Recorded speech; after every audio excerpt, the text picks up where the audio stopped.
A perfect strike of the knight's sword caught up with Encred, becoming the familiar finale to another cycle of rebirth. The familiar structure of the blade flashed before the commander's mental gaze for the 17th time, reminding him of the merciless repetition of fate. The young warrior covered his eyes, humbly awaiting the inevitable passage of the deadly steel through his doomed body. The thin blade of the dagger easily pierced the young man's armor, leaving no defense against the relentless force of the blow.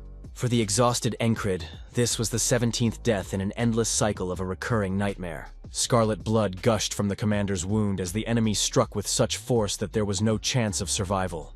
The bitter thought flashed through the warrior's fading mind that more effort might have presented a chance for survival. Life left the body of the young fighter, taking with it all hopes of successfully overcoming this challenge. With his last glimmer of consciousness, Encred realized the possibility of avoiding death if he really put more effort into it. Awakening in another dimension greeted the squad leader with a strange question about the veracity of his thoughts about his own powerlessness. The mysterious spirit addressed the young man, noting all his efforts while pointing out his constant failures. The otherworldly fellow rebuked the warrior's weakness, emphasizing his inability to overcome the obstacle before him. The piercing words of the unknown creature made Encred's heart clench painfully, forcing him to admit the bitter truth. A deep rage gripped Encred as the mysterious spirit's words struck a nerve, revealing a truth he did not like. The loud clanking of a metal frying pan snapped the young man out of his musings, bringing him back to the reality of the familiar morning. The commander was awakened by these harsh sounds that woke him again to the start of another recurring day. A companion near the warrior's bedside was surprised to notice that the commander had risen much earlier than usual. The young warrior quietly told Rem that there were bugs lurking in his boots, using knowledge from previous cycles. The muscular fighter, not understanding the meaning of the warning, decided to check his shoes to see if the commander's words were true. His fears were justified. The boot did indeed contain an insect, causing the sturdy warrior an unexpected fright. Rem immediately began stomping on the uninvited guest, quickly destroying the bug with his massive foot in a burst of sudden fear. The strongman turned to the commander indignantly, accusing him of a wicked joke, perplexed as to how Encred had known of the insect's presence. The warlord's thoughts were occupied with the realization that this was the 18th time he had witnessed the demise of this little creature.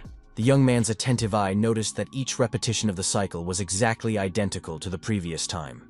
The exhausted warrior pondered the number of repetitions to come, and the possibility of ever preventing his own demise. From an early age, Encred trained diligently with his sword, putting all his heart into honing his fighting skills. The young fighter's mentor was a mercenary soldier who happened to be in their village and noticed the boy's potential.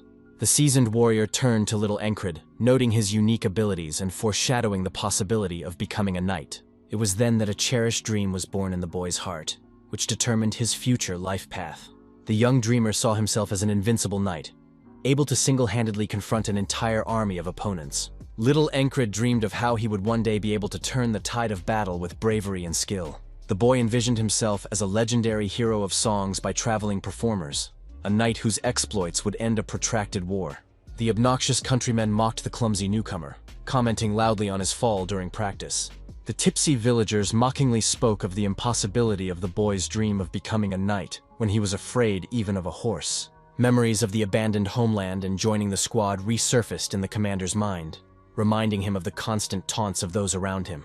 Encred realized that his talent might not be outstanding, but it was too soon to give up because of a single failure. The commander firmly believed that hard work would surely bear fruit and compensate for any natural shortcomings. The young warrior took the lack of innate talent as a given, not letting that fact stop him from moving towards his goal. Encred believed that with time, with maximum effort, he would surely succeed against all odds. Unshakable confidence helped the young man to overcome all the difficulties encountered on the way to his cherished dream. The now matured commander had considerable experience in battles that had hardened his body and spirit with numerous trials. Years of training bore fruit, and the warlord earned the recognition of those around him for his inordinate strength and endurance. Encred's skill grew each day, strengthening his confidence that knighthood was sure to become a reality. However, firm hope sometimes left the commander's soul, especially in moments of another awakening in the same day. His faith in his own strength was shattered time after time as the young man relived his inevitable death. A village boy from the village where Encred was staying suddenly challenged the young warrior to a duel. The 12-year-old tomboy, who had only been practicing fencing for 6 months, boldly called the future commander a weakling. The warlord recalled washing his hands in blood, practicing for over a decade, only to lose to some kid.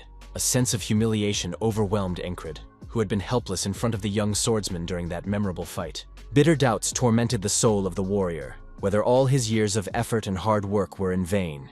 Despair seized the young man at the thought of the senselessness of the struggle and inability to change anything in his own fate. The young fighter understood, even if others thought his ambition to become a knight was meaningless. For him, it remained the main goal. Encred deliberately restricted himself from sleep and food, devoting the freed-up time to grueling training to the point of exhaustion. The unwavering determination made the commander repeat the exercise over and over again, never stopping on the way to the dream. A firm belief in the ultimate success supported the commander in all trials, giving strength to continue what he had started. This unwavering confidence became Encred's credo for life, feeding his soul with hope for future achievements. The warrior did not allow himself to feel sorry for himself, preferring to put maximum effort into his daily training. For days and nights on end, the young man perfected his fighting skills, sacrificing sleep for the chance to surpass other warriors. The wood that served as Encred's constant sparring partner was covered with many marks from the blows of his sword. Sometimes the warlord felt sorry for the long-suffering plant that silently took on all his attacks. A firm decision to never give up on the dream has solidified in the commander's heart, even if knighthood remains unattainable. Too much had been sacrificed by the young warrior to now simply take and discard his life's cherished goal. In moments of weakness, Encred remembered the path he had traveled, finding in those memories new strength to continue the fight. It was comforting to think that even without becoming a knight, the young man had earned a reputation as an experienced and reliable soldier. One day, during another grueling training session, the warlord suddenly became ill from overexertion of all his strength. Resentment at his own fruitless efforts made Encred scream at the top of his voice, venting his accumulated despair. The commander was once again practicing techniques in a fight with his constant sparring partner, an old tree on the edge of the forest. After 3 years of hard service, the Cypress Division was formed into 4 platoons, comprising 4 companies each. The young warrior was promoted to second squad leader, not ideal, but a worthy reward for endless training. Encred turned to his subordinate Jackson, wanting to give him an important assignment for the day ahead. The brown-eyed fighter looked up slightly, wondering with some displeasure what his commander required of him. The military commander informed Jackson of the need to take the watch in his place tonight for an important reason. Dissatisfaction was clearly reflected on the face of his subordinate, obviously not happy about the prospect of additional duty. The cunning warrior agreed, but on the condition that the commander would remain owed him a favor for this unexpected substitution. The muscular ram noticed Jackson looking at the commander like a wildcat, warning of his comrade's perfidy. The commander also turned to Rem, and the latter instantly inquired if the chief was going to delegate any duties to him. Encred only quietly uttered a phrase about wanting to try the dragon heart technique once more, causing his companion to freeze in astonishment. The muscular subordinate looked extremely surprised at such an unexpected offer from his commander. Rem reminded the warlord of the past failure, puzzled as to why he thought the attempt would be more successful now. Memories of the brutal battle between Norilia and Aspan, in which the commander had died, surfaced again in his tormented mind. Brought back to life through a strange cycle of rebirths, Encred is forced to live the fateful day over and over again. Despite practicing with Rem teaching the Heart of the Beast technique, there was still a significant problem in the execution of the technique. The young warrior still couldn't keep up with the movement of the deadly blade, each time bringing him imminent doom. Today, the commander's resolve was stronger than before, a mindset that surpassed all previous attempts to change what was destined to happen.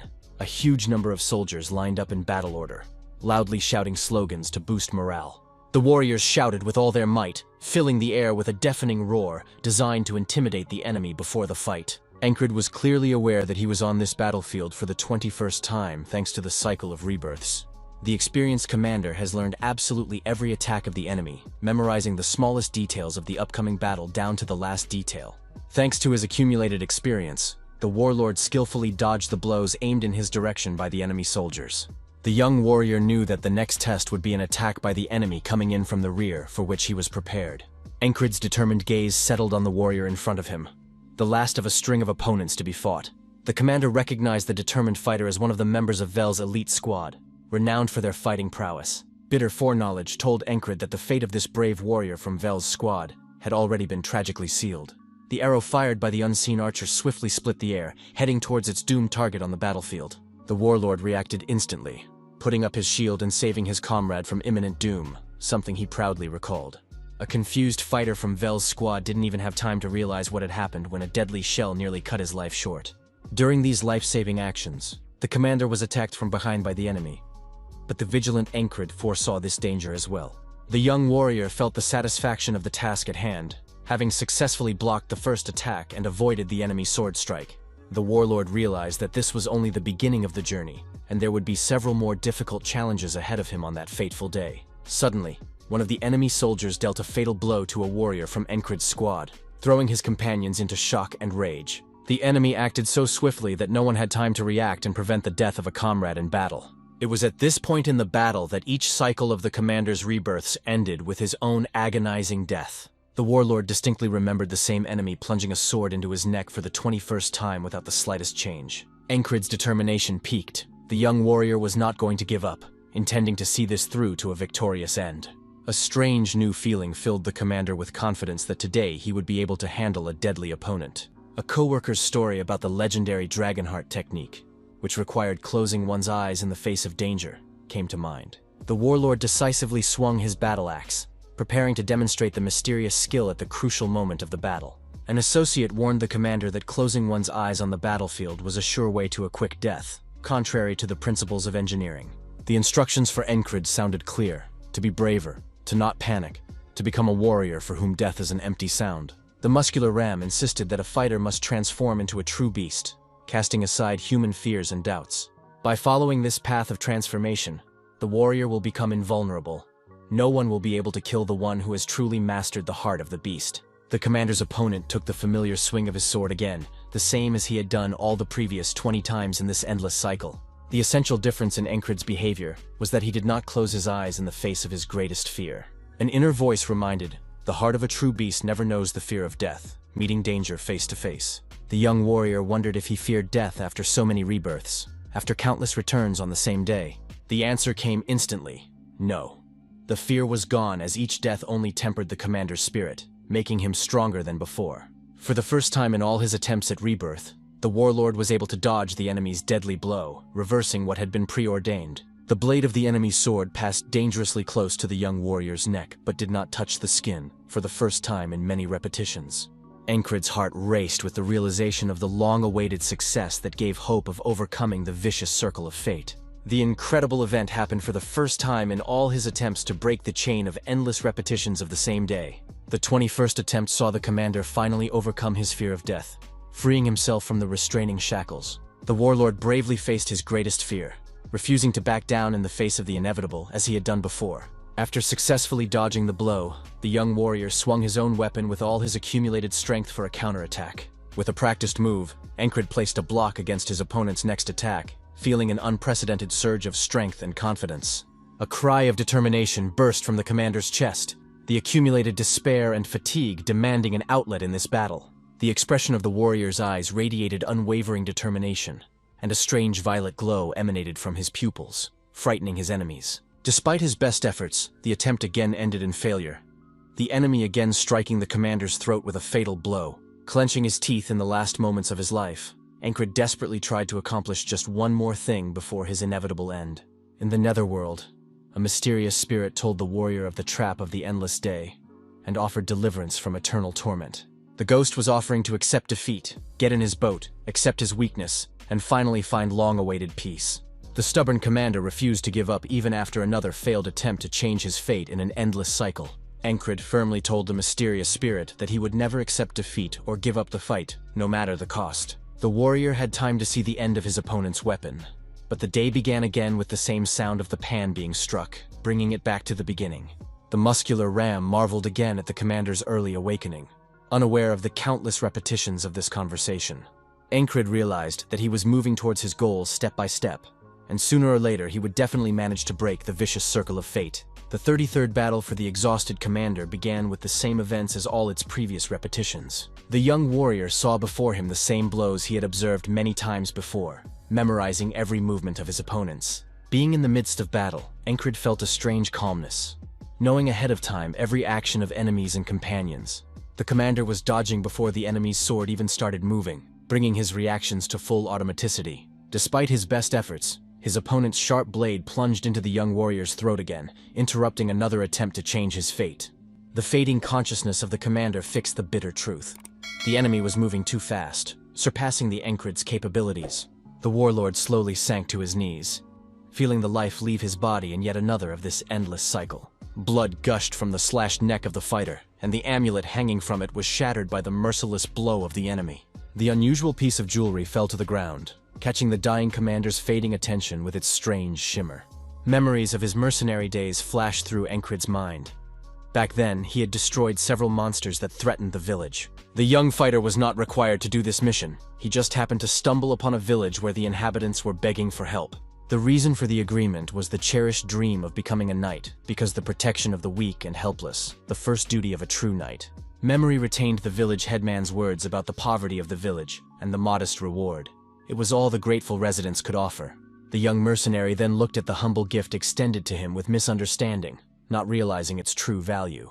The very amulet that had just burst around the commander's neck had been given to him by the grateful villagers for his rescue. Thinking back, Encred thought, a strange reward for a mortal risk. But he was told that the amulet would fulfill what he desperately prayed for. Dying, the warlord looked at the broken piece of jewelry, pondering if perhaps this was the thing that made the day repeat itself time after time. A hunch flashed through the fighter's mind. The amulet does work, granting him endless attempts to achieve the dream of becoming a knight. The enemy approached the dying commander, noticing with feigned sympathy that the latter must be in terrible pain. The enemy leaned over Encred, preparing to finish him off, and hypocritically spoke words of his own mercy for the defeated. The weakening warrior mentally rejected the killer's false compassion, realizing that there was no meaning or value in such mercy. Before he died again, the commander took one last look into the bloodthirsty eyes of the enemy, memorizing every detail of his appearance. The ghastly smile of the enemy and the look as if devouring the soul of a dying man were forever imprinted in the young warrior's memory. Encred's last thought was full of contempt for the killer, a freak who enjoyed the death of people, deserving of no mercy. Another day began with the familiar sound of the pan being struck, bringing the commander back to the beginning of an endless cycle of repetition. Encred turned to Rem, this time deciding to make a joke, and informing his comrade that he had put an insect in his boot for a prank. The muscular co-worker was shocked to find a bug in his shoe and loudly resented his commander's inappropriate joke. Rem rebuked his superior for the foolish prank from the beginning of the day, suspecting that Encred had finally lost his mind from the stress. The military commander interrupted his subordinate's disgruntled remarks, ordering him to stop idle chatter and rather prepare for the upcoming events. The young warrior once again asked his comrade to teach him the heart of the beast technique, key to surviving the upcoming battle.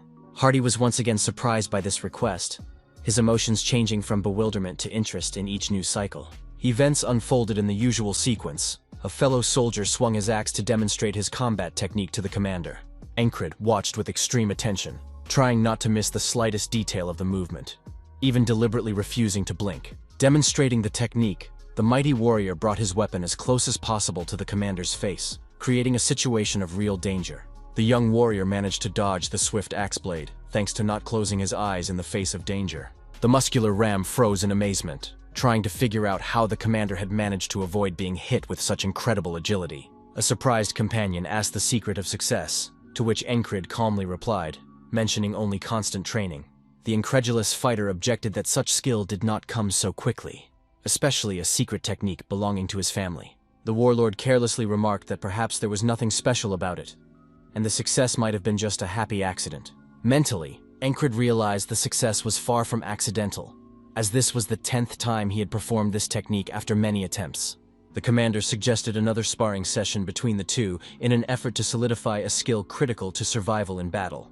The powerful warrior studied his comrade thoughtfully, noting the unusual change in Encred's behavior, which was strikingly different from what he was used to.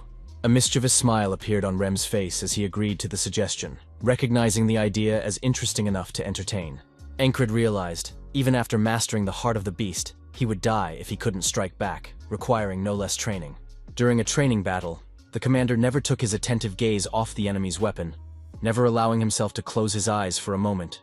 The muscular fighter mockingly shouted that it was time to go on the attack instead of endlessly dodging his blows. The only attack technique known to the commander was too weak to effectively counter an experienced opponent in sparring. The warlord continued to dodge his comrade's powerful blows, hesitant to go on the offensive due to uncertainty. The mercenary sword technique that Encred wielded was considered an abnormal technique created by the legendary warrior known as Valen. Many experienced fighters were dismissive of this style, calling it merely a petty trick unworthy of a true warrior. A thunderous ram pointed out the weakness of the commander's lower body, shouting out advice on how to improve his fighting stance during a bout. During the intense sparring, Encred reflected that this one technique was all he had left in his arsenal of skills. To the commander, this technique held a special value, and now he intended to use it despite the disdain of those around him. The young warrior assumed the necessary stance, preparing to strike at his training opponent with maximum concentration. Ram's puzzled look betrayed his confusion. The strong man didn't understand what his comrade was up to at this crucial moment. Vivid memories of the actual battlefield and the killer's gaze surfaced in the commander's mind, strengthening his determination to win. Using these memories, Encred fueled his actions with emotions from real battles, giving the training battle a special meaning. Unexpectedly, the commander threw his sword at his opponent, trying to replicate the movement of that very opponent from the battlefield.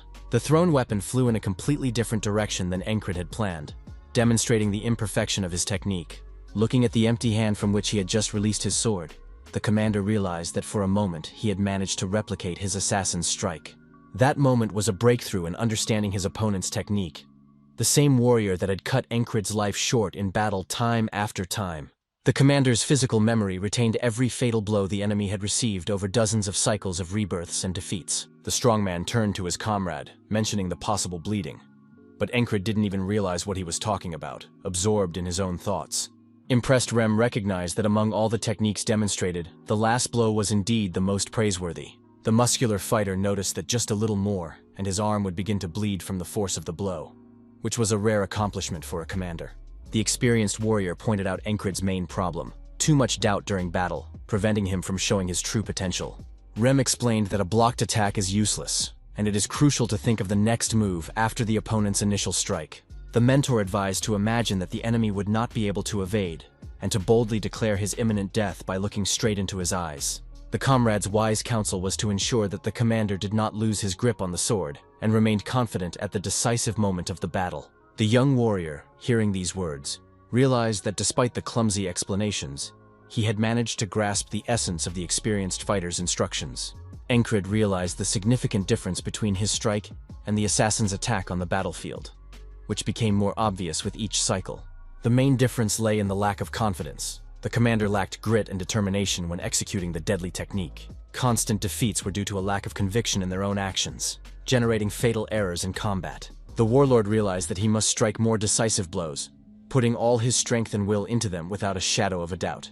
Every movement of the sword must be imbued with the sole intention of bringing death to the opponent, without hesitation or pity. During the sparring session, Encred again attempted to replicate his assassin's technique, striving to achieve the same level of deadly skill. Another attempt ended in failure. The comrade easily blocked the attack, showing a lack of perfection in the execution of the technique. Memories of the assassin's words before he died haunted the commander, a false promise of mercy sounding each time before he struck.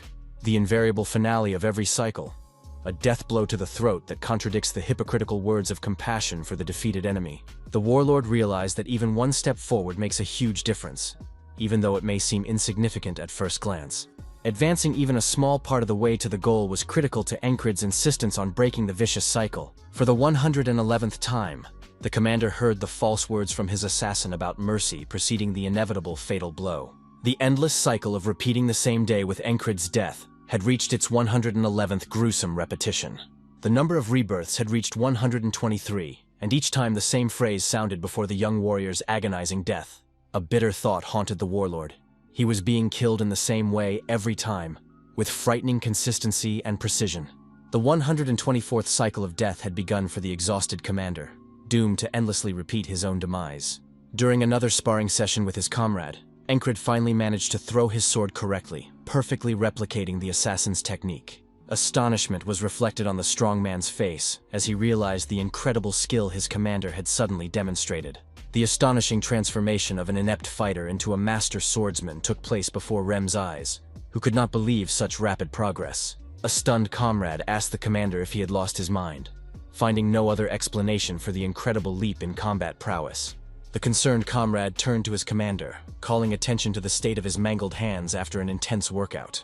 Encred's palms were covered with wounds from which blood was continuously oozing, indicating overzealousness in mastering the technique.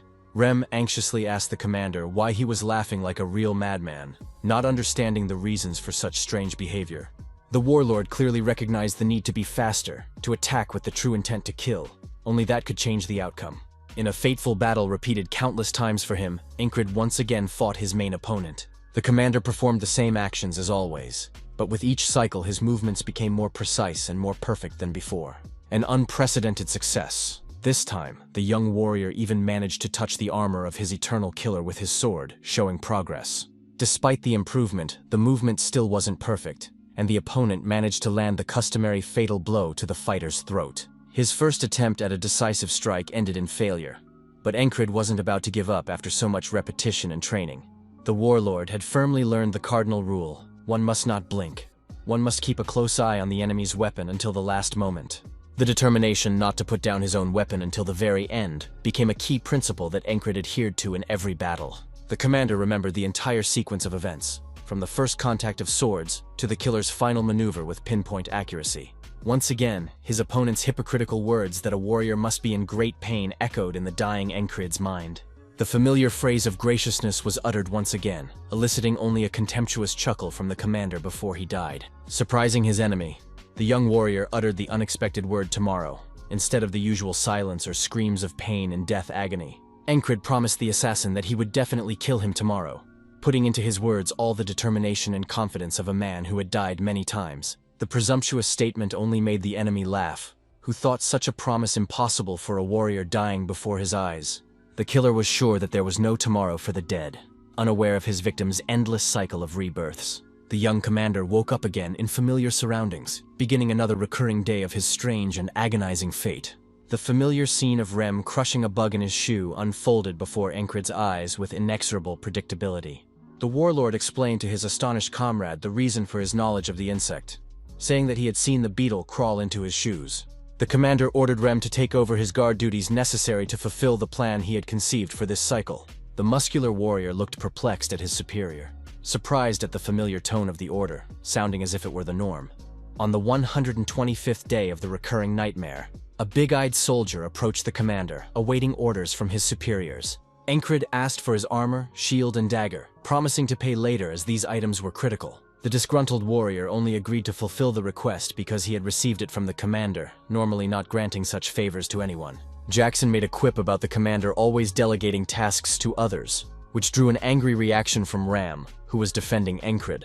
Another warrior addressed Rem with words of blessing, urging his brother-in-arms not to be overly aggressive with his comrades. The muscular fighter pondered the commander's unusual behavior, noticing his atypical tenseness, strikingly different from his usual manner. The young warlord keenly felt the unbearable pain at every death, which made him train with redoubled determination. Incrid focused on intense training, hoping that this time he would actually manage to break the fatal barrier. An alarming thought haunted the commander. What if even after 1,000 attempts he couldn't find a way to avoid the fatal blow? The warrior wondered whether to wake up in a new day or continue the cycle of rebirths, recognizing that he had become much stronger than before. The decision to stay in the fight was the only option for Incrid, as retreating went against his very nature as a warrior. The commander felt the need to overcome the invisible wall that stood between continued life and ultimate defeat at the hands of the enemy. The young fighter was clearly aware of his main task: to master the technique of striking the perfect blow that could change the destined outcome. Refusing to continue the journey was unthinkable for Incrid, determined to see it through despite countless setbacks. The commander's perseverance was fueled by an understanding of the direct link between overcoming this challenge and achieving the cherished dream of becoming a knight. For the first time in his many training sessions, the warlord managed to shatter the training tree, showing significant progress in punching power. The young warrior took this success as a true blessing, a sign that his endless efforts were beginning to bear fruit. Incrid was donning his armor, preparing to go out for another battle that was to be the turning point in his endless cycle. The shield, delivered by a big-eyed associate, was an important element of the commander's new strategy for the upcoming battle. The warlord felt it was time to move forward, evolve, and finally break free from the endlessly recurring nightmare. The beginning of the decisive battle was marked by the powerful sounds of battle trumpets calling the soldiers to fulfill their military duty. All the fighters from Incrid's squad were carefully preparing for the upcoming fight, testing their weapons and boosting their morale. More determined than ever, the commander led his squad, leading his companions onto the battlefield with an unprecedented confidence of victory. A fierce battle ensued as the opposing troops rushed towards each other in a furious rush. The young warrior realized that with no innate skills, he was only able to survive in this meat grinder because of special qualities. Thorough preparation, luck, and most importantly, incredible calmness were the keys to Encred's survival in the upcoming battle. The commander remembered how on the 48th day of the cycle, his shoulder was pierced by spikes, and on the 47th, he received a fatal blow while dodging. Hard training has taught the warrior the proper approach to defeating the first opponent he encounters. The 70th day ended with a severed leg, after which the helpless Encred was unable to confront his main foe in that cycle. Now aware of the impending danger, the commander took care of some reliable leg armor, preparing for the attack he knew was coming. Thanks to the precautionary protection he wore, the warlord's leg remained unharmed, allowing him to fight back against the soldier who attacked him. Memories of the 89th day, when his head had been split open by a thrown axe, made Encred make a tough decision. Keeping alive a warrior who could prevent a decisive fight with the main enemy was an unacceptable luxury for a commander. Countless days of practicing throwing weapons had turned the skill into an automatic skill for Encred, requiring little effort. Having finished the previous fight, Encred found a fighter from his squad right behind him in need of immediate protection. The warlord, as always, covered his comrade in arms with his shield from the unfortunate arrow flying with murderous accuracy. Immediately, the commander dealt with the enemy who attempted to take the life of a subordinate, demonstrating lightning-fast reaction. Finally, the decisive moment came.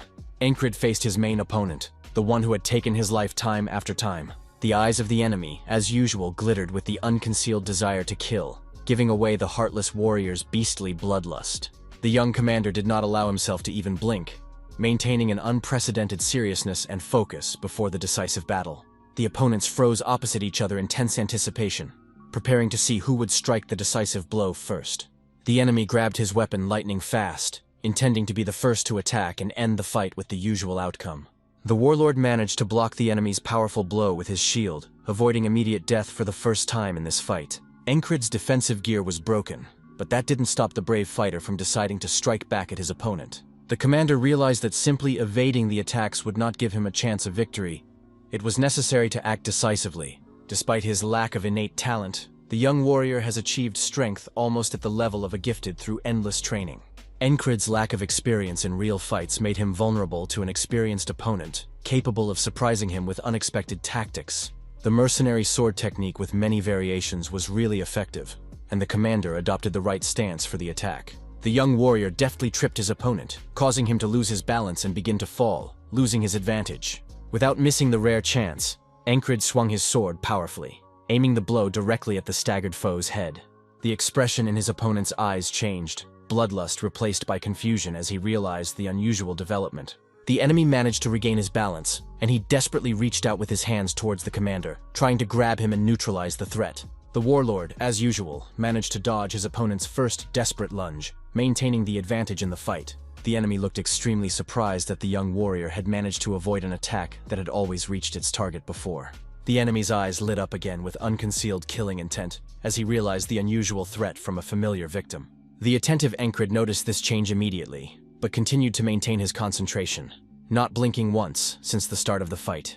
Thanks to countless trainings, the commander now knew everything about the peculiarities of his permanent assassin's technique. For the first time in all the cycles of rebirths, the warlord was able to successfully block the deadly strike of this hated enemy. The opponent's swords almost came in contact with each other, creating a moment of extreme tension in a decisive battle of fate.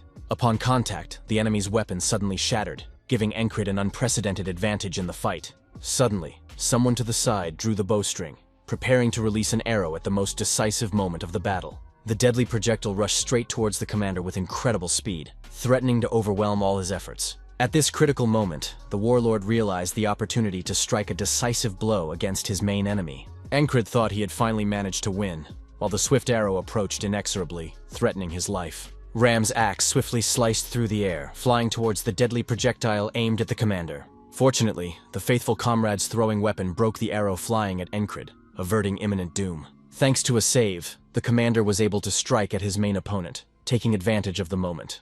The muscular Ram shouted that he would kill a gunman who dared to attempt his commander's life at a crucial moment. While the young warrior was experiencing a moment of triumph, his wily opponent suddenly reached out to his defeated opponent. Blood rushed from the defeated enemy, staining the ground beneath the feet of the fighting warrior's scarlet. All his opponent saw before him in his last moments were the falling bodies of his comrades dying at the hands of the enemy. Encred realized that he was experiencing one of the most significant moments of his life, after an endless string of defeats and rebirths.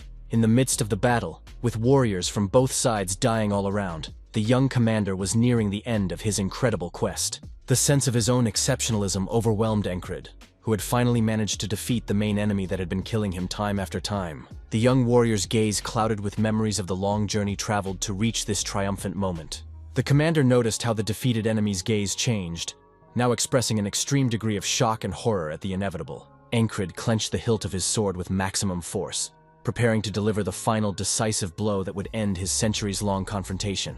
Looking at the defeated enemy, the warlord uttered with bitter irony the familiar phrase, "I will be merciful to you." With a powerful swing of his sword, the commander severed his opponent's head, ending the battle and breaking the endless cycle of his own deaths. A crazy feeling of joy and pride overwhelmed the young warrior, who realized that the impossible had been accomplished through his persistence. The warlord realized that he had finally managed to overcome that insurmountable wall that had separated him from victory for so long. Suddenly, the triumphant moment was interrupted by something that caused the commander to experience extreme surprise and confusion.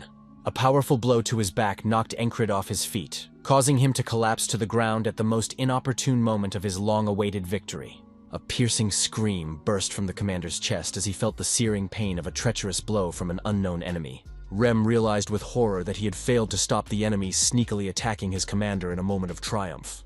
The Encred's backstabber turned out to be a very strange creature, looking like a huge upright frog in human armor. The amazing creature with the unusual tattoos looked more like an amphibian than a human, and instilled instinctive fear with its appearance. The brazen amphibian delivered a treacherous blow to the commander's back, taking advantage of his moment of concentration on the main enemy. The creature pronounced that it had made a great effort, and could not believe that someone like Encred had defeated his main charge. Warrior Frog rebuked the commander for his insolence, mentioning the severed head of a defeated enemy as an overly cruel act. The young warlord bitterly realized that his moment of well-deserved glory and triumph had been interrupted by an unexpected interference. Encred saw the strange amphibian swing his sword, shouting "Die," preparing to deliver a killing blow to the helpless commander. Suddenly, the axe intruded into the deadly duel, changing its course and stopping the amphibian's blade a few inches from the warrior's head.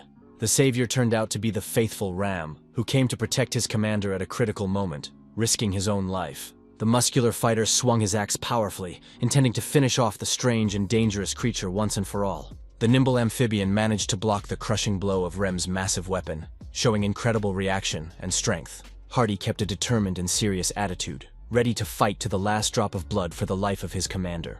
The warrior frog began to realize the gravity of the situation when faced with the fierce determination of the wounded Encred's protector. Rem continued to attack with frantic aggression, swinging his massive axe and looking to end the bout with one crushing blow. At this critical moment, another soldier ran up to the lying commander, preparing to pierce his body with his sharply sharpened weapon. A loyal warrior from Encred's squad managed to intercept the attacker, preventing his leader's imminent death from the treacherous blow. The muscular Ram jumped back, regrouping for another attack and assessing the capabilities of his unusual opponent. The amphibian repeated her opponent's maneuver, also retreating to a safe distance, keeping an eye on her formidable opponent. The opponents froze opposite each other in tense anticipation, waiting to see who would be the first to strike the decisive blow in this deadly battle. A thunderous Ram stated that if the enemy wanted to get to the commander, they would have to go through him first, showing unwavering loyalty. The amphibian grinned in surprise, dismissively calling Encred a weakling, and expressing bewilderment as to why such a fighter was defending such a worthless commander. The muscular warrior pondered the nature of his opponent, knowing that frogs were designed to kill, and decided between burning him with magic or piercing his heart with one mighty blow. The strange amphibian was perplexed as to why a fighter as powerful as Rem was involved in such a minor battle, clearly assessing the strength of a potential opponent. Hardy realized that he might have to risk his own life to defeat an unusual enemy, but he was prepared for the sacrifice. The warrior frog also realized the deadly risk of continuing the fight, and weighed whether the battle was worth the possible losses. The opponents froze in front of each other, assessing their opponent and searching for vulnerable spots for a decisive blow. After a tense assessment of the situation, the amphibian concluded that the most sensible solution would be a strategic retreat. A thunderous Ram shouted an accusation of cowardice at his departing opponent, expressing his contempt for his unwillingness to continue the fight. Jackson continued to fight desperately, protecting his wounded commander from the relentless attacks of enemy soldiers. The muscular warrior came to his comrade's aid, slicing the head off the attacking enemy soldier with one mighty blow. The brown-eyed fighter battled beside his commander's body, keeping enemies away from the helpless Encred, showing unprecedented devotion.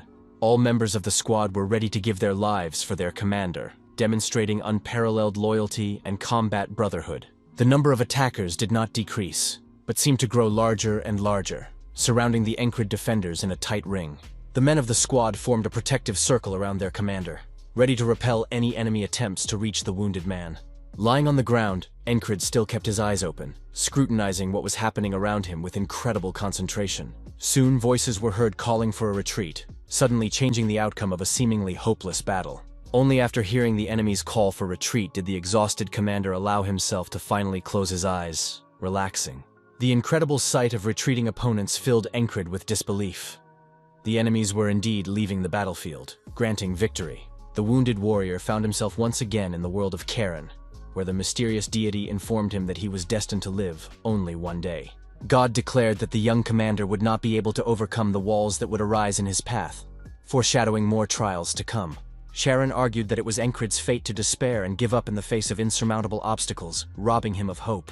The recalcitrant warrior resolutely replied that he did not believe in any fate, rejecting the predestination of his life's path. Encred declared to the deity that walls exist only to be overcome, demonstrating the indomitability of his spirit. Rising again, the young commander showed a willingness to live another day like this one, unbroken by previous failures. The young man's resolute gaze showed his unwavering determination not to give up even for a second despite the ordeal. Sharon promised to look forward to the moment when those eyes filled with determination would finally lose their luster, recognizing the warrior's exceptional spirit. Encred awoke to find his body covered in soot and scratches, the marks of the brutal battle he had been through. Opening his eyes, the commander realized he couldn't remember the place he saw in front of him as he tried to orient himself in the unfamiliar surroundings. Someone nearby suggested to the disoriented warrior that he was in the infirmary, where he was being nursed back to health after being badly wounded. The muscular ram informed the commander that he had slept for 2 whole days recovering from injuries sustained in battle. The loyal companion reminded Encred of his rescue from the cursed frog, wondering if he remembered the strange creature from the battle. It was hard for the exhausted lad to gather his thoughts, and he struggled to remember if there really was any frog present. The loyal comrade reassured Encred, informing him that no bones were broken, though his head had received a severe concussion, and inquired if the commander remembered his best friend. The weakened warrior replied puzzled that he had never called anyone his friend, much less used the expression noble hunter. Hearing the strange answer, Rem warily advised the boy to be quiet for fear of the effects of a concussion. The muscular fighter explained that he was only talking about a secret that the wounded commander had nothing to do with, trying to hide his confusion. Encred ironically noticed the contradiction in the young man's words, suggesting that they should either be strangers to each other or best friends. A new day brought the commander the realization of his miraculous survival, and the big-eyed warrior demanded a triple refund of the money spent to transport the wounded man to the infirmary. The young warlord expressed surprise as to why an ordinary soldier like him was in the infirmary, rather than being sent to recuperate in his squad tent. The commander turned ironically to his red-haired comrade-in-arms, noticing his absence during the battle, and adding that it was business as usual, alluding to his habit of avoiding danger. Chris nonchalantly offered a special discount, offering to pay only double the amount instead of triple, maintaining a businesslike approach even to his wounded comrade. Toward evening, Jackson arrived at the infirmary, attracting the attention of the exhausted commander with his surprise visit after the battle. Encred asked the visitor directly about the purpose of the visit, offering to speak up immediately without wasting time on pointless conversation. The brown-eyed fighter silently pulled something from his pocket and placed it on the commander's bed, making an unusual gesture of concern for himself. Jackson instructed to apply the ointment twice a day, morning and evening, refusing to reveal the source of the healing agent. The commander was surprised to recognize Jackson's personal salve, amazed that a warrior known for his avarice would share a prized possession. A white-haired young man from the 4th Squad, known for his emotionality, came to visit the commander, crying at his bedside. The distraught soldier whimpered over Encred's bed, unable to hide his relief that his commander was alive after the terrible battle. Embarrassed by this display of affection, the warlord asked the lad to stop crying, reminding him that he was alive and relatively fine. Encred was perplexed as to why companions previously busy with their own affairs were suddenly appearing at his bedside in shifts of unusual concern. The commander was puzzled as to the reasons for his companion's sudden concern for his health, suspecting an ulterior motive or purpose unknown to him. Another fighter appeared in the doorway of the infirmary, timidly peering inside and assessing the situation before entering the wounded superior. The young soldier, noticing the commander's half-closed eyes, realized that he may have disturbed his rest at an inopportune moment. The visitor said the warlord's name hesitantly, as if asking permission to enter or ask a question, hesitant to disturb the wounded man. After his strange question, the confused fighter simply turned around and hurriedly left the room without waiting for the commander's reply. Encred noted with irony that at least someone was still indifferent to his condition, finding it a familiar and even comfortable constancy. The commander's attentive gaze found 2 more soldiers in the infirmary, besides himself and the occasional visitor. One of the patients turned out to be a platoon leader from another company that Encred had once encountered in a training battle or competition. The other injured was an unknown low-ranked warrior, forever staring into space with an absent gaze, as if immersed in his own thoughts. The silent soldier seemed to be of low rank and had entered the infirmary under circumstances unknown to the curious Encred. The commander, accustomed to analyzing his surroundings, began to study the infirmary room, noting the smallest details to better understand the situation. The 2 wounded from the infirmary began to look strangely in Encred's direction, intrigued by his unusual condition and the many visitors. All present marveled at the sudden arrival of a new man in the infirmary, breaking the usual silence of the convalescent place. The visitors immediately noticed the unusual ears of the man who entered, more elven than human, which gave away his other racial identity. Behind the back of the mysterious guest could be seen a magic stick, a clear sign of belonging to practitioners of the magical arts. An insanely beautiful elven girl came to their infirmary, making all the men present freeze in surprise and admiration. Upon entering the room, the beautiful stranger's first inquiry was who the 4th squad leader was, ignoring the other patients. Encred was quite surprised that this mysterious elven woman was looking for him, not understanding the reasons for such unusual attention. The girl stood in the middle of the infirmary, where 3 men looked at her with undisguised interest, waiting for further developments. The other commander, looking at the beautiful stranger, could not help but ask admiringly if she was a fairy, which caused her disapproval. The girl coldly inquired about the man's unit affiliation, and the man introduced himself as Vergence, the 3rd platoon commander of the 2nd company. The elfess asked disdainfully, as his company taught him how to announce his rank when meeting with their seniors, demonstrating their superiority. The embarrassed man became extremely uncomfortable, after which he only briefly apologized to the mysterious guest, avoiding her piercing gaze. Encred continued to analyze the situation, concluding that the new commander of the 4th company, his immediate superior, was most likely in front of him. The young warrior introduced himself as the 4th squad leader of the 4th platoon of the 4th company, following the rules of military subordination. The girl dryly remarked that she had heard of his skill in dealing with difficult squad members, and expressed her expectation of his continued assistance in the service. A puzzled Encred wondered if the elfess had come all the way just to give this short information. When the mysterious guest was on her way out of the infirmary, she stopped suddenly, as if remembering something important. The elven woman turned her attention to the 3rd blonde-haired patient, suddenly inquiring his name, which caused everyone's surprise. The young warrior was so flustered by the unexpected attention that he could barely remember his own name, tentatively introducing himself as Krang. Encred thought the poor fellow had taken so long to come up with an answer that he might have given an assumed name, displaying terrible manners for a nobleman. Before finally leaving, the elven girl rewarded the embarrassed weirdo with a long, appraising look, the meaning of which remained a mystery. The mysterious visitor turned around and finally left the infirmary, leaving everyone present in a state of bewildered silence. The commander realized the strangeness of what had happened, trying to understand the true purpose of the beautiful elf's visit and her sudden interest. Lying on his bed, Encred tried to clench his fist, testing his physical recovery from his severe injury. The young warrior noted with satisfaction that most of the pain had receded. Now he could put strength back into his body and resume training. Vergen suddenly asked the risen Encred what his intentions were, to which he briefly replied that he was heading to the training area. The 3rd platoon commander mockingly remarked that such zeal for training was strange for a mere low-ranking soldier, not hiding his disdain. Krang, as was his custom, simply stared at one point, seemingly completely disconnected from the conversation going on around him. Swinging his knife in a practice run, Encred tried to reconstruct the details of his last battle in his mind, analyzing the mistakes he had made. The commander recalled one of the most useful combat techniques he had spent a considerable amount of money to master in his youth. The warrior's thoughts returned to the decisive moment of the battle, making him wonder what would have happened if his last attack had failed. Encred pondered the riskiness of investing in only one attack. If it failed, death was inevitable in the decisive fight. The commander hoped that after his powerful sword strike with all his might, Rem's axe attacks would be as accurate as before. Suddenly the warrior heard someone's voice noting his diligent training, interrupting the flow of his concentrated thoughts. The strange guy in the infirmary spoke to him, mentioning that the commander's hands were constantly twitching in the ward, but now he's just standing there. Encred explained that he trains his grip strength and repeats the movements of combat in preparation for real battles, and to hone his skills. Krang inquired as to the purpose of these exercises, to which the warlord answered bluntly, lest he fail at an important moment in the battle. The blonde-haired boy asked a surprising question about why Encred was striving to become someone, keeping himself alive at the cost of such effort. Upon hearing this question, the commander thought deeply about his ultimate goal, what he really wanted to become. The warlord realized that if he voiced his cherished dream, people would scoff, considering it unattainable for him.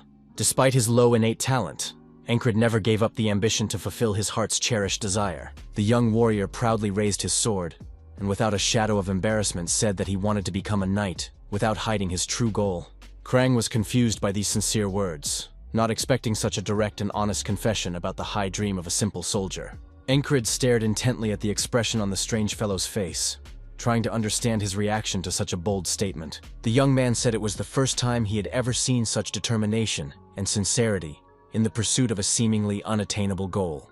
The blonde-haired youth admitted that he remembered something, watching the commander's persistence as if awakened from a long sleep. Krang said that after watching Encred, he realized that he himself also needed to do something important. The commander watched in silence as this strange fellow left, leaving behind a mysterious sense of the significance of the encounter. Lastly, the blonde-haired youth dropped the phrase that when Encred became a knight, let him be sure to remember his name, calling him friend. The enthusiastic soldiers gathered outside their tents, thunderously exclaiming that Cyprus's soldiers, the real heroes of the battle. Encred recalled the events after waking up in the infirmary and waiting for breakfast, putting the fragments of memory together into a coherent picture. Instead of his planned visit to the training area, the young warrior decided to take a short walk, testing the recovery of his strength. While walking, the military leader met Jackson, who inquired about his well-being after a severe wound. The brown-eyed fighter reminded the commander of his duty to return to the battlefield, now that he had used his valuable healing salve. At night, falling asleep in the infirmary, the young man heard the strange boy say goodnight to him with unusual warmth. The commander responded with a mutual wish, though this unexpected courtesy seemed strange and unaccustomed in a military setting. All three of the infirmary patients drifted into sleep, ending this unusual day full of strange encounters and conversations. The boy realized that he had spent a real day of idleness, a rare moment of peace in his usually training and battle-filled life. The commander awoke to the familiar shouts of warriors praising Cyprus as the true hero of the great battle, breaking his troubled slumber. Virgins grumbled unhappily about the delay in breakfast, suspecting that they planned to be fed only scraps left over from the other squads. Encred suddenly noticed that his infirmary roommate's words were exactly the same as yesterday, and a horrifying realization of a repeating cycle hit him. The young warrior began to worry, mentally begging fate that this would not be another endless repetition of the day as in previous cycles. The commander decided to repeat yesterday's walk, where Jackson inquired about the condition of his wounds with exactly the same words as before. Encred mechanically replied to his comrade that the medicine was working well, thanking him again for his invaluable help and care. The brown-eyed fighter uttered the same phrase about getting back in the line as soon as possible as the only real form of commander's gratitude. The young warlord was in a real state of shock, convinced that he was living the same day as yesterday, without the slightest change. The mysterious god's words about the new wall in the way and the need to survive echoed in the mind of the confused Encred. The commander was perplexed as to how he could die without even noticing it, sleeping peacefully in the infirmary after a difficult but quite successful day. Death in his sleep seemed more hopeless than death by his enemy's sword, making him feel especially vulnerable and helpless. The situation only strengthened the determination of the young warrior, who took it as another test on his way to his cherished goal of becoming a knight. Encred pondered who could have killed him and how, since the enemies would have had to break through the entire defense to get into the infirmary. The warlord reasoned that the most likely explanation was the presence of a hidden assassin among his own, masterfully disguised. The commander assumed that the assassin knew the exact location of the infirmary and skillfully concealed his presence like a true professional. The young warrior's suspicion fell on a mysterious fairy elf whose quiet, light footsteps were perfect for committing stealthy murders. Encred decided that the reason for her appearance in the infirmary was to gather information for a later attack and eliminate certain targets. The commander distinctly remembered how she had come with her strange question, assessing the infirmary patients with an attentive gaze. The young warrior understood the need to confirm his hunches, noting the only entrance to the infirmary as a key observation point. The warlord decided to prevent the assassination by raising the alarm and waking the other patients as soon as he noticed the assassin entering the room. Suddenly, a flying object slammed into Encred's neck, catching the vigilant commander off guard despite his preparations. The assassin's weapon turned out to be not a simple projectile, but a real poison dart, specially designed to silently eliminate the target. The stunned commander realized with horror that he hadn't even noticed the assassin entering the infirmary, despite his heightened vigilance. The potent poison instantly paralyzed the young warrior's body, robbing him of the ability to move or scream to warn of danger. Encred realized that he had fallen victim to a powerful paralyzing poison that condemned him to a helpless death, with no possibility of resistance. The commander's fading gaze noticed that deadly darts were also sticking out of the bodies of other patients, indicating a mass murder. The young warrior had time to see the figure of the assassin, but his paralyzed state prevented him from even approximating his identity. Encred struggled to last the extra seconds, fighting the effects of the poison to find out who had come to take their lives. The commander desperately tried to discern the mysterious figure of the assassin, before death finally took him into a new cycle of rebirth. The cloaked assassin stabbed the helpless Krang in cold blood, methodically completing his deadly mission in the silence of the infirmary. Seconds later, the young warrior's life was cut short, putting an end to his current existence until the next rebirth. Encred was shocked by what he saw, gritting his teeth in impotent rage and inability to prevent the bloodshed that was taking place. The appearance of the second assassin revealed to the commander the terrible truth. The operation was not carried out by a loner, but by a well-coordinated group of professional assassins. Clinging to his fading life, the young warrior deliberately kept his eyes open, eager to gather as much information as possible about the mysterious assassins. Looking closely, Encred noticed that the man who entered had distinctive elven ears, similar to that girl from the last visit. The magic staff in the assassin's hands was an exact replica of the weapon of the mysterious fairy, who had visited the infirmary earlier under the pretext of an official visit. The commander realized the absolute correctness of his initial guesses, having independently solved the mystery of the night killers by his own powers of observation. The clue was shocking. The company commander, the same pixie fairy, had personally organized and carried out the cold-blooded murder of the infirmary patients. The new day began with the same songs of the local warriors asking who the real hero of the battle was, as if nothing had happened. Encred clearly realized that this was the third morning in a row with absolutely identical events encapsulating him in yet another time loop. The young warrior closed his eyes, concentrating on his surroundings, but he still couldn't sense the presence of the hidden assassin. The warlord realized that to stop the assassin would have to immediately confront the company commander who was the orderer or perpetrator of the assassination. A feeling of utter helplessness seized Encred, seeing no obvious way out of the death trap set by an unknown enemy. The familiar feeling of hopelessness he felt when he was stuck in the previous timeline with the enemy killing him time after time. Memories of the enemy, who took his life more than 100 times, gave the commander confidence in the possibility of overcoming a new challenge. Despite the seeming invincibility of his opponent, it was the young warrior who ultimately triumphed by cutting off the head of his perennial assassin. The knowledge of his own abilities strengthened Encred's resolve to find a way to overcome the new obstacle, if he didn't allow himself to give up. The commander walked over to Vergence's bed and began pulling down his covers, trying to test an out-of-the-box hunch about his neighbor's possible involvement. The irritated 3rd Platoon commander resented the unexpected action, asking Encred if he had lost his mind from his wounds. The young warrior realized he had made a mistake in assuming the assassin's infiltration by this point, deciding to check the area outside the infirmary. The bearded Vergence remarked with a sneer that catching cockroaches with a sword was probably part of the training suitable for a soldier of his level. Encred parried that he had not suspected such concern on his neighbor's part, to which the latter replied irritably about the sarcasm of his statement. To himself, the young warrior thought of the double irony of the situation. His own response was also sarcastic, but the lad didn't catch it. The blonde-haired Krang turned to the arguing men, wondering if he would interfere with his presence. Noticing the tense atmosphere in the infirmary, the blonde young man offered to come later so as not to disturb his neighbors, showing a delicacy and consideration for others atypical of a warrior. Encred assured the guy that everything was fine and he could go in without fear, watching the potential suspect's reaction carefully. The young commander was particularly attentive to the white-haired young man's movements, analyzing his every gesture and facial expression. The warlord pondered that given the assassin's intense focus, it was probably the strange Krang hiding his true identity that was their target. Encred decided not to inquire directly, realizing that the man himself would not want to reveal his secrets, especially under direct pressure.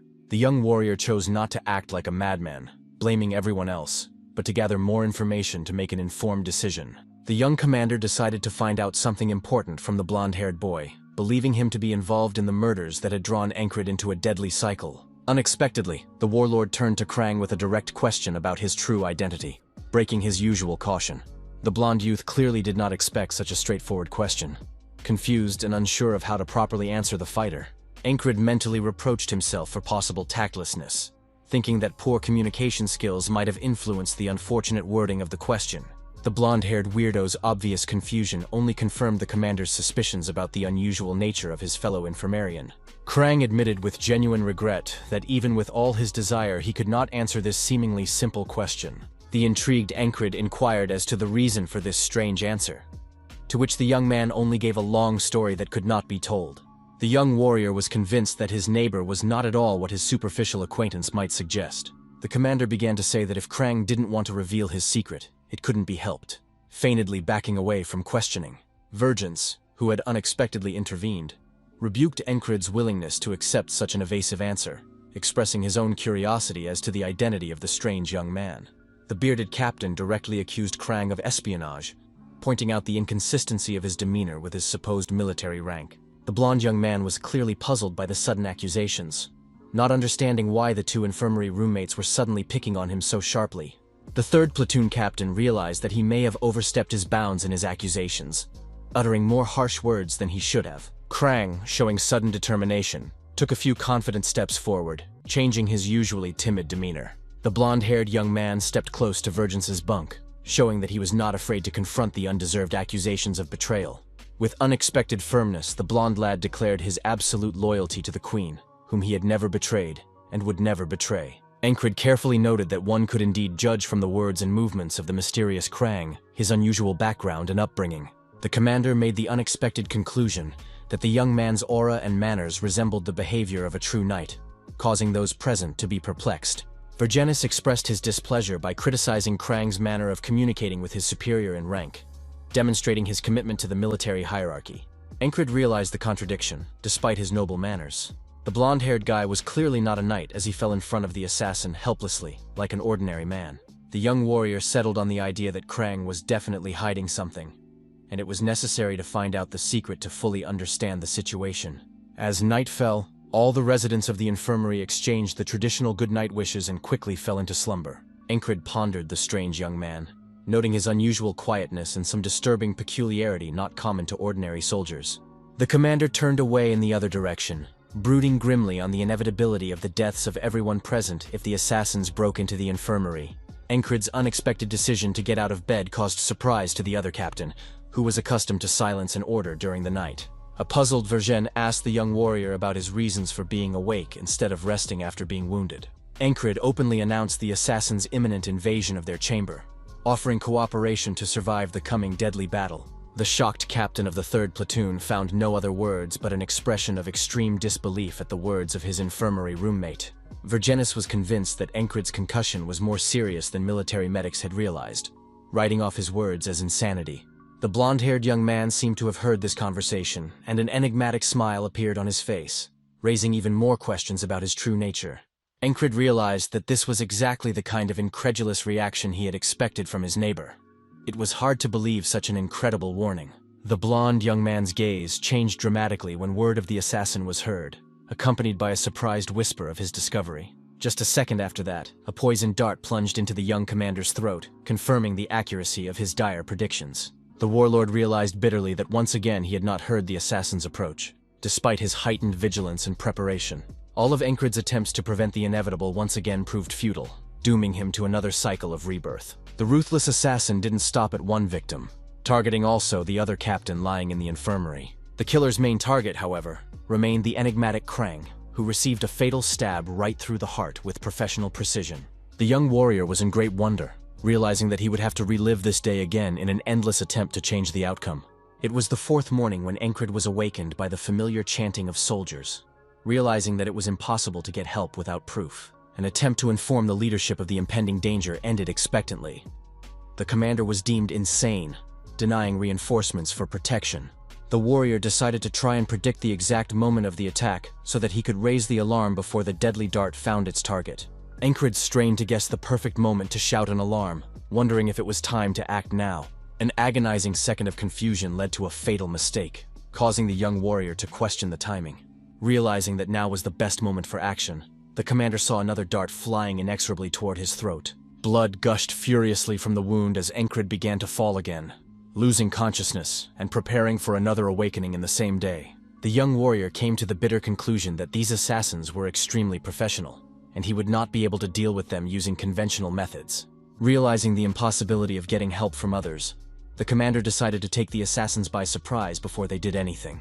Barely beginning to think of a new strategy, Encred noticed another poison dart hurtling towards him with murderous precision.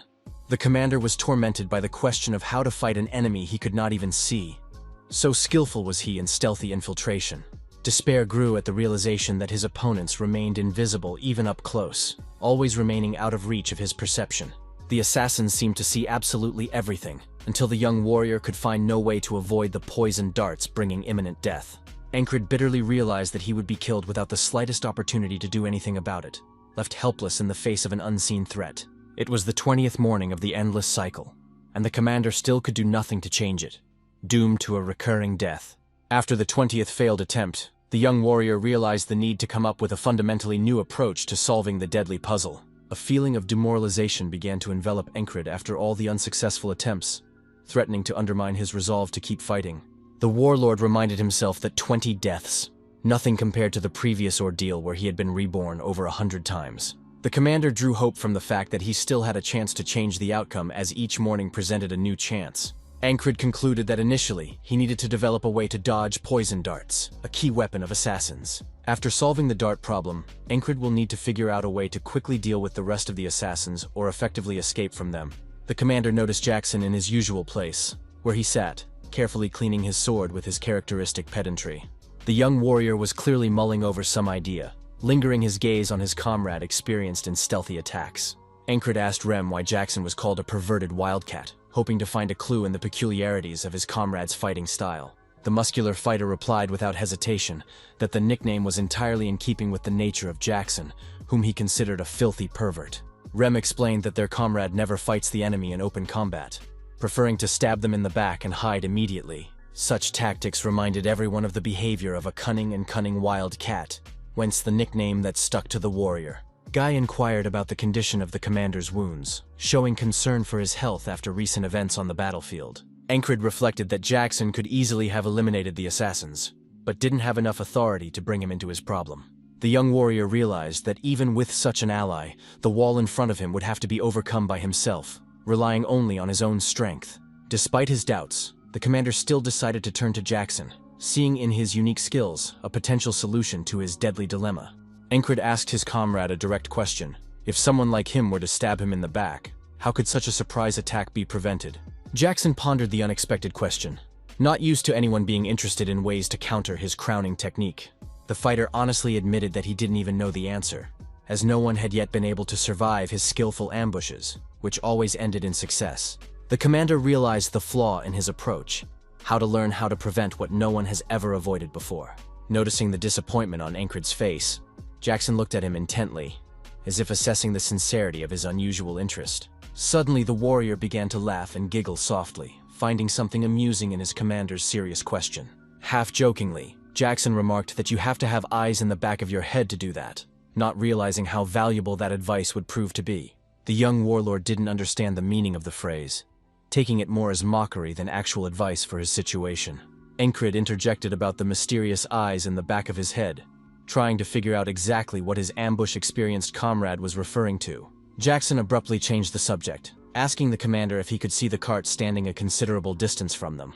The soldier pointed to a wagon behind the tents, drawing Encred's attention to a seemingly insignificant detail of camp life. The commander marveled at Jackson's ability to see something so far away, thinking it was as if he really did have eyes in the back of his head. The warrior calmly predicted that the cart was about to collapse, saying it with the absolute certainty of a knowledgeable man. To Encred's amazement, the wagon did indeed begin to fall apart exactly as his unusual comrade had predicted. The young commander was in utter amazement as he realized Jackson's uncanny ability to foresee events beyond his normal perception. A shocked Encred asked if his comrade was a prophet, finding no other explanation for such an amazing prediction. Jackson noted mockingly that the commander seemed to have spent too much time in Rem's company, adopting his simple-minded amazement. The warrior explained that it was simple. He recognized from the mere sound of the creaking cart its pitiful condition and inevitable end. Jackson shared a secret. By listening carefully to what is happening around you, you can predict future developments with remarkable accuracy. Encred realized that his comrade had heard a sound so quiet that he himself had not even noticed it. Realizing that vision was not necessary to realize what was happening, Jackson advised the boy to try listening to his surroundings, concentrating and learning to isolate individual sounds as an exercise. The young commander noted his comrade's unusual readiness to explain, because earlier he was even too lazy to answer simple questions.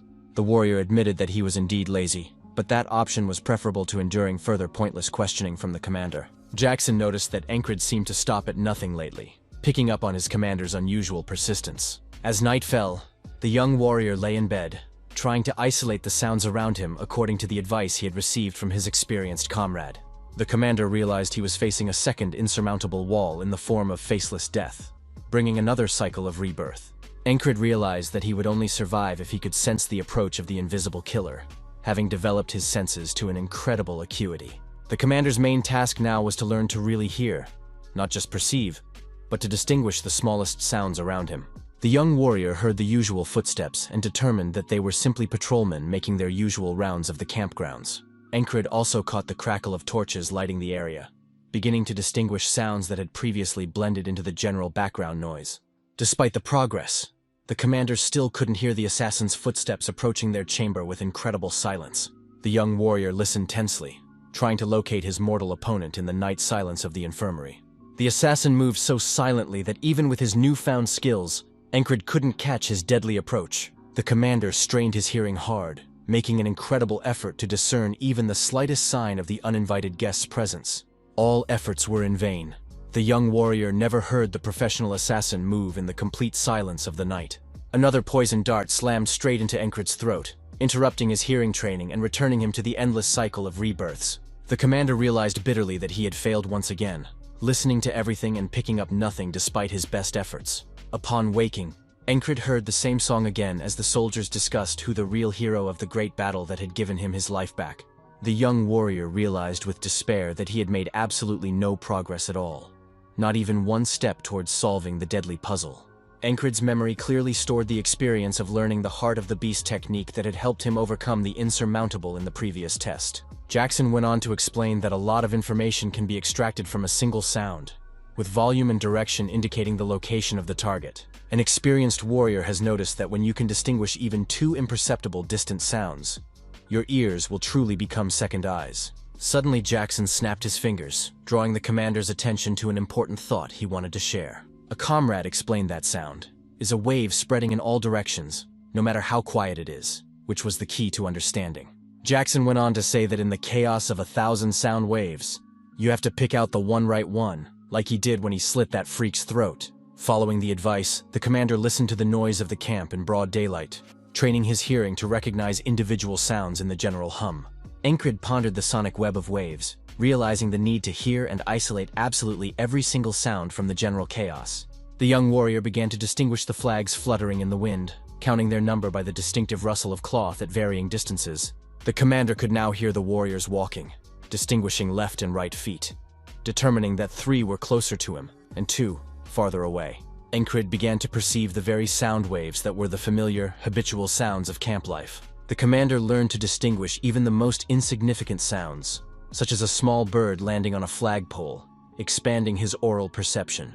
A white-headed fellow approached the focused warrior and turned to him in surprise, intrigued by the commander's unusual behavior. Krang wondered with genuine curiosity what this strange training was, with Encred just sitting motionless in one place. The young commander didn't quite understand the question at first. So deeply was he immersed in his oral exercises developing his hearing. The blonde-haired young man suddenly called the commander by his diminutive name Enki, asking permission to address him that way in the future. The commander replied with slight irony that he was just sitting there like a fool, questioning whether this even resembled real training. Krang shrewdly observed that the commander would not waste time, clearly pursuing some important goal with his unusual occupation. Encred showed genuine interest after these words, surprised at the depth of understanding shown by his enigmatic comrade. Another night brought a familiar sight, a dart flying at high speed, once again bringing inevitable death to the inhabitants of the infirmary. The deadly weapon hit the same spot again, finding its target with unfailing accuracy in the total darkness of the infirmary ward. The commander desperately tried to see or hear anything at all, straining all his senses to detect the hidden assassin. Encred once again watched the same agonizing picture, the murder of his white-headed comrade becoming part of a nightmarish ritual. The assassin acted ruthlessly, plunging the dagger straight into the unfortunate young man's stomach with the cold-blooded precision of a professional killer. The commander was pained to see his white-haired comrade screaming in unbearable pain before dying, powerless to help him. It was the 39th morning, and another failure. Encred had made absolutely no progress at all towards solving the deadly puzzle. The 34th morning seemed no different from the previous ones, only increasing the sense of hopelessness in the commander's soul. Once again, the young warrior could not hear a single step from the sneaking assassin, despite all his training and efforts. The day ended the same way again, another dart and the deaths that followed, closing the endless circle of repetition. Encred sat practicing outside again, trying to hear those elusive sounds that could save his and his comrades' lives. The commander realized that experience alone would not help him overcome this wall.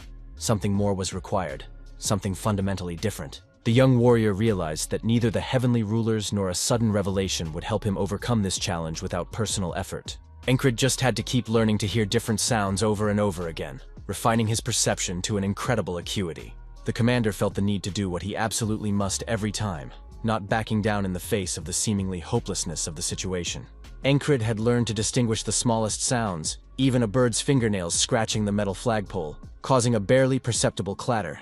The young warrior tried to get some sense of which side this silent assassin was actually coming in from, analyzing every sound of the night. Sitting and practicing, the commander tried to concentrate as much as possible, cutting off all unnecessary thoughts for the sake of perfecting his senses. His comrade approached him again, attracted by the commander's unusual behavior and strange training. This time the question was different. The lad asked in surprise how Encred knew he was approaching, though he had been sneaking around as quietly as possible. The astonished comrade could not understand how the commander with his eyes closed was able to hear his approach, showing incredible sensitivity. Krang recognized that Encred was clearly practicing mindfulness, not just wasting time as an outsider might have thought. Despite the marked progress, another night brought a familiar sight. An assassin swinging his poison dart, preparing to kill all the inhabitants of the infirmary. An unexpected change occurred this time. The commander heard the dart approaching, and the deadly projectile did not hit his throat, but embedded itself in a pillow nearby. The young warrior, lightning fast, grabbed his sword, thoughtfully hidden under his pillow in anticipation of the assassin's nightly visit. For the first time, Encred managed to confront an assassin, swinging his sword and catching the professional assassin off guard with his willingness. The silent assassin, startled by the unexpected resistance, lost his balance and fell straight onto his back, losing his advantage. The assassin looked extremely frightened by the suddenness of what had happened, not used to his victims being able to fight back. The commander noted with satisfaction that this time the enemy was no longer faceless death, becoming a visible, vulnerable enemy. The man, who had previously seemed elusive, was in complete shock, realizing that now he himself could be the victim of an angry commander. The professional assassin managed to rise, contemptuously calling the defeated man a rat. Encred was amazed at the speed with which the faceless assassin was able to get up, having underestimated the presence of support in the night visitor. The commander analyzed the situation, realizing that he wasn't good enough to handle both opponents, especially the newcomer. The young warrior looked around worriedly, worrying about the fate of the other inhabitants of the infirmary in this mortal combat. The other captain was already dead, the poison dart finding its target before Encred could prevent the inevitable. The blonde-haired Krang, to the commander's surprise, was still alive, resolutely standing up and drawing his sword for battle. Encred realized the need to remain vigilant and keep fighting despite the temporary advantage he had over one of the assassins. The young commander realized that he was up against an experienced assassin who far surpassed him in stealth and assassination skills. The recovered assassin swung his sharp knife, intending to finish off the unexpectedly dangerous victim with one precise blow. The assassin managed to touch the blade to the commander's skin, leaving a shallow but painful cut that foreshadowed serious danger. Encred, staggered by the blow, somehow miraculously managed to stay on his feet, showing amazing resilience at the critical moment. The commander glanced to the side and was horrified to see that another man had entered the infirmary, complicating an already dangerous situation. The visitor turned out to be the very elf woman, the company commander, whose appearance at such a dramatic moment only heightened the tension. The young warrior realized that in this situation it was imperative to strike first, or else imminent death would catch up with him once again. Encred realized that procrastination was like death. If he didn't strike immediately, he would simply die otherwise. The unknown assassin simultaneously threw a large number of darts, turning the air into a deadly barrage of flying projectiles. The deadly darts flew with incredible speed, just about to reach the commander, leaving no chance for evasion. Encred bitterly realized his mistake, realizing that he was once again in yet another trap set by skilled assassins. The white-haired commander's comrade suddenly rushed forward, as if ready to sacrifice himself to save his commander.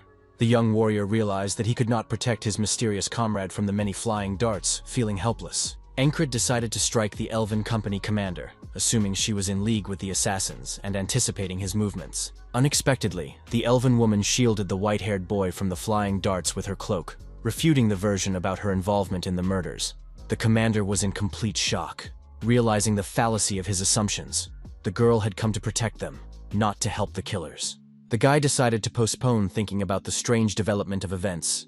The current fight gave him the only chance to change what was destined to happen. The young warrior lunged forward with determination, drawing his sword to strike the experienced assassin, putting all his strength into this decisive lunge.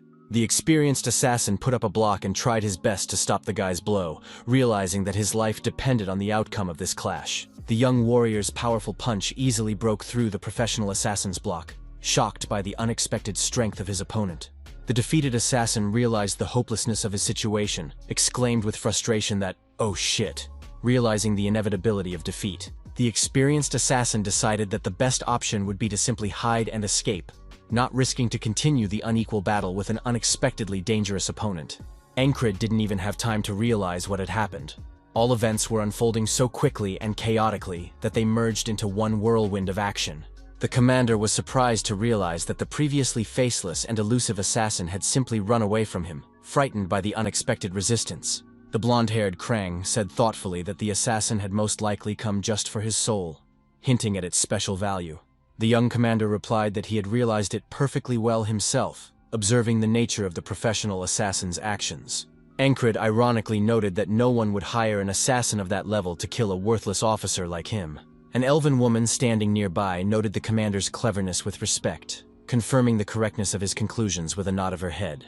The young warrior was inwardly wary, realizing that the elven woman was helping them, which meant that no one should know about the incident. Encred suspected that the girl had no intention of leaving witnesses to keep her involvement in these events a secret. The commander held the dagger tightly, waiting for the moment the elfess decided to attack him, ready to continue the deadly confrontation. Unexpectedly, Krang uttered that he had one request, shifting the elf's attention to himself in a tense moment. The blonde-haired young man expressed his wish that tonight would be without unnecessary deaths, showing unexpected mercy.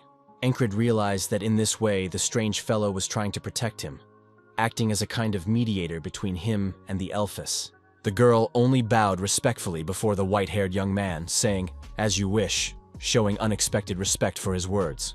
Krang inquired about the fate of the other platoon leader, to which the elfess reassured that they had an antidote, and the wounded man would be fine.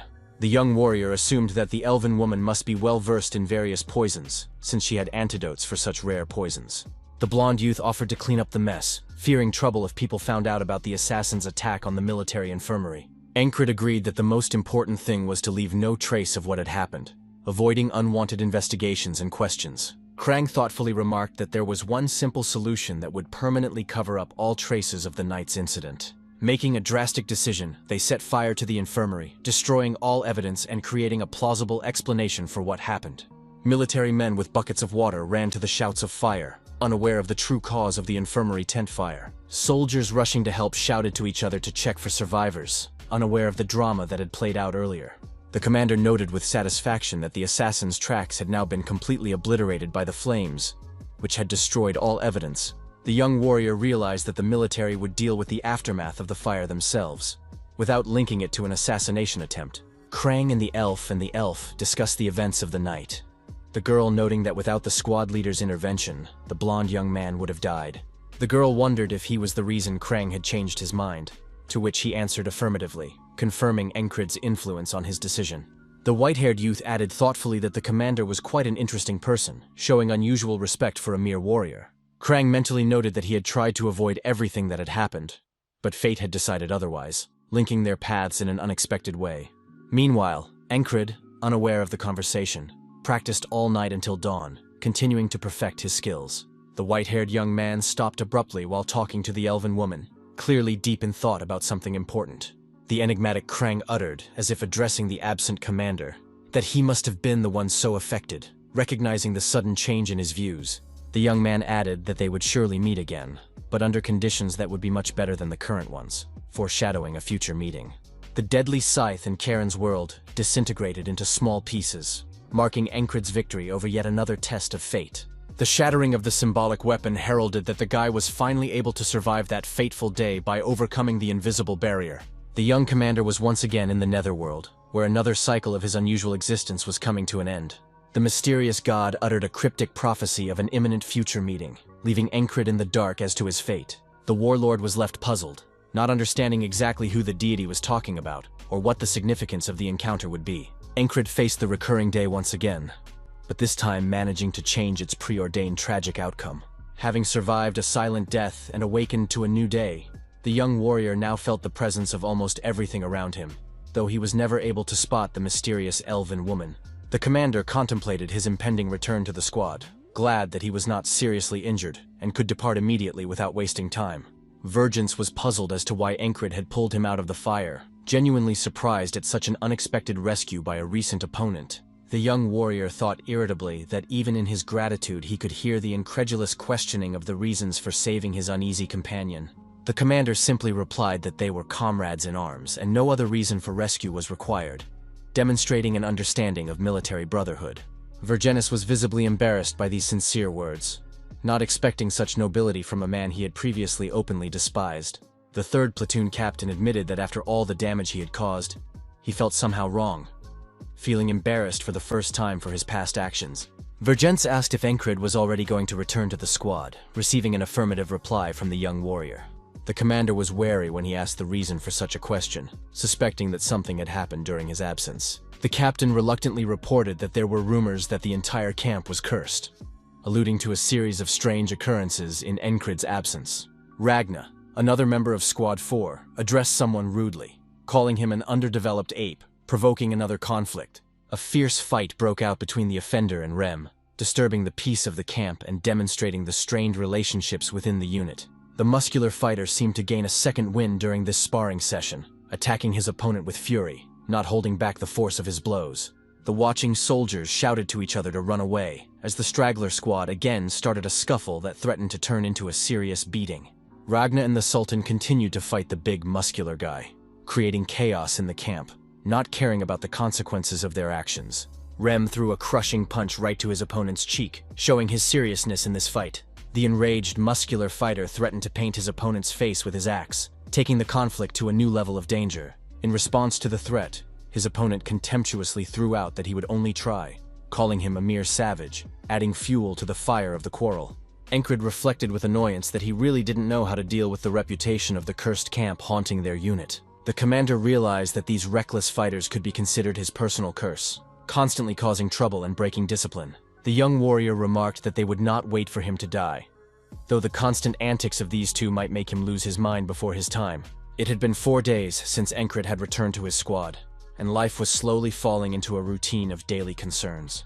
The commander's keen hearing detected someone's presence. Someone cautiously entered his tent, trying not to make too much noise. When he opened his eyes, Encred saw Jackson standing over him, clearly not expecting the commander to sense his presence. A surprised Jackson admitted that he wanted to leave quietly, genuinely surprised that he had managed to wake his comrade with his silent presence. Encred calmly replied that he was going to get up and go to training anyway, not wanting to embarrass his comrade in arms with his failed attempt to leave unnoticed. The comrade noted that the commander had begun developing his hearing relatively recently, but had already achieved impressive results, to which Encred modestly replied about good practice. Jackson supported the commander with unexpected sincerity, saying that he was a good man, because these skills would save his life one day, not realizing how prophetic his words would be. As winter approached, battles became less frequent, allowing Encred to devote more time to intense training and self-improvement. The young warrior performed exercises while hanging from a tree, showing marked progress in his physical fitness. The commander had reached such strength that he was already capable of performing complex exercises on one arm, showing the results of hard training. Encred strove to make the most of every minute of his free time, training as hard as he could to achieve his cherished goal. Suddenly, passing some rock, The commander heard a greeting of "Good morning, brother," which puzzled him by its singularity. The young warrior froze in bewilderment, not understanding why the stone was speaking to him, and looking around for the source of the voice. Audine, doing push-ups with a rock on his back, greeted the commander, marking his return to morning training after a break. The muscular fighter approvingly remarked that such exercises were very useful, supporting his comrade's desire for self-improvement. Encred noted with some annoyance how weak he still was compared to this mighty warrior who was continuously improving his body. Audin philosophically remarked that a trained body is in itself the best weapon, emphasizing the importance of physical fitness. The muscular fighter emphasized the need to withstand any blow, whether the attacker was a human or some kind of frog. A comrade critically observed that Encred was still too thin, and advised him to be sure to keep swinging to gain mass.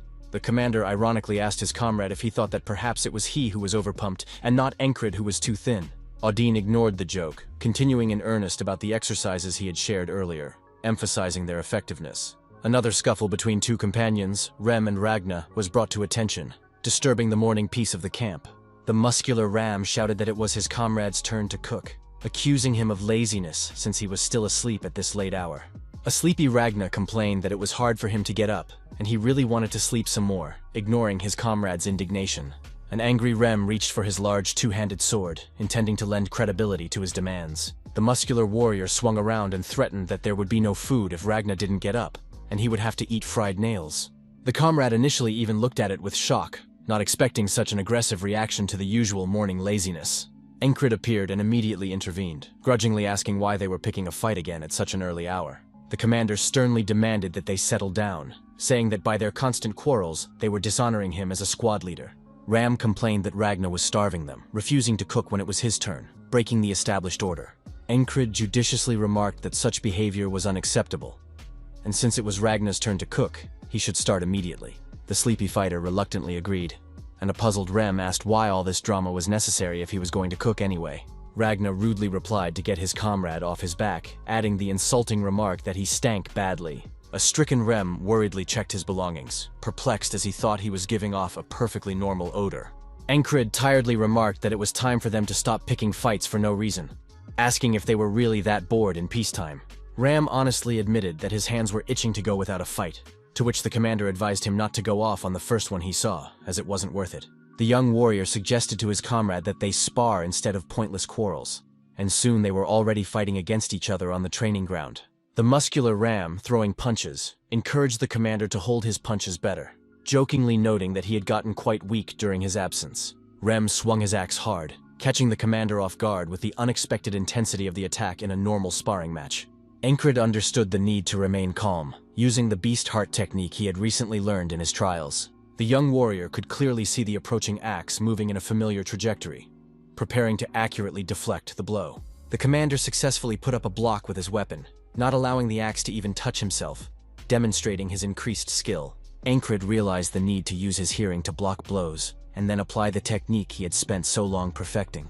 The young fighter was about to execute his crowning professional lunge, carefully practiced in countless training sessions. The commander executed the attack, but his experienced comrade easily dodged the blow, having anticipated the movement by subtle signs. The opponent's weapons made contact once more, sending out sparks in a tense confrontation of skill and physical strength. The muscular warrior managed to grab Encred by his clothes, depriving him of maneuver and mobility at the critical moment of sparring.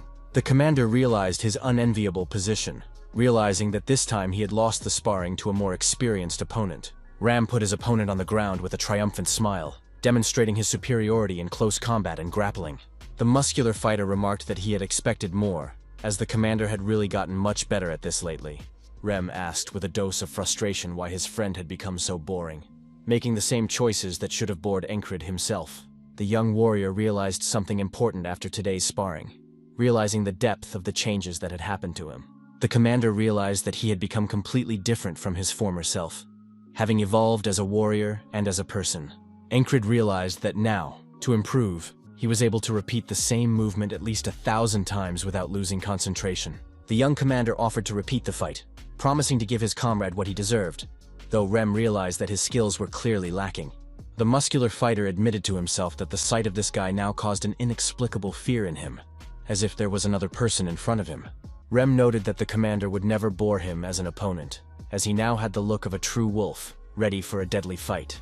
The muscular warrior challengingly stated that he would continue to train with the commander when he could leave a single scratch on him.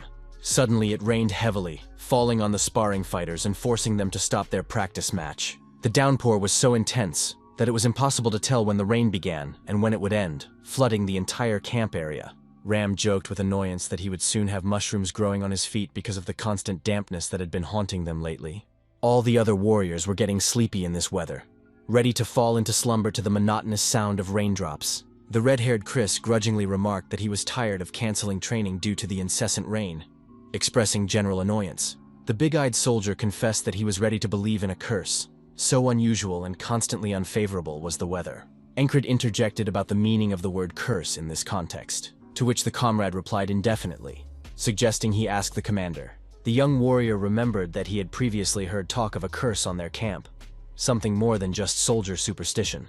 Encred's memory resurrected the other commander's words about the cursed camp, taking on a new, more disturbing meaning now.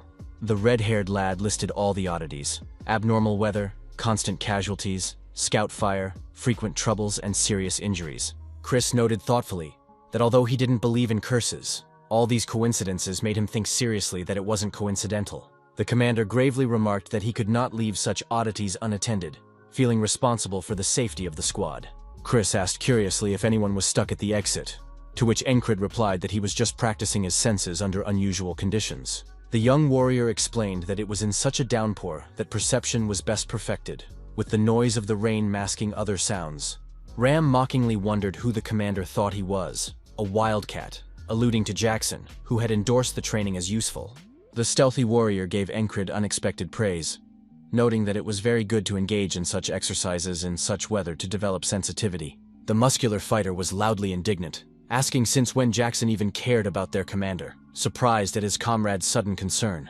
Audine philosophically remarked that even lying in a tent can be practiced, suggesting that he work on his fighting stance in a confined space. Rem said with a mysterious look that just look. Everyone noticed it, drawing the attention of his comrades to some observation. Jackson broke away from reading the book and looked around thoughtfully, trying to figure out what his comrade was talking about. Audine suddenly smiled at this question, as if realizing a hidden meaning unavailable to the rest of those present. Ragna feigned indifference, though his posture betrayed interest in the muscular comrade's cryptic remark. Rem persisted in asking if they had noticed the same thing he had, convinced that his observations were correct. The commander didn't understand his comrade's strange behavior at first, wondering what the shrewd Ram had noticed. At the meeting, the officers discussed the need to outfit another scouting party before winter set in, soliciting suggestions for candidates. Unexpectedly, the elven commander of the 4th Company suggested the candidacy of Encred, the 4th squad leader of the 4th platoon of the 4th Company. The commander-in-chief skeptically questioned whether the clueless fellow was the one in question, doubting his competence for such a task. The girl confidently stated that this particular warrior could bring about the most unexpected results, which caused astonishment to those present. When asked how she could be so sure, the elfess cryptically replied that she just knew what was coming, alluding to her special abilities. The next day, Encred was summoned to his superiors, puzzled by an unexpected assignment beyond his normal duties. The young warrior was puzzled as to why he was being sent to scouts, and what was the reason for such an unusual assignment. Jackson noticed the boy's surprised reaction, but for now only silently watched the situation unfold, keeping his thoughts to himself. Chris asked incredulously who the commander had pissed off to get such a dangerous assignment, not understanding why he had been chosen. Encred suspected that the company commander might want to get rid of him that way, using the dangerous assignment as a cover. The young warrior realized that the elven woman now had the perfect opportunity to eliminate him by the hands of his enemies or nature itself. Ram anxiously asked if the guy really wanted to go on such a dangerous mission, expressing his willingness to help. The muscular fighter hinted that he could help Encred avoid this assignment if he didn't want to risk his life. The young commander replied with dignity that, unlike others, he would not allow himself to raise his voice at a senior officer, demonstrating military discipline. Audine jokingly pleaded, asking that their dear captain not be taken away from them, hiding genuine concern for his comrade. The perpetually sleepy Ragna suddenly joined the conversation, catching the attention of everyone present with his unusual interest. To the surprise of those present, he offered to go in place of the commander, showing unexpected concern for his leader. Everyone was taken aback by Ragna's unexpected suggestion, and the captain remarked that others could still be sent on the mission, but not the perpetually sleepy fighter. Jackson reported that the scouts were to explore fields of tall grass, which immediately piqued the interest of the attentive Encred. The experienced warrior explained the importance of observing changes in the grass and being able to spot various disturbances that give away the presence of a hidden enemy. Ram laughed out loud when he heard these instructions, calling Jackson a sly one and doubting his ability to teach their commander anything else. The young warlord anxiously pondered over who would separate his fiery comrades in his absence, and whether anyone would be able to handle these indomitable fighters at all. Encred thoughtfully recognized that even with his acceptance of the appointment, none of the available candidates would really be better suited than him for this mission. The commander recalled his service when, due to a lack of certain skills, he was constantly bounced between different squads to fill gaps in their composition. Before he could finish his musings, the young warrior saw the start of another scuffle. Rem resolutely grabbed his trusty axe, ready for immediate conflict. Jackson, unwilling to tolerate the threats and show of force, also took up arms, creating an extremely dangerous situation in the confined space of the tent. The co-workers exchanged fierce glances, ready at any moment to switch from threats to actual bloody combat without a shadow of a doubt. Encred instantly stepped between his enraged comrades, stopping their weapons and realizing his primary role, to be the commander of this unruly band of difficult fighters. The young commander sternly urged the rowdies to calm down immediately and stop the senseless quarrel that threatened to escalate into serious consequences. Clearly unhappy with the interference, Rem asked the commander if it was bravery or stupidity that made him risk getting between two armed warriors like that. Jackson remarked that the commander should have been thanked, for without his intervention, there would have already been a fatal hole in Rem's heart from his weapon. Encred pondered the value of both warriors to the unit, realizing that with their fighting abilities, they could not be lost, and compared to them, his own loss would not affect the unit's combat strength that much. The young commander realized the pointlessness of further hesitation. He needed to become stronger, and the mission with the scouts would provide such an opportunity for improvement. Joining the scouting party, Encred decided to make good use of the time on the road to practice his heightened senses, continuing to refine his newly acquired skills. One of the scouts rudely interrupted the commander's musings, demanding that he gather himself and stay focused on the important mission, as if he had the right to command. Red-haired Andrew, the scout squad leader, asserted his supremacy despite his equal rank with Encred, offering to settle any disagreements with his fists. Another scout mockingly expressed doubt about the outcast commander's bravery, contemptuously calling him dumb and questioning his mastery of the sword. The scout commander arrogantly promised not to offend Encred too much in case of conflict, adding insulting remarks about the uselessness of the outcast squad, existing supposedly only for unnecessary fighters. Andrew was loudly instructing his men on the tactic of smashing the skulls of their opponents upon encounter, completely ignoring the covert nature of the reconnaissance operation. Encred mentally noted the unprofessionalism of the scout commander, who either did not understand the essence of the reconnaissance mission or was completely inexperienced, jeopardizing the entire squad with his noisiness. One of the squad approached the reconnaissance commander, pointing out animal tracks that had been discovered that required the attention of an experienced tracker. Andrew spotted them too, kneeling down to examine them more closely, immediately identifying them as belonging to the NU, the wild ungulates of the area. The commander of the scouts enthusiastically offered to follow these tracks, promising his comrades a delicious kebab, completely forgetting the purpose of the reconnaissance mission. Encred mentally grimaced, knowing that the NU traveled in groups of at least 20 individuals, and Andrew's serious intention to make contact with them raised questions about the commander's sanity. The warrior with the bow suddenly refuted the definition of the footprints, stating that they belonged to a gazelle and not a gnu, demonstrating a better knowledge of the local fauna. The young commander looked at the archer in bewilderment, surprised at his audacity to contradict his senior in such a categorical manner. The archer, sensing Encred's gaze, explained that their commander was not one of the best trackers, introducing himself as Henry, an experienced hunter from the mountain settlement. The former hunter didn't show much tension over his commander's incompetence, and soon he and Encred were talking, quickly finding common ground. Henry shared the basics of the hunting trade with the young commander, which proved to be very helpful in developing tracking and survival skills. The squad spent the entire day on pointless searches for non-existent NYU, completely wasting precious time that should have been used for the real task of exploration. The squad leader Andrew could not calm down, insisting on some results, not wanting to return empty-handed to the higher command. The next day, the scouts finally approached the fields of tall grass, having reached the main objective of their trek after a long and fruitless wandering. The indefatigable Andrew pathetically proclaimed the need to explore the area, calling it a green gem. The reconnaissance commander could not make up his mind whether to consider this area a special territory or just a useless field, overgrown with tall grass, of no strategic importance. Andrew loudly announced his intention to cross the field and find the enemy scouting party. The unreasonable commander described in colorful detail how they would capture the enemies and lead them back, for which they would surely be rewarded by the commanding officer. Creeping through the tall grass, Henry quietly asked Encred if their task wasn't just to scout to the border. The other comrade phlegmatically replied to the hunter that this was an order from the squad leader, and it was their business to obey, not to discuss the orders they had received. The impromptu battle group clumsily made their way through the tall, thick grass, making noise and leaving obvious signs of their presence. Encred pondered the difficulty of advancing through the high escapes, hoping that the commander would soon give up and cancel his reckless plan for a direct confrontation. The attentive Henry noticed a strange detail: the absence of animal droppings in an area with abundant food, which was contrary to the laws of nature. An experienced hunter explained that this means the absence of animals in an area where there is an abundance of food fully available to potential inhabitants, which in itself is a worrying sign. Suddenly, the huge paw of an unknown predator flashed among the grass, hinting at the presence of a large and dangerous beast lurking in ambush.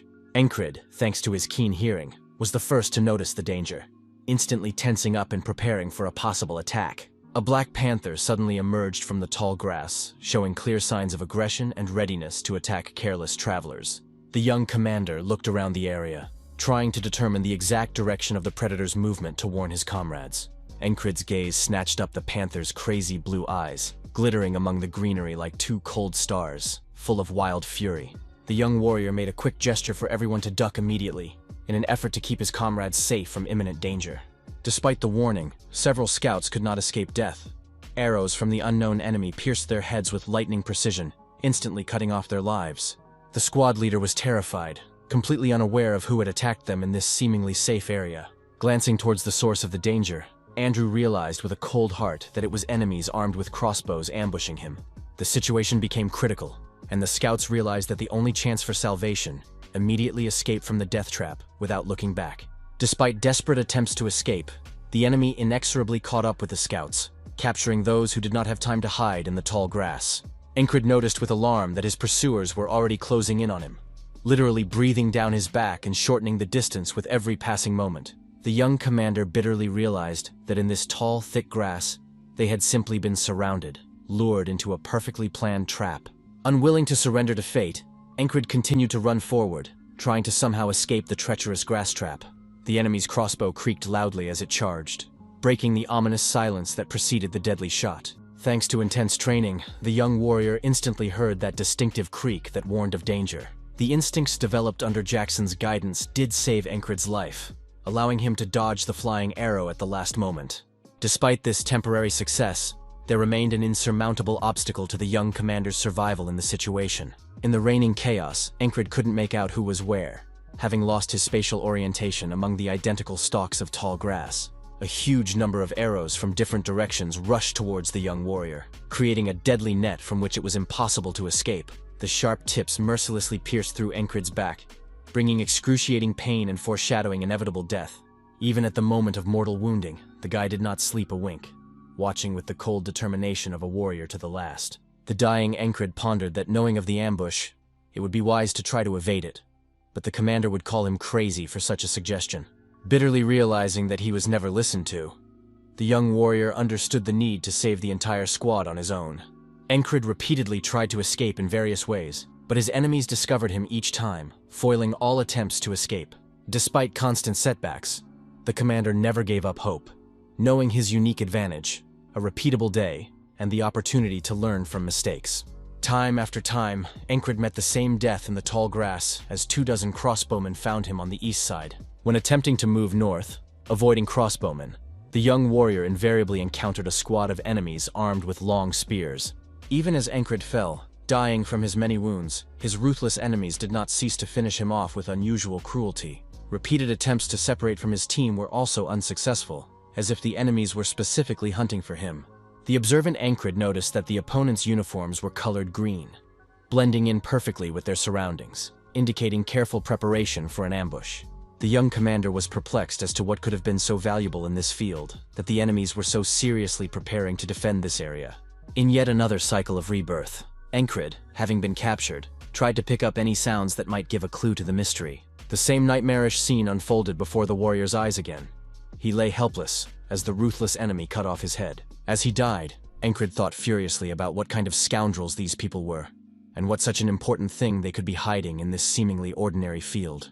Over and over again, the same situation was repeated. Andrew arrogantly shouting about crossing the field and catching enemy scouts. Encred realized with despair that they had tried this dozens of times before, each time walking into a trap and not getting out alive. The young commander was convinced that the enemy scouts are hiding something extremely valuable, and he must at all costs to find out what exactly is hidden in these mysterious thickets.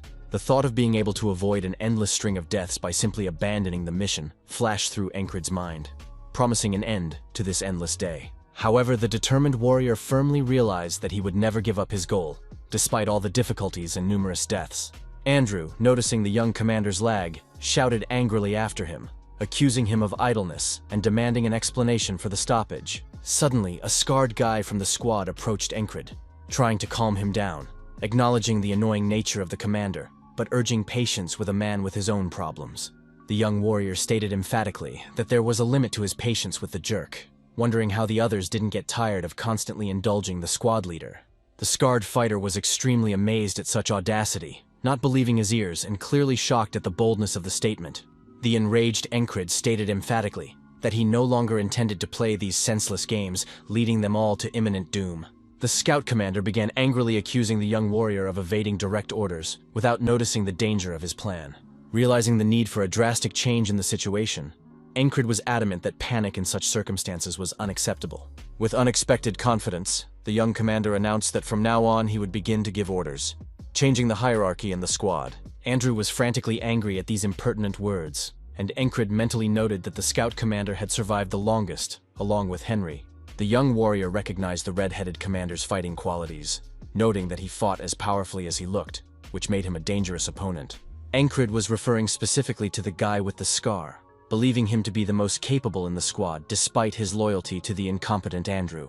The scout commander unexpectedly agreed to let Encred take command if he could defeat him in a duel. Watching his opponent closely, the young warrior noted that the average guard soldier did not possess such a stance, obviously indicating decent training. Reflecting on the situation, Encred assumed that Andrew, with good skills but not enough experience, was probably the son of a rich lord or something similar. The young commander realized that if that was the case, the redhead would hardly be too eager to serve him, which explained his arrogance and self-assurance. Having finally formed an opinion, Encred was convinced that Andrew came from some noble house, which explained his position and demeanor. Despite the origins of the enemy, the young warrior was determined to no longer follow his orders, leading the squad to certain death. Andrew began shouting about the importance of his mission, trying to appeal to duty and discipline to regain control of the situation. Encred, unwilling to listen to empty excuses, abruptly interrupted the commander, provoking him to attack and stating that he wouldn't even need a sword to win. After this defiant phrase, the red-haired Andrew, losing his temper, rushed at his opponent, trying to grab him in a fit of rage. The young commander realized that in a normal situation he would not be able to cope with such a physically strong opponent. But now he clearly underestimated his combat skills. Encred noted that the enemy's hasty actions lead to inattention, which was exactly what characterized the irascible red-headed commander.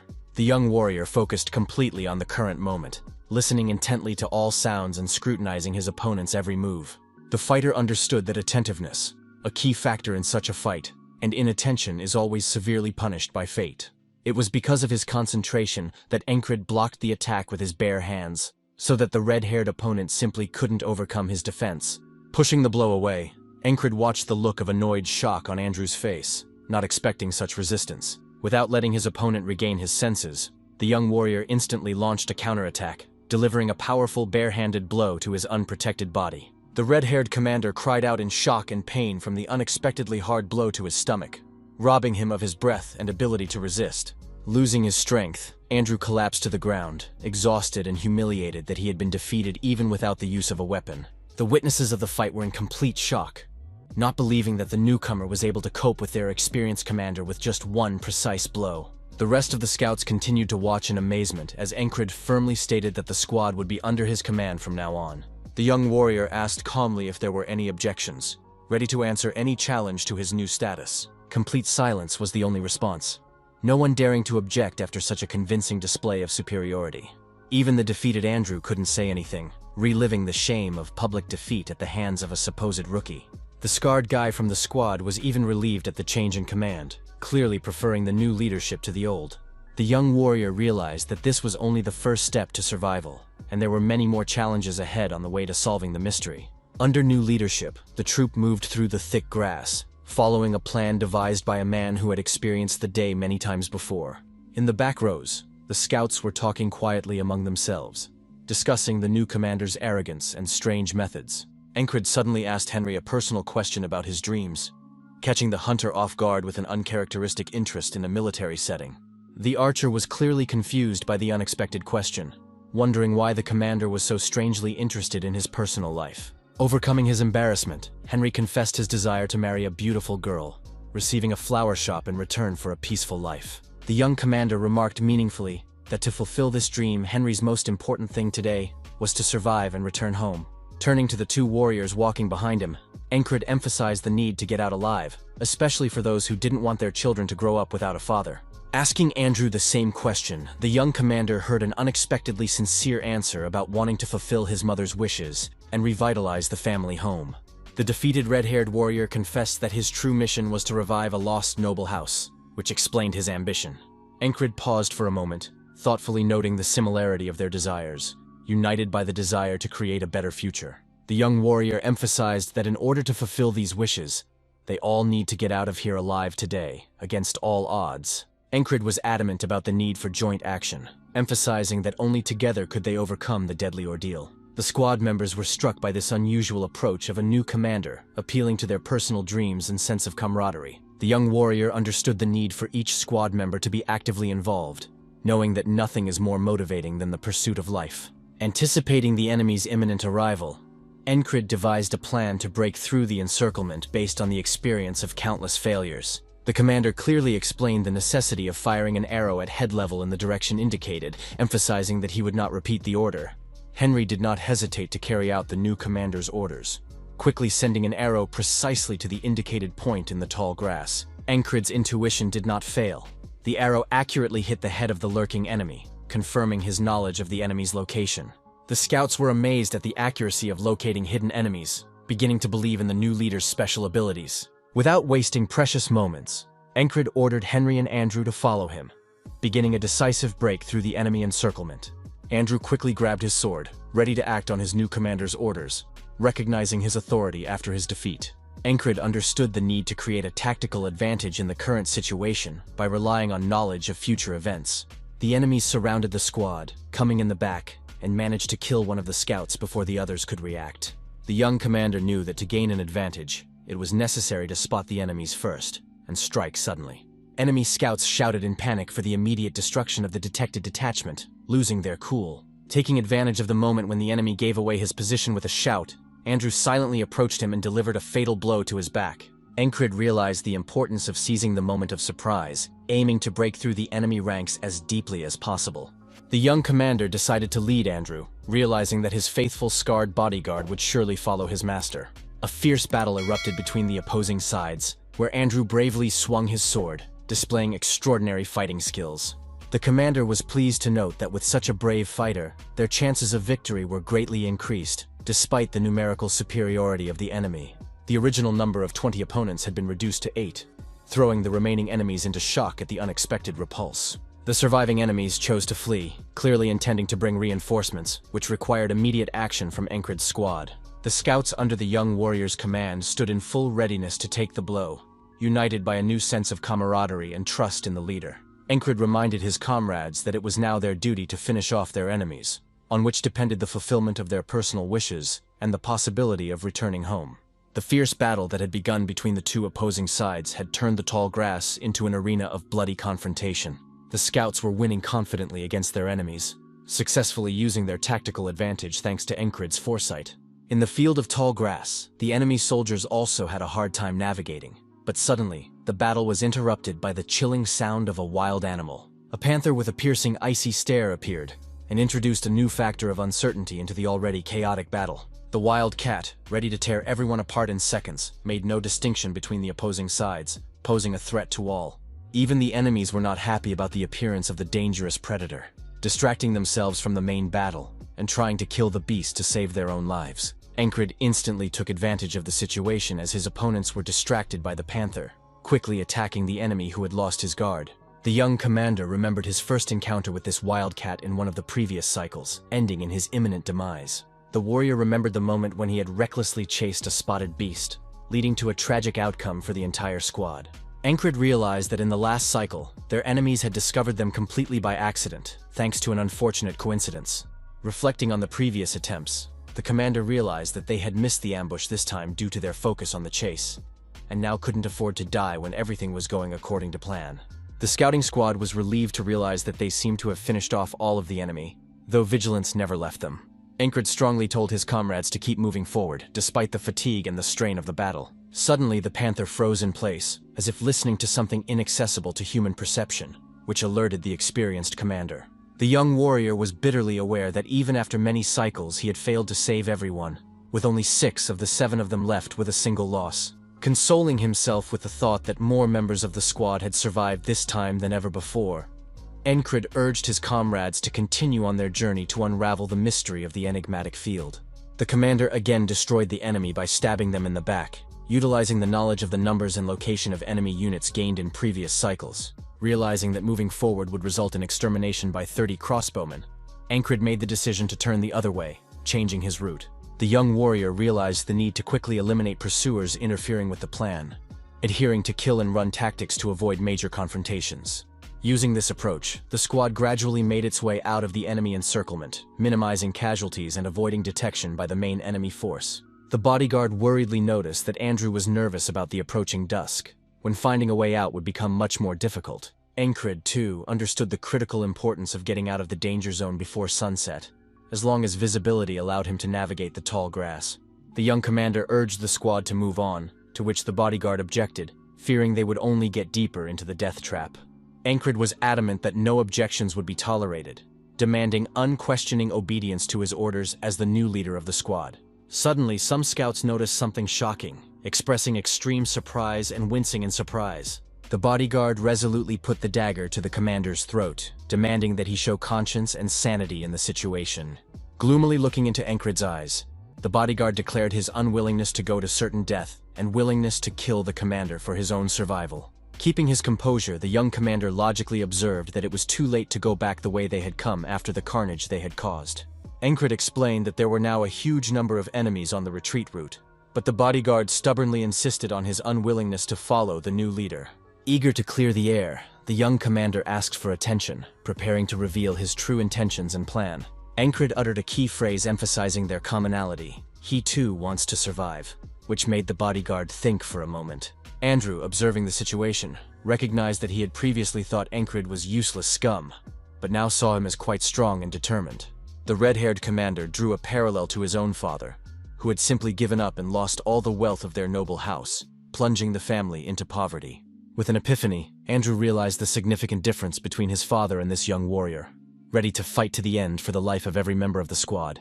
Andrew's mind flashed back to memories of his dying mother expressing love for her only son from her last strength.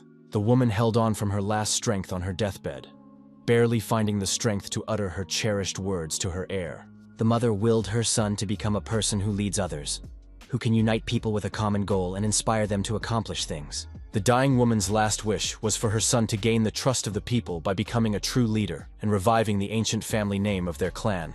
Encred uttered a heartfelt phrase, asking for trust and promising that together they would survive this hell, appealing to their shared desire to survive. To everyone's amazement, Andrew stepped forward decisively and publicly declared his confidence in the new commander, recognizing his leadership. As a sign of respect, the red-haired warrior even called his former subordinate not just a commander, but a captain, raising his status in the eyes of the squad. The bodyguard was clearly unhappy with this decision by his master, insisting that following Encred would lead them to a direct and imminent death. Andrew firmly stated that as a unit, they were obliged to follow their commander's orders, demonstrating a sudden acceptance of military discipline. These unexpected words from the mouth of the previously arrogant aristocrat deeply surprised everyone present, including the bodyguard himself. Encred, having received the necessary encouragement, commanded to follow him in goose step until further signal, beginning the decisive phase of his plan. Everyone sat down unquestioningly and began to follow the instructions of their new commander, recognizing his authority and plan of action. The first step in overcoming today's challenges was to seize the initiative through a surprise attack on the enemy and create a tactical advantage. The successive breakthrough of the encirclement had been accomplished successfully, but ahead of the detachment awaited an even more difficult second phase of the operation. Suddenly, a huge number of arrows appeared out of the thick grass, flying in an arcing trajectory and threatening to reveal the group's location. Encred explained to his subordinates that they had reached a critical point, which he had only discovered after many deadly repetitions. Everyone on the team was in complete shock at their captain's inexplicable knowledge of enemy locations and patrol routes. The young commander realized that only in this particular place and at this particular time could they avoid detection and direct confrontation. The group took advantage of a unique opportunity to hide from the enemy in the tall grass while maintaining complete immobility for camouflage. The plan worked flawlessly. Two groups of enemies from different directions passed by, completely unnoticed by the lurking squad of scouts. The soldiers were in great fear, realizing that the slightest movement could give away their presence and doom them to imminent doom. Encred, acting as captain, waited patiently for the right moment to give the signal to proceed after the enemy had withdrawn. Finally, the long-awaited moment arrived. All the enemies had withdrawn to a safe distance, allowing the squad to advance according to plan. The scouts tried to move as silently as possible, treading carefully and avoiding any action that might attract the enemy's attention. The young commander noted with satisfaction that everything was finally going according to plan, exactly as he had planned based on previous experience. However, the last, most difficult stage remained ahead. The sun was setting, and with it came the darkness that had previously prevented the squad from escaping the deadly field. The band members froze in shock when they saw what came into view after crossing another strip of tall grass. The squad literally walked out to the enemy camp, hidden in the heart of a mysterious field, away from prying eyes and unwanted witnesses. Aspen's soldiers ruthlessly slaughtered every stranger they discovered, seeking to silence anyone who might reveal their secret. Something so important was hidden in this field, that the enemies were willing to make any sacrifice to keep it secret from outsiders. Encred realized that if creating a problem was more important than catching them, the chance of escape would be greatly increased by distracting the enemy. In such a situation, the squad would definitely have a way out if they used the discovered information correctly and created a distraction. Unexpectedly, the commander walked determinedly toward the enemy camp, clearly intending to set it on fire as a diversion. One of the scouts asked in horror if the captain had lost his mind, for they were in the heart of enemy territory, where they could be instantly surrounded and destroyed. Encred inquired about the name of the guy with the scar, learning that his name was Mac, memorizing each member of his squad for effective command. The captain firmly stated that he would not tolerate disobedience of his orders, emphasizing the need for unified leadership in a critical situation. This statement quickly angered Mac's bodyguard, but Andrew suddenly ordered his subordinate to shut up immediately, supporting the new leader. The former commander showed determination and complete willingness to follow Encred's orders, which genuinely surprised his loyal bodyguard. The scarred Mac thought about the fact that he might not need his old master anymore, given his sudden change of loyalty. Encred explained to his subordinates that they would not be able to find their way while the moon was hidden behind clouds, depriving them of a necessary landmark.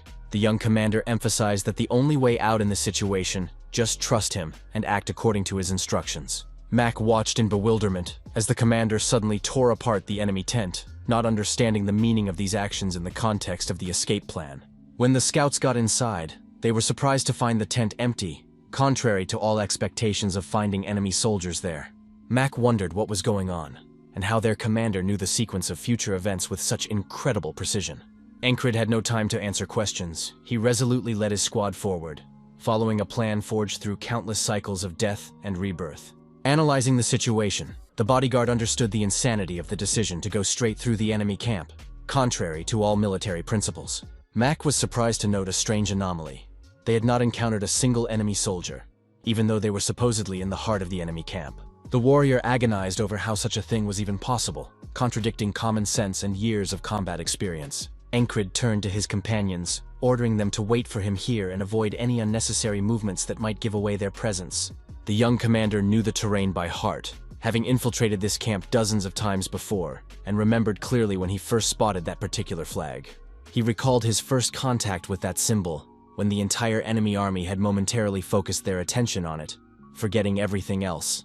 Encred explained that the soldiers of Aspen were carefully hiding a mysterious flag in this field, representing something extremely valuable. The young commander emphasized that the main task of the enemies, the defense of this flag at any cost, even at the cost of their own lives, The startled bodyguard incredulously asked how the newly minted captain even knew the flag existed in this place. Suddenly a realization came to Mac about what was happening, lifting the veil of mystery over the strange behavior of the new commander. The bodyguard assumed that the mysterious ferry company commander had told Encred all the details, specifically sending him to their squad on a secret mission. The young commander explained the strategic importance of the moment. The soldiers would be too busy defending the flag to pursue the fugitives. Mac analytically reasoned that Encred's sudden assumption of command and infiltration of the enemy camp was due to a forbidden assignment received from higher command. The captain persisted in repeating that escape in the resulting turmoil represented their only chance of survival after such a daring diversion. Encred announced to divide the squad into two groups. One would become a decoy to distract the enemy's attention, and the other would start a fire, creating chaos. Unexpectedly, Mac declared his desire to be on the decoy team, volunteering to take on the most dangerous role. The captain was genuinely surprised at such an unexpected offer from a bodyguard who had previously expressed only distrust and hostility. Encred pondered this strange change. The guy who was constantly expressing his displeasure suddenly decided to cooperate, which ultimately played into the hands of the overall plan. The young commander recalled bringing the squad to this camp many times already in different rebirth cycles, always with a tragic outcome. However, never before had he had so many men with him by this point in the operation, which gave hope for a successful completion of the mission. It was one of the best attempts Encred had experienced so far, instilling in him a good feeling and faith in ultimate success. As he began his attack, the young warrior felt that he finally had a real chance to deal with all the challenges and break the vicious cycle. A hostile Aspen soldier noticed the intruder and began shouting loudly, raising the alarm and calling for reinforcements from around the camp. The enemy warriors rushed to the noise with furious cries to capture the uninvited guests, unaware of the prepared trap. Encred knew he had to pull it off. He simply had no other choice, so he ran towards the torch needed to carry out the plan. The young commander reached out for the coveted fire that was critical to creating a diversionary fire and the success of the entire operation. Resolutely grasping the torch with his hand, Encred realized that this was indeed the best moment to carry out the final phase of the rescue plan. Things didn't go according to plan when an unknown enemy suddenly appeared, swinging a heavy weapon decisively at the commander to stop his actions. The attacker attacked with incredible speed, seeking to thwart the young warrior who had so carefully thought out every step of his plan. Encred was lucky. Thanks to his training with Jackson, he had time to react and deflect the deadly attack, avoiding a direct hit. The young commander used the dragon heart technique, keeping his eyes open and completely focused on the movements of the unexpected opponent. Encred was deeply surprised to realize that he had heard the approach of this enemy soldier too late, contrary to his heightened hearing. The confused commander could not understand where this warrior, whom he had not met in any of the previous rebirth cycles, had come from. Focusing on the battle as much as possible, Encred bided his time, waiting for the right moment to launch a strong counterstrike against the unknown enemy. The young warrior feverishly pondered where such a strong and skilled fighter could have come from in this place, disrupting the usual course of events. The captain realized with dismay that his comrades were in all likelihood late in executing their part of the plan, putting him in even greater danger. The enemy warrior didn't understand the meaning of the words spoken by the guy unknown to him, considering them a mere distraction. Literally seconds later, the tent behind the enemy's back began to engulf in flames, creating a planned diversion in the camp. Enemy soldiers began shouting for fire, urging their comrades to put out the burgeoning flames, threatening the entire camp as soon as possible. Some of them continued to insist on the necessity of catching the intruders, not wanting to miss the scouts they had discovered. Common sense prevailed, and the enemy realized that the first priority was to extinguish the fire that was rapidly spreading through the dry tents. The plan worked perfectly. Mac distracted most of the enemy forces, Encred took the attention of the remaining ones, and Andrew successfully set the tents on fire, creating the perfect conditions for a retreat. The young commander adopted the correct fighting stance, remembering that all successful attacks begin with the correct foot position to ensure stability. Encred felt the sure footing of the ground beneath his feet, guiding his entire body forward for the decisive strike. While there was turmoil and confusion all around, the commander prepared to use the chaos created to his advantage. The young warrior realized that now was the best time to launch an attack that could decide the outcome of the confrontation. With a decisive move, Encred pointed his sword towards his strong opponent, aiming to end the fight with one precise strike. Completely focused on the target, the commander did not close his eyes for a second, tracking the slightest movements of the dangerous enemy. The experienced soldier somehow sensed the approaching weapon at the last moment, showing incredible reaction. The enemy easily repelled the commander's strike, as if he had anticipated his attack in advance, and prepared the perfect counterattack. Encred was in a state of maximum shock, not expecting this outcome of a carefully planned attack. The young warrior realized with horror that his leg was bleeding. His opponent had managed to strike back in a move unseen by the eye. The commander felt intense pain, though he realized he had not received a mortal wound that could cut short his fight. Encred was bitterly aware that he had executed a perfect lunge, honed by countless repetitions, but he was still unable to mount a successful attack against this opponent. The enemy warrior turned contemptuously to the young commander, calling him a weakling unable to stand up to a true master of battle. Encred soberly assessed the situation. Such a strong opponent he could not defeat with current skills. New approaches and techniques were required. The commander bitterly recalled how hard it was for him to get to this point, overcoming all the obstacles on the way. Countless deaths in ambushes of high fields, the deaths of comrades and repeated attempts to break through, all remained in the young warrior's memory. Encred bitterly recalled all his previous failures as he and his comrades had perished time after time in their attempts to overcome this challenge. The young commander naively believed that he had finally passed all the trials of this recurring day, but fate had prepared him a new, unexpected obstacle. Encred realized that it was this unforeseen warrior who was the real wall, preventing him from overcoming the challenge and completing the endless cycle. The young commander realized the bitter truth. If openly challenged by this enemy, he would die ignominiously without achieving his goal. The realization of having to take command of the squad again, to run across the high fields and repeat this day many times over, was pressing a heavy weight on his shoulders. Encred strengthened his resolve with the thought that he was sure to survive all these deaths sooner or later to find a way to overcome the final obstacle. The enemy soldier turned angrily to the young warrior, asking if he was laughing at him, clearly annoyed at his opponent's calmness. Encred replied with firm confidence that he would definitely defeat him, no matter how many attempts it took to do so. The enraged assassin threatened to slash the defiant warrior and feed his body to the dogs, displaying his sword with a clear threat. The young commander instantly adopted a fighting stance, seeing the enemy's weapon moving towards him at lightning speed. Drawing his sword and swinging it, Encred mentally affirmed that he would overcome this obstacle as he had overcome all previous ones. Their swords clashed with a deafening clang, sending sparks into the night darkness of the blazing camp. The young warrior tried with all his might to break through his opponent's block, putting all his accumulated power and experience into the blow. Encred realized with horror that this soldier had not only withstood the blow, but had masterfully parried it, preparing to counterattack. In front of him, the commander saw the mighty figure of the enemy, already swinging his sword for the next attack that would leave no chance. Fortunately, years of training had not gone to waste. Encred managed to bounce back, avoiding the fatal blow at the last moment. The unshakable enemy did not give up and attacked again, methodically crowding the young warrior with his powerful lunges. The commander puzzledly pondered how this soldier could deliver such powerful blows from a disadvantageous position, violating the laws of martial arts. Once again, fate smiled on Encred. He managed to block and thus survived, though the blow hurt all over his body. Analyzing his opponent, the young warrior was bitterly aware of the incredible precision and speed of his movements, leaving no chance of victory. The commander didn't have a single chance to even counterattack this swordmaster. So great was his superiority. Encred realized that the difference in their fighting abilities was too great for a fair fight, requiring an unconventional solution. Deciding to take extreme measures, the young warrior made a deceptive lunge with his sword, and simultaneously threw his dagger forward, hoping to catch his opponent off guard. The commander's dagger flew swiftly towards the enemy, seemingly having every chance of reaching its target in a surprise attack. Incredibly, this invincible soldier simply put up a block with his hand, swatting away the thrown dagger like a pesky fly. Encred froze in shock, seeing his last hope shattered by his opponent's incredible skill as he carelessly swept his hand away. The commander saw that crazy look in his opponent's eyes again, who was moving with inhuman speed, as if anticipating every move.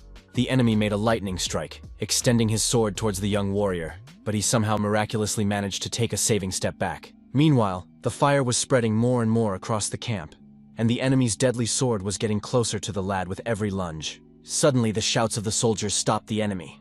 There came alarmed cries that someone had spilled oil, increasing the fire. Panic increased as it became clear that the fire was rapidly heading toward the sacred flag that the Hispanians were so desperately trying to protect. The invincible foe was addressed by other soldiers, calling him platoon leader, which explained his incredible skill with weapons. The enemy commander shouted angrily that Encred didn't realize what was at stake, hinting at the importance of the mysterious flag to their army. The enemy leader thought of the young warrior with irritation, realizing that this stubborn man was not going to surrender without a fight, contrary to the logic of the situation. The experienced commander for the first time met such a combative guy. showing incredible tenacity and unwillingness to give up even in the face of imminent defeat. Unexpectedly to everyone present, the enemy leader decided to personally address his young adversary, coming to the very edge of respect. The platoon commander stated with a threatening note in his voice that they would definitely see each other again, leaving the score open between them. Having made the difficult decision, the enemy turned around, realizing that his priority now was to protect the sacred flag, not to pursue the daring scouts. Encred was rather surprised by this turn of events, not believing that the formidable opponent had actually decided to retreat, leaving him alive. The young commander pondered whether the true obstacle was this platoon leader, or whether something else, as yet unknown to him, awaited ahead. Encred realized that even if he didn't have to deal with this invincible soldier today, it didn't mean the end of his ordeal. The young warrior realized that he still could not relax and rest. Each day must bring him closer to his cherished goal. The commander reminded himself of the need for constant improvement for the sake of fulfilling his dream of becoming a true knight worthy of the title. Andrew ran up to his thoughtful comrade, shouting insistently at the commander in an attempt to draw his attention to the pressing danger. The red-haired guy was insistent that they needed to leave now, as soon as possible, while the turmoil in the camp gave them the opportunity to do so. Encred seemed immersed in his own thoughts of perfection, as if not hearing the insistent urging of his agitated companion. The young commander watched his recent adversary closely, as he resolutely headed straight into the blazing fire, showing incredible devotion to duty. Encred's memory was imprinted with the emotionless look of a true killer, seen in the eyes of the enemy platoon leader. The young warrior never closed his eyes for a second, staring directly into the eyes of his dangerous opponent, memorizing every detail of his appearance for a future encounter. Finishing his observation, Encred resolutely tucked his sword into its scabbard, recognizing the end of the confrontation at this point. Waking up from his musings, the commander began loudly giving orders to retreat, realizing that they should all leave as soon as possible. Taking advantage of the favorable moment when enemy soldiers were busy extinguishing the fire, the scouts had to leave the enemy camp immediately. The squad moved swiftly away, trying to get out of enemy camp territory as quickly as possible, while the enemy's attention was diverted. Encred noted with regret that one member of their squad was missing, likely killed in the commotion, and now there were only 5 of the original squad left. Mac excitedly wondered if that was the end of it, if the enemies would send a large-scale search party to wipe out the fugitives. Encred answered honestly that he didn't know, but hoped it wouldn't happen, realizing that they needed to get away from the pursuit as much as possible. Suddenly behind him, the commander heard the desperate cries of one of his soldiers who had gotten into trouble while retreating. Soon the voices of enemy soldiers were heard, frantically calling for the fugitives to be stopped, not allowing them to escape with valuable information. Faithful Mac, not forgetting his duty as a bodyguard, immediately stood behind Andrew's back, ready to protect his former master at the cost of his own life. The rest of the scouts took up defensive positions as well, including their commander, who stood in the first line of defense, preparing for the final battle. Encred made a swift lunge with his sword, cutting off the head of his nearest opponent, showing his increased skill in combat. Mac, too, actively participated in the battle, piercing the heart of an enemy soldier with his weapon, protecting the retreat of his comrades. Even the red-haired Andrew fought valiantly against the invading enemies, showing unexpected courage and fighting spirit in a critical situation. Encred shouted to his comrades not to even think of slowing down, but to definitely keep running while there was a chance of escape. One of the scouts suggested moving in the direction of the habitat of foxes and snakes, reasoning that the enemies would not dare to pursue them there, although the fugitives themselves would find it difficult to move in such dangerous terrain. Henry, displaying his knowledge as a former hunter, reported the existence of one safe path, a secret hunting trail known only to a few locals. The commander was relieved to express full confidence in the hunter's experience, relying on his knowledge of the surroundings as the only chance of saving the squad. Soon, the sounds of the pursuers' footsteps were no longer audible, allowing the exhausted scouts to slow their pace a bit and regain their strength. Thanks to Henry's knowledge, the squad safely traversed a dangerous area teeming with foxes and poisonous snakes, avoiding additional casualties. Encred gratefully noted that thanks to Mac and Andrew's valiant actions, they were able to easily break away from the main group of pursuers. The young commander realized that if it weren't for Henry and his invaluable knowledge of the local trails, they wouldn't have been able to hide from the enemy so quickly in the unfamiliar terrain. It took the participation of every member of the squad to achieve this success, each making an important contribution to the overall rescue. At last morning came, and the bright sun blinded the eyes of the sleepless night's exhausted scouts, marking the end of the deadly ordeal. The survivors continued their journey across the open field, eager to reach the safe location of their troops as soon as possible. On their return to camp, their comrades asked in amazement what had happened to them, amazed at their haggard appearance and the signs of fierce fighting. The exhausted scouts were maddeningly wrinkled and tired, barely able to stay on their feet and admitting they were about to pass out from exhaustion. Encred inhaled deeply of the fresh morning air, realizing with incredible relief that he had finally managed to survive this fateful day. The young commander looked forward to the future with hope, realizing that a new day was beginning for him, which would probably be much more successful than the previous one. The sacred flag of the enemy soldiers was almost completely burned in the fire, which caused serious damage not only materially, but also morally. The enemy platoon commander grimly stated the need for a complete overhaul of their security system after such a humiliating failure. The enraged officer expressed bewilderment at how the famed Grey Dogs couldn't handle a bunch of petty idiots doing such serious damage. Grey Dogs turned out to be the name of an elite unit whose warriors, stationed around the perimeter of a field of tall grass, were considered the best among Aspen's fighters. The enemy commander was perplexed as to how the small scouting party had broken through the carefully organized fence, for the Grey Dogs were an independent company with the right to make their own decisions within the operation. The name of the company was borrowed from the Grey Dog, a predator native to the Principality of Aspen, and known for its hunting abilities.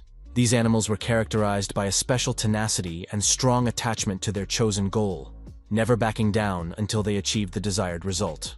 Because of this peculiarity, soldiers serving under the name of the Grey Dog were popularly nicknamed the Tenacious Lovers, alluding to their irresistibility and persistence. The Grey Dog's squad leader, Mitchell, grudgingly admitted that if it hadn't been for the fire, he would have finished off the defiant enemy on the spot without letting him get away. The unknown blonde guy philosophically remarked that luck itself was also a peculiar ability that only a select few possessed. An enraged Mitchell grimly promised that such a thing would never happen again, vowing to personally hunt down and destroy the daring scouts. At the same time, Encred, having already returned to his tent, was resting a bit, recovering from his grueling ordeal. The young commander reflected on encountering an insurmountable obstacle that he had never been able to overcome, which seriously troubled him. Encred understood that he would like to continue the duel with a strong opponent, and was sure that sooner or later he would definitely defeat this warrior. The young commander firmly believed that he would overcome this wall, as he had overcome all the previous ones, maintaining the utmost determination to reach his goal this time as well. Rem lay on his bed, resting and contemplating the mortal boredom that had gripped the camp, perplexed as to why the commander had still not returned from his reconnaissance, and there was no word. The muscular warrior automatically grasped his favorite weapon, his trusty axe, as if sensing danger approaching. Reflecting on the commander, Rem found the whole situation extremely strange, not understanding the reasons for Encred's absence for so long. Involuntarily, grim thoughts of the possible death of the commander or another serious accident that happened to the reconnaissance squad came to mind. The muscular fighter recognized that Encred had greatly improved his skills, but was still a small guy whose death would not be surprising, though he had taken a liking to Rem. With a philosophical detachment, Warrior thought that if the commander really died, then nothing can be done. Such is the harsh reality of wartime. To everyone's surprise, Ragna woke up as well, though it was still early morning, which was completely out of his usual habits. The perpetually sleepy fighter noticed something odd about his comrade's behavior that caught his attention at such an early hour. Ragna eyed his companion Rem carefully, clearly puzzled by his unusual behavior and concern. The muscular warrior, noticing the stare, asked irritably why Ragna was staring at him for no reason. Rem didn't even put up with his comrade's stupid questions, simply showing him the middle finger as the universal answer. The resourceful Ragna creatively responded to the rudeness by displaying his middle finger with his foot, showing remarkable flexibility. Unexpectedly, Rem turned to his offender with a cocky smile that didn't bode well for his sleepy comrade. The formidable warrior asked with feigned concern if Ragna wanted to be killed right here and now for such insolence. Without showing fear, the sleepy fighter simply replied that Rem, the most common psycho, then caused a new wave of irritation in his comrade. Meanwhile, the company commander was asking Encred if he had really accidentally found a secret enemy hideout, infiltrated enemy territory, and accidentally started a fire there as well. The young warrior modestly replied that he was just lucky to make the right decision at the right moment, to which the girl skeptically remarked that such an incredible coincidence was hard to believe. The elfess emphasized that so many lucky coincidences no longer looked like coincidences, clearly suspecting a hidden agenda. After a brief interrogation, she decided to let the guy go, advising him to just go rest and get on with treating his wounds. The company commander thought to herself that although she had assumed that this kid would definitely throw something out, The result exceeded all her expectations. The elfess wondered with interest what else this young lad was capable of, displaying such unusual ability and luck. Walking away from the commander, Encred wondered what was really on the mind of this mysterious girl leading their company. Suddenly Andrew approached him, apologizing sincerely to Encred for his initial rudeness and arrogance. The red-haired warrior acknowledged that he had only survived because of Encred's wise leadership, and wondered hopefully if they might see each other again in the future. Showing little interest in friendship, the young commander dryly replied that it was only possible if they were on the same battlefield. Encred looked carefully at the former adversary who had just apologized to him, assessing the sincerity of his words and intentions. The former intelligence commander froze in anticipation, hoping to hear some response from Encred to his sincere apology. Not waiting for a verbal response, Andrew simply bowed low before the young warrior, showing his respect and gratitude. All the other soldiers who witnessed this scene followed their former commander's example and bowed to Encred as well. The young commander walked on, reflecting on the fact that the men had survived because of him, though he himself considered his actions insufficient. Encred bitterly admitted that although he had saved many, it was not his maximum. He had only managed to save 4 of the 6 squad members. The commander berated himself for losing 2 soldiers on the battlefield, believing that if he had been a little stronger, he could have saved them too. Experiencing a succession of the same today has allowed Encred to look beyond normal human capabilities, opening new horizons for improvement. Encred was determined to stop wasting his energy, realizing the need to follow the true path of the knight he longed to become. The young warrior understood the importance of moving forward, overcoming each day so that the endless cycle would not repeat itself, while growing stronger with each challenge. As they approached their camp, Encred heard the familiar cries of lunatics clashing again, unmistakably identifying the participants in the conflict.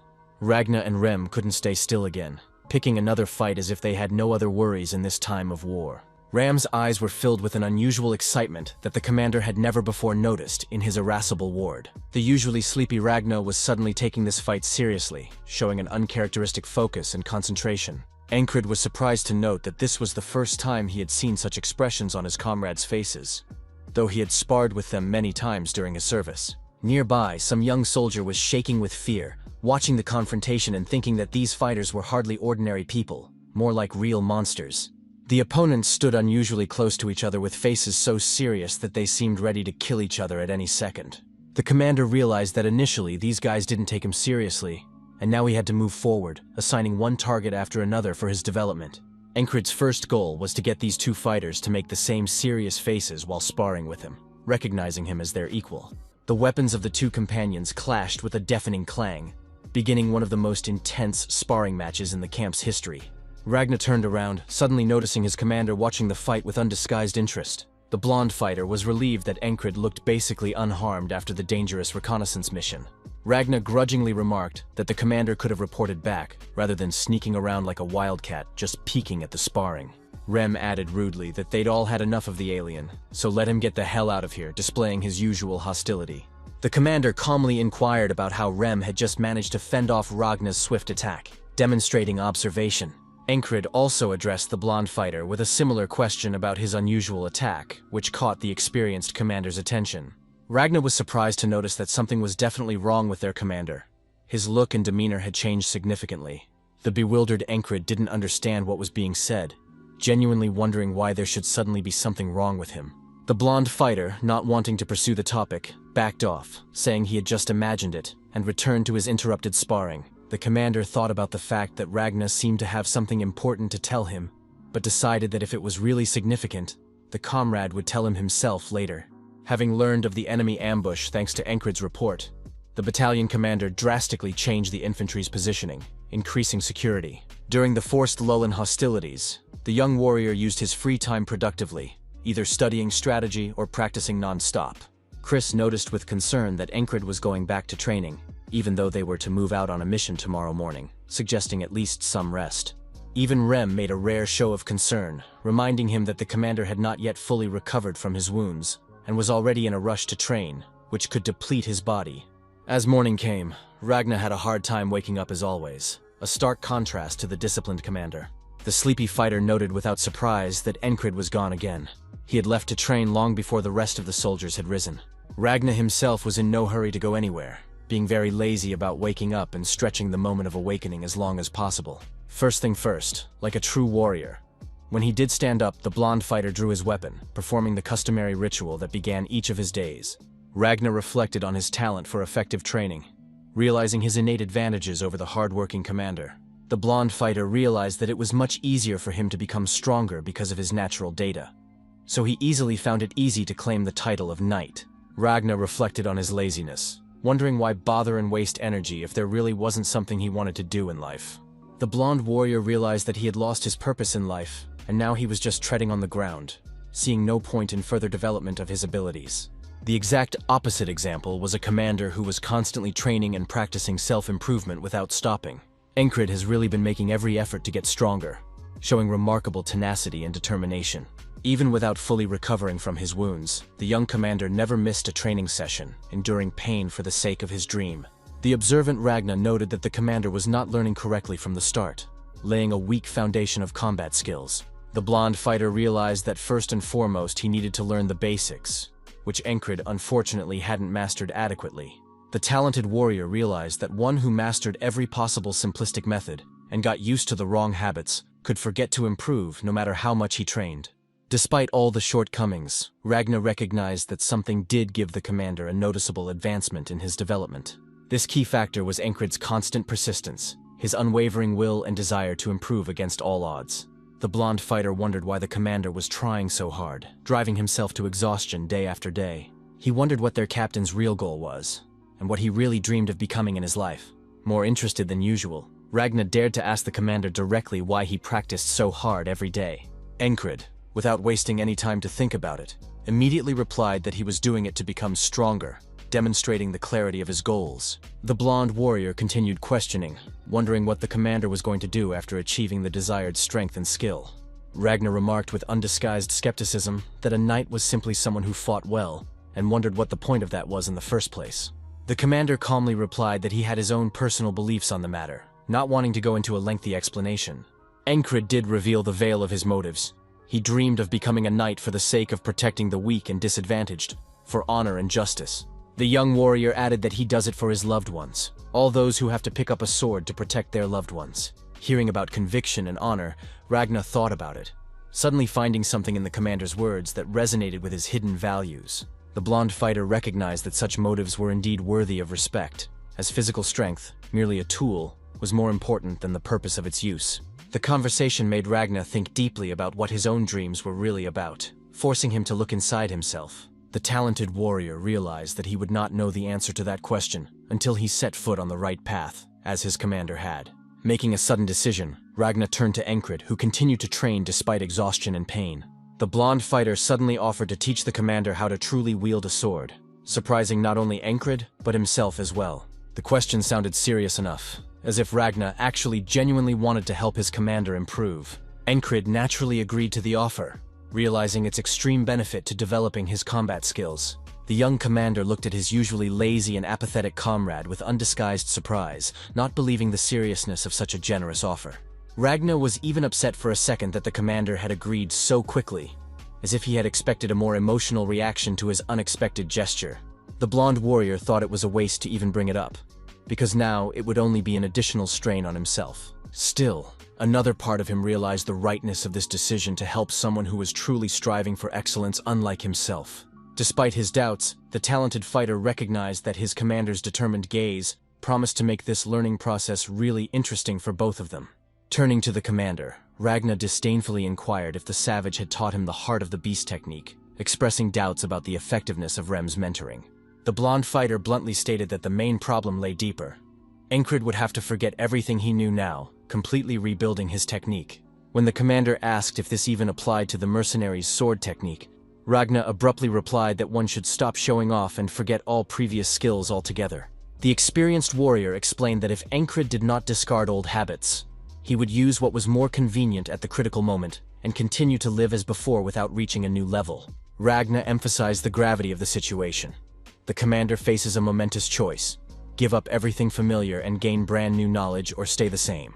Encred replied without hesitation that he was ready to gain new knowledge, showing his determination to make any sacrifice for perfection. The blonde mentor hadn't even expected the commander not to ponder his answer, exhibiting such an unequivocal willingness to make drastic changes. A surprised Ragna interrogated whether Encred was really serious about taking such a step, breaking all his previous training and habits. The young commander eagerly asked where they would begin their training, showing his unwillingness to waste precious time on idle talk. Looking at his unusual apprentice, Ragna wondered what kind of man he was. He was certainly not normal by the standards of ordinary warriors.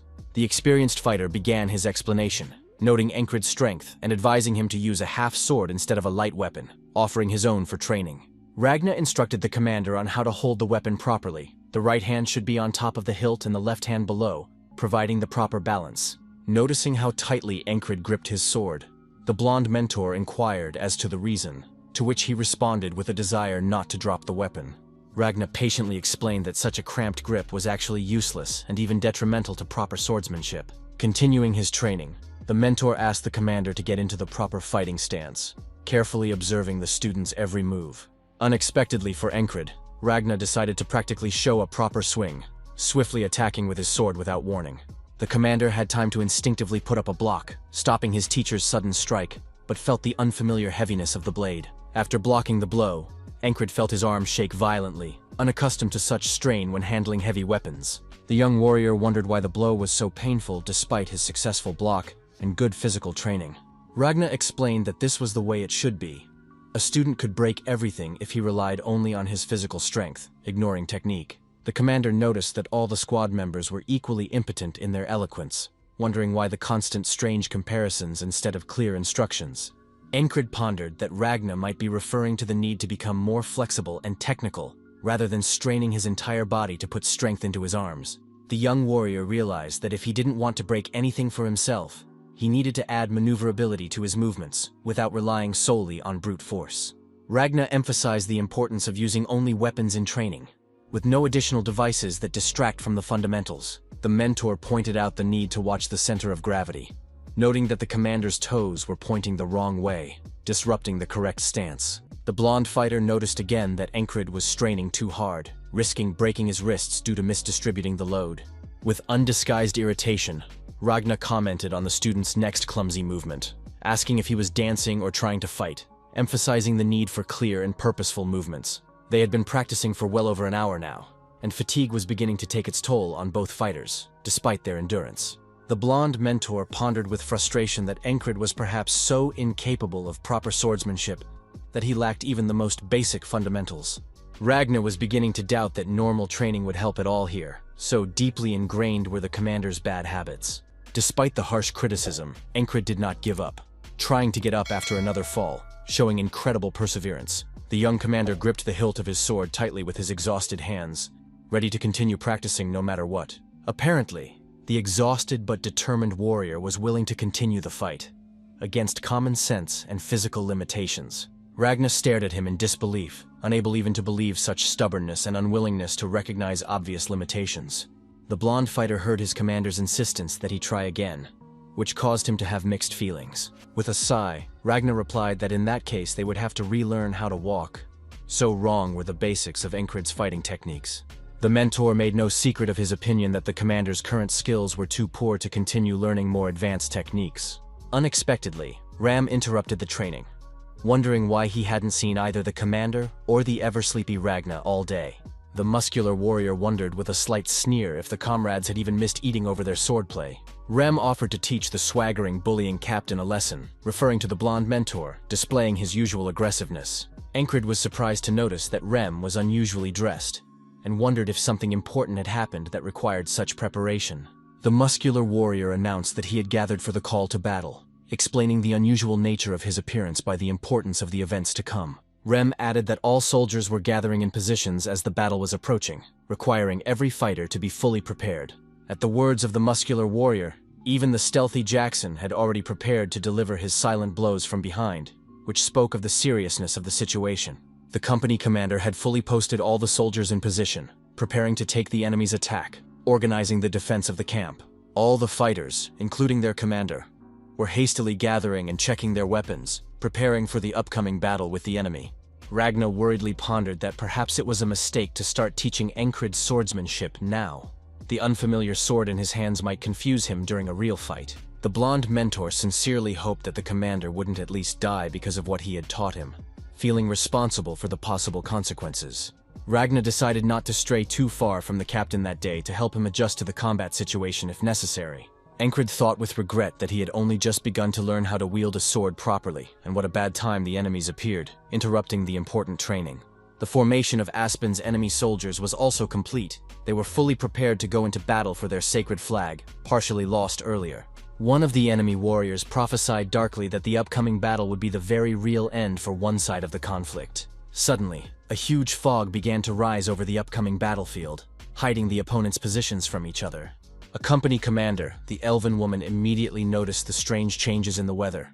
Uncharacteristic of this time of year and terrain, she worriedly wondered if this fog was the result of sorcery, especially considering the sudden strong wind. Encred noticed the anomalous phenomenon as well, pondering where this thick fog limiting visibility had come from so suddenly. A dense veil of fog concealed even those directly in front of him, creating perfect conditions for surprise attacks and ambushes. Soldiers on both sides were perplexed, not understanding the origin of the fog, and not knowing how to act in conditions of extremely limited visibility. Encred, however, took this situation as another opportunity to become stronger by testing his skills under extreme conditions. The nervous soldiers listened anxiously to the strange sounds coming from the fog, not understanding their source or meaning. The soldiers were in a panic, desperately trying to understand the source of the strange sounds and what was happening around them in the impenetrable fog. Encred, recognizing the distinctive whistle, shouted a warning of approaching arrows, urging everyone to be extremely careful. Countless arrows began to fly through the mist, heading towards the defenseless warriors with the killing accuracy of invisible archers. The deadly shells mercilessly pierced the heads, hearts, and other vital organs of soldiers who were unable to see the approaching danger. The beautiful elven commander was desperately trying to protect her subordinates, but the thick fog made the task almost impossible. She was bitterly aware that she was not facing a natural phenomenon, but a carefully planned tactic that no one could have foreseen. The archmage of the Hispanians watched with maddening joy, proud of the effectiveness of his deadly creation. A powerful warlock put incredible effort into creating this spell, using the blood of many rare beasts and water from the purest lake. The sorcerer was proud to note the genius of his creation. The activated spell not only created a thick fog that deprived enemies of sight, but also allowed the Hispanians to see their opponents clearly. This deadly sorcery was ominously named the Exterminating Fog, completely fitting its purpose. Mitchell, commander of the Grey Dogs, turned to the self-satisfied warlock, noting his obvious satisfaction at his successful use of magic. The sorcerer regretfully noted that he was unable to complete the spell fully due to the flag partially lost in the fire. The mage mentioned his additional task, the need to personally kill that daring kid who dared to infiltrate their camp. The warlock was sure that his main target was somewhere here on the battlefield, hiding among the enemy soldiers. Encred tried desperately to dodge the invisible arrows, using his keen hearing to detect their approach. The young commander looked up, thinking worriedly of Ragna, who, from the sounds of it, was right behind him in this dangerous chaos. The blonde fighter commented angrily on what was happening, calling the creator of the mist a freak capable of such insidious sorcery. Encred was aware that Rem was also somewhere nearby, but because of the damned fog, he couldn't see his comrades, losing the ability to coordinate. The young commander realized that he would not be able to fight at full strength under such conditions, being deprived of visual contact with the enemy and allies. Analyzing his condition, Encred noted that his breathing was too heavy and his body was unnecessarily tense, which limited maneuverability. The young warrior regretfully admitted that his legs were too wooden and awkward, as if he had learned nothing from his recent swordsmanship lessons. Encred remembered Ragna's words, that even with training, he would not be able to quickly abandon ingrained old habits. The white-robed mentor advised against entering battle at all until the new knowledge was fully mastered, but recognized that refusing to fight on the battlefield would mean certain death. Remembering these wise words, the young commander seemed to realize for the first time the bitter truth of his position and the limitations of his own abilities. Encred realized with clarity that in all likelihood, only death today awaited him in this impenetrable fog of death. Despite the danger, the young commander moved forward resolutely through the fog, hearing the desperate cries of his dying warriors. Ragna, noticing this recklessness, shouted to the commander to immediately fall back to relatively safe positions. The stubborn Encred only replied that if he failed the first time, he would surely succeed the second time, and continued into the deadly fog. Comrades cried out in despair to the commander that he must be crazy to risk his life in such a hopeless situation.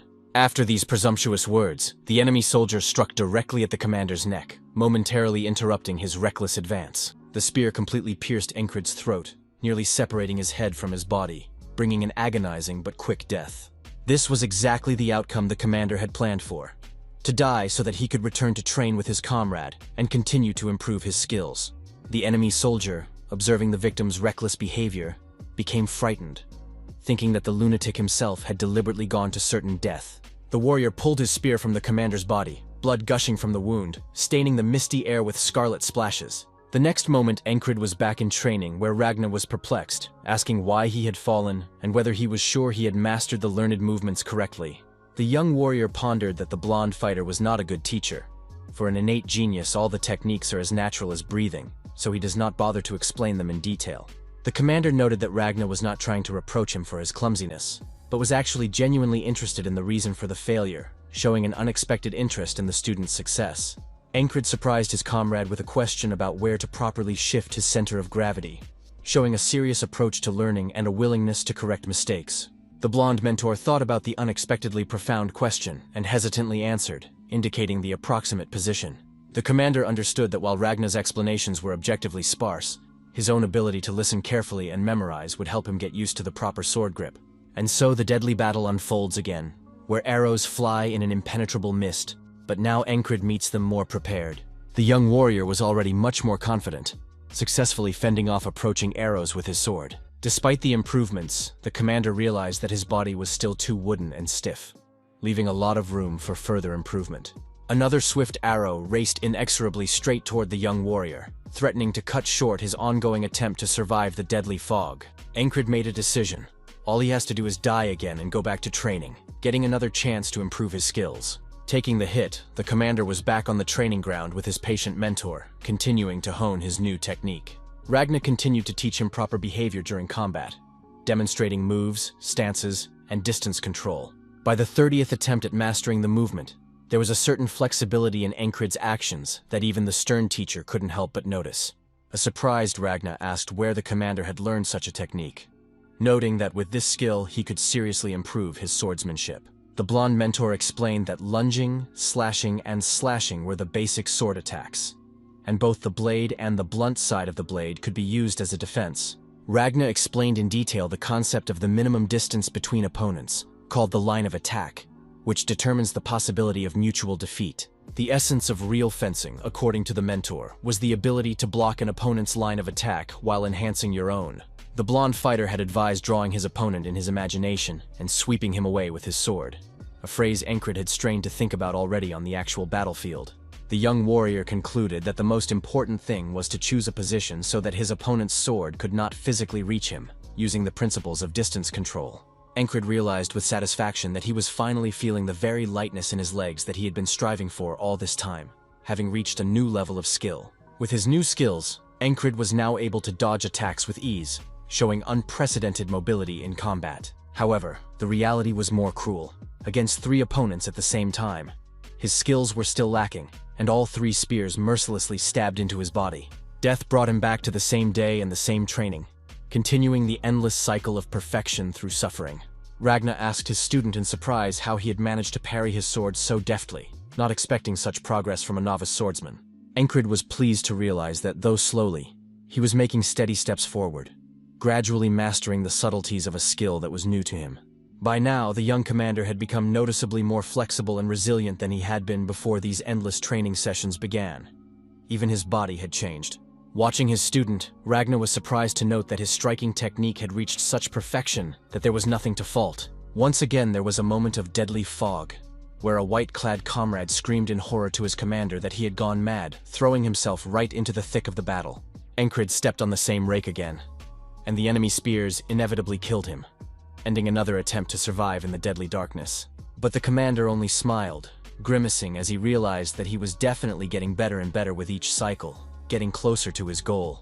Back for another training session with his mentor, Encred showed significant progress in his skills. He was now much better at dodging his teacher's attacks, showing unprecedented reaction and coordination. Moreover, the young warrior not only dodged the blows, but also successfully counterattacked back, surprising his mentor.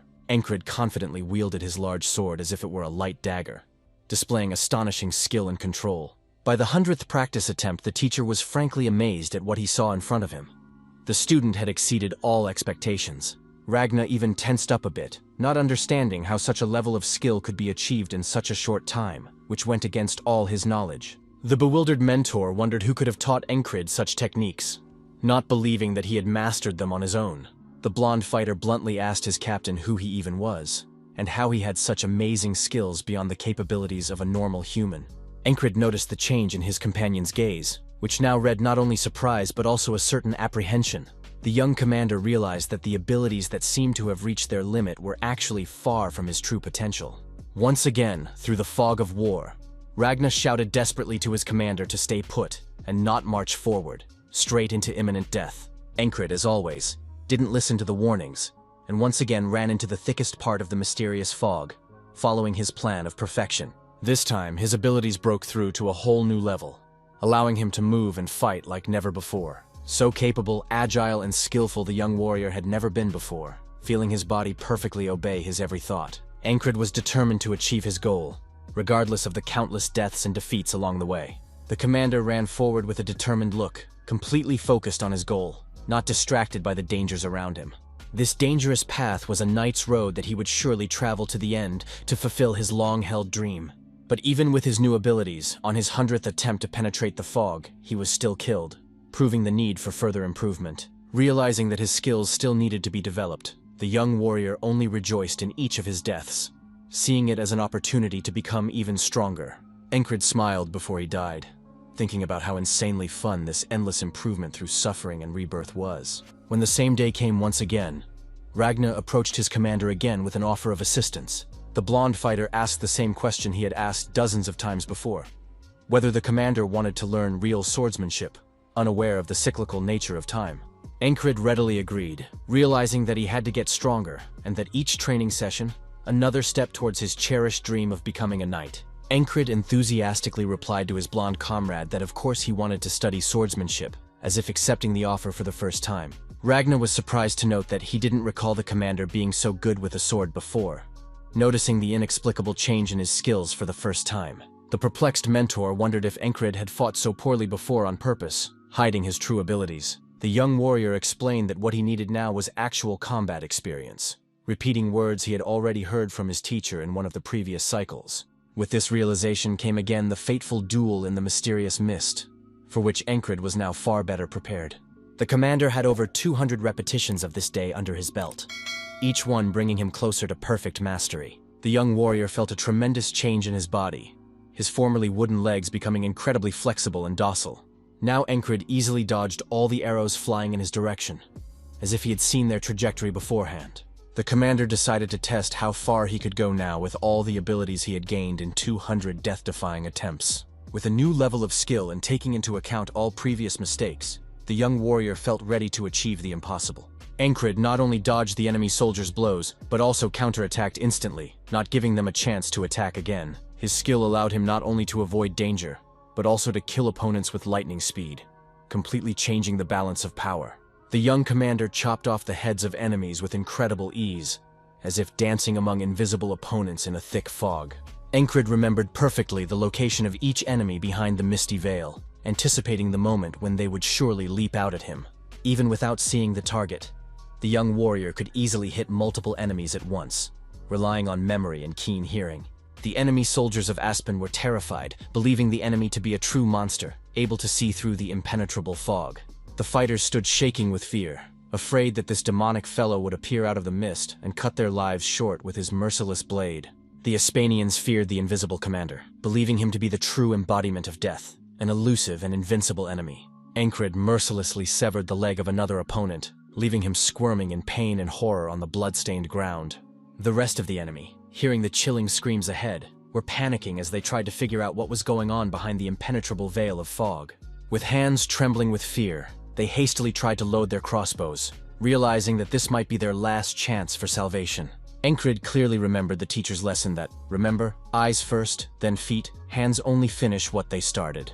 The eyes must watch and anticipate your opponent's movements, setting the stage for winning any fight.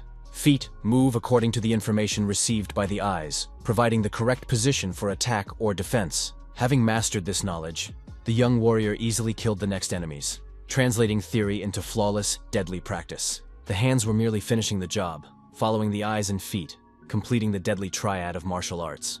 Encred was surprised to realize that today evoked completely different feelings in him than he had before learning the proper basics of swordsmanship.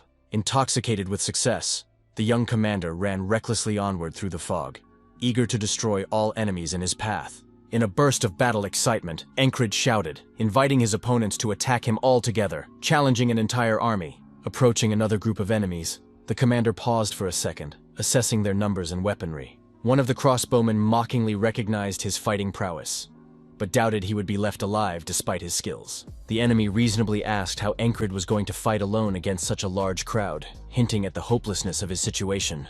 The young commander offered with dignity to fight with swords like real men, rather than hiding behind crossbows in the mist. Encred scornfully declared that only a fair fight could determine the true winner, causing his enemies to be shocked by his audacity. The enemy warriors looked around in amazement, thinking they were some damn lunatic who didn't realize the hopelessness of their situation. Of course, no one accepted his challenge. The soldiers simply loaded their crossbows, and all fired at the defiant commander at the same time. Charon, the god of the afterlife, addressed the newly dead guy, calling him a fool for throwing himself into the arms of death on his own.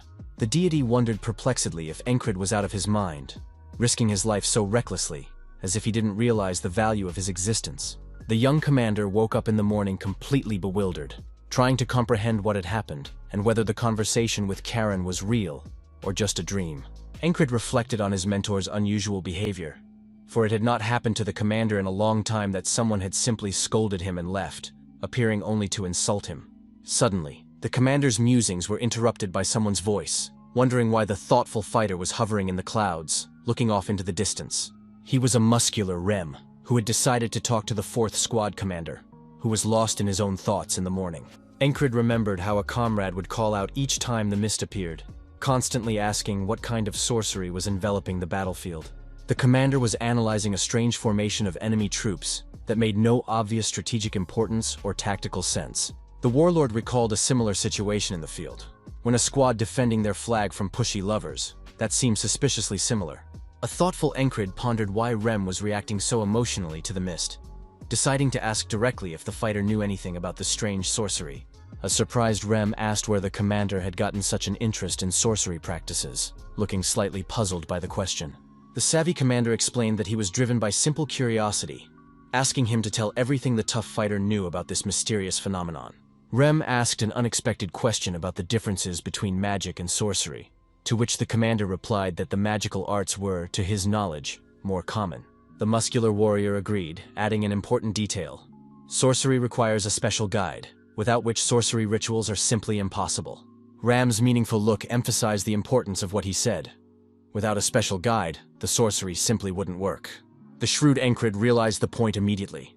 The enemy was spreading the mist using sorcery, and the enemy flag probably served as a guide.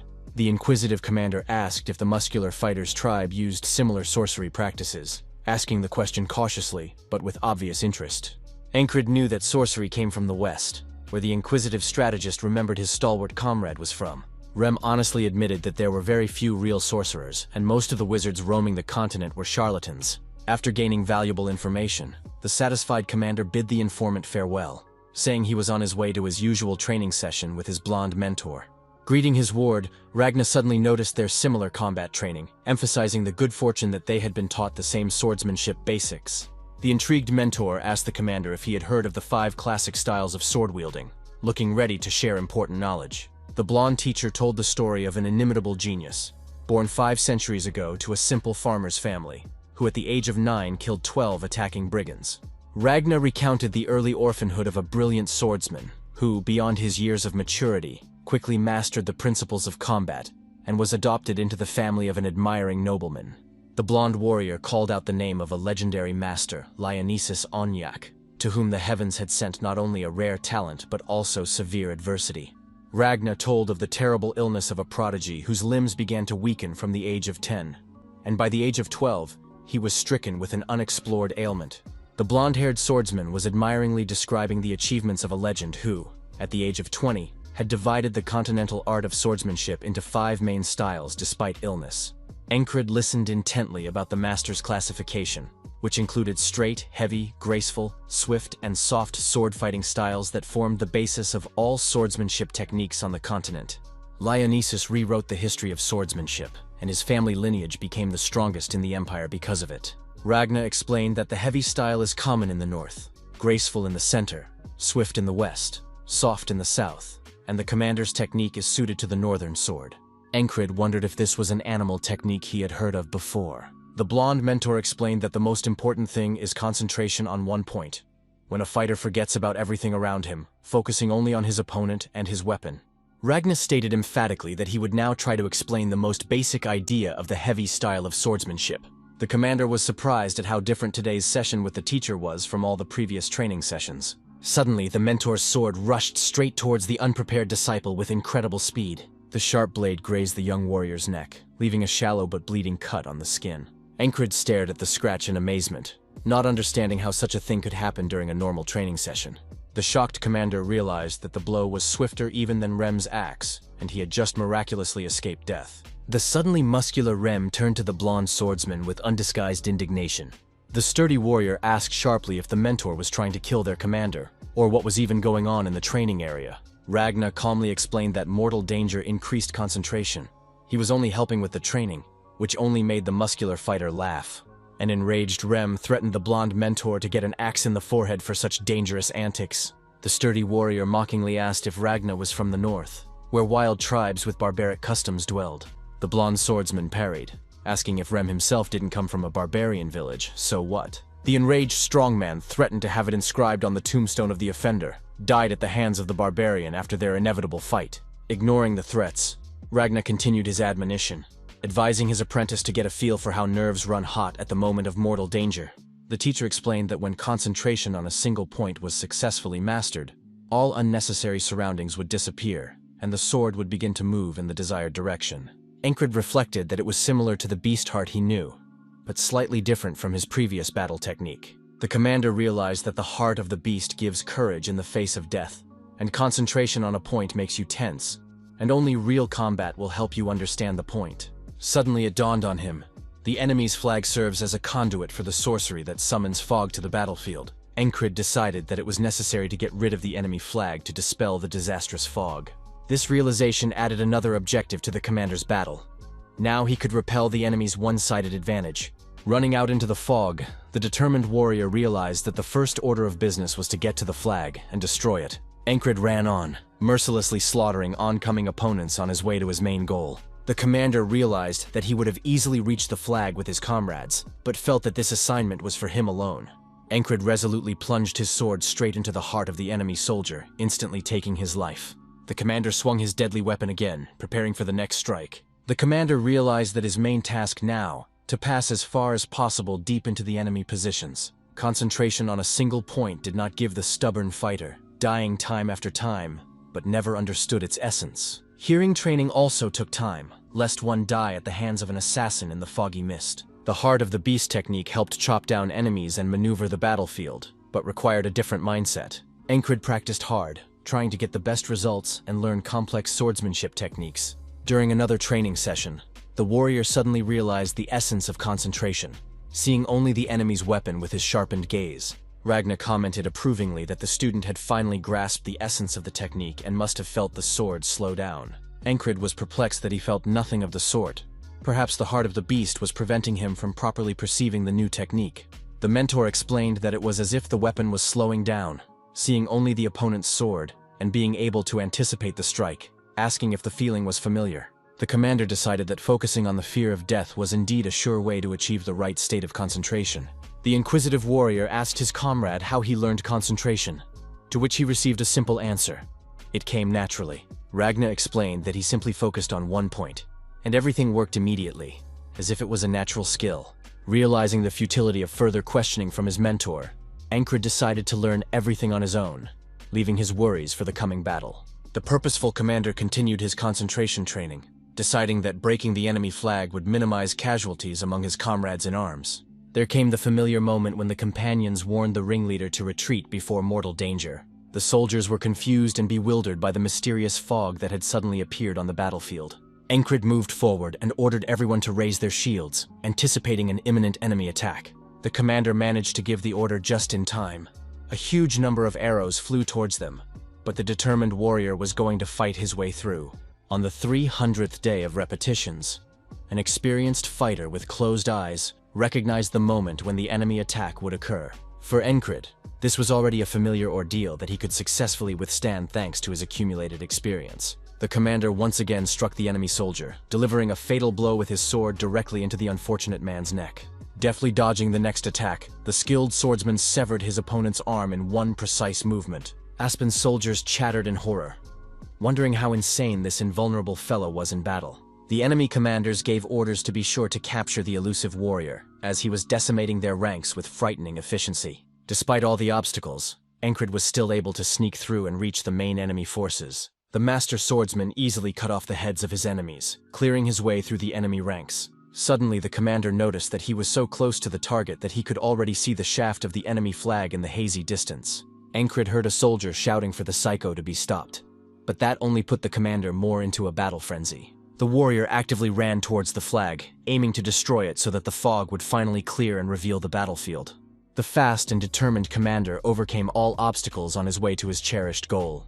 The fearless swordsman had almost reached his goal, almost dealt with the last soldier guarding the ominous flag. For Encred, this was the 10th attempt today to reach this particular enemy banner. The indefatigable warrior finally managed to not only reach the flag, but also successfully break its shaft. Suddenly, the expression on the commander's face changed, reflecting a mixture of bewilderment and disappointment at what he saw. The experienced fighter realized confusedly that the fog wasn't going anywhere, though the flag had definitely been broken by his hand. At this moment, the unfortunate fellow was killed. A huge number of blades pierced through the brave commander's body. The enemy soldier mockingly informed the dying warrior that he was familiar with sorcery, but bought the ruse anyway. During another death, the astute Encred realized the meaning of the enemy's words.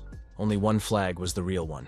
The commander realized that the other 5 banners were skillful forgeries, and now the true conduit of sorcery was to be found.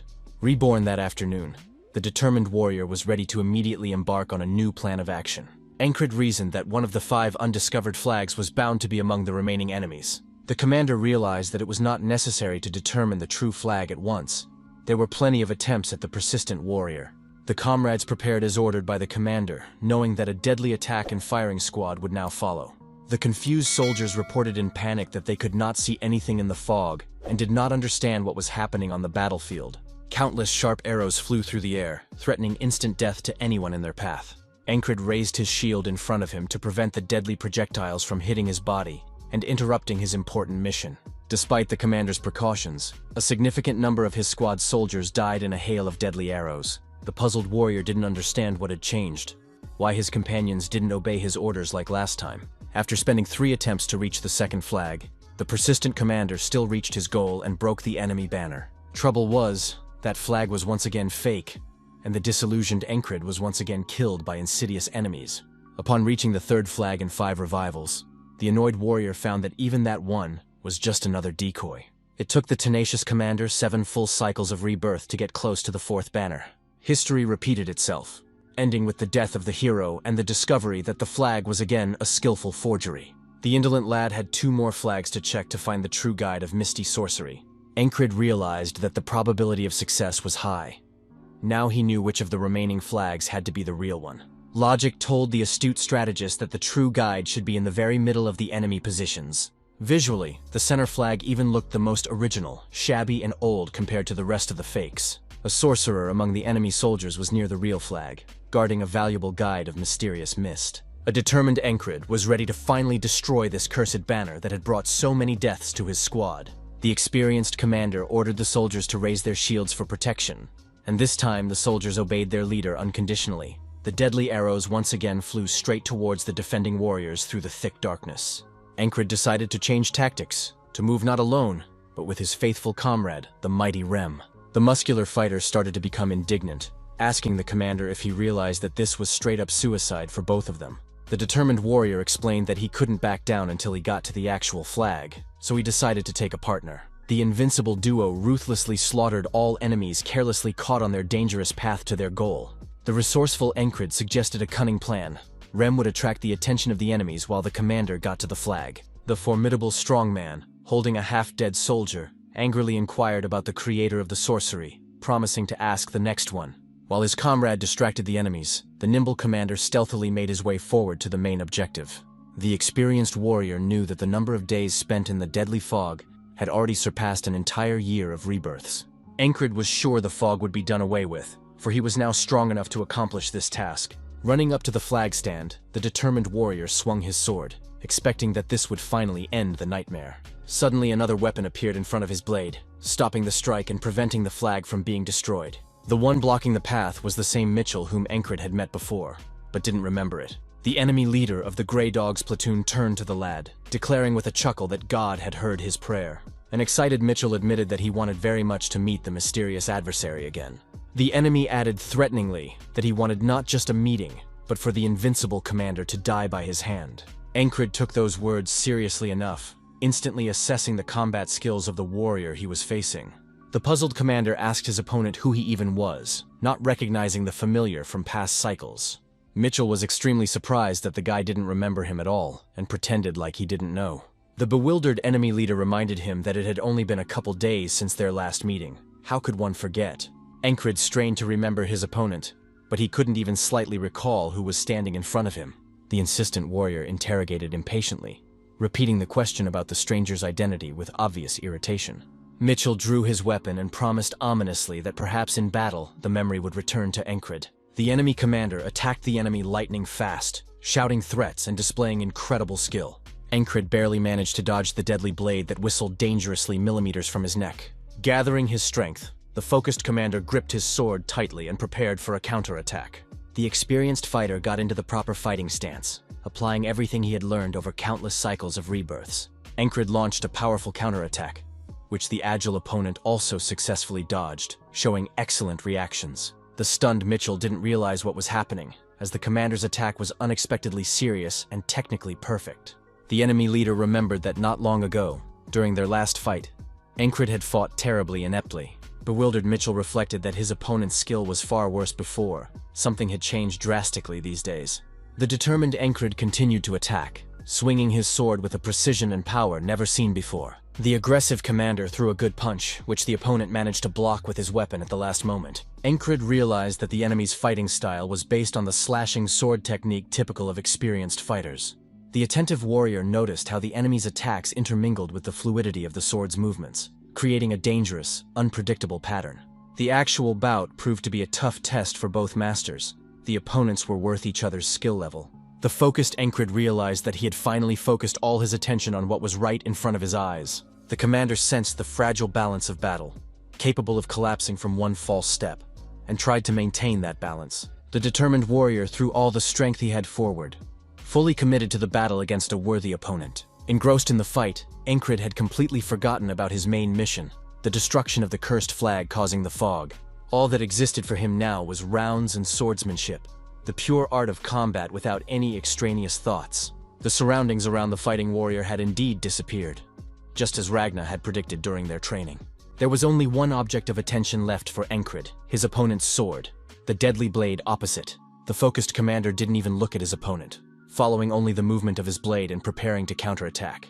At the decisive moment, the cocky warrior prepared to strike a serious blow at his opponent, sensing an advantage. Suddenly, something drastically changed. The confidence in Encred's eyes instantly vanished, replaced by the realization of a mistake. The ruthless Mitchell plunged his blade straight into his opponent's heart, taking advantage of his brief moment of vulnerability.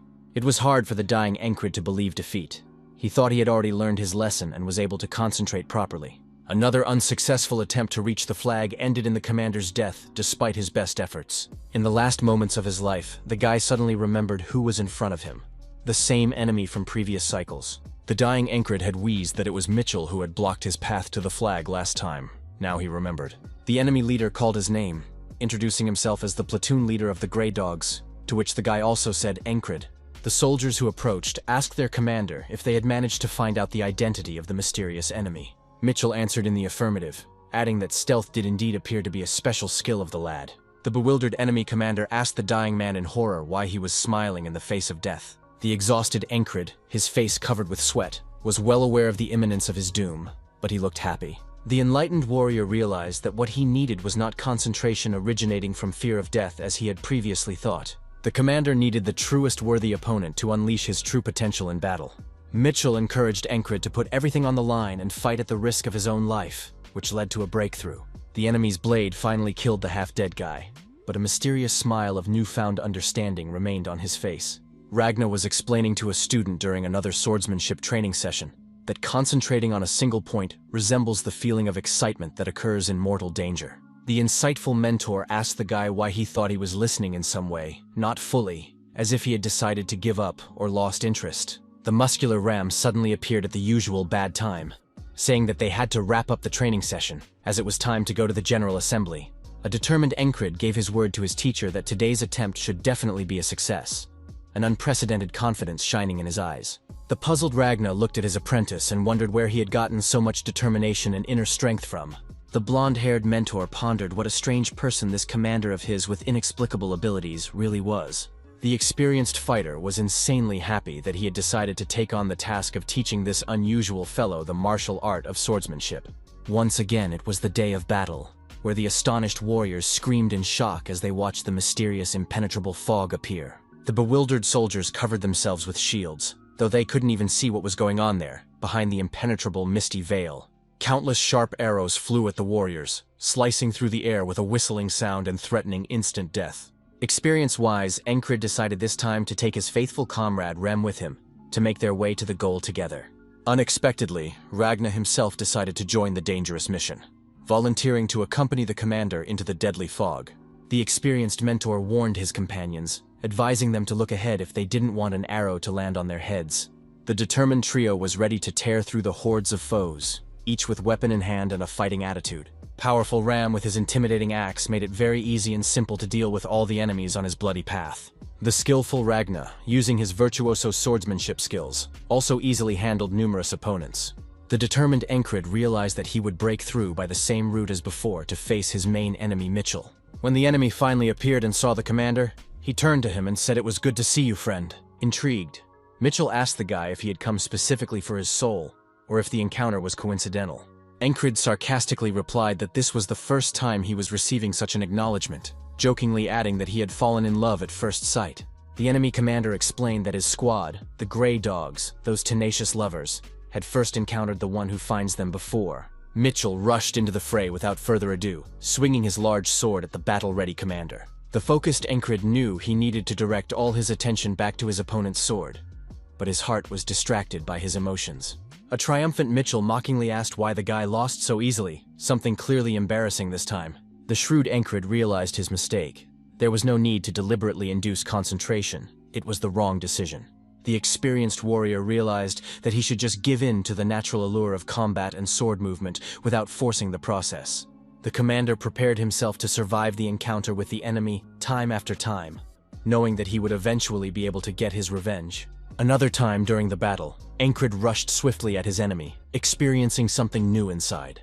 The seasoned warrior in death knew that this was his 18th bout with this challenging opponent. Correcting himself, the commander realized that this was no longer the 18th, but the 28th time he had gone into a state of concentration. The persistent Encred was once again training with his patient comrade who promised to reveal the main concept of the martial art. Ragna points her sword towards the boy, moving with incredible speed, testing her student's reaction. Encred begins to feel that very special state of concentration his mentor had spoken so much about. The young warrior's eyes reflect the understanding of his wise mentor Ragna's teachings, finally coming together. The talented student sensed the right moment and was able to flawlessly repel the swift attack of the experienced swordsman. The astonished Ragna mentally admired his ward, unable to believe how capable a student he was. The surprised mentor asked if Encred realized that he had just delivered a perfect strike with concentration on a single point. The long-awaited full concentration became one with the young commander's body, like a warrior's second nature. The swordsman's strength and skill increased beyond recognition, before the deadly day repeated itself again for the continuously improving fighter. A determined Encred stated that he now needed to meet with the commander to share important information about the enemy. The determined warrior realized that it was time to move beyond this endlessly repeating day, breaking the time loop. Coming to the commander of the enemy forces, Encred got straight to the point, meeting the girl's interested gaze. The shrewd strategist told the girl about the sorcery he had spotted, recalling details picked up during previous scouts. The vigilant commander shared that Aspen's soldiers referred to the suspicious man as Mr. Castor, giving away his important role.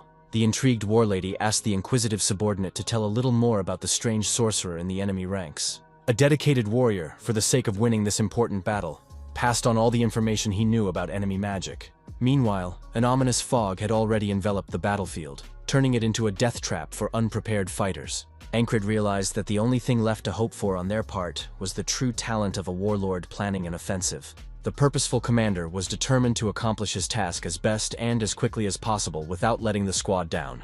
The dedicated warrior believed he must overcome this invisible wall of fear and uncertainty standing before him.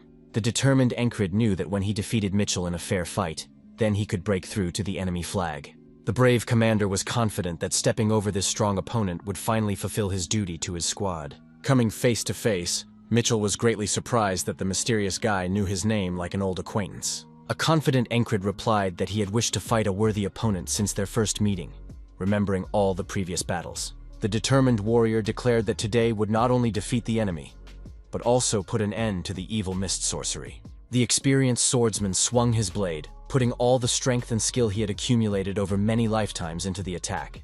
Brave Mitchell didn't back down a step, raising his own weapon and preparing for a deadly duel with the mysterious foe. Encred skillfully made a block with his sword, parrying a powerful blow that could cleave an inexperienced fighter in half. The blades of the seasoned warriors came in contact with each other, shooting sparks and making a ringing sound that traveled far beyond the misty field. The astonished Mitchell could not hide his surprise at the incredible strength of his mysterious adversary beyond human capabilities. The unstoppable Encred had no intention of retreating, continuing to dominate the battle and forcing the enemy to defend every scrap of ground. It was getting harder and harder for the combative Mitchell to resist the onslaught of a guy showing incredible swordsmanship. The experienced commander still managed to repel Encred's powerful attack, proving that the Grey Dog's leader's reputation had not been exaggerated. The blades of the implacable opponents crossed again with a sound so loud that even the fog seemed to shudder around them. A puzzled Mitchell asked in wonder if his opponent had been hiding his true fighting talent all this time. The enigmatic Encred succinctly replied that it just so happened, not giving away the secret of his multiple rebirths and training. Tense gazes crossed, waiting to see who would be the first to make a fatal mistake in this deadly dance of blades. The attentive Encred, sensing the opportune moment, swung swiftly to deliver a decisive blow to his worthy opponent. The doomed Mitchell pronounced respectfully that he remembered well the name of a worthy opponent and would remember it for the rest of his life. The resolute Encred replied with a chuckle that one might as well not remember the name, for he would surely remind himself. The focused warrior began to utilize the power of concentration he had been learning all this time through countless cycles of death. The experienced swordsman again entered that special state when he saw only his opponent's weapon and nothing else around him.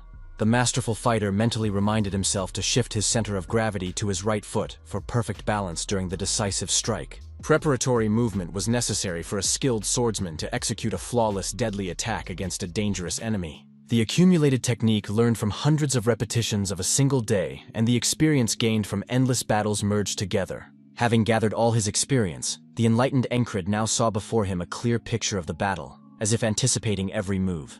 The irreconcilable opponents struck each other's necks in exactly the same way, demonstrating a striking similarity in techniques. A stunned Mitchell couldn't believe that some stranger's blade could touch him at all, believing himself invincible. The stubborn fighters did not give up even despite their injuries, continuing to fight fiercely with inhuman tenacity. Irritated, Mitchell didn't understand why the fight was taking so long, as he was sure he could overpower his opponent in a couple of blows. The experienced Grey Dog's commander thought with displeasure that this mysterious fellow was indeed equal to him in strength. The proud warrior believed that his sword was close to the ideal of strength, and his swordsmanship was unique enough to defeat anyone. Sly Mitchell knew that for an emergency, he had one forbidden technique he could use right now. This deadly technique was to outline a large circle from bottom to top, catching the enemy off guard with an unexpected trajectory. Circular chopping was a signature technique of the Harrier family that Mitchell had mastered to perfection without knowing defeat. Concentrating on his opponent's weapon, Encred was fully prepared, seeing perfectly well the slightest movements of the enemy blade. The astute commander recognized this technique that had struck him so many times that the number of deaths couldn't even be remembered. A trained fighter saw the beginning of the attack and perfectly anticipated its trajectory, preparing for the perfect counterstrike.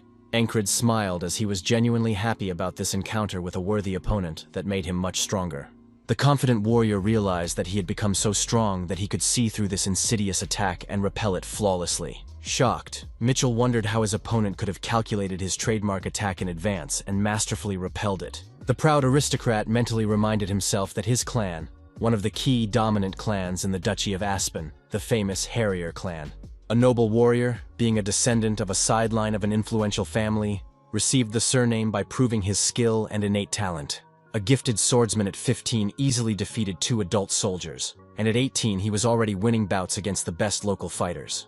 By the age of 22, the name of the talented swordsman became famous throughout the city, striking the imagination of contemporaries. Relying on his outstanding abilities, the ambitious warrior became one of the top 3 strongest fighters of the elite Grey Dog Squad. Mitchell bitterly recalled how he could count on his fingers the opponents worthy of him before meeting this guy. The arrogant aristocrat wondered why train to swollen feet, why swing a sword to bloody calluses on his palms. Spoiled with talent, the warrior didn't understand the point of grueling training if you can learn everything after a couple of repetitions, thanks to a natural gift. The overconfident Mitchell bitterly realized to Encred's face that he was perfectly happy with his current situation, but he had been too arrogant all along. Encred thrust his sword into his enemy in cold blood, piercing his foe's flesh with ruthless precision in a precise motion. The master stroke was so fast and deep that it left Mitchell no chance of survival.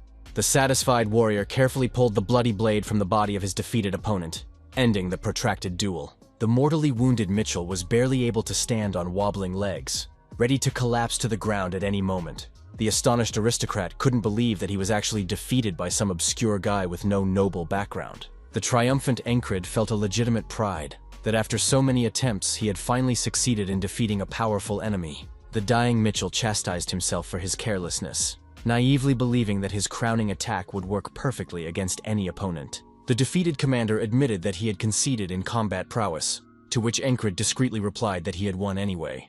The judicious Mitchell recognized the root of the problem.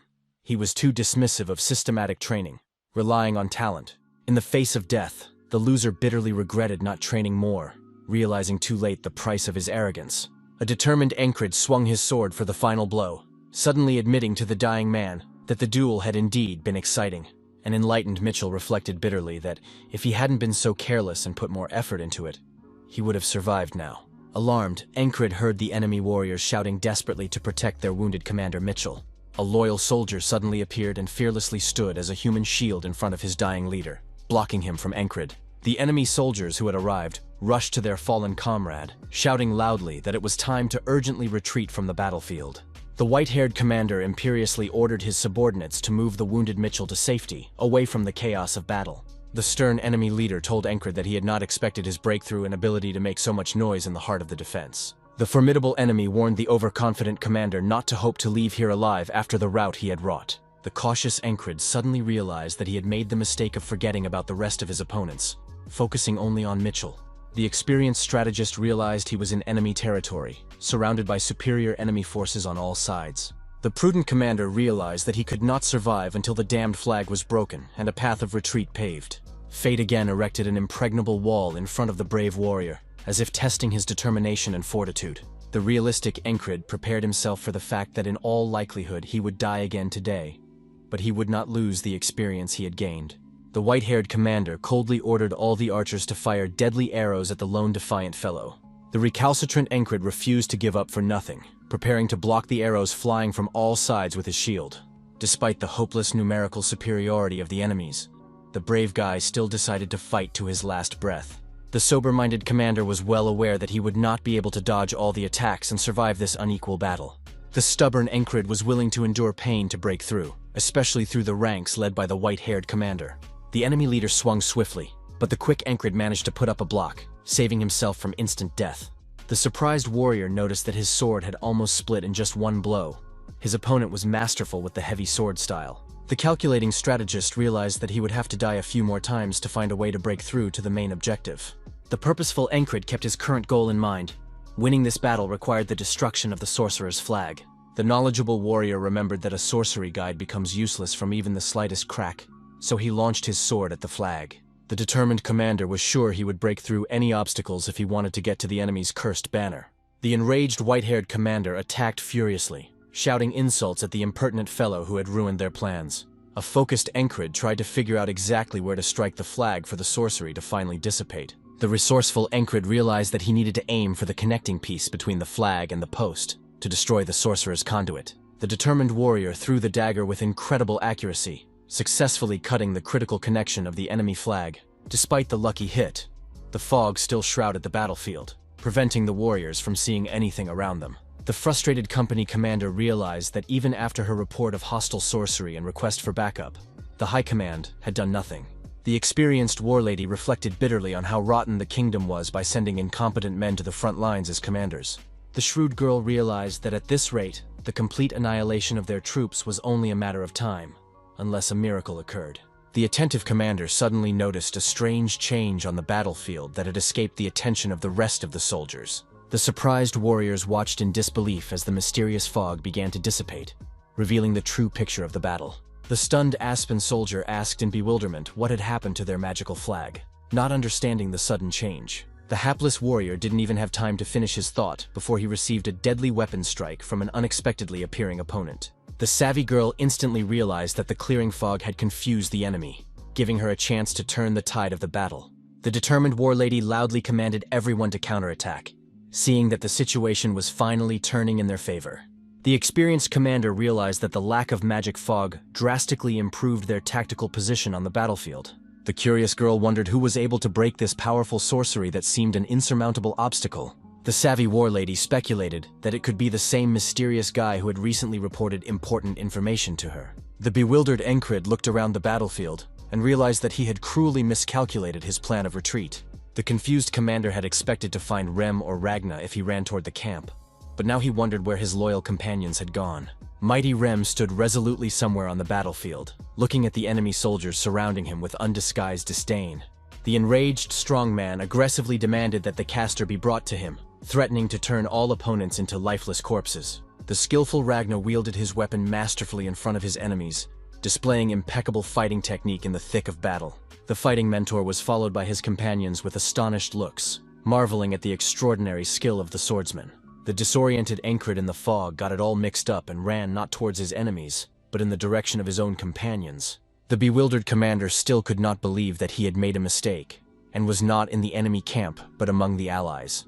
The cocky Aspen soldier mockingly pointed out Encred's lack of weapons, asking how an unarmed warrior was going to fight. The arrogant enemy, swinging his sword, reminded the guy that there was nowhere to run, and it was better to just surrender to the mercy of the victors. The Black Panther that had suddenly appeared swiftly attacked the enemy, taking everyone by surprise with its sudden attack. The stunned Encred was in shock, wondering if this was the mysterious cat he had seen earlier in the field. The attentive warrior recognized the mysterious beast only by its murderous stare, filled with almost human intelligence. The bewildered enemy soldier wondered where a wild beast of such size and ferocity could have come from in the midst of battle. The enraged Panther displayed extremely aggressive behavior towards enemy soldiers, while defending an unarmed commander. The graceful Panther attacked enemies with ease, slashing the throats of defenseless soldiers with its sharp claws in one fell swoop. The clever beast strategically cut the bowstring on the crossbows, disarming the shooters before they could fire. Amazingly, the wild animal clearly protected Encred in the face of his enemies, as if realizing who was friend and who was foe. The worried commander turned to the mystery cat, advising her to run away from here so as not to put herself in danger. The wise warrior warned that the white-haired enemy commander, a bird of a very different flight, was far more dangerous than ordinary soldiers. This white-haired man looked at Encred with undisguised disdain, assessing his fighting skills with an experienced eye. Suddenly, someone came up behind the commander and loudly commanded him to move back, pushing him out of the line of fire. It was Vergennes who resolutely declared that he would save his comrade from imminent death in unequal combat. The brave comrade-in-arms rushed forward recklessly to attack the white-haired enemy without thinking of the consequences. The mighty opponent proved to be overpowered, easily repelling all of Encred's allies' attacks with careless ease. The overbearing enemy lightly repelled Vergennes' attack so that he simply flew backwards, losing his balance from the force of the blow. Annoyed, Vergennes ordered his subordinates to fire faster, seeking to overwhelm the enemy with numerical superiority. The indestructible white-haired fighter seemed to be unstoppable, easily repelling all the arrows flying in his direction. Suddenly, a faithful panther appeared from behind, swiftly leaping onto the back of the formidable foe with its powerful paws. The desperately fighting cat received a treacherous knife in the back from one of the soldiers who suddenly attacked from behind. The wounded beast fell helplessly to the ground, bleeding and fighting for every breath with its mighty lungs. The anxious Encred realized that he urgently needed to concentrate on the upcoming fight to avenge his loyal protector. The focused warrior caught the concentration on the strong enemy's weapon, applying a technique honed in hundreds of rebirths. The enlightened commander realized that seeing the enemy's movements meant he had the ability to predict and repel any attack. The thoughtful strategist realized that this powerful strike could not be blocked by force. Something more devious had to be thought of. The tense Encred gathered all his strength to withstand the white-haired opponent's crushing blow without breaking. The resourceful swordsman decided to utilize the power of the enemy sword, letting the blade slide down his weapon, deflecting the blow. The talented warrior perfectly replicated the technique he had just seen from his experienced opponent, causing him to marvel. The bewildered white-haired soldier didn't understand what was happening, seeing his techniques performed by an unfamiliar opponent. The shocked enemy did not hide his surprise at what he saw before him. An instant mastery of a complex technique. The shrewd opponent recognized Mitchell's defensive technique, which Encred had copied after numerous encounters. A satisfied Encred was proud to note that the technique had worked exactly as he had intended, proving his skill. An excited Virgins also appeared on the battlefield and resolutely attacked the enemy commander, supporting his comrade. The bewildered enemy realized that things were taking a bad turn for his side. Seeing the preponderance of the enemy's forces, the white-haired commander noticed a large number of soldiers who were aggressively running towards him with their weapons exposed. The sensible opponent realized that in all likelihood today will definitely not be able to win, and it is necessary to conserve strength. The retreating enemy turned around and threateningly warned Encred that he would not forget him and would be sure to take revenge the next time they met. The unperturbed commander only coldly replied that as you wish, showing neither fear nor unnecessary enthusiasm. The prudent white-haired warrior ordered his soldiers to retreat immediately, recognizing the temporary defeat for the sake of future victory. A concerned Virgins ran up to Encred, insisting on the need to urgently bandage his wounded shoulder. But the latter cared only for the Panther. The agitated commander pleaded to save the faithful animal, emphasizing how much the cat had helped him in his battle with his enemies. Having been seriously wounded, the exhausted allies also began an organized retreat from the battlefield, carrying away the wounded. The exhausted Encred struggled to keep his eyes open, realizing that if he lost consciousness, he could die. Concerned comrades shouted to the wounded commander that he must wake up, preventing him from falling into a deathly sleep.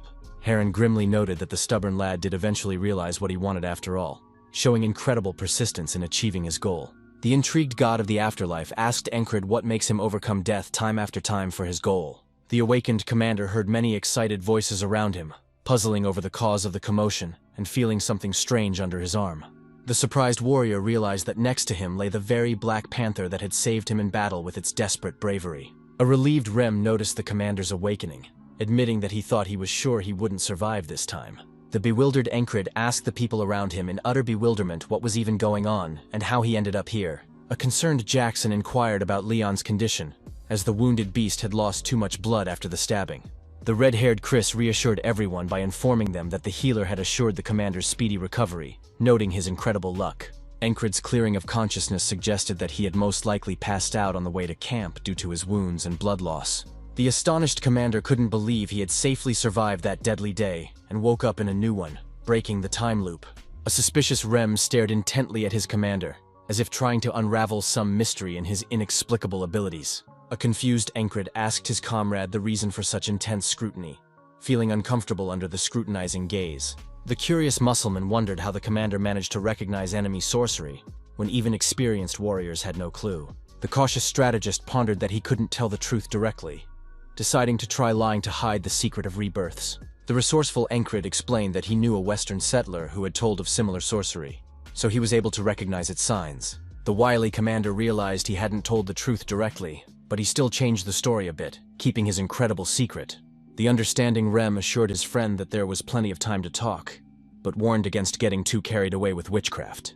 The inquisitive Encred inquired where his comrade had disappeared from the battlefield during the decisive battle. The mysterious warrior replied that he had gone to find the one who had planted the cursed flag to end the magic of the mist, once and for all. A cold-blooded Rem admitted that he didn't like the sorcerer, so he simply killed him by slitting the throat of the mistcaster. The baffled commander pondered how he hadn't noticed the caster himself, had he really been dealt with without his involvement.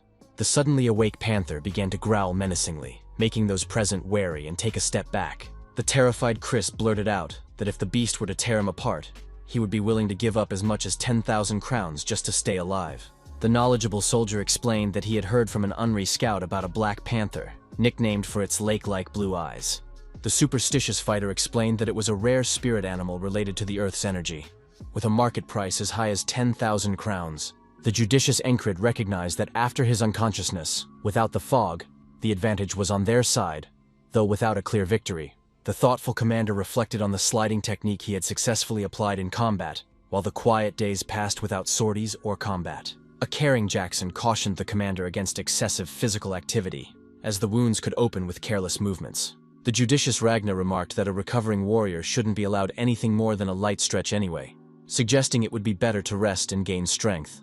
A sneering Rem sneered that the blonde swordsman was trying to instill his laziness in the commander, even though he himself was constantly falling asleep even on the move. The irascible Ragna instantly searched for his sword to attack his insolent comrade for such an offensive remark. A bemused Encred admitted that for the first time in his life, he was easily using a technique he had never practiced, marveling at his unexpected abilities. Experienced Rem calmed the commander, saying that this happens in time, because the heart of the beast allows you to see the root of the enemy's technique and copy it.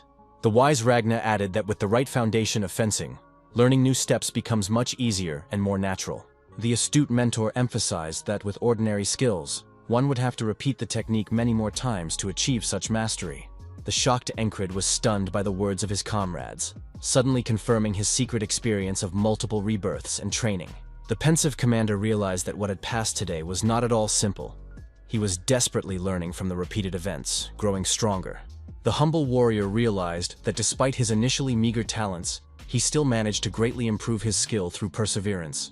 The irreconcilable Rem and Ragna stood against each other as always, continuing their eternal verbal bickering to everyone's amusement. Unexpectedly, the determined commander turned to his best fighters, declaring his desire to duel both masters. The astonished comrade remarked that although he himself was often called a lunatic, the wounded Encred clearly outdid everyone with his recklessness. Suddenly, the company commander Fairy herself entered the room, attracting the attention of everyone present with her sudden appearance. The straight-faced warlady approached Encred and asked directly if the broken conduit of enemy sorcery was his handiwork. The cautious commander knew that the leadership would have questions sooner or later, but wondered why the commander herself had come to him personally. Honest Encred admitted that he had been during the battle and had some knowledge of sorcery that allowed him to recognize the fog guide. The curious fairy asked how the fellow had spotted the right flag among the fakes, to which he resourcefully replied that he had marked one of them in advance. The mysterious warlady simply turned around and said that she understood everything, but she had also come to take a look at him personally. The puzzled fellow was deeply surprised by these strange words of the company commander, not realizing the true reason for her visit. The mysterious girl said cryptically that she felt as if they were bound to Encred by fate, leaving everyone puzzled. The astonished attendees were shocked by these words of doom, not understanding how else such a statement could be interpreted. The joking comrade started laughing, asking how the commander managed to seduce such a beautiful girl in such a short time. Enterprising Chris offered Encred to open a salon for noble ladies with him, promising that the terms of the contract would not disappoint. The enthusiastic red-haired fighter announced that he had extremely good news for the entire squad. An excited Chris announced that an esquire from a famous order of knights had arrived in camp, causing general excitement. Enlightened Encred remembered that their division was named after a knight of Cyprus who belonged to the elite order of the Red Cloaks. Encred reflected on the knights, talented swordsmen, rare even for the continent, and the esquire was both subordinate and apprentice, following the knight relentlessly. Upon being recognized as a knight, the esquire became a junior knight, reaching the last step before the ghostly summit where knights who have surpassed the human limit exist. X-Christ explained that esquires engage in battles without a knight, meaning their commander is going to be a junior knight on the battlefield. The excited comrades reminded him that they had all been waiting for the esquire to show up, so it was time to make an immediate appearance to meet their fate. Caring companions advised Encred to rest, though the lad himself secretly longed to see the legendary warrior with his own eyes. The captain was determined as always, preparing for battle with the esquire aspiring junior knight. The astute Rem noticed that right on the commander's face was written the desire to leave to watch the fight, suggesting that he just go there. The philosophical Encred realized that ideals are usually only attainable in dreams, remaining out of reach for most mere mortals. The excited warrior realized that some of those ideals were now materializing before him as they prepared for a new battle. The curious lad was eager to see a fight involving the younger knight to appreciate the legendary skill with his own eyes. Admiring Encred saw before him the embodiment of his ideal, which had previously seemed utterly unattainable to the common man. The earnest esquire looked fully prepared for the challenge ahead, radiating confidence and unwavering determination. With a single step of the mighty warrior, the ground seemed to shake, showing his incredible physical strength and weight. The relentless esquire was absolutely determined and insanely driven, ready to overcome any obstacle in his way. The enemy commander desperately ordered the soldiers to fire, trying to stop the unstoppable enemy at all costs. A huge number of deadly arrows fell from the sky like a deadly rain, threatening to destroy anyone in their path. Esquire was not threatened by this danger at all. He was absolutely not afraid of flying arrows, as if he was invulnerable to ordinary weapons. The determined warrior was not going to stop for a second, continuing forward despite all the deadly dangers. The fearless Esquire lightning fast drew his magnificent sword, preparing to demonstrate the true art of combat. The experienced fighter instantly adopted a perfect stance, perfectly balanced for attack and defense at the same time. The astonished Ragna noticed that the Esquire was using what was called will in his legs, a special technique only available to masters. The concentrated future junior knight was fully prepared to repel any blow, displaying unrivaled skill. The swift warrior ran so fast that it was impossible to even notice the moment he started this movement. The stunned Encred looked on with genuine admiration, realizing that he was watching the ultimate martial art. The Esquire's perfect, precise, honed movements seemed perfect, like a dance of death on the battlefield. The amazed commander watched as, with incredible ease, the future knight slaughtered a huge number of enemies in a matter of moments. Shocked, Encred noted the incredible length and weight of the warrior's sword, which he wielded as if he were holding a light feather. Despite his admiration, the astute commander felt discouraged, realizing how far removed he was from that level of skill. Esquire has proven himself to be an insanely strong warrior, dealing with countless enemies in his path with incredible ease. The guy was in complete shock at the incredible skill and technique of this outstanding martial arts professional. Aspen's soldiers were in deepest shock, having never before encountered such a strong and deadly foe. The future knight moved with incredible confidence, showing no fear of any danger or numerical superiority. The masterful fighter handled the huge crowd of enemies with astonishing ease, as if he was cutting the grass with a sharp scythe. The unstoppable Esquire burst through the enemy crowd like a true wild animal, leaving only death in its wake. The demoralized enemy soldiers screamed in terror at the need to retreat, realizing the pointlessness of fighting such an enemy.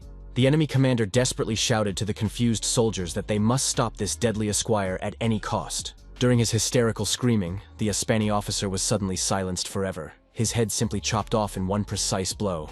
The merciless Esquire didn't give its opponents a single chance of survival, dispatching its enemies with frightening ease. The acrobatic warrior spectacularly jumped onto the head of a warhorse to lightning-fast dispatch another enemy. The enchanted Encred did not let go of his gaze from the outstanding professional, absorbing every movement of the consummate master.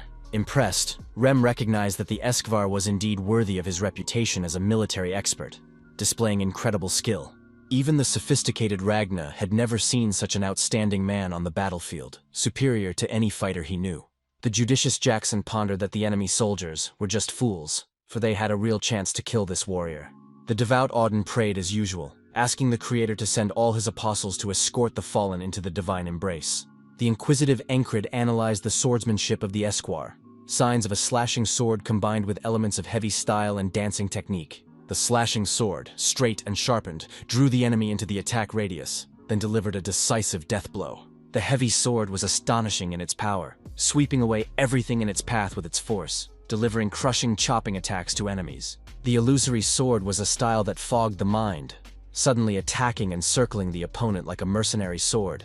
The dancing style was incredibly fast, like a rushing wave, stunning the enemy with its unpredictable speed. The flowing sword epitomized a soft style that allowed one to dodge an opponent's attack while striking back instantly. A puzzled Encred realized that the heavy and dancing styles were completely different, but the Esquire used both at the same time. The astonished commander did not understand how the magnificent fighter managed to combine so many different techniques in a single harmonious flow. The judicious warrior pondered that the principle of each style of swordsmanship was vastly different from the others, requiring a special approach. The wise strategist concluded that all these diverse principles of combat had one common origin, one fundamental beginning. The astute Encred pondered, if one cognizes all the elements of the sword, perceiving the weapon as a living being, it is possible to reach a new level. The thoughtful fighter thought that with this understanding, it was indeed possible to combine different styles to create the perfect technique. The receptive commander simply gave himself over to the sounds of battle, absorbing every nuance of the majestic dance of death by an unrivaled master. The excited warriors of their side realized that now there was a unique opportunity to break through the frustrated ranks of the enemy. The attentive Rem noticed that their commander looked overly pensive, as if he were thinking somewhere else entirely. A concerned Ragna also noticed their commander's strange state, wondering about the reasons for such detachment. The understanding Rem was inwardly happy for the commander, seeing how impressed he was with the esquire's skill and depth of martial art. At this momentous moment, the warriors ran resolutely forward, ruthlessly advancing on the demoralized, retreating enemy. The young commander's close-knit squad was also ready to strike the enemy, following the esquire's example and his inspiring skill. The wise Encred realized that even after attaining knowledge, it could not be said that something had definitively changed in the being of man. The philosophical warrior realized that knowledge in itself is nothing without action and practical application of the received wisdom. The thoughtful commander recalled his strange experiences on the mysterious world of Charon, where time and space had a different meaning. The shrewd Encred realized that cognition only points the path that he has yet to follow through long efforts. The distracted warrior froze in his deep thoughts, trying to comprehend what he had seen and realize its significance to his own path. The detached commander saw all the surrounding turmoil of battle, but inwardly remained aloof, not joining the general rush. Enlightened Encred thought only of his upcoming journey as a knight, realizing how hard and full of challenges it would be. The pensive young man realized that it would be incredibly difficult for him to climb the high wall and check out what was behind it. At this momentous moment, the kingdom's soldiers successfully broke through the enemy's defenses, taking advantage of the enemy's confusion. The detached commander mentally imagined overcoming obstacles and climbing the unattainable high wall of knowledge. On the noisy battlefield, excited cries of encouragement could be heard everywhere about the need to press on, for the opponents had lost their fighting spirit. The thoughtful warrior did not care at all about the battle cries. He only cared about his newfound knowledge. The excited fighters were insanely happy that they were able to win this important battle, thanks to the esquire and their determination. The shrewd young man realized that the war was drawing to a close, defining a new future for the kingdom. The coming winter and spring promised to be incredibly busy with rebuilding and political negotiations.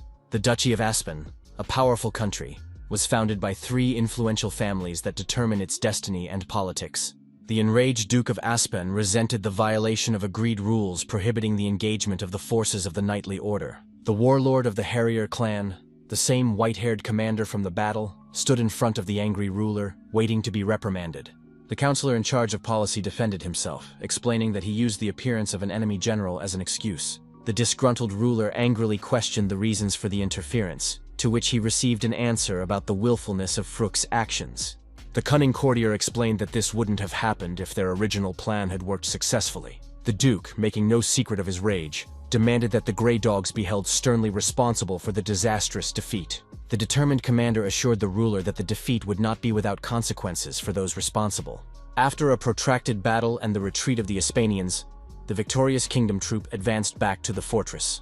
Tired warriors returned from the campaign exhausted, but inwardly exultant from the victory gained. The fortified city was a border fortress with beautiful terrain on the border with a hostile country. In the main square, thunderous announcements were made to honor the heroes who had won a brilliant victory in battle.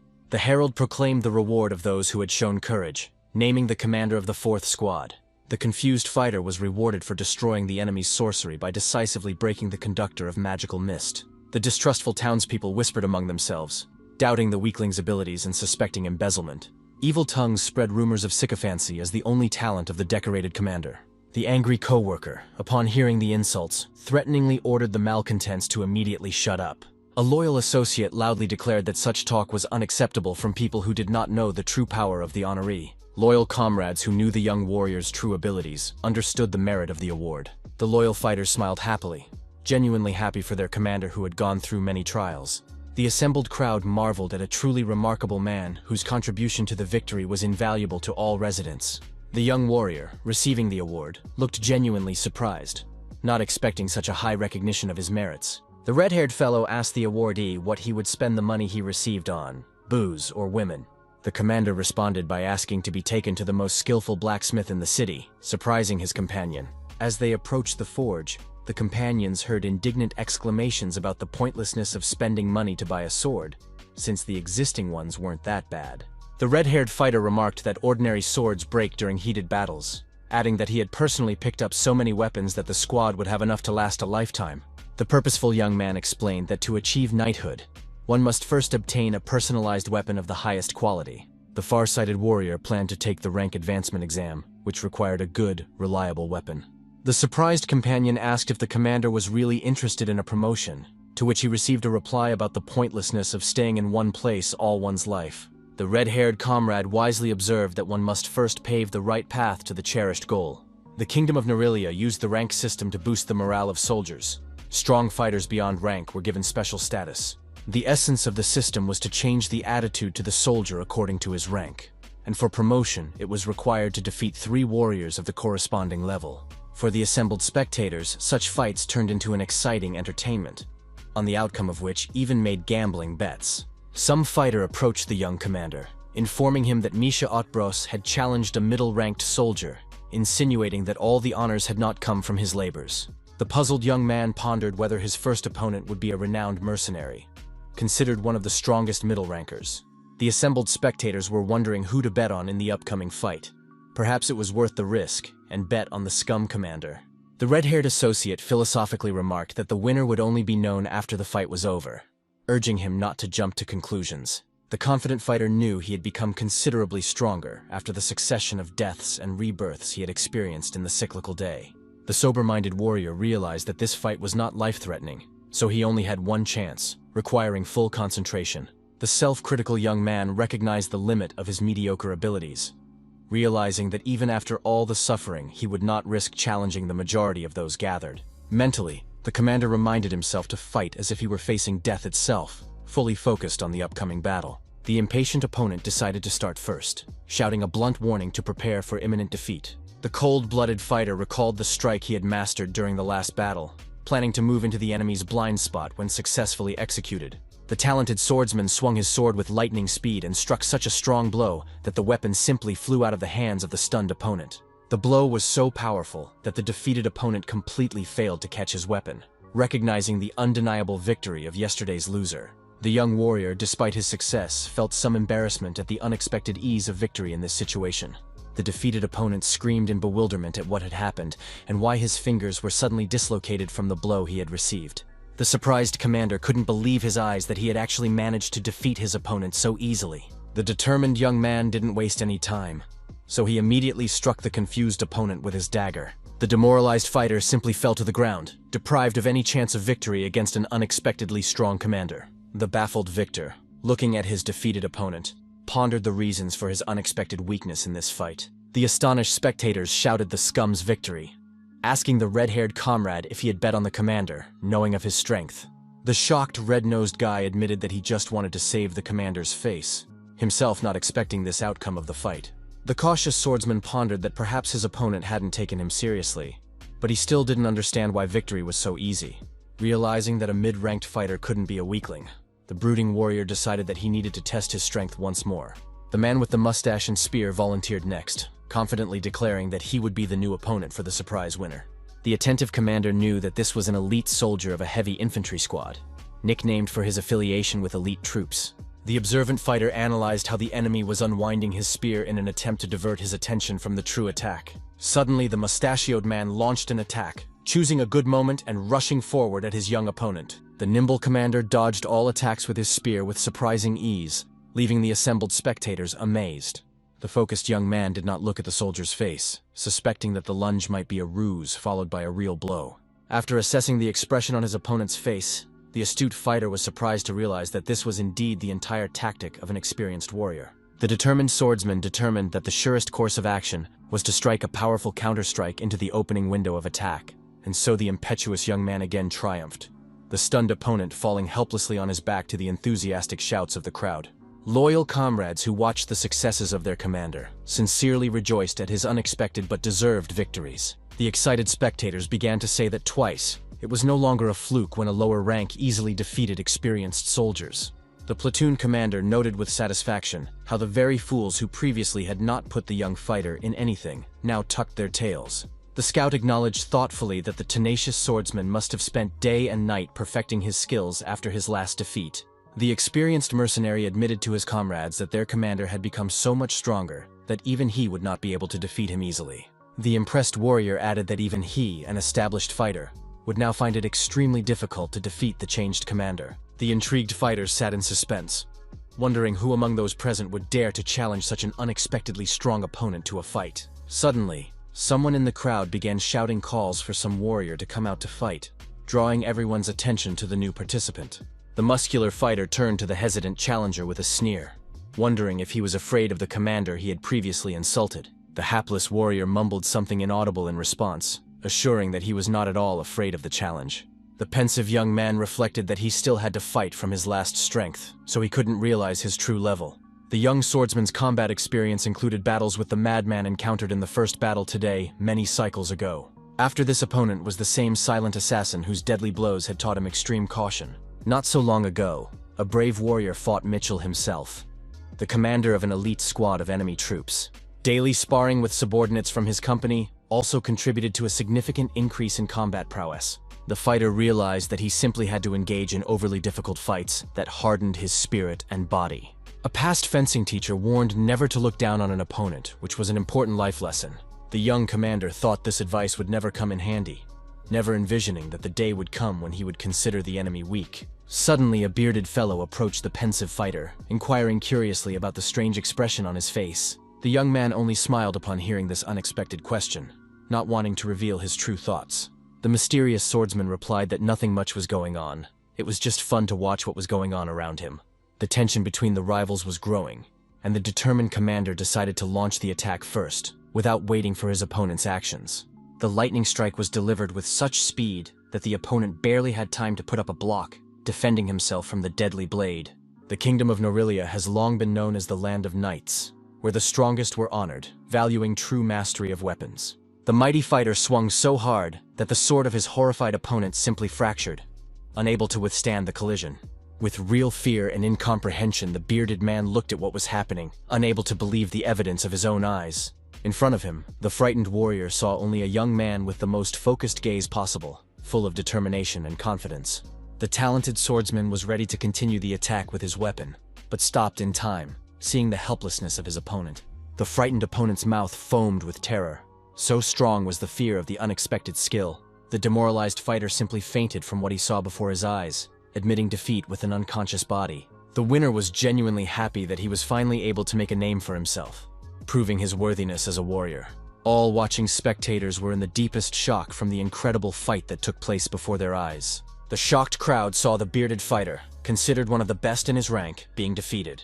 Some of the admiring bystanders shouted out the destroyer of sorcery, recalling the commander's feat in the recent battle. The astonished observers realized that it was indeed this humble commander, and not someone else, who had actually broken the flag. The enthusiastic spectators realized that the talented young man did not appropriate the merits of his subordinates, but really accomplished a feat. The scout jumped up enthusiastically and shouted loudly the destroyer of sorcery, supporting his commander in the face of the crowd.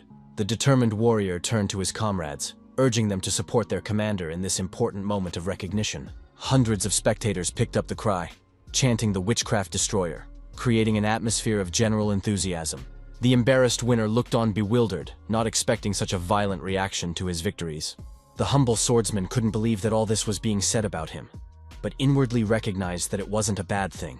The red-haired comrade congratulated the winner, noting that he now officially belonged to the middle rank of warriors. The ambitious young man confidently replied that there was a high rank ahead of him, not intending to stop there. The astonished subordinate could not believe his ears when he heard about the commander's intention to continue his ascent up the military hierarchy. Suddenly, some stranger rose among the spectators, declaring that what was happening was quite amusing to watch from the sidelines. The surrounding people looked at each other in surprise, gradually recognizing the unusual person in the crowd by characteristic features. Careful observers noticed the eagle epaulets on the stranger's uniform, the distinctive mark of a border guard unit reporting directly to the kingdom.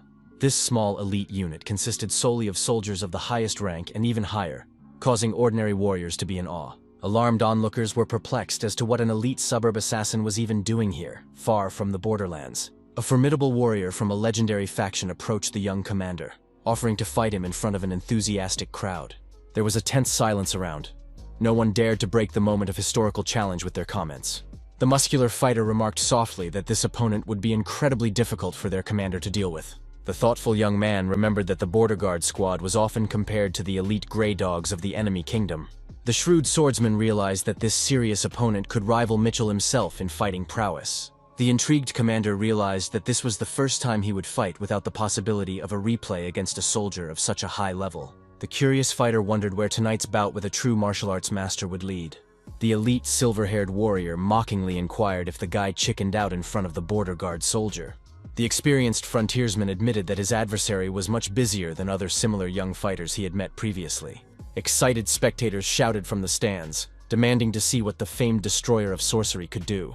The eager crowd chanted furiously, calling for a real spectacle worthy of the legendary fighter to be given to them. The irritated elite warrior mentally noted that these ignoramuses didn't even know how many feats his special unit had accomplished. The squinting border guard carefully analyzed the enemy's movements, noting the unusual stance and combat readiness. The lightning-quick fighter rushed forward. Literally in a second he was in front of the dazed commander. The focused young man tried to concentrate on his attacker's weapon, applying the mastered single-point technique. Suddenly, the talented swordsman managed to reach the right state. Only the sword of an elite soldier remained in front of his eyes. Thanks to his incredible concentration, the young fighter was able to block his weapon in time, deflecting the deadly blow. The startled frontiersman noted to himself the remarkable concentration and balanced movements of the unusual opponent. The experienced warrior grabbed the young commander by his clothes with powerful hands, trying to throw him off balance with physical force. The confidently superior frontiersman knew that despite his unexpected skills, the kid was still inferior to him in brute strength. The resourceful young man clutched his opponent's arm tightly, not allowing the experienced fighter full control of the situation. After waiting for the right moment, the talented swordsman drew his sword with lightning speed, causing his opponent to freeze in surprise. The shocked border guard froze in shock at what he saw. No one had ever been able to escape his iron grip so quickly before. The bewildered elite warrior thought for the first time that he might die at the hands of this young lad who seemed harmless. The noble youth deliberately stabbed his blade into the ground next to his opponent, showing mercy and high skill. Everyone realized that if he wanted to, the talented fighter could easily kill this elite border guard now with a single movement. The humiliated elite fighter gritted his teeth in rage, unable to believe his defeat at the hands of an unknown commander. The enraged border guard, wanting to retaliate, made a desperate lunge forward, ignoring the mercy shown. The focused young man realized that he needed to act decisively and quickly to end the fight without unnecessary casualties. The fearless young man grabbed his opponent's sharp blade with his bare hands to stop the deadly blow, showing incredible bravery. Taking advantage of his opponent's confusion, the resourceful fighter powerfully hit the experienced border guard with a knee to the stomach, depriving him of breath. The opponents simultaneously jumped several meters away from each other, creating distance for the fierce fight to continue. The stubborn elite fighter was not going to give up, once again rushing at the young opponent with undisguised fury. The determined commander was also not thinking of retreating, preparing to meet the attack with the cold confidence of a seasoned warrior. The irreconcilable rivals pointed their weapons at each other, preparing for the final deadly clash. Suddenly, the company commander appeared between the fighting men, interrupting the dangerous duel with her imperious intervention. The impetuous girl skillfully knocked the weapons out of both fighters' hands, preventing imminent bloodshed. The stern warlady warned that another step would inevitably lead to the killing of an ally, unacceptable during a peaceful contest. The stunned swordsman stared in surprise at the girl who had suddenly appeared, not understanding her sudden intrusion. Suddenly, a brown-haired soldier appeared behind the elite border guard's back, ready to defend his commander. It turned out that not only him, but all the other loyal comrades from the young commander's squad had gathered nearby.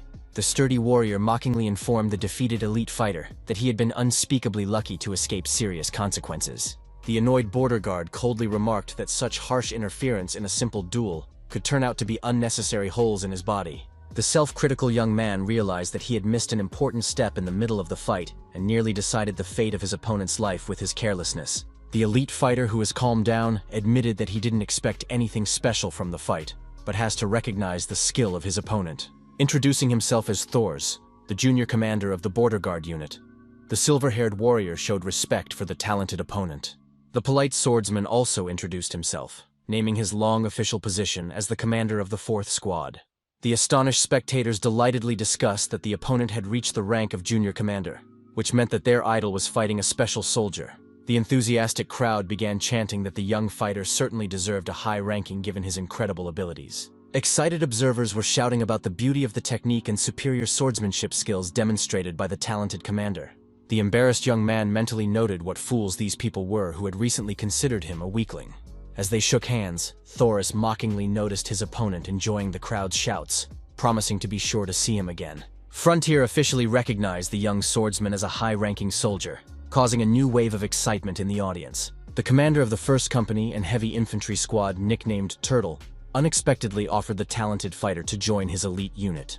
The puzzled young man realized that this was the third time he had been offered a change of troop, including the second and third, all due to his high rank and nickname of Sorcery Destroyer. Realizing that accepting the offer would open the way to the army elite, the prudent warrior still decided to decline for personal reasons. The persistent turtle assured him that if he feared the displeasure of the current commander, everything could be settled without any problems. The disappointed officer regretted the refusal, but thanked the young fighter for saving his life in the last battle. The red-haired comrade who was eavesdropping jokingly remarked that this time the invitation came from the very first company, wondering if the commander had already packed for the transition. The young commander replied in the negative, and his curious subordinate inquired the reason for the refusal, for with such a reputation, any path was open to him. The pensive young man did not even know how to properly explain the true reason for his refusal of such tempting offers. Suddenly, the door creaked open and an unexpected visitor entered the house, drawing the attention of everyone present. The silver-haired border guard greeted the commander, wondering how he was doing after his recent fight. A straightforward Torres said he wanted to get straight to the point of his visit without wasting time on idle talk. A determined border guard offered the talented fighter to join the elite border guard unit without any hesitation. The wary swordsman listened carefully to the unexpected offer, carefully weighing the pros and cons. The educated young man knew that the border guards reported directly to the kingdom, which was even more prestigious than the turtle infantry. The muscular comrade noted that the former commander could not even dream of such a thing, and only a complete fool could miss such a chance. The astute Torres admitted that he clearly sensed after a few blows how capable a fighter the young commander was, tantalizingly describing the prospects. The recruiter promised long hours of intense training and hellish battles in the ranks of an elite unit. A skilled frontiersman emphasized the ability to reach the limits of his true strength by improving himself in the midst of the best. The impatient companion waited for the commander's response, but obviously realized that the latter would agree to such a tempting offer. The sleepy swordsmanship mentor pretended to be asleep as usual, but eavesdropped carefully, genuinely happy for his student. The loyal comrades froze in anticipation, wondering what their ambitious commander would say to such a flattering offer. The thoughtful young man paused long enough, carefully considering his next words and their implications. The determined commander began to talk about the appeal of the hellish training and battles offered by the frontiersmen. True to his choice, the fighter stated that there was really no better place for all of this than his current position. To himself, the ambitious warrior thought to himself, he didn't wish to simply reach the limit of his abilities. His goal was to push past that boundary. The old wooden house where the soldiers lived was slowly falling apart, letting the cold winter wind through the cracks. The chilled strong man lay complaining about the damned cold and jokingly offering to knock himself out with an axe so he wouldn't feel discomfort. A freezing fighter asked the departing commander to bring a red-hot rock on the way back. The good-natured white-haired comrade offered to arrange an unarmed practice session to warm up with movement, but was firmly refused. A persistent comrade-in-arms offered the commander a hand-to-hand workout to warm up his stiffened muscles, but he reminded him of duty. The stubborn strong man gave a final shout to remember to bring a hot stone, emphasizing the dire need for warmth.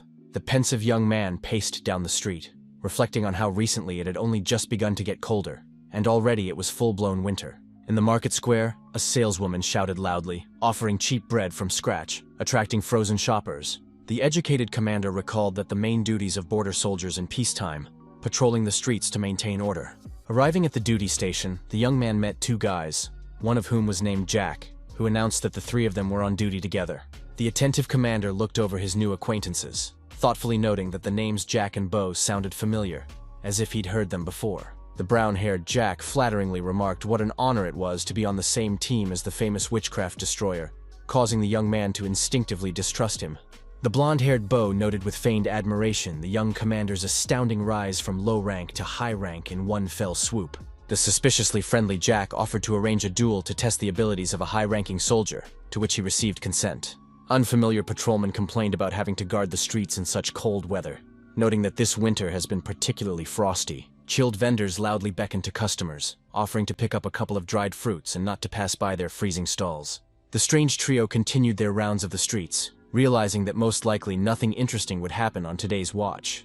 The vigilant young man suddenly noticed a strange cloaked figure in the crowd, moving with suspicious purposefulness. The responsive commander approached the stranger who had twisted his leg, asking if he was okay and if he needed help.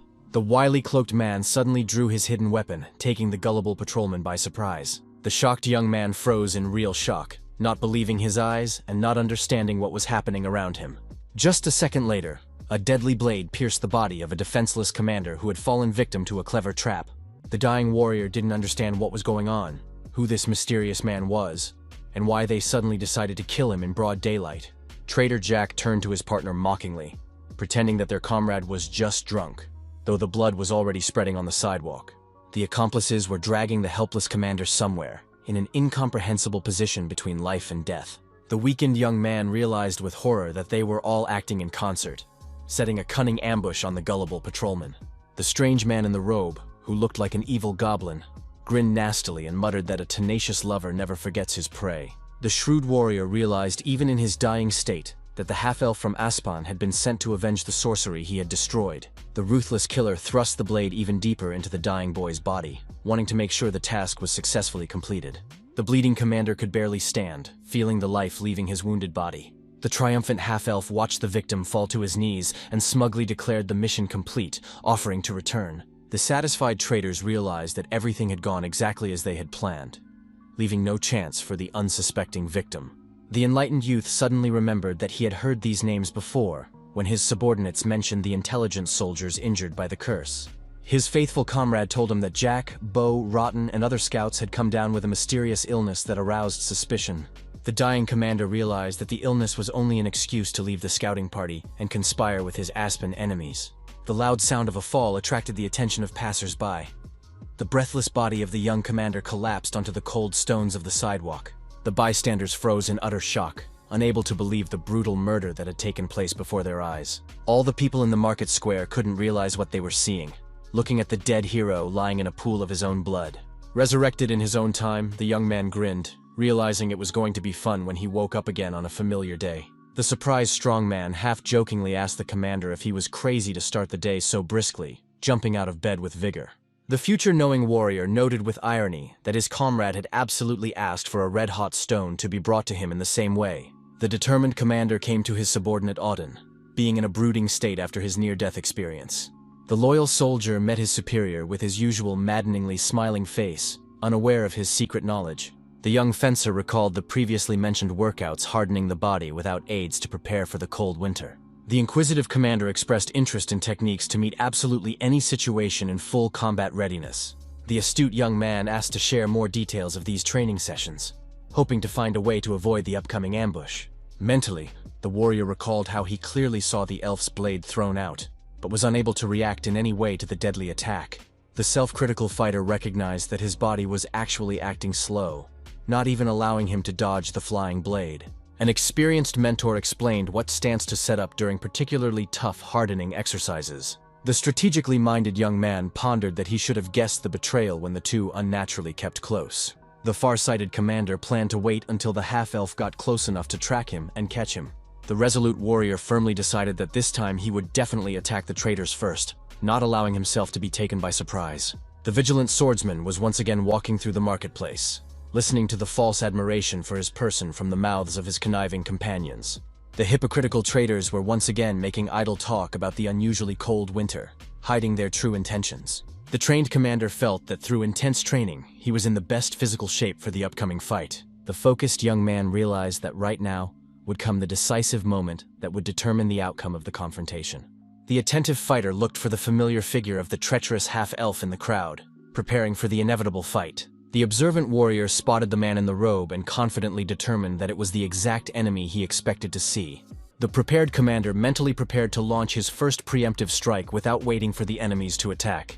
The impetuous young man decisively attacked the two traitors accompanying him, taking them by surprise with his unexpected behavior. A shocked Bo shouted to his partner to draw his weapon, wondering how the freak had managed to uncover their devious scheme. The tactically minded commander realized that one of two things: either the elf would flee, taking advantage of the commotion, or join the battle. The determined warrior bared his weapon, realizing the need to get rid of the two traitorous spies as quickly as possible. Suddenly, another unknown person appeared from the side, attacking the young commander in the midst of the battle that had already begun. The sensitive swordsman caught a strange whistling sound and realized with horror that he had been struck with a dagger from the back while he was distracted. The piercing gaze of the dying fighter spotted a throwing knife in his body, striking a vital organ. The deadly weapon scraped through the unfortunate commander's entire body, leaving no chance of survival. The skillfully thrown dagger incredibly flew through the noisy crowd from such a considerable distance, displaying supreme skill. The shaken young man had time to appreciate the masterfully accurate throw that cut short his life for the second time in a row. With fading eyes, the dying commander saw before him the vile half-elf Rotten who had come to savor his victory. The smug assassin grinned the same phrase about a tenacious lover who never forgets his prey as he had the previous time. The shrewd warrior realized in his last moments of life that the knife that pierced his heart was faster than sound, causing those around him to marvel. The dying swordsman pondered the need to counter close and long-range attacks simultaneously, realizing the difficulty of the task ahead. In the last moments of his life, the young man wondered where to begin preparing for the inevitable confrontation in the next cycle. The shrewd warrior understood the simple tactic. If the half-elf managed to get close, he would use a blade. If not, a throwing knife would strike from afar. The judicious commander considered this obstacle relatively simple, requiring only proper training and preparation. The devoted Auden was diligently helping his superior to pull himself up, so that his muscles would work well again after a night of rigor mortis. The puzzled comrades watched the strange exercise with bewilderment, wondering if it could even be considered a real workout. Jackson, who had approached, informed the commander of some important information regarding the upcoming duty, not realizing its significance. The surprised commander watched as a group of his subordinates suddenly decided to join this strange, unarmed training. The puzzled fighter looked at his comrades, not understanding what they were even doing, or why they were suddenly interested in his training. The focused young man pondered the half-elf's throwing knife, coming to the conclusion that it would be easy enough to repel it, avoiding being hit. The observant commander noted that the sharpening order of the special weapon was higher than normal sharp knives, requiring superior reaction speed. The thoughtful warrior pondered the whistling dagger as Jackson suddenly appeared, as if reading his thoughts on the strange weapon. The inquisitive swordsman learned from an informed comrade about the whistling dagger, a special throwing knife named for its distinctive sound. The experienced warrior warned that one would die against a master of such weapons before realizing the danger, advising to avoid such opponents altogether. After carefully listening to the valuable information, the cold-blooded commander only nodded silently, realizing the seriousness of the upcoming threat. The cocky young man mentally noted that no matter how skilled a knife thrower this half-elf was, there was a way to stop him. The determined fighter determined that the only action necessary was to stop the killer in advance without giving him a chance to use his weapon. Finding himself once again in a familiar situation, the far-sighted commander just as first decided to get rid of the two traitors accompanying him. The lightning-quick warrior grabbed the white-haired traitor first, using him as a human shield against possible attacks. The tactically minded young man planned to deal with the small fish first, then use their bodies as a defense against the throwing knives. The half-elf's unrivaled skill was evident in the fact that even when the commander was covered by a human shield, the knife still found its target. The merciless weapon pierced not only the intended victim, but also the traitor Bo used as a human shield. The deadly dagger did not spare Jack either, despite belonging to the same team as the thrower, showing the killer's complete indifference. The shocked commander realized the incredible skill of the half-elf, who had managed to hit as many as 3 targets with a single throw in one short moment. The cold-blooded assassin calmly noted that things had gone a little off track, but didn't significantly change the end result. Satisfied, the half-elf was still glad that he could at least reach his main goal, having accomplished his main mission. The dying young man realized that this day had changed a bit, as now all 3 had died at the same time from a single throw. The shrewd warrior realized the brutal truth. The half-elf ruthlessly kills his companions as well, treating them as useless expendable pawns. The approaching killer noted with a chuckle the victim's impressive persistence, repeating his crowning phrase about a persistent lover who never forgets his prey. The assassin's face expressed the most genuine madness and joy at having successfully eliminated the hated guy who had completed the mission. The dying commander calmly replied that he could only rejoice for such an apt throw by the enemy. The puzzled creature incredulously questioned whether the young man was really joking in his dying moments, for he was simply dying. The cruel half-elf pressed the dagger even harder into his victim's body, noting with interest how amusing his opponent was. The dying swordsman admitted that he had taken the day too lightly, underestimating the danger of the enemy. The philosophically inclined warrior realized that the wall in front of him remained a wall, requiring a serious approach to overcome. The afterlife god mockingly remarked that he watched the mortal have fun with everything, offering to laugh while he had the chance. The wise deity reminded us that a curse is called a curse for a reason, for the joy of it is commensurate with the despair for a mortal. The reborn young man awoke again in the same day, ready for another attempt to overcome the deadly obstacle. Remembering the god's words, the stubborn warrior mentally disagreed, considering his gift not a curse but a true blessing of fate. The purposeful commander approached his subordinate, asking him to tell more about the mysterious whistling dagger. The surprised soldier inquired why the chief was suddenly interested in this particular topic of gunsmithing. A knowledgeable fighter told me that the special knife consists of several layers of thin blades that emit an unusual whistling sound when thrown. The experienced warrior added that the weapon was once called a knife, leaving only sound, because of its speed beyond the reach of the human eye. The inquisitive swordsman asked if it was possible to see a flying dagger to dodge, receiving a negative answer. The insistent commander interrogated if there was a way to see the knife if it was vital, much to his subordinate's surprise. The shrewd soldier noticed in the young commander's eyes, as always, a tremendous determination bordering on obsession. The respectful fighter told his superior that he was at it again, wondering where he was gaining such incredible determination. The experienced thrower explained that there was no point in trying to see the knife already thrown. One must follow the movement of the opponent's arm. A knowledgeable mentor mentioned the technique of hiding a throw, noting that knowing this technique helps to discern disguised movements. The realistic young man asked if the technique was accessible with his level, receiving the reply that the art of throwing was beyond the novice. Suddenly surprised, the subordinate himself offered to teach the commander how to throw knives, seeing his sincere interest in this art. The overjoyed swordsman was amazed, for to receive such a suggestion from a withdrawn comrade was truly amazing. The inquisitive warrior agreed to the unexpected training with real enthusiasm, seeing it as the key to defeating the half-elf. In the familiar market square, the commander again observed the vendors offering a variety of goods to passing shoppers. There were 3 patrolmen walking down the street again, a determined commander, and 2 traitorous rats unaware of his awareness. The focused young man remembered Jackson's admonition to concentrate his body strength as he threw the weapon. The attentive student remembered that the same principles apply to the technique of dodging a flying knife, requiring complete concentration. The commander's tense gaze scanned the crowd of people again, trying to spot the lurking half-elf as early as possible. Waiting for the right moment, the determined commander drew his sword from its sheath with lightning speed, preparing for a deadly fight. In one swift movement, the cold-blooded warrior slit the traitor Jack's throat before he could regain his senses. Without pausing for a second, the experienced swordsman turned to the second bow kid, finishing what he had started. Mastering the weapon, the talented fighter literally dealt with both traitors in a second, demonstrating incredible skills. The shocked people in the square screamed in horror, unable to believe the atrocity taking place before their eyes. Frightened onlookers pointed their fingers at the bloody scene, screaming that a murder had just been committed before their eyes. The insidious half-elf Rotten had already started moving, preparing to deliver the killing blow to his main target, the defiant commander. The focused youngster realized that he just needed to catch the right moment when his opponent would use up his concentration before throwing. The calculating fighter knew that by protecting his heart, he could avoid instant death, so he kept a close eye on his opponent's fingers. The tense gaze of the commander was looking for the slightest signs to understand the moment when the enemy would begin a deadly throw.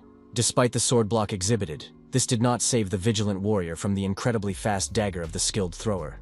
The deadly blade of the first dagger still went straight into the body of the courageous commander, inflicting a serious wound. Following the first, a second throwing dagger also stabbed into the wounded youth, finally deciding his fate.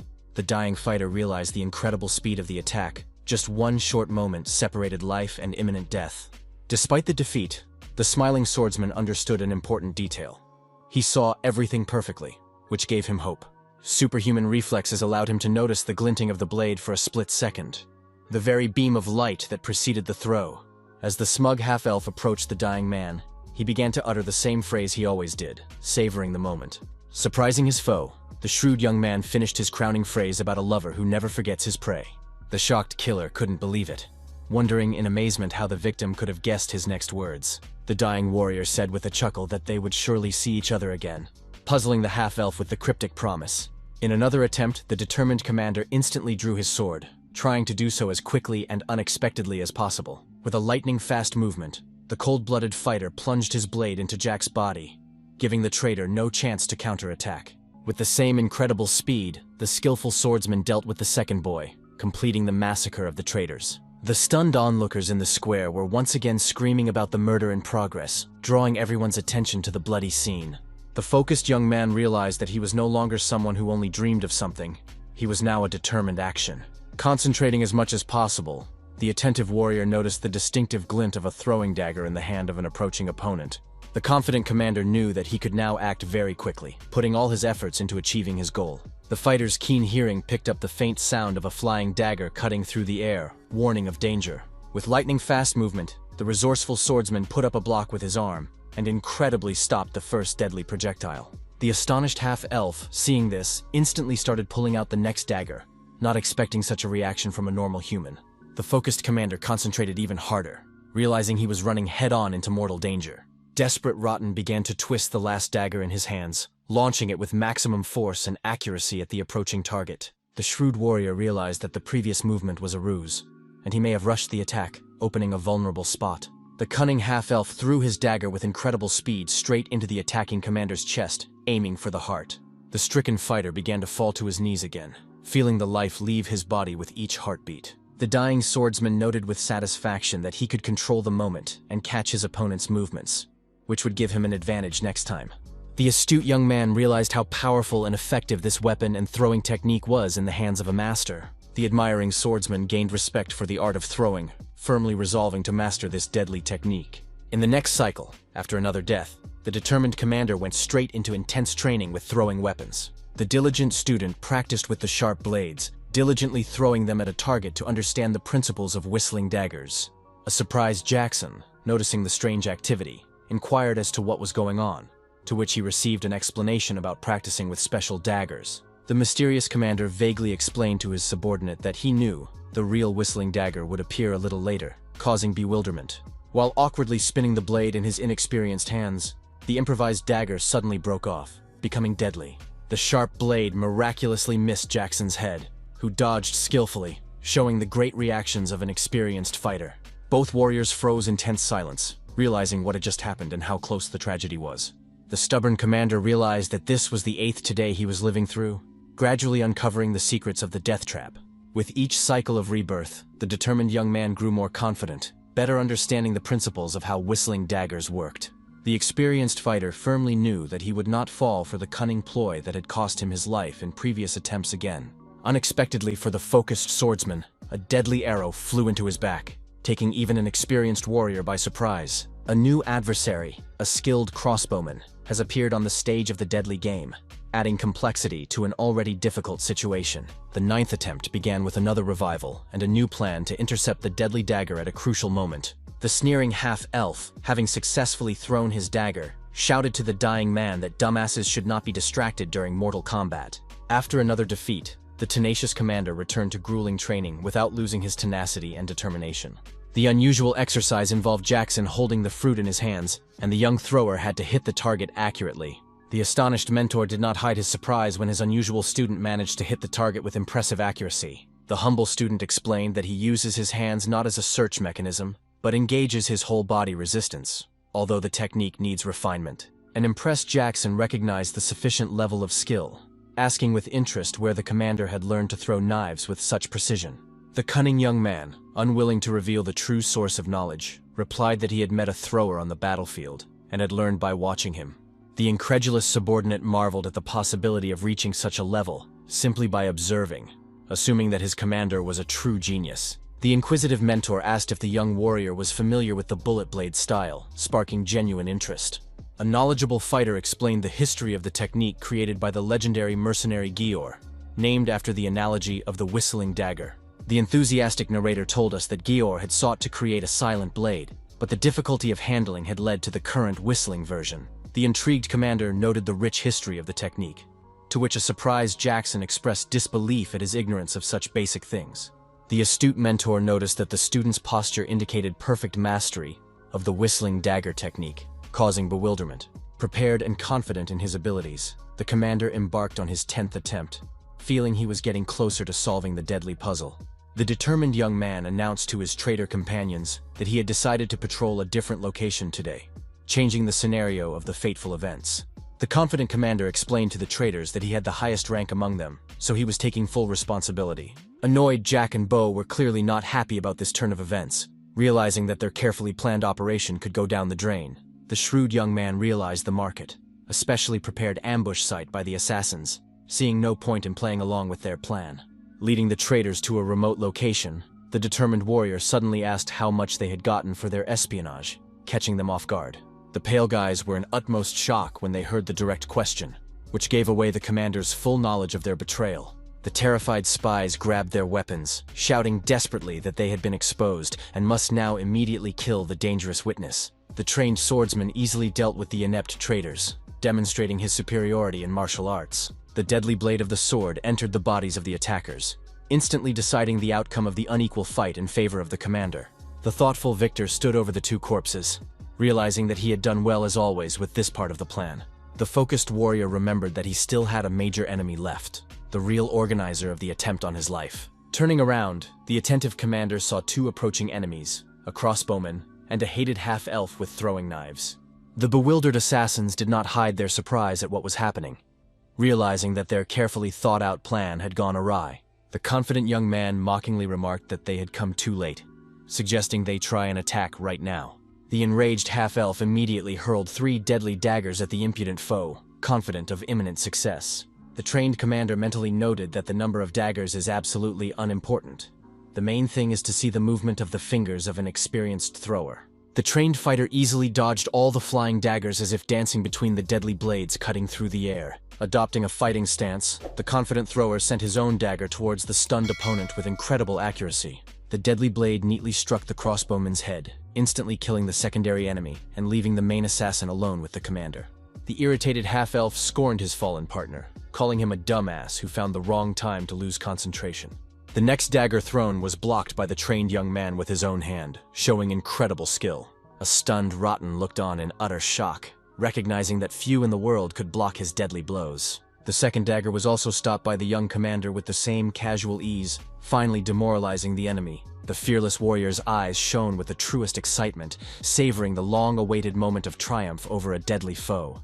The terrified half-elf, losing his composure, asked who his opponent was and how he had such incredible skills that surpassed those of a professional. The cold-blooded commander calmly replied that it was absolutely no concern of his enemy, keeping the secret of his many rebirths. With a mocking smirk, the young warrior wondered how many more such daggers the demoralized enemy had left. The surprised assassin acknowledged that his opponent even knew how to throw knives, suggesting that they were of the same species, and reluctantly admitted to having 2 daggers. The sneering commander replied that he was jealous, for he had only 1 dagger, to which the bewildered Rotten remarked on his opponent's apparent mental disorder. The cocky half-elf reminded that the loss of the dagger meant an imminent end for the thrower, trying to intimidate the unusual opponent. The philosophically inclined young man profoundly remarked that the outcome of the battle could only be known when it was finally over. The focused Encred pondered that even if an enemy skillfully hid his hands, it was impossible to completely hide their movement from a trained eye. Deftly dodging, the vigilant commander did not let the enemy out of his half-sight, displaying what is known as true throwing flair. The attentive Encred noticed the wily Rotten pulling blades from a hidden pocket, preparing for a decisive attack. The shrewd young warrior instantly realized that the cunning half-elf intended to throw 2 daggers at the same time, hoping to catch him off guard.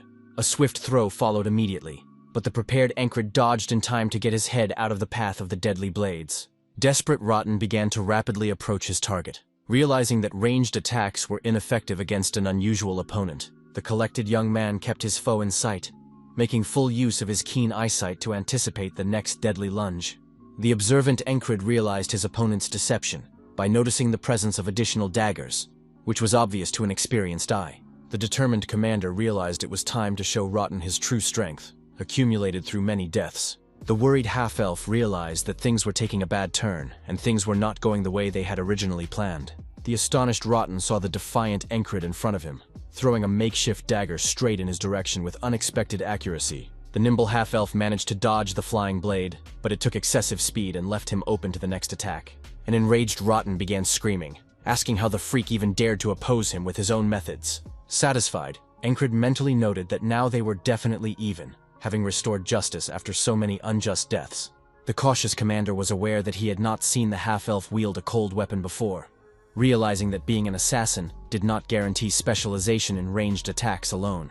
The attentive Encred noted Rotten's unfamiliar lower stance and his swift movements, indicating a change in tactics.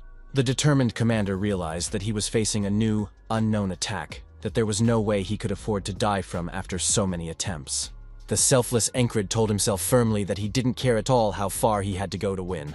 With an incredible effort, The young commander stopped Rotten's hand with his palm, throwing him into a state of utter shock at the impossible.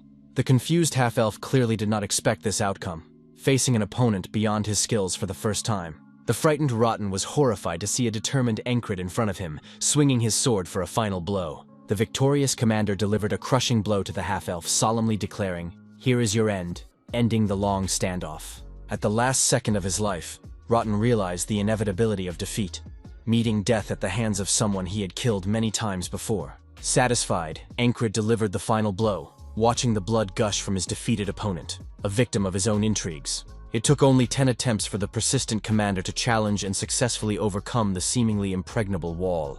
The thoughtful Encred realized that after multiple fights, it becomes much easier to suffer defeat and fight again. The satisfied commander relished the realization that he was growing stronger and more experienced with each cycle of rebirth. The curious Encred scrutinized the body of the defeated Rotten, studying the features of his foe. The astonished commander reflected on how quickly he had managed to tackle what seemed like an insurmountable obstacle after so many failures. The practical Encred decided to thoroughly inspect his opponent's body in order to take his legendary daggers as a trophy. The satisfied commander was surprised to find that the defeated Rotten had quite a few deadly throwing blades with him, opening up new possibilities.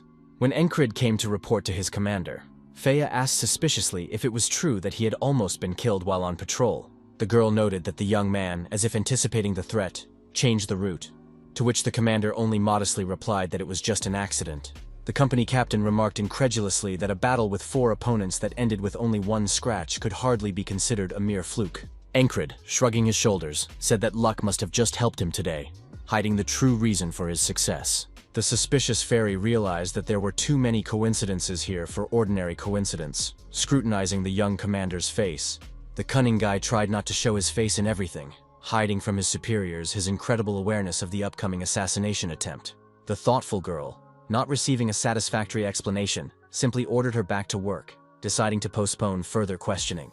A tired Encred returned to the ramshackle house that had served him and his companions as a temporary shelter from the winter cold. Barely crossing the threshold, the vigilant commander saw the spinning axe in front of him, flying swiftly in his direction. Fortunately, thanks to his honed skills, developed through endless cycles of rebirths, the agile young man was able to dodge the unexpected attack. A satisfied Rem explained that successfully avoiding a stealth attack confirmed that the commander would soon be visited by assassins, which required special training. The caring Encred brought the promised hot stones so that the companions would not be so cold in the frozen dwelling. An overjoyed Ram shouted enthusiastically about the red-hot pebble, jokingly calling the commander their savior from the bitter cold. The attentive Encred noticed that while carrying the stone, he had scorched his hair a bit, in need of an emergency cut. The enterprising Chris immediately offered to give his commander a haircut for as much as 8 coins, demonstrating his commercial acumen. The surprised commander asked his red-haired comrade about the reason for the haircut price hike, wondering about the lack of discount for fellow soldiers. The wily Chris responded that if something didn't suit him, then the commander could get a haircut from the town barbers at a higher price. The observant big-eyed Chris noticed the increasing cold and the snowfall that had begun, foreshadowing a harsh winter. All the guys from the company gathered outside, philosophizing about the new trials, given by God in the form of bitter frosts. A thoughtful Encred pondered how the assassins could have infiltrated the defense zone, and how long ago Jack, Bo, and Rotten had joined the ranks of the spies, realizing that someone was behind it. The inquisitive commander decided to ask the knowledgeable Chris about the past of the 3 traitors, hoping to find a link. The red-haired comrade said that Jack was caught stealing, after which he enlisted, and Bo slandered some aristocrat. According to an informed Chris, Rotten was a member of a rundown trade guild, and all 3 enlisted at the same time about a year ago. The analytical Encred remembered that there had been a change in membership in a certain guild a year ago, which could explain the simultaneous appearance of the traitors. The shrewd commander assumed it was the Agildia Thieves Guild, one name but in reality, a veritable den of bandits and mercenaries. The prudent young man decided that the Thieves Guild was a good option, given their knowledge of all the city's loopholes, and decided to ask Jackson about contacts. The observant Jackson picked up on the fact that the commander had grown brash with his questioning, evasively answering that he had cut all ties with the guild after the warp. A satisfied Encred inspected his new haircut, nodding in satisfaction at the skill of Chris's impromptu barber. The worried commander noticed that the snow was falling completely out of control, foreshadowing a harsh ordeal for the soldiers in the coming days. Jackson told the commander that he needed to get away, to which Ram mockingly began accusing his comrade of coming up with tricks to avoid shoveling the snow that had fallen. The muscular fighter continued to tease his comrade, saying that he only wanted to leave to avoid the hard work of clearing the yard. The witty Encred intervened in the altercation, suggesting a strategic sortie as commander, which immediately attracted the attention of all present.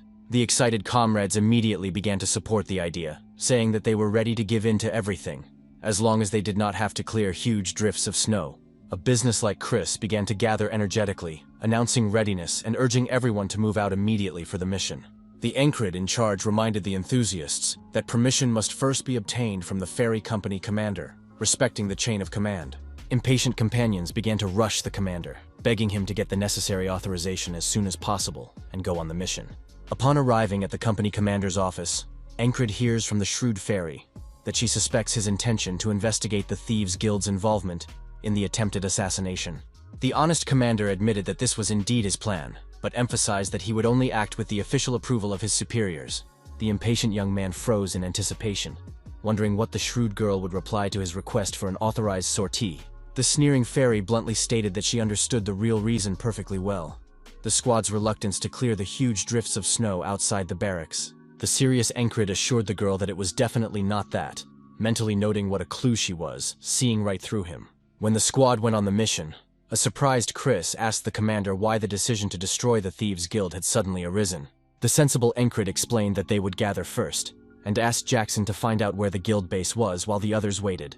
The determined commander suggested that his comrade use several methods to gather information, relying on his experience and wit. A puzzled Chris was perplexed at the strange order that had just been given, not understanding its true meaning. The understanding Jackson only nodded, saying he understood the commander's assignment perfectly, ready to proceed immediately. A confused, big-eyed Chris wondered why Jackson had figured it all out, or if it was he himself who was so stupid that he hadn't grasped the point of the assignment. Meanwhile, the squad arrived at Vanessa's Pumpkin Soup Inn, where they decided to grab a bite to eat while waiting for information from the scout. A curious Rem asked Encred what would happen if the guild turned out to be innocent, to which the commander replied that even without the connection to the assassination attempt, they were still criminals. The determined young man added that it would be a good idea to get rid of them anyway, as they were causing trouble for law-abiding citizens. The sociable Chris called for a waitress, ordering food for his peckish companions while they waited for Jackson to return. Soon, the scout arrived, whispering some important information in the ear of the commander, who immediately noted its significance. Concerned, Encred reflected on Jackson's strange delay, but on the other hand he realized that he was used to acting without prompting. The conscientious commander thought he may have given too vague an order to his subordinate, feeling some guilt over the vagueness of the instructions. Loyal Jackson was still carrying out the assigned mission from the commander, never ceasing his search for the information he needed. Evening came, and as the warriors approached the supposed guild site, they noticed that the lights in the building were already shining, giving away the presence of the occupants.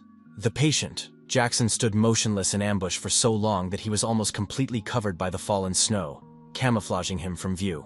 Suddenly, the attentive scout noticed something suspicious that caught his attention among the snowy shroud. A wary Jackson saw two warriors in distinctive robes heading towards the guild building with obviously bad intentions. At this point, the commander asked Chris how he knew the waitress, to which the red-haired fellow replied that her name was Layla, and she dreamed of opening an inn in the capital. During this casual conversation, a snowy-eyed Jackson returned, hurriedly recounting his findings regarding the guild. All of the comrades looked in surprise at the scout who had entered, noticing how much snow had pelted him during the observation. An annoyed Jackson grimaced at the fact that his comrades were carelessly feasting without him while he performed an important task in the cold. The embarrassed Encred even stopped eating, feeling a prick of conscience for the unequal distribution of burdens among the squad members. The guilt-ridden commander offered Jackson food, saying that he needed refreshment after his arduous mission, but he firmly refused. The impatient scout insisted on immediate action, asking why they were stalling when they should act now. A disgruntled Ram admitted that he didn't want to go out because it was freezing cold outside, to which the sarcastic Jackson offered to bathe his comrade in his own blood to make him feel warmer. The judicious Encred said peacefully that if it were up to him, the warriors would move out immediately, but the heavy snowfall would reduce their mobility, so the matter should be handled with deliberation. The prudent commander suggested moving out when the snowfall passed, so that weather conditions would not interfere with the mission. Suddenly, a determined Encred stood up abruptly, and said that apparently the snow was not going to end anytime soon, so we should go out now without wasting precious time. The small squad, wrapped in their cloaks, advanced into the cold street, slowly making their way toward their goal through the snowdrifts. A suspicious beggar who had come across their path began to look strangely at the heavily armed soldiers, attracting the attention of the vigilant Rem. Suddenly, the vagrant snatched a dagger from beneath his rags, revealing his true nature as a disguised assassin. Two weaponized attackers hidden in the shadows rushed forward to deliver a deadly blow to Encred's squad. The attentive Rem didn't even give the stealthy opponents a chance, instantly spotting them and preparing to repel the attack. The muscular fighter easily dispatched the first attacker, displaying fighting skills honed over the years. The mighty Ram knocked out his second opponent with a powerful fist strike, not even allowing him to swing his weapon. The mocking strongman asked the defeated foe who was attacking stealthily, teasing that he must be related to a stray cat.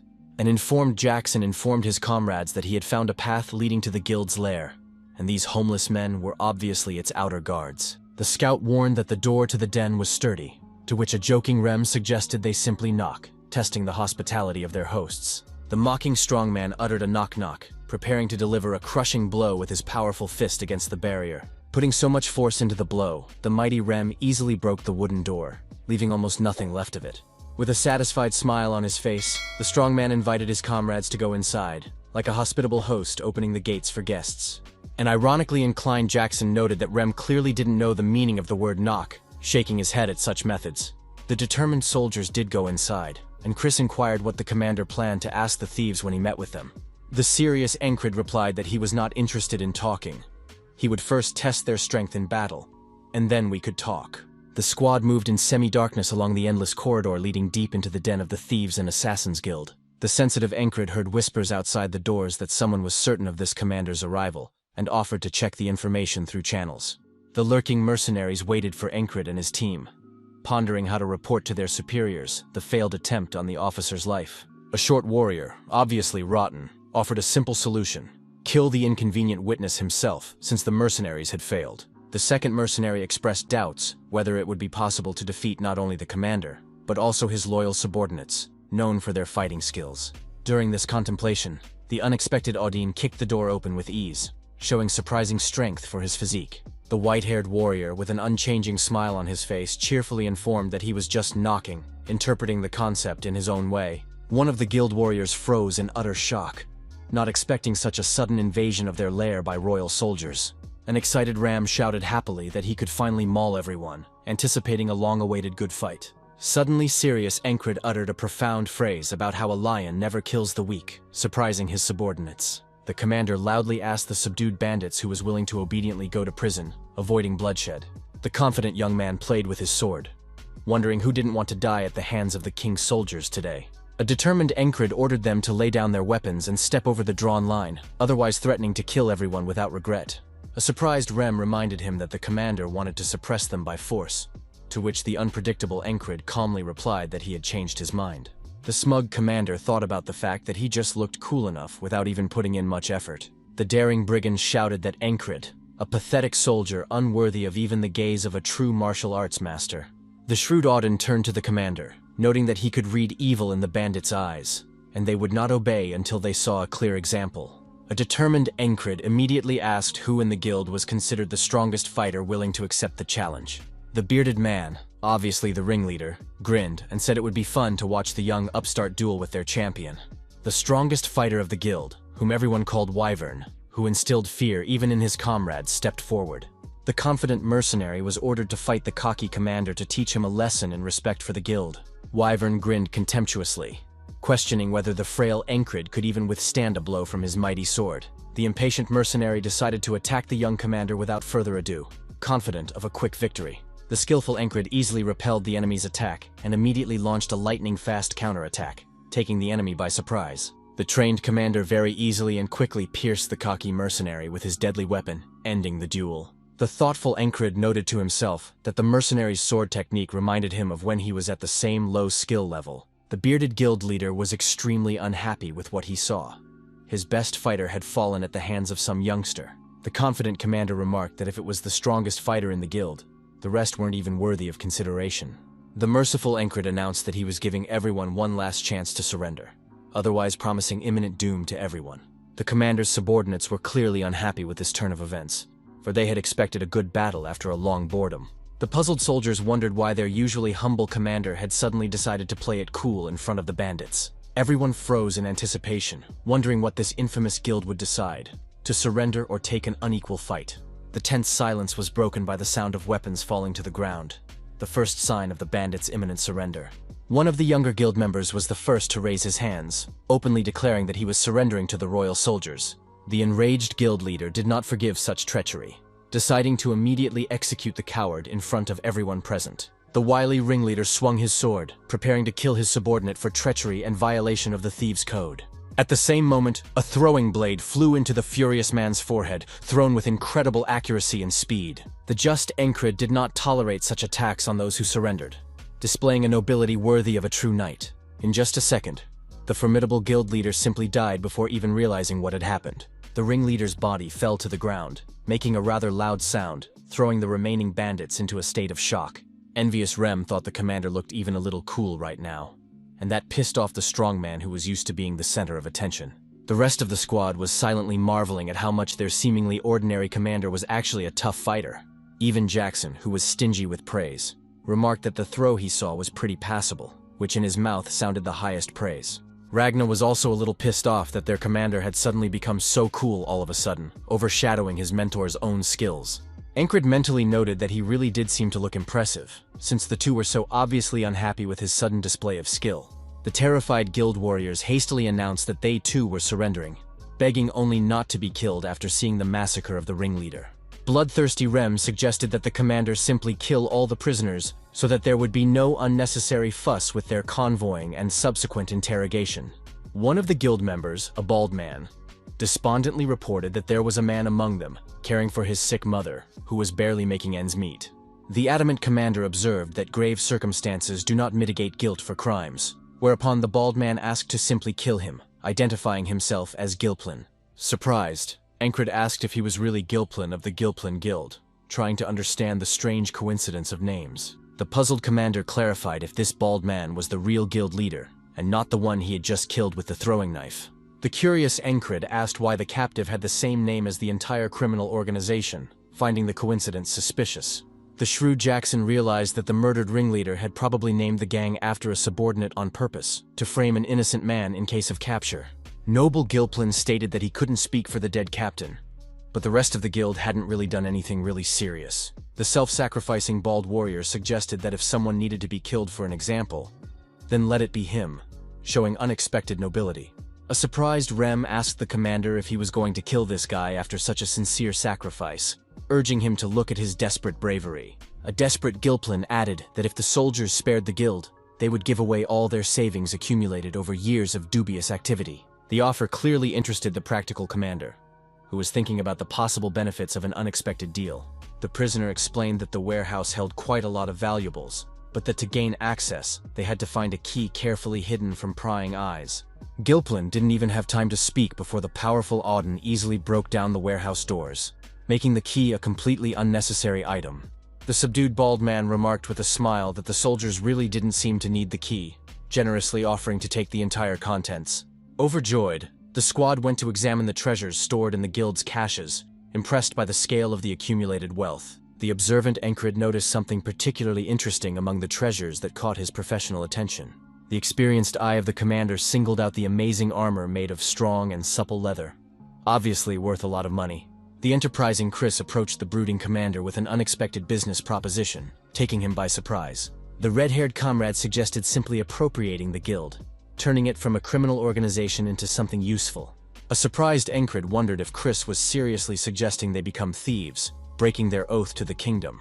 Resourceful Chris explained that they wouldn't become thieves who just killed people, but could create something completely different. The practical soldier explained that even if they eliminated this guild, someone else would organize a similar one in a month, so it was better to put Gilplin in charge and take the real power into their own hands. A thoughtful Encred pondered that Chris's suggestion was indeed essentially in line with his original plan to neutralize the threat. The shrewd commander asked himself suspiciously if his red-haired comrade had wanted to do this from the beginning, back when he was still talking to the waitress Layla. Encred asked Chris if he had decided to leak the information to the waitress, to which the big-eyed boy smilingly admitted that the commander had figured him out, but he had managed to deal with the guild in one fell swoop. The businesslike Chris explained that if the commander gave the okay, they would get a payoff in money every month. and he would bring useful information to the squad. Practical Encred thought that he wouldn't say he needed the money much, but it was definitely calmer on the soul when there was a lot of it. After weighing the pros and cons, the determined commander gave the go-ahead, and his overjoyed, big-eyed comrade immediately shouted to Gilplin that now their guild would not kill people. An enthusiastic Chris explained that they would catch all the baddies and send them to jail, gradually putting the organization on a legal path. A concerned Gilplin warned that if the money stopped coming in from previous customers, all members of the guild would likely face imminent death. The cautious bald warrior explained that the former head had received money from Aspen, and every year in the spring and fall a certain Frog came from there to check on the guild's activities. A worried Gilplin added that if Frog found out about the major change, he would not like it and would kill everyone here without regret. Careless Chris stated that it was no problem, as they had fighters far stronger than any enemy emissary from Aspan. Practical Encred announced that if everyone had already taken what they needed, it was time to head back to the barracks with a report. Lazy Ram was clearly in no hurry to go outside, knowing full well how cold it was out there in the middle of a winter blizzard. The wily strongman suggested that maybe they should stay in the warm guild room a little longer, eliciting understanding smiles from his comrades. The waggish Rem asked the commander with feigned interest if their comrades left in the barracks had already cleared all the snow. The attentive Encred looked out the window and saw that the snow was apparently still falling, intensifying the already deep drifts. The resourceful Ragna supported his comrade, saying that it looked like they still had some business to do here.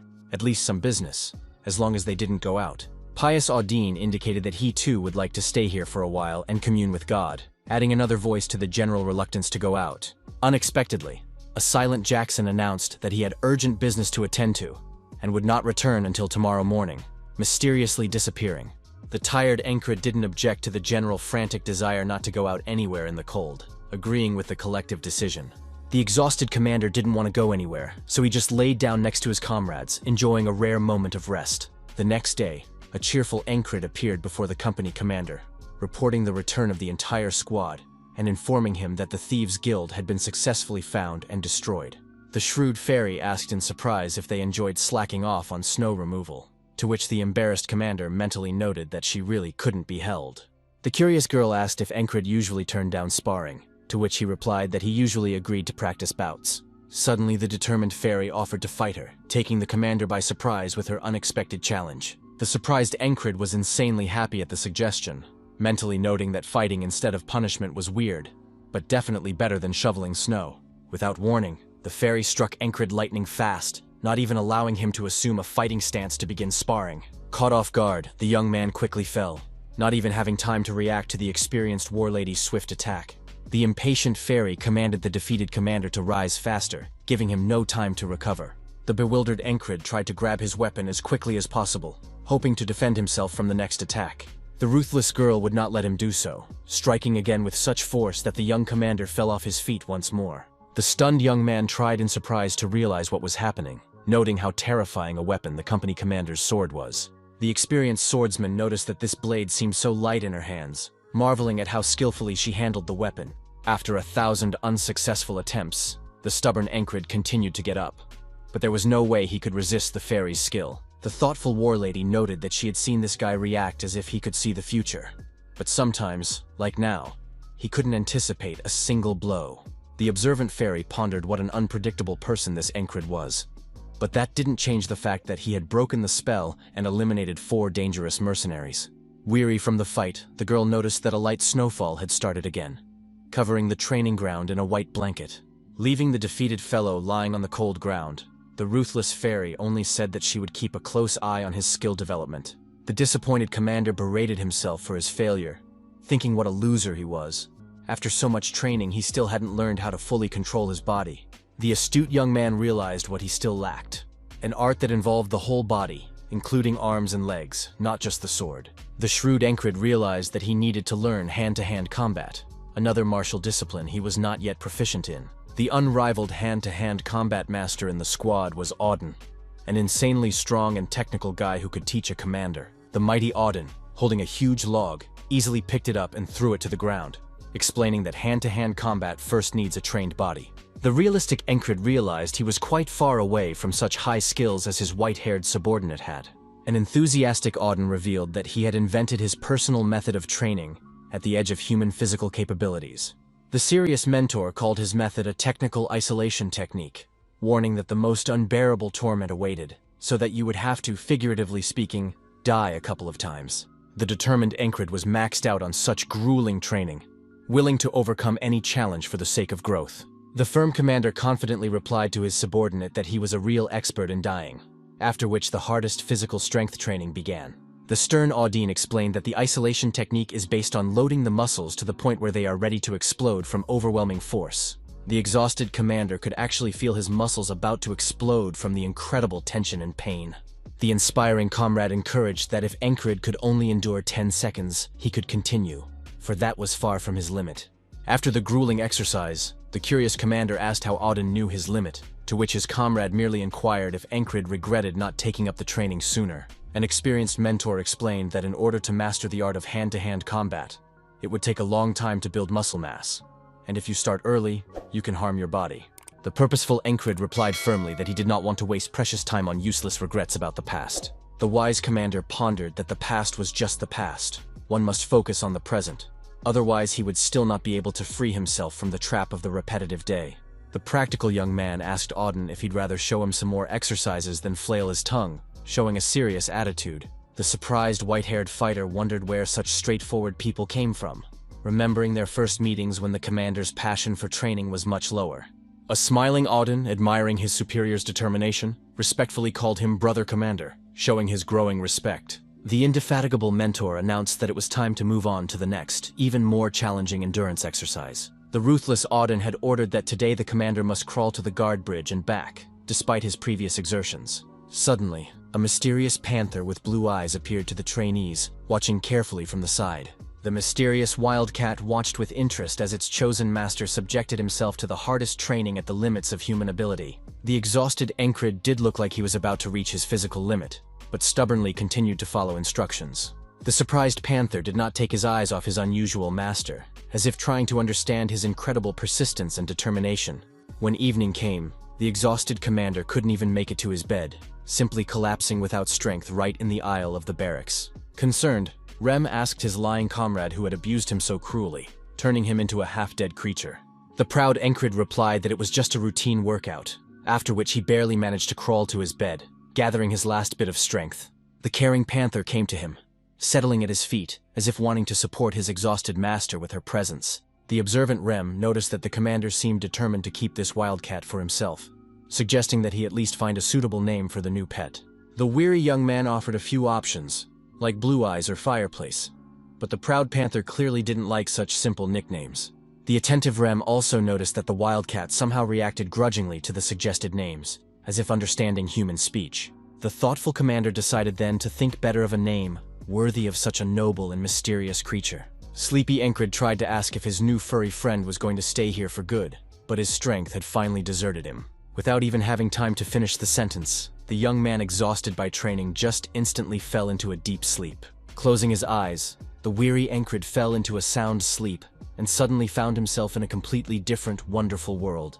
Opening his eyes in his dream, the puzzled commander realized he was in some strange but beautiful place, unlike reality. The bewildered young man tried to get up from his knees, not understanding what was happening or how he ended up in this mysterious place. The astonished Encred saw before him the extraordinary beauty of exotic flowers and the shimmering northern lights decorating the sky. The confused commander was trying to figure out where he was now, in a dream or in some unusual reality unknown to ordinary people. The observant young man noticed that the sullen god Karen was not here, thinking that it was not surprising. Not a good place for such a moody deity.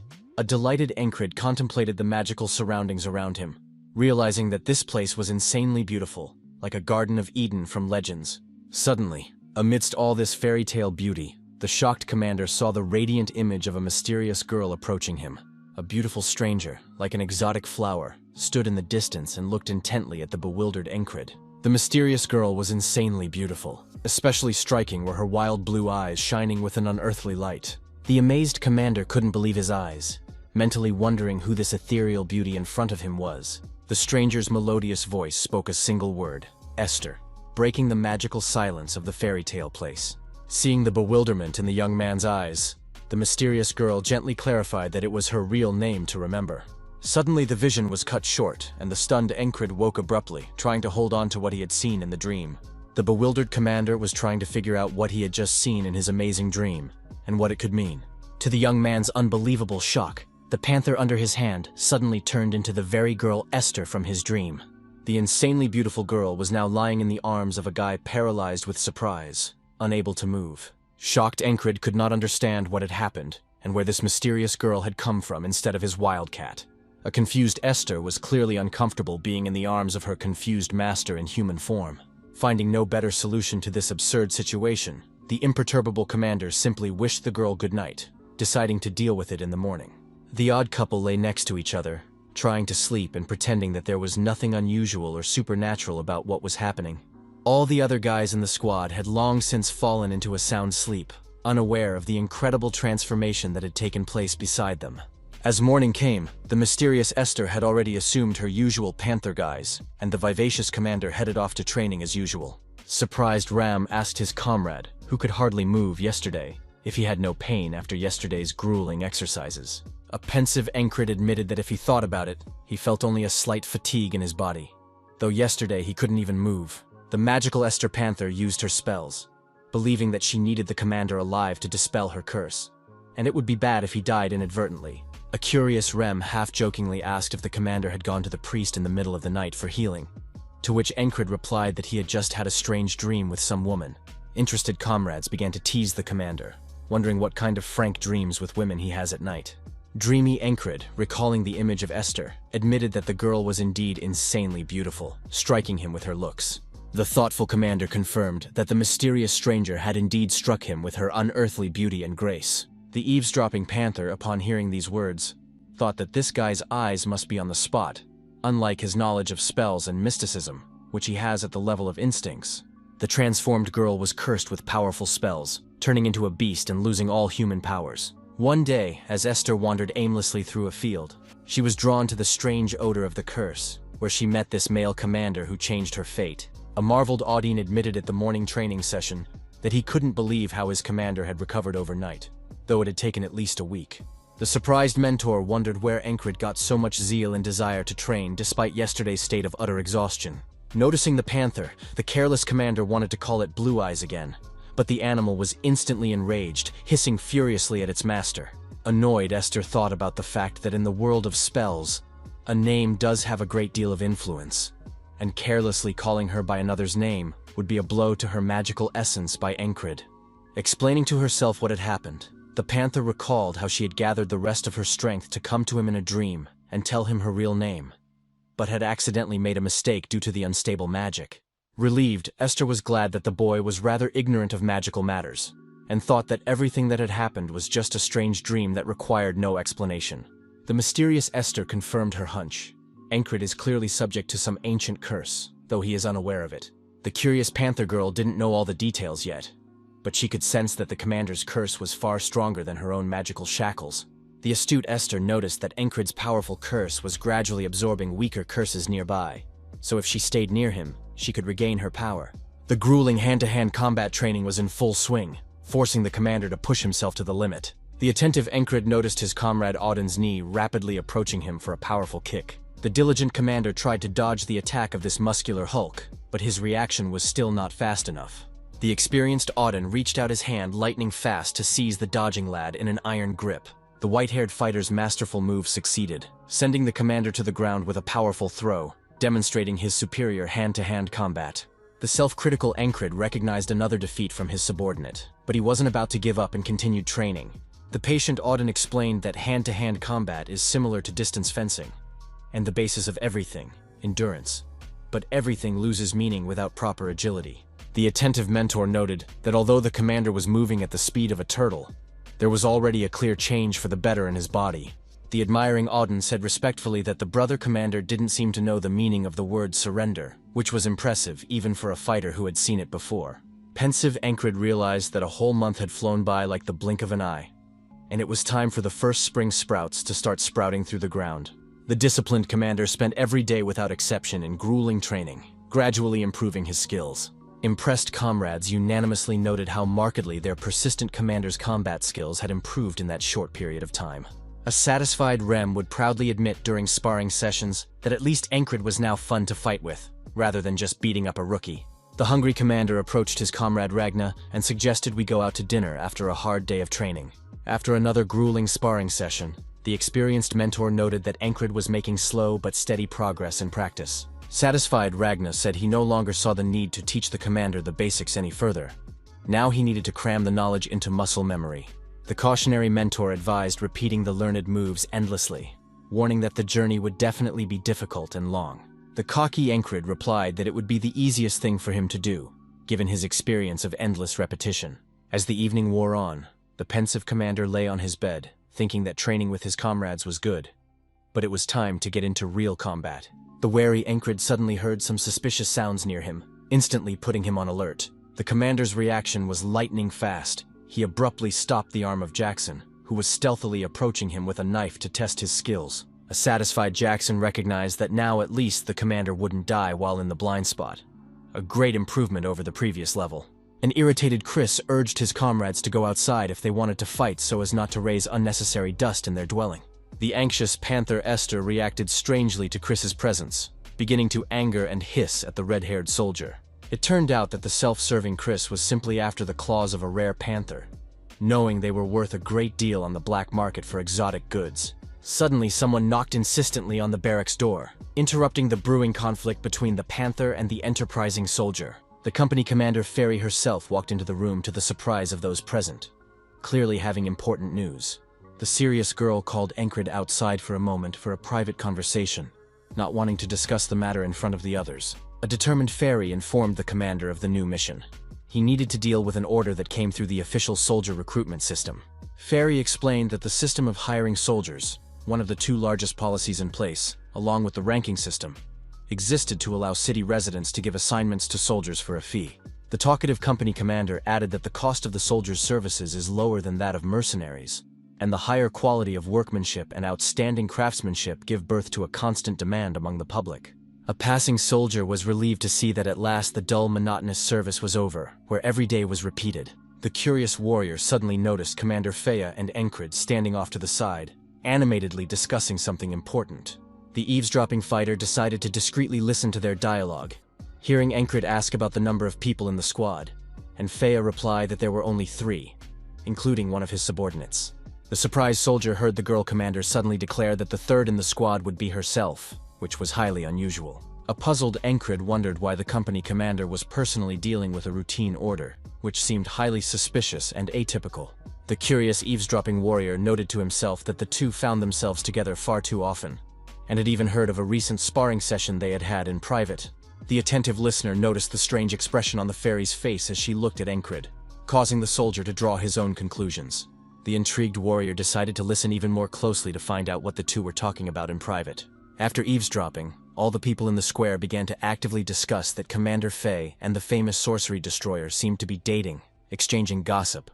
The curious townspeople were eager to discuss the interesting details of the interaction between these two so different and mysterious persons. An irritated Encred, during his usual training session, overhears strangers discussing him and his supposed relationship with the company commander. The offended young man heard the scoffers say that with such an ordinary face, he was somehow able to interest a beauty like Fairy. The infuriated commander opened the barracks door abruptly, rushing inside with obvious displeasure from what he had heard on the streets.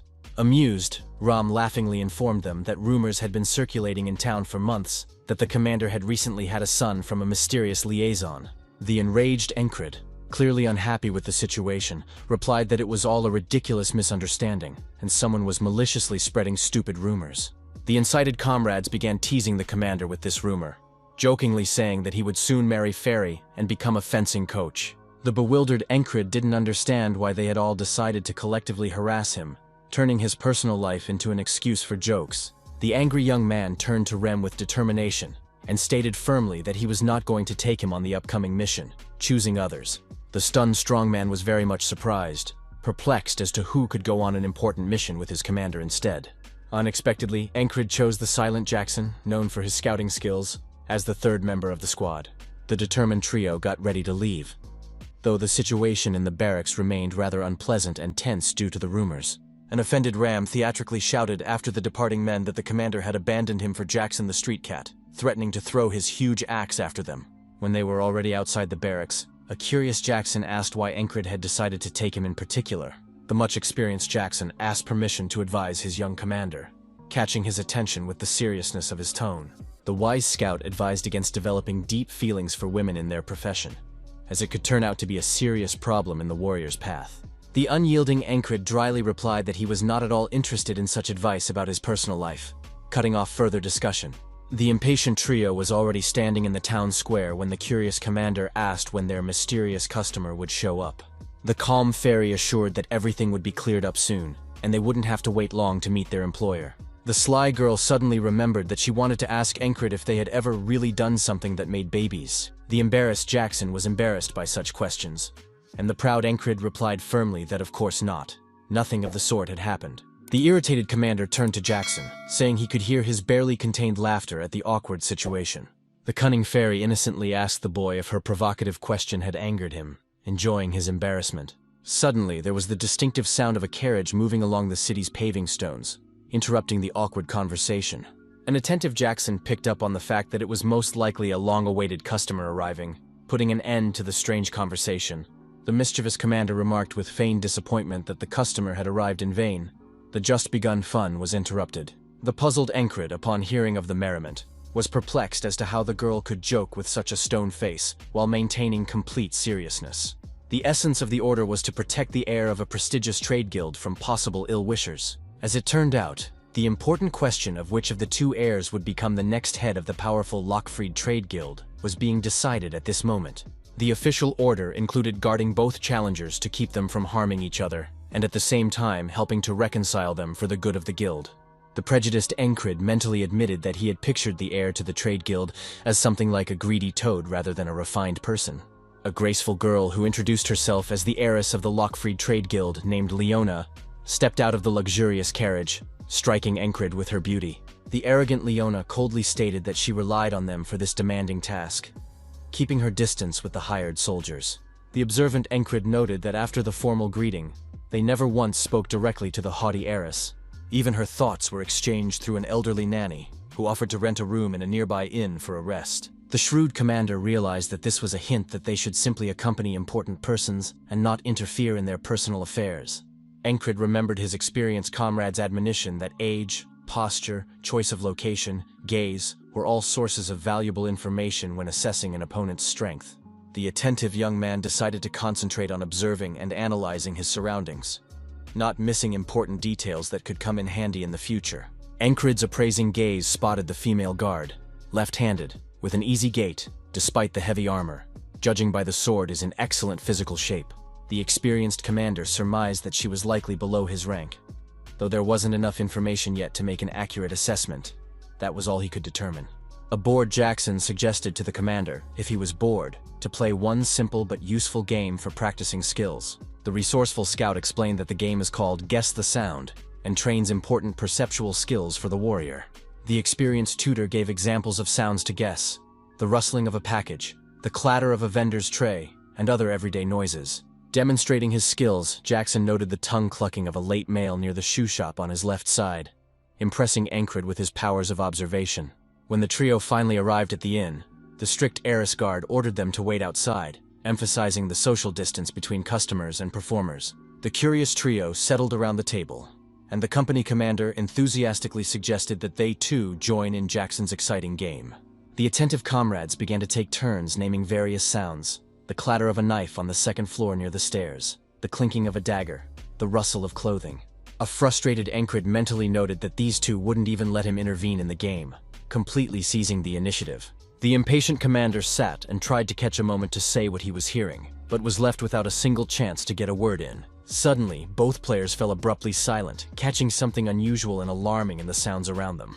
Suddenly, an unknown soldier appeared from behind, swiftly pulling out his weapon with clearly unfriendly intentions. Lightning-fast Jackson and Fairy quickly disarmed the attackers, demonstrating superior reaction and combat skills. A calm Jackson noticed the obvious: this was a planned attack, not a random tavern incident. The determined girl fully agreed with the experienced scout's observation, instantly assessing the situation. Frightened customers began screaming in panic, identifying the attackers as assassins, adding to the chaos in the establishment. Another assassin crept up behind the unsuspecting Encred from behind with a naked weapon, ready to strike. The vigilant guy didn't even give his opponent any chance, also handling this assassin easily thanks to his new skills. After neutralizing the first attackers, screams were heard on the second floor, and the Encred in charge decided that the safety of the customer should come first. The impetuous commander quickly ran up the stairs to go upstairs and check on his ward Leona's condition. Halfway up, another assassin jumped out, trying to stop the guy who was rushing up with his blade. The loyal Jackson instantly defended his commander, putting up a block and taking the hit meant for Encred. The determined fairy wasn't left out either, easily dispatching several attackers with her deadly blade. The shocked assassin asked his accomplices in shock why these soldiers were so strong and what they should do now in such a situation.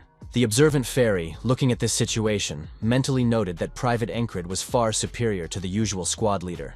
The pensive girl pondered why all these experienced fighters were following him with such unwavering faith, as if he were the chosen one. While the company commander pondered Encred's riddle, one particularly cunning assassin suddenly decided to sneak up behind her. The battle-savvy fairy mentally noted that the whole situation with the attack was quite entertaining, and even a little funny. The experienced warlady had certainly anticipated this treacherous strike, so she easily plunged her dagger into the body of her hapless opponent. Meanwhile, the energetic Encred was busy effectively dealing with another assassin by blocking his attacks. The confident commander thought that after the assassins targeting Krang and then the recent assassination attempt by the half-elf Rotten, he simply could not be killed by conventional methods. Satisfied with his progress, the young man recalled the recent exhausting physical strength training and study of hand-to-hand combat under Auden's tutelage. The self-critical Encred knew that although his comrades said he was still slow and clumsy, he himself was clearly feeling real progress in his skills. Demonstrating his new skills, the confident commander simply kicked his opponent and easily dealt with him without even resorting to a weapon. The observers immediately noticed that the young officer began to move in a completely different way than before, with the confident grace of an experienced fighter. With his improved skills, the determined Encred managed to break through all the assassins to the door of his ward's room. Fanatical assassins, attacking a terrified Leona, screamed that they were doing it in the name of Aspen, giving away their customer. The devoted nanny, acting on instinct, covered the young girl with her body, preparing to meet an imminent death for the protection of her nurse. The shrewd Encred realized that the distance was too close to use a throwing dagger. At his current level, it would definitely not hit the target. Assessing the situation, the determined commander frantically pondered whether he could get there fast enough to save the defenseless woman from imminent death. Remembering that he had once seen such a distance traveled in a fraction of a second, the brave young man decided to take a risk. Realizing that he couldn't copy the movement exactly, the determined commander still knew he had to at least try to save the babysitter. Realizing that with luck something might work out, the brave Encred made an incredibly powerful leap forward, mobilizing all his strength. The focused assassin, still trying to accomplish his goal, swung his dagger for a lethal strike on the defenseless woman. Rapidly flying forward, the commander turned into a living projectile aimed at stopping this deadly blow. The selfless Encred put his own back up to put a living block between the killer and the terrified women. The stunned enemy clearly did not expect such a heroic turn of events, confused by the surprise. The surprised young man realized that the stabbing should have left a wound. But strangely, there was no damage at all. The unflappable commander suggested that the attacker come downstairs and talk, showing incredible composure after the assassination attempt.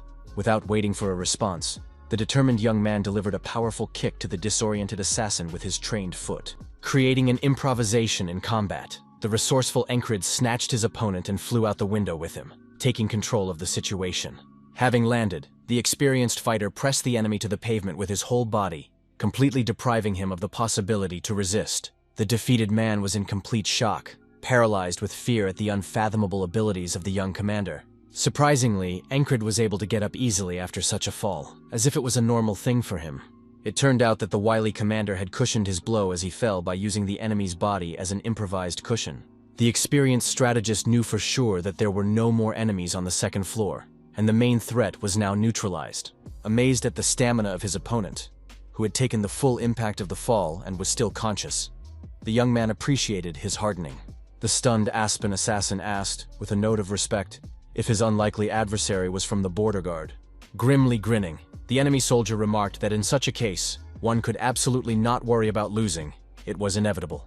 The observant Encred noticed that his opponent was skillfully wielding two different length swords, yet the balance in his stance was completely intact.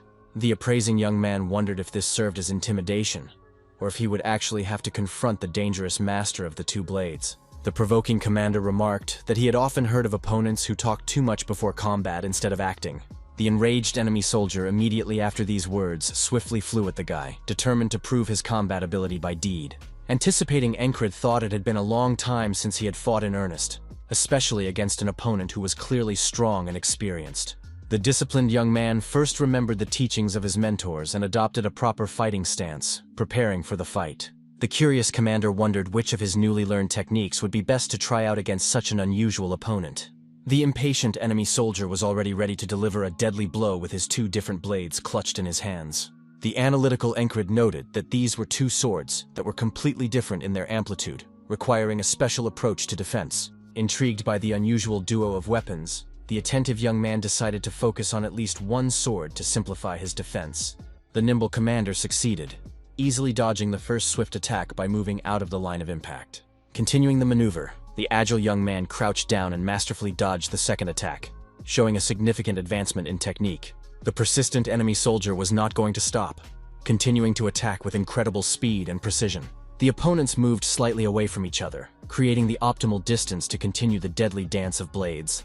The attentive Encred intuitively sensed that now was the best time to counterattack, and rushed forward with determination. The incredibly agile commander outmaneuvered his enemy with remarkable ease, finding himself right behind him in a winning position. The baffled opponent asked in surprise as to how the ordinary private managed to dodge his stealthy and lightning-fast strike. The humble Encred replied with a note of admiration that he envied his enemy's talent, recognizing that he himself lacked the natural ability to master such a technique. The analytical commander noted to himself that the enemy had impressive speed and accuracy. One touch of his blade would mean instant death. The focused young man went into a state of maximum concentration, discarding all extraneous thoughts and sounds. In this special state, the entire world for Encred narrowed down to two objects, the opponent's blade and his own weapon, just as his mentor had taught him.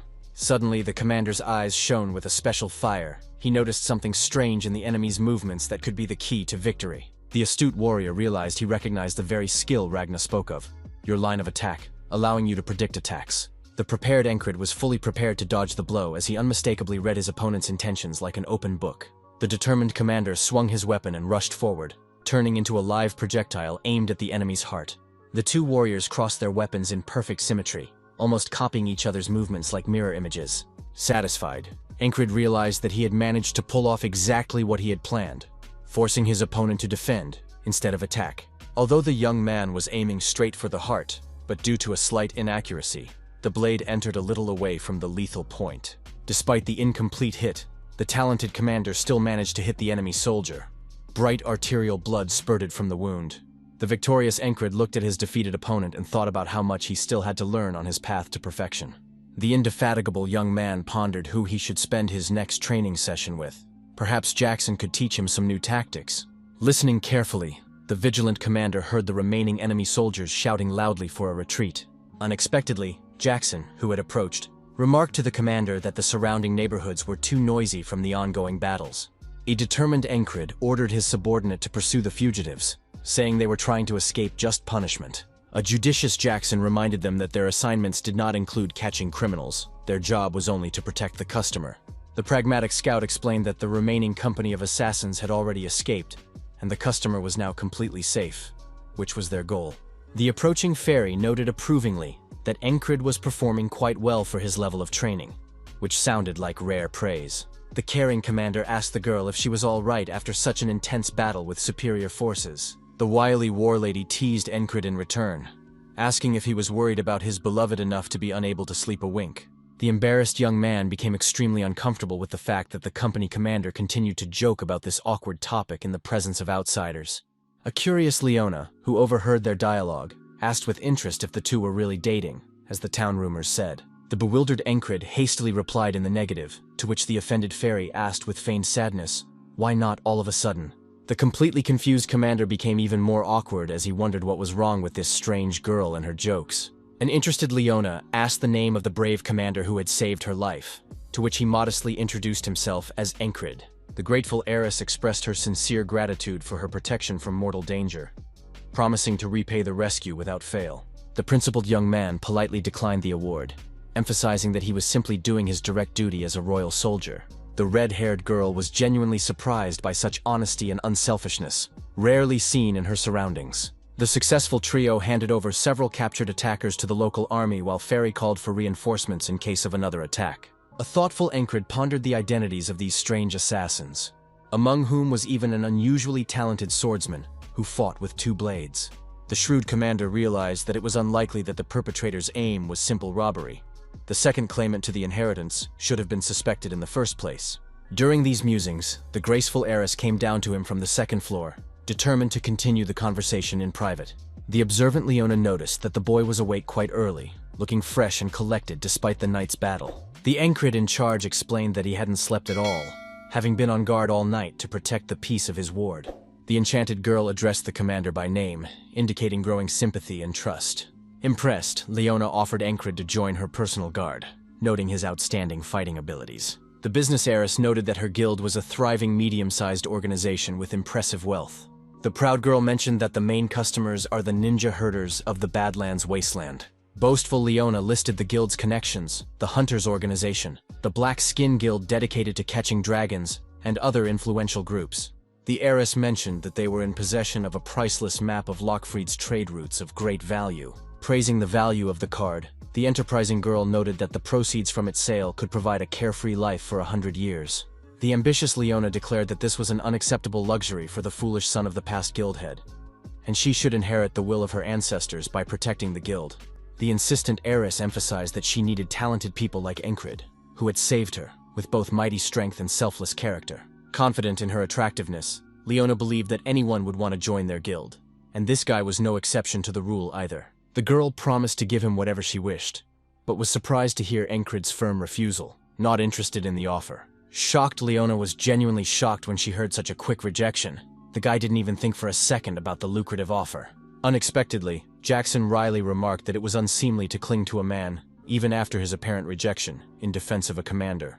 The fairy who had arrived supported the scout, adding that such behavior really looked ugly, especially for a noble. The annoyed heiress, upon hearing these remarks, was clearly not satisfied with this reaction to her generous offer. After dryly saying that Torona, the guild's second heir, would already be arriving by morning, Leona stated the need to prepare for the important meeting. The offended girl majestically departed, leaving the 3 royal soldiers alone to discuss what had happened. A mocking Jackson wondered how Encred had managed to seduce even the heiress of the guild, advising him to break his habit of casting leering glances. The jealous fairy jokingly called the young man a cheater after this scene, continuing her game of jealousy and feigned resentment. The annoyed Encred was getting angrier and angrier as he listened to these baseless innuendos and jokes from his subordinates. Unexpectedly, the wily commander decided to play along with the jokers, saying with a serious look that he apologized, but his tastes had just recently changed. A wary Jackson clearly didn't like the commander's bold answer, changing the usual dynamic of the relationship.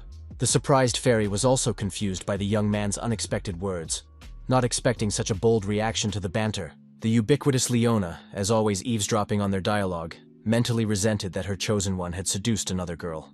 The wily company commander was secretly glad that their banter was overheard by outsiders, amplifying the town rumors.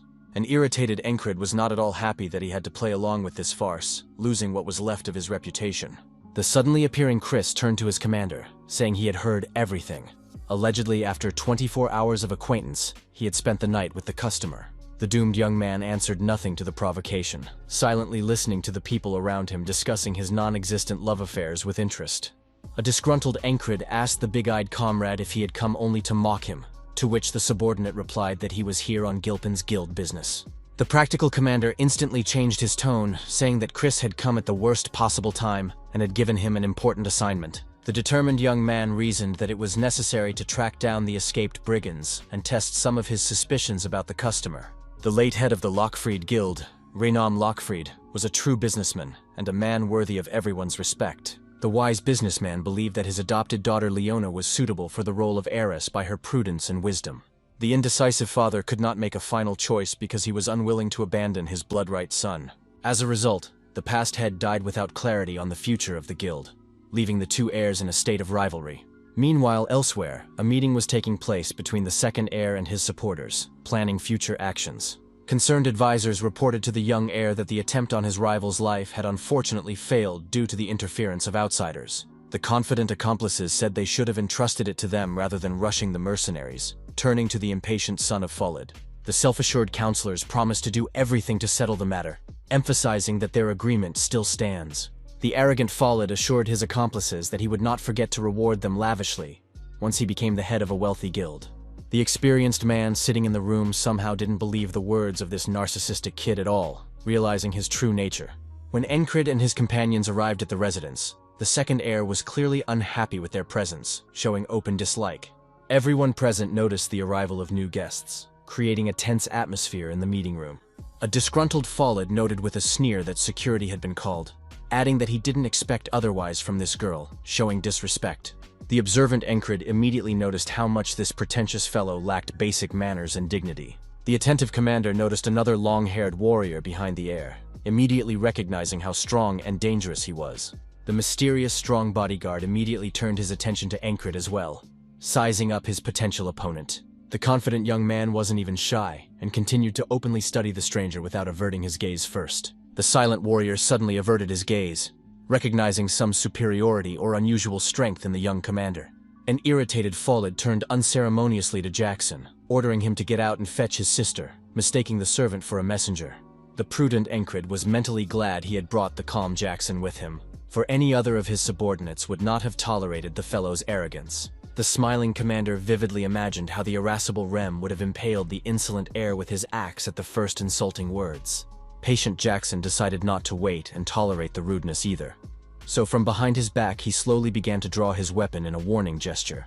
Not noticing the danger, the arrogant Follett continued to yell at the scout, asking what he was up to and ordering him to move his dumb head.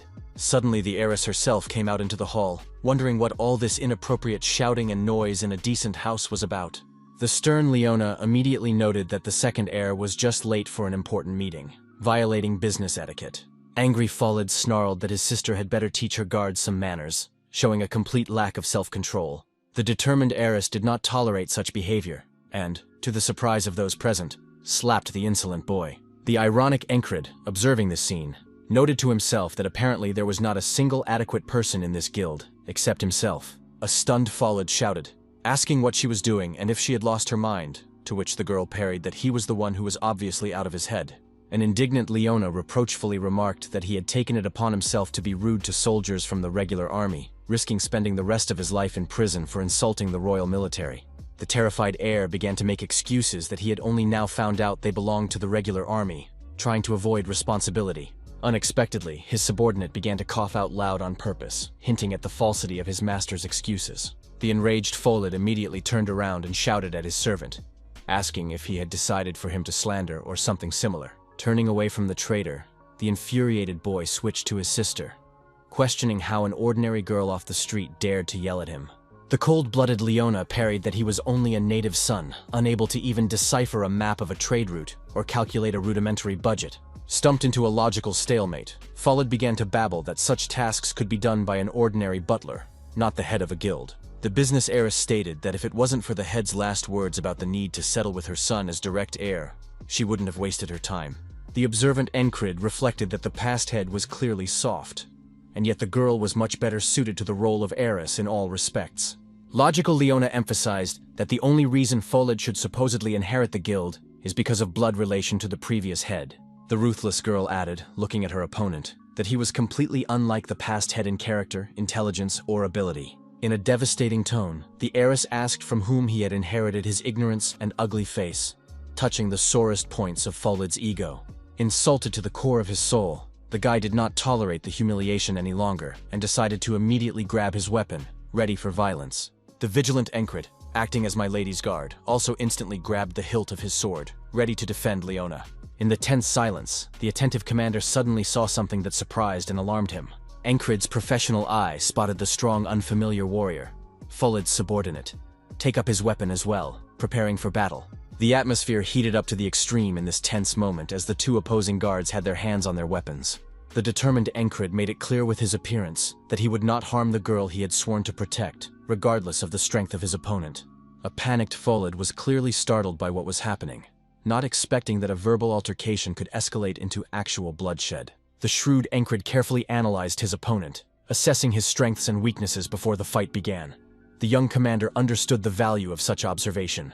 The experienced eye of the warrior instantly recognized the peculiarities of his opponent's fighting style.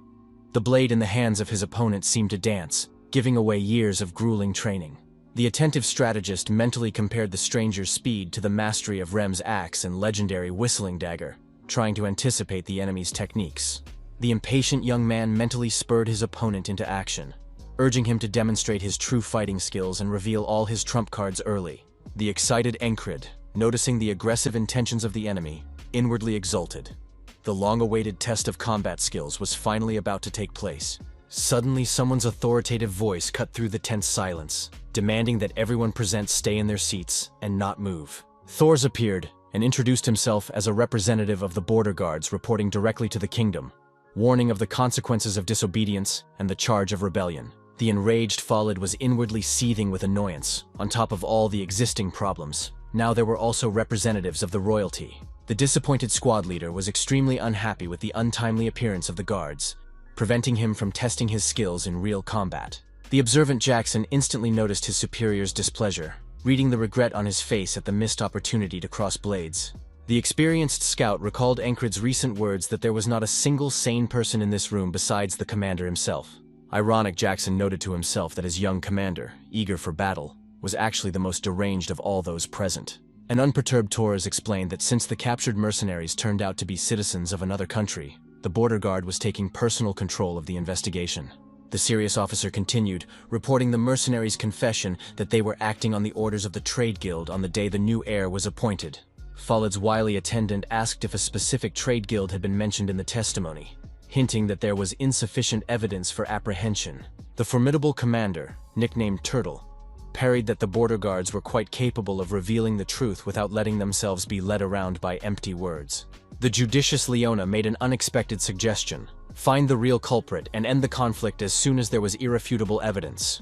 The wise heiress suggested that both claimants be held in custody for 2 days of investigation, causing the apparent displeasure of the former head's native son. A surprised Encred pondered the strangeness of the girl's act of voluntarily offering her own arrest, which went against the usual logic of self-defense. A serious-looking Torres reported that most of the detainees were merely petty enforcers who claimed to be following the orders of a certain captain without question. The captured criminals persistently referred to this mysterious commander, as if shifting all responsibility to an unattainable figure in the shadows. The shrewd heiress suggested that the very captain repeatedly mentioned might be among the detainees, and suggested interrogation. A skeptical Commander Turtle doubted the success of finding the customer, to which the determined girl replied that the border guard would have to keep investigating. The practical heiress offered to return to the guild's hometown on the condition that the border guard representatives could accompany them at any time. A thoughtful Encred realized that the army could not protect Leona outside the city. The guards could not handle Folid's men. The warrior with the rapier was especially worrisome. He was impossible to defeat. The heiress is doomed once she leaves the city walls. The commander pondered whether the girl realized the impending danger, and if so, what plan had matured in this lady's mind. The businesslike Leona stated that as a merchant, she does not hand out errands without payment and intends to reward the criminal gang's captor. The heiress began to carefully unwrap the object carefully covered in thin napkins, drawing everyone's attention. The normally unflappable Jackson couldn't hide his interest, his eyes lighting up as he recognized the object he'd retrieved from the cloth. The scout identified the fourth masterpiece from the legendary collection, the famous Carmen stiletto, awe-inspiring to connoisseurs. The cunning peddler promised to give the weapons to whoever caught the criminals, making the task a burning interest. An excited Jackson instantly turned to his boss, not hiding his enthusiasm for the proposed reward. The subordinate assured everyone of his readiness to handle the case and find the miscreants at any cost, which surprised those present. Encred was struck by the sudden initiative of the usually taciturn Jackson, who seemed transformed before his eyes. The young man pondered what properties the dagger possessed, since even the imperturbable scout was eager to obtain it. The inn was filled with exclamations of Carmen's stylings, many unable to believe that anyone would be willing to part with such a treasure. Falid shouted that the item was worth a fortune, and only a madman would offer it as a mere reward. The unperturbed girl parried that she was personally responsible for the artifact, and had the right to decide its fate for herself. Jackson remarked to the commander that he had not heard of the product created by Carmen himself, the famed gunsmith. The scout revealed that Carmen was a slave-turned-vengeful assassin who used 7 handmade blades. The narrator mentioned that people are willing to part with their lives to possess such a treasure from a famous collection. Commander Turtle announced that everyone present was being taken into custody for 2 days. No one would leave the inn. Encred cautioned the flustered subordinate not to even think about worrying about this weapon. The commander said he had given orders to Chris to track down the criminals, so news was expected soon. The enraged Follid could barely contain his fury as he watched the scene that threatened to ruin all his plans and ambitions. Encred carefully recorded the reactions of those around him, trying to detect any signs of involvement in the criminal conspiracy. The young man caught the same strange look again, studying the suspicious individual's reaction to the unexpected turn. The commander noticed the heir's bodyguard's interest in his person, the warrior clearly eager to test his strength in a duel. Encred felt the attention of the mysterious fighter studying his every movement with suspicious scrutiny. After dividing those present, the heir turned to the minions, anxious for exposure during the apprehension. The counselor cautioned the lord against hasty action, advising him to keep the guard's attention low and to wait it out. The subordinate reminded that if the inheritance issue is not resolved, the right to choose will go to the investors. The servant assured that there would be no problems with investors. Letters with generous promises and warnings were sent to all. Encred, not wanting to waste time, began grueling workouts to build physical strength. The determined warrior subjected himself to the heaviest loads according to a methodology advised by his experienced subordinate. The indefatigable young man practiced with such diligence that even rocks fell from his straining back. The observant Thoras asked if the young fighter was bored with continuing the most boring training in the world. The border guard officer noticed that the commander was missing a unique chance to have a bit of fun. The stubborn soldier replied that such thoughts are only appropriate under temporary difficulties and the just passage of time. Focused Encred pondered that time flowed differently for different people. It took years for others to master a week's skill. The minute-preserving commander could not afford the luxury of throwing away precious time. The methodical young man strived to accumulate daily efforts to gradually improve in the martial art. The surprised border guard wondered if this guy was that weird, or if they were too lazy themselves. A puzzled Thoras found it difficult to answer this philosophical question about hard work and laziness. The concerned officer suggested that the young man stop the strength exercises, noting the young fighter's impressive physical fitness. The experienced warrior admitted that he had underestimated his opponent last time, which was the reason why everything ended in a draw. A curious Thoras suggested a new duel to test the commander's current skills. An enthusiastic Encred gladly accepted the offer of sparring, eager to test his increased skills. The tense duel between the experienced fighters began under the curious gazes of the watching soldiers. Equal in strength, the opponents demonstrated excellent technique, not yielding to each other in anything. The stubborn young man was not going to settle for a draw, eager to test his strength once more. One of the watching soldiers volunteered to replace a tired sparring partner by offering his own.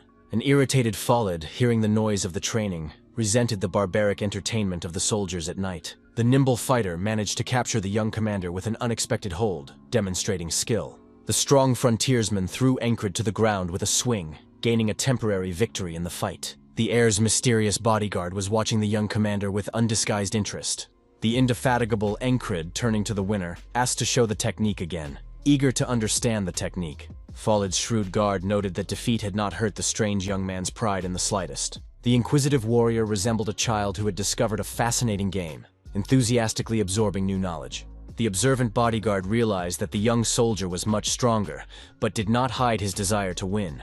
The seasoned fighter reflected on the amazing nature of this unusual boy, standing out among his peers. The persistent Encred lost again to the experienced warrior, finding himself defeated and pinned to the ground. The attentive guard noticed that the young man wouldn't attack until he had tried the unfamiliar technique a few times. His combat intuition lame. The stubborn commander continued sparring, having already lost count of the bouts, but never losing his determination and enthusiasm. The young man's persistence was rewarded. In another round, he finally managed to get the long-awaited victory. The young warrior managed to put his opponent on his shoulder blades, successfully learning a new technique after several attempts. The delighted spectators cheered the young commander's success, marveling at his ability to master the technique in just 5 attempts. The observant commander of the border guards noted with slight envy how this guy charms everyone around him. The embarrassed Encred felt uneasy, hoping that the fairy wouldn't come back and catch him in the middle of everyone's attention.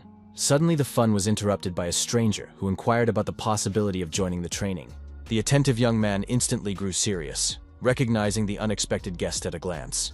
The vigilant Encred realized that the very bodyguard of the second heir stood before him. The wary soldiers tensed, puzzled as to why a stranger had appeared in their circle. The experienced bodyguard judged the young man's abilities as not particularly outstanding, but worthy of attention. A mysterious warrior decides he wants to train this interesting kid in the martial arts. The cautious soldier reminded the stranger of the difference in position, suggesting he just sit in a corner. A determined Encred interrupted his comrade, not allowing him to finish his warning. The confident young man admitted that he had been expecting this particular fighter to spar, surprising everyone in the crowd. The graceful fighter's unruffled face betrayed no reaction to the impertinent words. A barely noticeable cautious smile flashed across the fighter's lips, going unnoticed by most. A vigilant Jackson was secretly watching from the roof, remaining invisible to those gathered. The attentive soldier studied the stranger who had offered to spar with his commanding officer. The experienced warrior could sense the emanating threat from the stranger, even with a training stick in hand.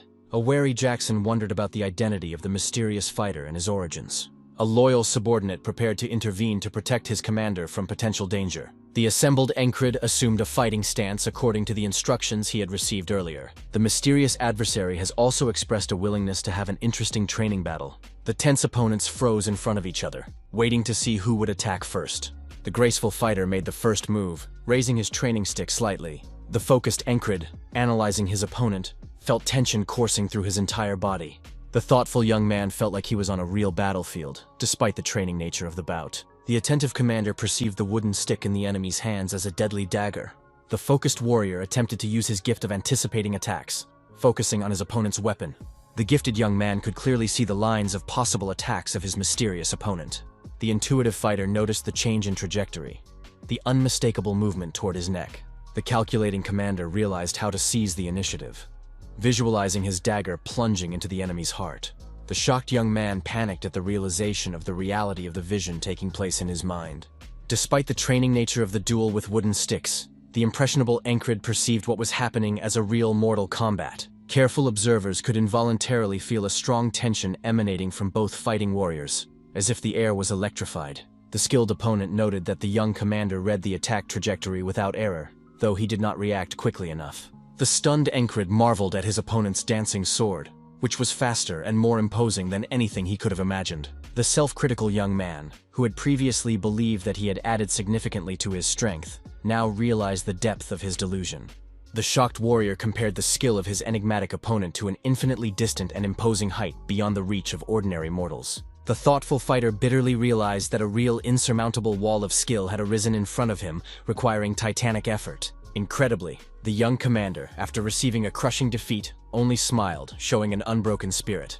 The persistent Encred asked his opponent for a second bout, eager to continue the training bout. The surprised bodyguard admitted that he was struck by the young warrior's unusual attitude toward his own failures. Despite the late hour, when all the inhabitants had already fallen into slumber, the hard training of the two fighters continued with unabated enthusiasm. The curious fairy, the only outsider, furtively watched as the young man gracefully tried to master the complex fighting techniques. The thoughtful warrior pondered the philosophical truth that any sword will fall if faced with a strong enough opponent. The optimistic Encred realized that such a truth did not apply to him, as he genuinely enjoyed meeting worthy opponents. The purposeful commander firmly believed that each defeat made him stronger than he was before, tempering his character. The shrewd bodyguard pondered as he clearly showed the kid the insurmountable gulf between their fighting skills. The puzzled warrior wondered why, despite his obvious superiority in strength, the young soldier remained completely unbroken. A vigilant Jackson, watching from the roof, noted that the commander's reaction was too slow for effective observation and counterattack. The experienced scout realized that his ward could not overcome this wall at once, so it was necessary to methodically teach everything in order. The tired bodyguard offered to end the protracted training session, citing the late hour and his desire to rest. Encred, exhausted from his training, could barely stand on his feet, sweat dripping from his heated body, revealing his extreme fatigue. The grateful young man decided to tell his opponent one last time that he had surprised him with his unrivaled skill with weapons. The ambitious commander promised that he would someday master the same impressive attack speed and similar dancing sword. The impressed opponent only smiled, reflecting on the amazing character of a guy who lacked just a bit of innate talent. Early in the morning, Commander Thors came running in with the important news of the capture of the escaped mercenaries, changing the entire course of the investigation. The successful Chris returned with captured Aspen soldiers who had previously managed to escape after a failed assassination attempt on the heiress. A satisfied Torres sincerely praised his subordinate for a job well done beyond expectations. The humble warrior merely smiled, noting that he had merely found the fugitives, deliberately downplaying the significance of his accomplishment. A grateful Leona, who arrived at the interrogation, personally thanked the able soldier for a task excellently performed. The insistent commander of the border guards leaned over to the captured assassin, demanding that he reveal the name of the customer and guild affiliation. The anxious Follid worried greatly, fearing that he was about to be exposed as the true organizer of the villainous assassination attempt. The terrified captive only mumbled nervously, barely able to utter a word for fear of imminent exposure. The nervous captive began to stall for time, making everyone present tensely await his confession. Like actors before the denouement of a drama, the cowardly mercenary finally admitted that the customer was the Aspen Guild, seeking to monopolize the right to trade certain goods. The terrified assassin swore that they had not been told the exact name of the guild, only paid generously to do the dirty work.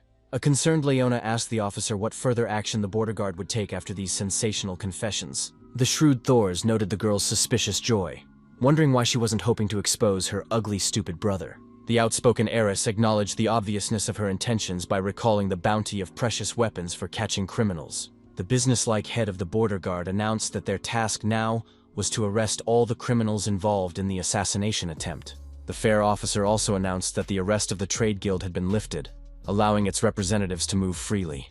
A satisfied Jackson had already been rewarded with an insanely expensive blade that was the dream of many collectors and fighters. A vigilant commander reprimanded the enthusiastic subordinate, reminding him of the inappropriateness of displaying weapons in public places. Curious Chris asked if the commander had any sympathy for the heiress, who had truly proved herself a worthy woman. A shrewd subordinate expressed doubt in the official version, noting the strangeness of the situation. If the mercenaries were hired by Follid, the connection to Aspen was unclear. A savvy soldier reported that last night they had found and arrested a whole group of criminals preparing to flee the city. A vigilant Chris described how he was approached by a stranger inquiring about his affiliation with the 4th Squad. The mysterious visitor introduced himself as Mrs. Leona's escort, which aroused the experienced soldier's suspicions. The savvy warrior speculated that the conspirators already knew of the mercenaries' whereabouts and planned to bribe the army for the desired testimony. A puzzled Encred wondered why such complications when exposing his son as a customer would automatically make the girl the sole heir. A sly Leona suddenly interrupted their conversation, expressing feigned relief that her brother hadn't turned out to be a criminal. The hypocritical heiress added that the opposite outcome would tarnish the reputation of their esteemed guild, causing irreparable damage. The impressed Encred marveled at the deep sense of duty to the deceased head so skillfully displayed by the intelligent girl. The caring commander asked the heiress if she was sure she was safe, since they would not be able to protect her outside of the city. The enigmatic Leona only smiled, assuring the worried warrior that all security issues had been long ago and safely resolved. The curious procession approached the city gates, preparing to leave the scene of recent dramatic events. An impressive sight opened to the eyes of the travelers. A huge army of serious-minded soldiers awaited them at the exit of the city. Representative Captain Mathis solemnly announced that by unanimous decision of the investors, Leona was the new head of the Lockfried Guild. The deferential commander explained that they had come solely to escort the new chapter to her domain. The shrewd Encred, analyzing the situation, realized that the cunning girl had purposely arranged a 2-day arrest, organizing an investor vote during that time. The impressed young man realized how fearsome and calculating a woman this charming-looking heiress was. Polite Leona, bidding farewell, remarked that she did not like to impose, so she would not ask the royal soldiers to accompany her further. The astute Leona noted that the young commander possessed a rare power, causing those around him to have an irresistible desire to support his endeavors. The diplomatic heiress smilingly expressed her hope that sometime in the future they would remember each other as good friends rather than casual acquaintances. Pensive Encred, seeing the girl's hand extended to him, mentally pondered the appropriate response to this friendly gesture. The polite young man, after overcoming a second of confusion, shook hands firmly with the new guild leader, sincerely assuring him of his favor. An enraged Follid suddenly appeared from the crowd, accusing Captain Mathis of treason and betraying the interests of the rightful heir. The stern captain abruptly cut short the young man's tantrum, forbidding him to even mention the name of the late head with his unworthy lips. The startled Follid instantly fell silent, intimidated by the hard expression on the experienced warrior's face as he kept his hand on the hilt of his sword. The disappointed subordinate mentally acknowledged the failure of the original plan, but his enigmatic master confidently declared the value of the information obtained. The shrewd bodyguard noted that they now knew of an extremely talented girl who headed a powerful trade guild. The interested fighter also mentioned that they had managed to learn about an unusual soldier named Encred that deserved special attention. A sincere opponent during a memorable sparring session advised the young man to keep his sword, admiring his will and effort with a distinct lack of natural talent. The sympathetic warrior noted his sadness, as he watched the lad's agonizing attempts to master a martial art with no innate ability. It had been a long time since the stubborn Encred had heard such disappointing assessments of his abilities from those around him who were used to his stubbornness. The purposeful young man reached his present position precisely because he never listened to pessimistic judgments about his abilities. The observant adversary immediately noticed the young commander's characteristic reaction to discouraging words about his futility. The impressed fighter noted that the guy didn't break down after hearing unflattering opinions about his talents, and stubbornly refused to recognize the limitations of his potential.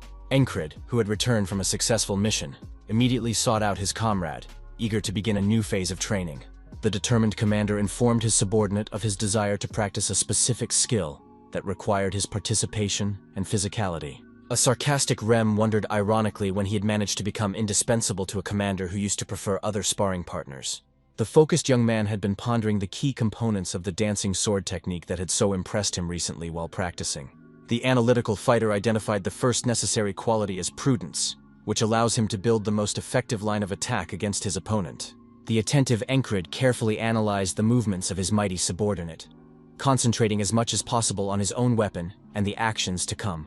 The thoughtful commander realized that the key element was the smooth circulation of energy throughout the body, creating elusive blade movements. The experienced warrior understood the need for explosive physical power, properly directed at the critical moment to maximize the effectiveness of the strike. The amazed Encred was stunned when he managed to scratch his incredibly strong subordinate during a practice sparring session. The nimble commander delivered a low blow to his comrade's neck that, in actual combat, could have proved fatal to a careless opponent. The surprised Rem also did not expect such rapid progress from his usually predictable commander, who had markedly improved his combat technique. The overjoyed Encred exulted as he realized that for the first time he had surpassed the speed of his gifted comrade, who was considered unsurpassed in his squad. Persistent repetition of basic techniques and exhausting daily training finally brought tangible results, proving the correctness of the chosen path. An excited Rem loudly announced to the commander that since he had sped up, it was time to show off all the power he had been hiding until now. The puzzled Encred had not expected this turn of events, perplexed as to what the full force of his already impressively powerful subordinate meant. The enraged strongman instantly conducted a lightning attack with his heavy axes, turning into a blur. The reaction of the commander did not fail. The young warrior managed to block in time, although the weight of the blow was painful in the whole body. The vigilant Encred noticed the deadly axe blade in front of his face just a second later, miraculously escaping serious injury. The nimble commander barely managed to dodge this insidious, completely unforeseen attack that demonstrated the true strength of his opponent. The astonished young man noted a striking metamorphosis. His comrade's axe, which had previously resembled the measured movements of a whip, was transformed. The shocked Encred compared his subordinate's weapon to the speed of light, so lightning fast were his blows at the decisive moment. The wise commander decided not to get up from his knees after the fall, instead preparing for a new move with the swing of his blade. The purposeful young man realized that he still had a long and thorny road to achieve the cherished knighthood. The surprised comrades watched with interest the rapid progress of their usually predictable commander. The experienced Encred realized that sparring with Jackson was a separate challenge where it was impossible to predict the next move. The observant scout noted the commander's excellent hearing and eyesight, assuming that basic perception training was no longer required. The bewildered young man wondered why Jackson had traveled all the way just to report such obvious information. The savvy commander finally realized why the cunning scout was nicknamed the Cat. His unpredictability and noiselessness were truly feline. Unexpectedly, Jackson crept up from behind and delivered a sudden stab in the back, demonstrating the need for constant vigilance. The ruthless scout lightly grazed the commander's throat with his sharp blade, causing a non-violent but painful and instructive wound. The lightning-fast Jackson, finding himself in a completely different part of the court, talked about the lust for the kill, the special aura that precedes the attack. The wise mentor explained that when unable to detect an attack with the eyes or ears, one should react to the characteristic sensation of lust for killing.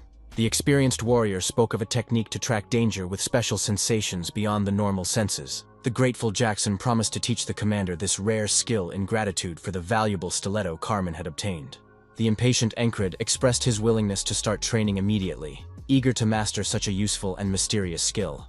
The patient mentor explained that the door of the sixth sense was the territory of pure instinct, where one could not rely solely on ordinary senses. The wise scout explained that true perception is not limited to the five senses, citing orientation and hunting instinct as examples. An experienced fighter explained that constant battles develop instincts to the point where they begin to anticipate the lust to kill the enemy.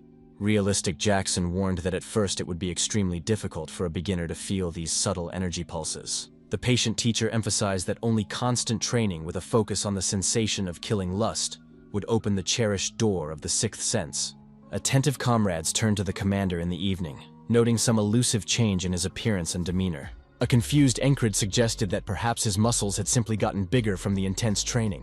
Not noticing any other changes, the astute Auden noticed that the commander was smiling much more often, though the equally observant Ragna disagreed with that explanation.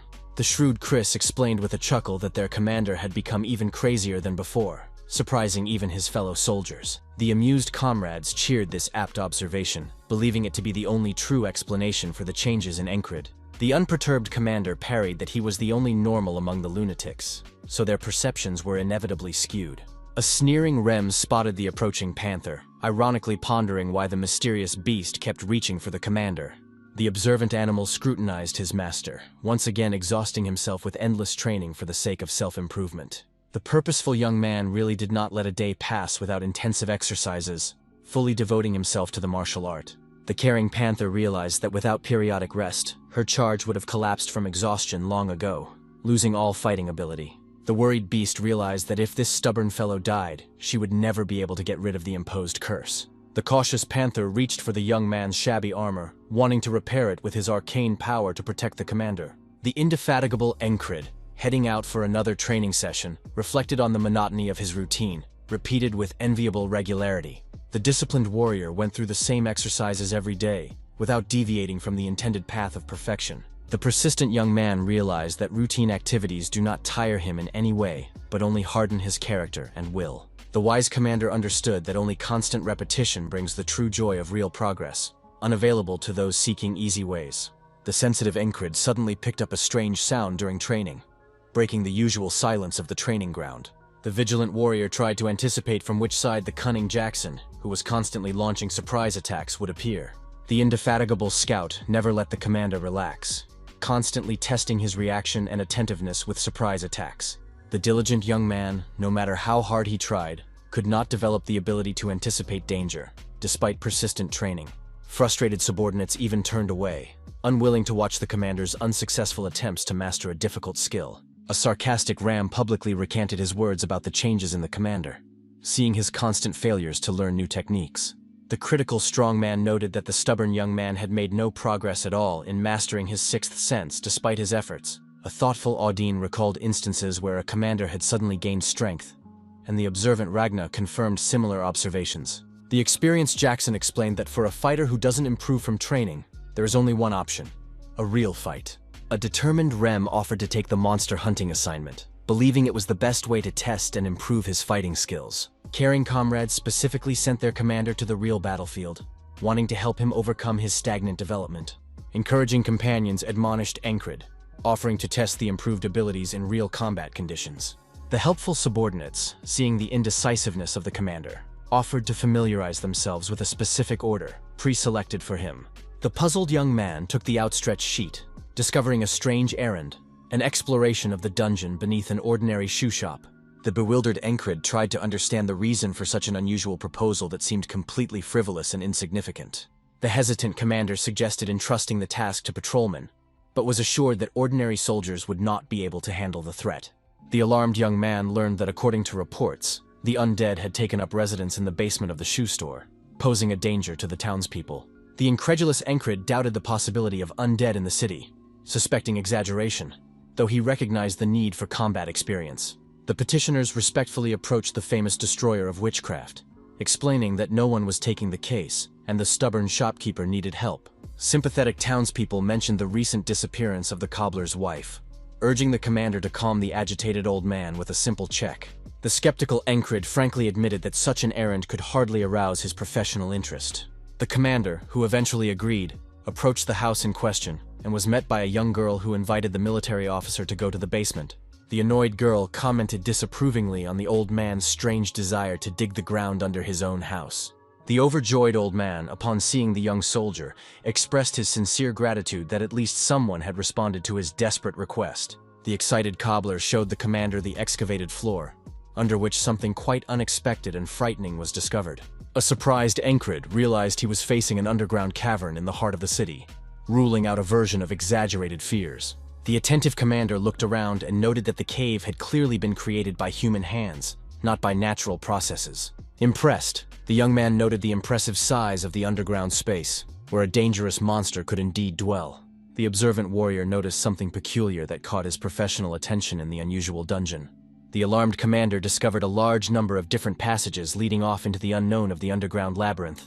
A suspicious Encred counted as many as 6 different passageways, clearly created by someone deliberately to form a complex maze. The frightened customer pointed out strange sounds coming from the depths of the cave, but the prudent warrior advised him not to descend. The determined soldier suggested that the old man return upstairs, promising to explore the mysterious dungeon on his own.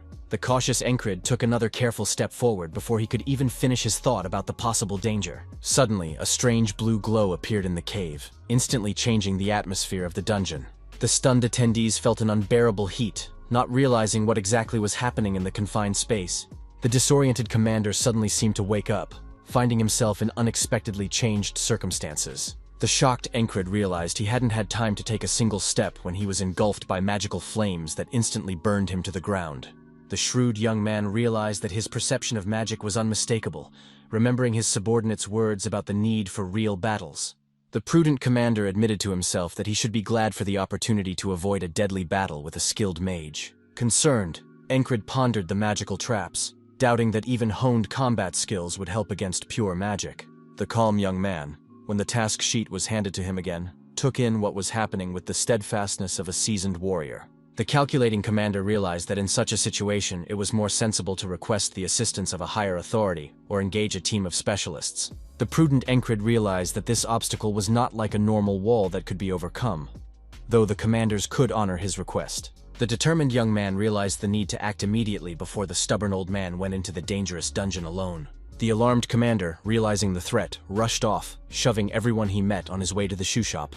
The energetic soldier burst into the house, opening the door with a powerful kick of his foot, startling everyone present with his sudden appearance. The startled girl flinched in surprise as the excited young man asked sharply about the old man's whereabouts. A worried assistant reported that the master had gone to the dungeon, causing the commander to jump after him without a second thought. A focused Encred realized that time was catastrophically short to save the careless old man from imminent doom.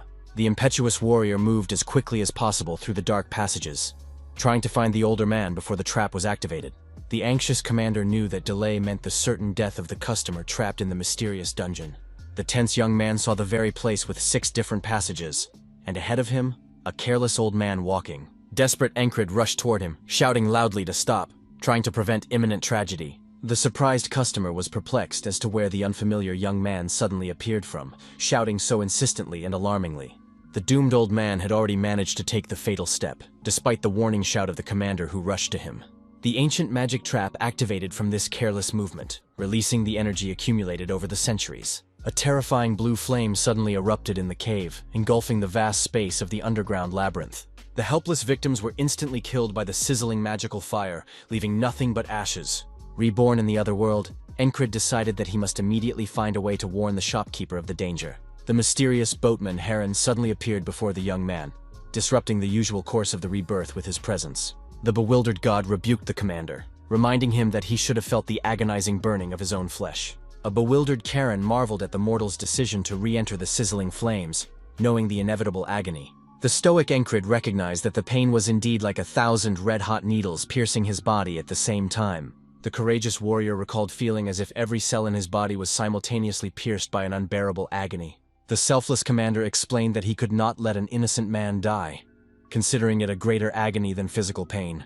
The awakened Encred promptly jumped out of bed, realizing a new chance to prevent the impending tragedy. The purposeful young man, not wanting to waste a moment, rushed off, ignoring his comrade's surprised question about the necessity of conversation. The determined commander shouted on the run that he must save the annoying old man from the shoe store from imminent danger. A mocking Rem joked after the fleeing commander, suggesting that the leather boots had turned into horrible monsters. Encred, who had arrived on the scene, pondered the possibility of stopping the old man from digging, but realized the danger of leaving a magical trap unattended. The prudent commander sternly warned the shopkeeper not to follow him into the dangerous dungeon. Finding himself back in the dungeon, The pensive young man contemplated finding a specialist in magic, realizing that asking for backup might arouse suspicion. The bewildered Encred realized he was facing an uncharted magical trap, with no clues for safe passage. The cautious commander realized the high probability of death of the possible expedition participants, including his loyal subordinates. The methodical young man decided to gather as much information about the danger on his own first, without putting others at risk. The analytical Encred assumed that among the many passages, there must be a safe path without a death trap. The calculating commander realized that using repeated deaths, the simplest method, though there had to be a smarter option. The attentive warrior pondered possible hints to sense signs of the trap before the fatal moment of activation. The pensive young man recalled his many deaths, analyzing the feelings before each fateful event. Focused Encred tried to remember exactly when the premonition of defeat had occurred in his previous lives. The thoughtful commander went over the deaths, from the knife in his throat to the sword piercing his body, looking for patterns. Concentrated, the young man recalled at what particular step the premonition of doom that preceded death appeared. Suddenly, the image of that same graceful warrior, his first personal wall, seemed insurmountable in Encred's mind. The shrewd commander remembered a crazed fighter whose eyes betrayed a thirst for real blood and a desire for mortal combat. The understanding young man remembered Jackson's explanation about being able to sense an opponent's desire to take another's life. Standing in the cave, Encred frantically recalled everything he had learned previously, trying to apply the knowledge to the death trap. Suddenly, a huge chopping weapon appeared before the young man's eyes, causing him to tense up instinctively. The wary commander was instantly wary, wondering where a deadly blade could have come from in an empty cave. A puzzled Encred blinked and saw that there was nothing in front of him. The vision vanished as suddenly as it had appeared. The cautious young man took another step, pondering the nature of the strange vision that flashed before his eyes. The resolute commander, gathering his courage, took a confident step forward, stepping firmly onto the rocky ground. Unexpectedly, a previously unseen weapon slashed across the young warrior's body, instantly activating from his movement. Mortally wounded, Encred felt hot blood rush from his back, marking another doom. The dying young man felt a strange satisfaction at finally being able to feel the lust for killing coming from the magic trap. The reborn commander came to the familiar shoe store again, armed with a new understanding of mortal danger. The observant Encred saw a hole already dug, leading to a mysterious dungeon hiding ancient traps. The experienced warrior realized that the breakthrough was the ability to recognize the lust for killing coming from the magic trap. The impatient commander decided to proceed at a leisurely pace, carefully checking each step on the way through the dangerous dungeon. The methodical young man planned to enter the tunnels one at a time, until he felt a clear lust for murder from one of them. The focused Encred was now clearly aware of his task, understanding exactly how to proceed in the deadly maze. The attentive commander discovered a tunnel he had not been in before, and upon entering, felt no threat of death. The reassured young man wondered if he had really found the right path through the dangerous labyrinth of magical traps. The cautious Encred took a careful step forward, ready to recoil at any moment at the slightest premonition of danger. The tense commander was relieved to see that nothing was happening. The path was indeed safe. The astute young man noticed the marks of deadly blades on the walls of the cave, confirming the reality of the earlier visions. The attentive warrior looked at the obvious weapon marks on the stone walls, proving the mechanism of the trap. Confident Encred took another cautious step forward in his sturdy boots, advancing deeper into the mysterious dungeon. Suddenly, a huge deadly blade appeared in front of the commander's eyes, ready to slice his body apart. The astute Encred realized that the visions were not real. He only sensed the presence of an ancient death mechanism. The experienced warrior realized that he felt not a lust for killing, but only a peculiar reminder of a previous death experience in this place. The impatient customer appeared unexpectedly, perplexed as to why the young man was wandering around in circles without doing the promised work. The methodical commander continued to explore the tunnels, waiting for the moment when he felt the characteristic lust for killing again. The persistent Encred took another cautious step, trying to catch the slightest sign of danger. In the evening, worried housemates asked why he had missed dinner, and the tired young man warned them of the dangerous traps in the cave. The agitated man begged for the problem to be dealt with quickly, confessing that he lay awake at night fearing for his missing daughter. A concerned Encred inquired about leads on the missing wife, having heard about the rise in disappearances in recent years. The desperate cobbler described his missing spouse, a woman with brown hair, freckles, and a distinctive wedding ring. The sympathetic commander promised to be sure to report back if he encountered a woman with the described description during the search. Back in the barracks, Encred sat on his bed, trying to concentrate and make sense of the information he had received. The alert young man turned sharply, sensing someone's presence, and wondered who was there in the darkness. A sneering Jackson, who was just the other way around, rebuked the commander for missing practice and having fun with his boots. A surprised Encred noted the incredible fact. This was the first time he had gone an entire day without a single death in this cycle. The curious commander pondered what would happen when this repetitive day finally ended and the real tomorrow came. The weary young man decided to drift off to sleep, hoping that the next day would bring answers to his many questions. Ironic Ram repeated his line about the need for experience, confirming that the day had happened again, closing the time loop. Finding himself back in the tunnel, the resourceful Encred wondered what would happen if he completely stayed up all night until dawn. The experimenting commander decided to test his theory by getting out of the cave and watching the moon until morning. The patient young man waited for the first signs of dawn, which colored the sky in soft pink tones. The exhausted Encred had great difficulty keeping his eyes open after a whole night without sleep. The exhausted commander felt his eyelids becoming unbearably heavy despite his best efforts. The awakened Encred realized with disappointment that it was the same day again, bringing him back to square one. The confused young man remembered how he had only covered his eyes for a moment, and now he was back in his bed. The persistent Rem repeated yesterday's words about the need to gain combat experience, unaware of the time trap. The understanding commander realized that he could not get rid of the recurring day until he overcame the wall in front of him. A determined Encred accepted his fate, not planning to face tomorrow until he found a solution to the current problem. The indefatigable young man had already spent dozens of days on endless attempts to overcome this invisible wall of death traps. The feeling the commander was experiencing was radically different from the usual terror he had encountered in previous battles. The shrewd Encred realized that the main task, to learn to subtly sense the environment and its dangers. The focused warrior strove to fully comprehend the sensation of approaching death, so as to be able to avoid it in time. The cautious commander suddenly stopped before another step, remembering all the previous fatalities. An exhausted Encred noted that this was the 40th day of endless repetition of the same time period. The patient young man, having reached the 50th repetition, still continued to methodically explore every aspect of the dungeon. The stubborn commander reached the 60th day, honing his perception and trying to unravel the secret of magic traps.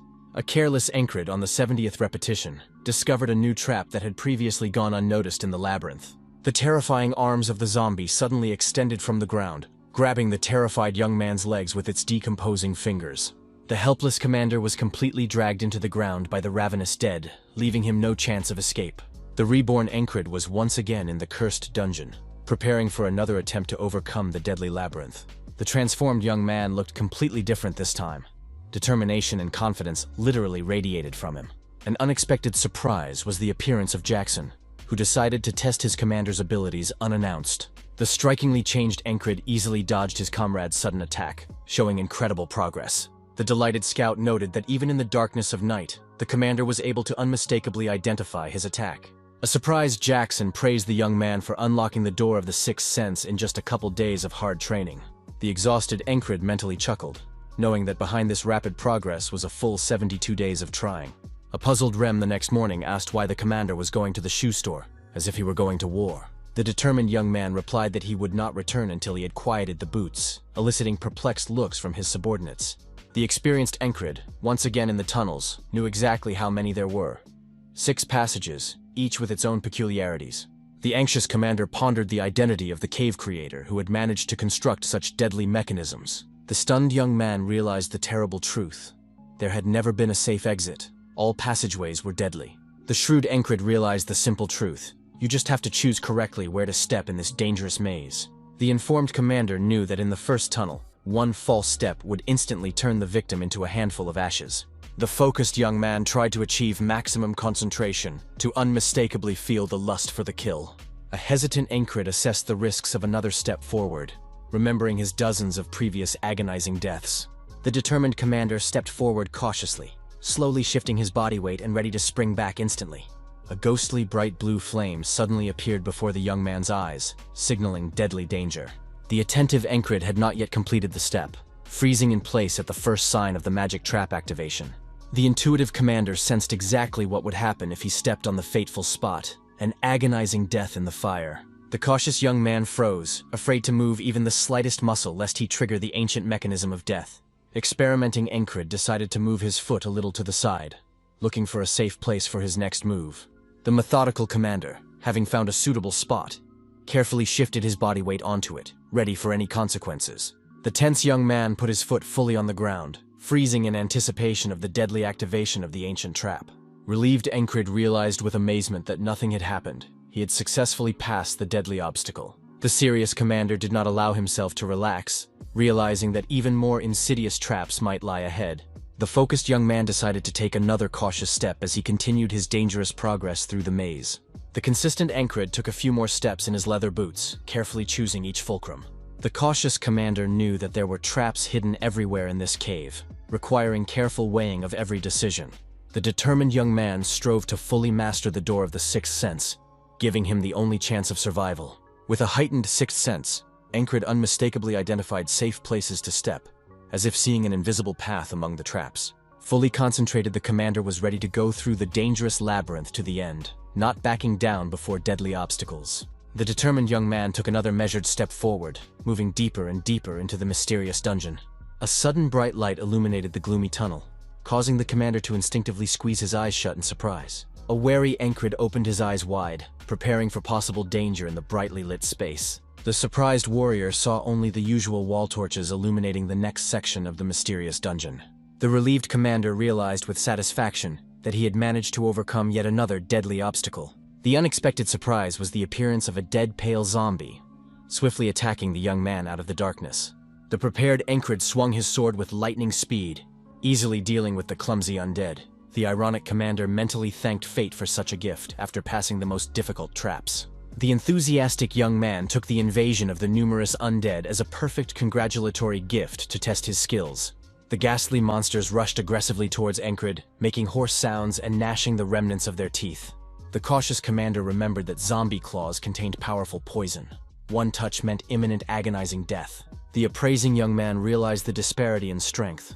One such zombie usually required several soldiers. The nimble Encred took a sharp step to the side while simultaneously swinging his polished blade for a deadly blow. The experienced warrior fought off the invading undead with skill, demonstrating a remarkable mastery of combat skills. The tense commander clenched his teeth from the effort, but continued to fight desperately, not giving his opponents the slightest chance. The skillful young man perfectly handled the onslaught of opponents, destroying one zombie after another with precise blows. The realistic Encred was aware of the disparity of power.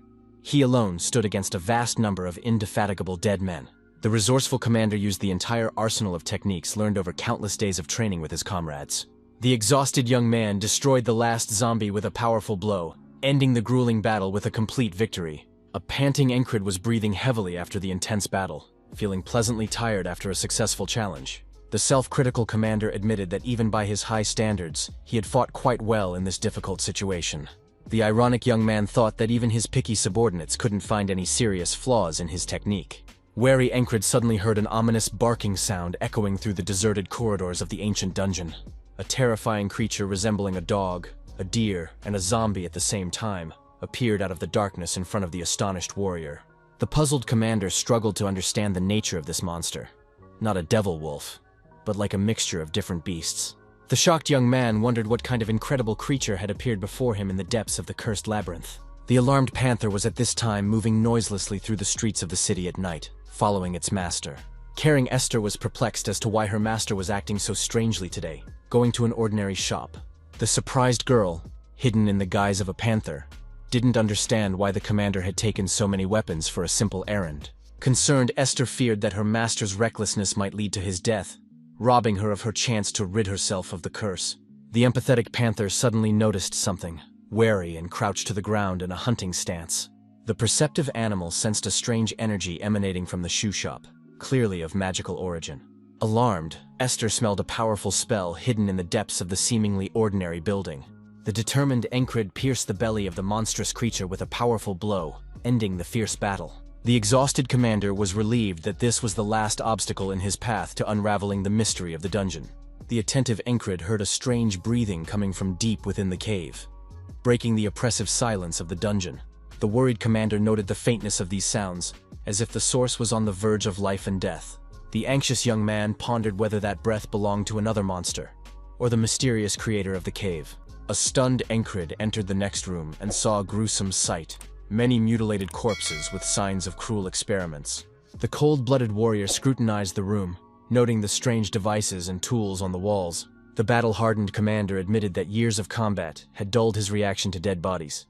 But what he saw was beyond horrific. The shaken young man heard from above the cries of an exhausted body begging for rest and deliverance from endless torment. The unfortunate victim begged for an end to her suffering, preferring death to the continuation of the unbearable experiments. The observant Encrid noticed the woman's wedding ring, identical to the shoe shop owner's jewelry. The bewildered commander remembered the cobbler's words about the missing wife's features matching the unfortunate captive. The horrified young man realized the monstrous truth. The cobbler's wife was the victim of the madman's inhuman experiments. An unexpected voice interrupted Encrid's musings, the unknown person expressing surprise at the appearance of a new material in his lab.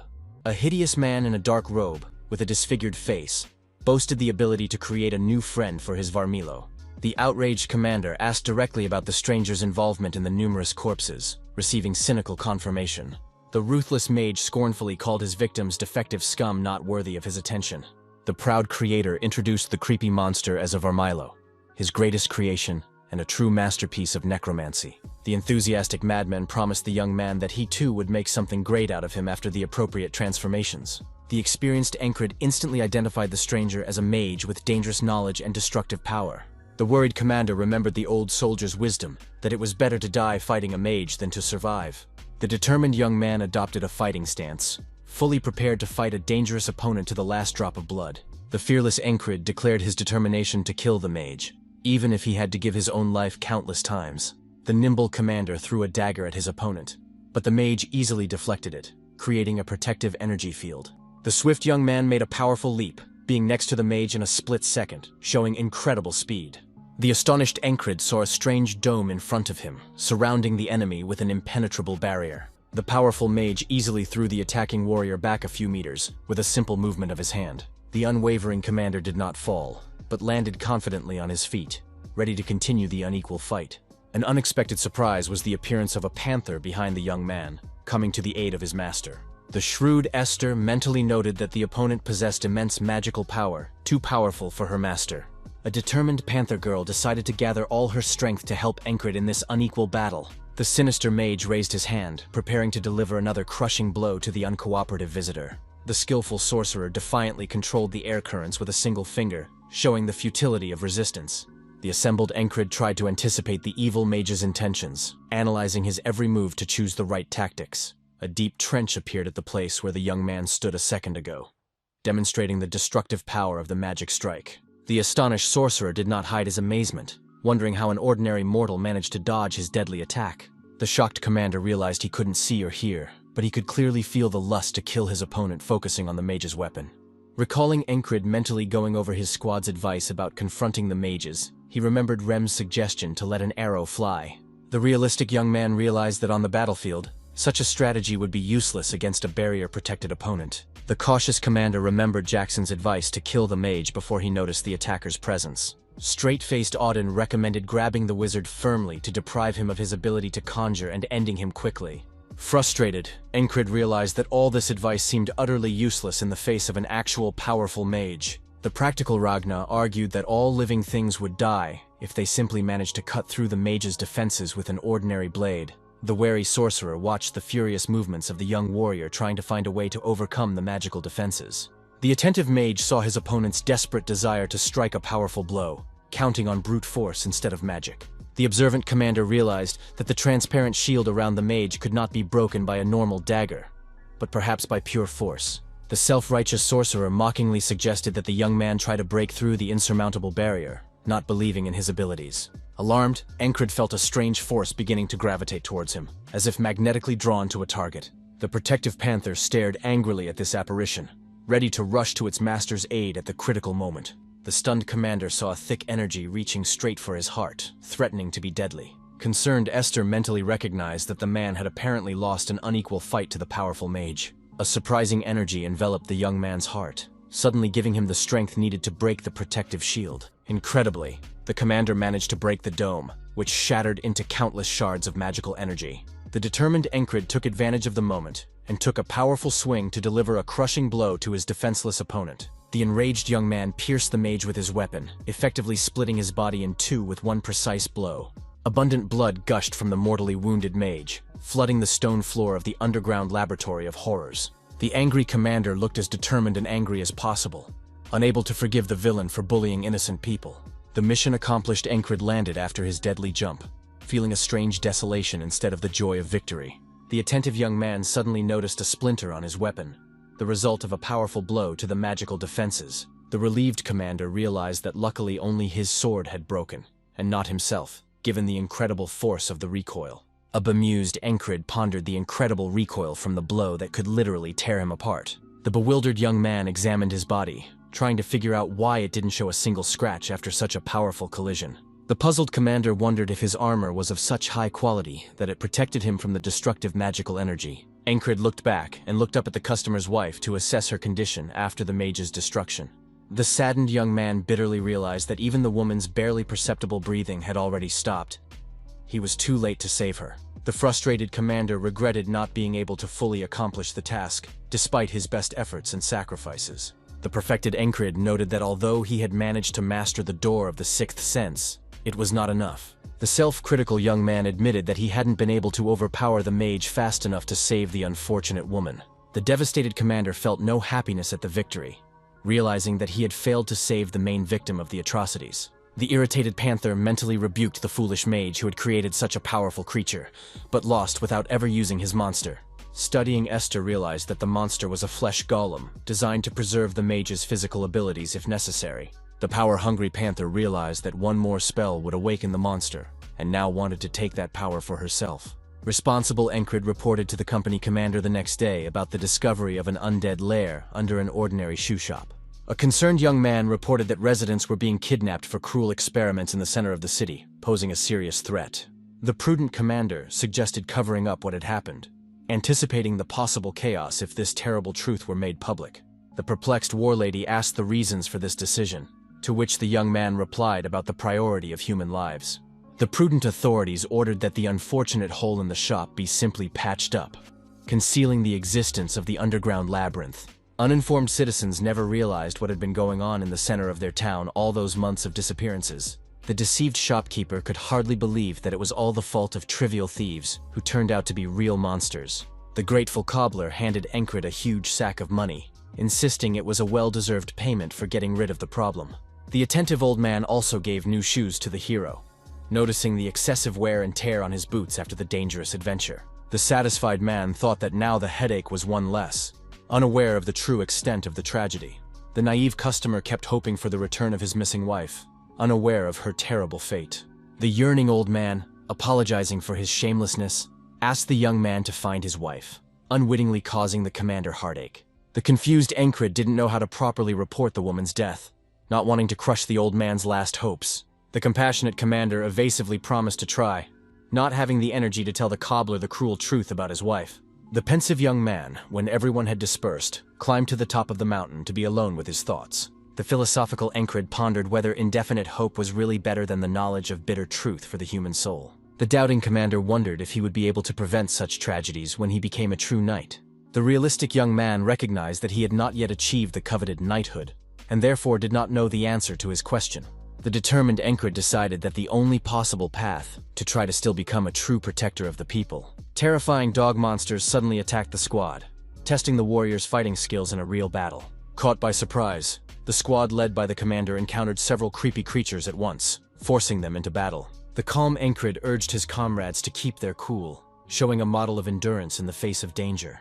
The sought-after commander was given a new assignment immediately after defeating the mage, giving no respite after the ordeal. The interesting mission was to exterminate dangerous monsters that threatened the neighborhoods of the city with their attacks. The cohesive unit hunted the dire wolf dogs, showing great teamwork under Encred's leadership. The experienced young man found the task too easy after the battle with the mage, not feeling a real challenge to his abilities. The stalled commander felt no progress in developing his power despite regular training and battles. A thoughtful Encred pondered that while this method suited most, perhaps he should have accepted a solo assignment. The caring Rem noticed the commander's slumped mood, suggesting that he deal with the monsters on his own to get some rest. The energetic strongman grabbed his favorite axes and rushed at the monsters, showing an indomitable thirst for battle. The mighty Rem, easily handling several opponents at once, was only filled with new strength and battle excitement. A mocking soldier thundered, wondering if the famous sorcery destroyer had done anything useful in this battle. An alarmed Encred ran to his comrade's aid, and the watching soldiers ironically noted that this one too had succumbed to the influence of the wacky troop. The focused commander was unwilling to listen to the taunts, seeking only to deal with the monsters quickly and complete the mission. The masterful young man slashed the head of the attacking monster in one smooth motion, displaying a superb sword technique. A joking Ram asked to call things by their proper names, claiming that they were the ones who had fallen under the influence of their unusual commander. The ironic Encred parried that the squad's chief psycho had absolutely no business quibbling about the normality of the other fighters. The coordinated company with remarkable ease to deal with terrible monsters, turning a dangerous task into a normal training. The astonished soldiers watched the scene, wondering to themselves just how much of this twosome was cut off from reality.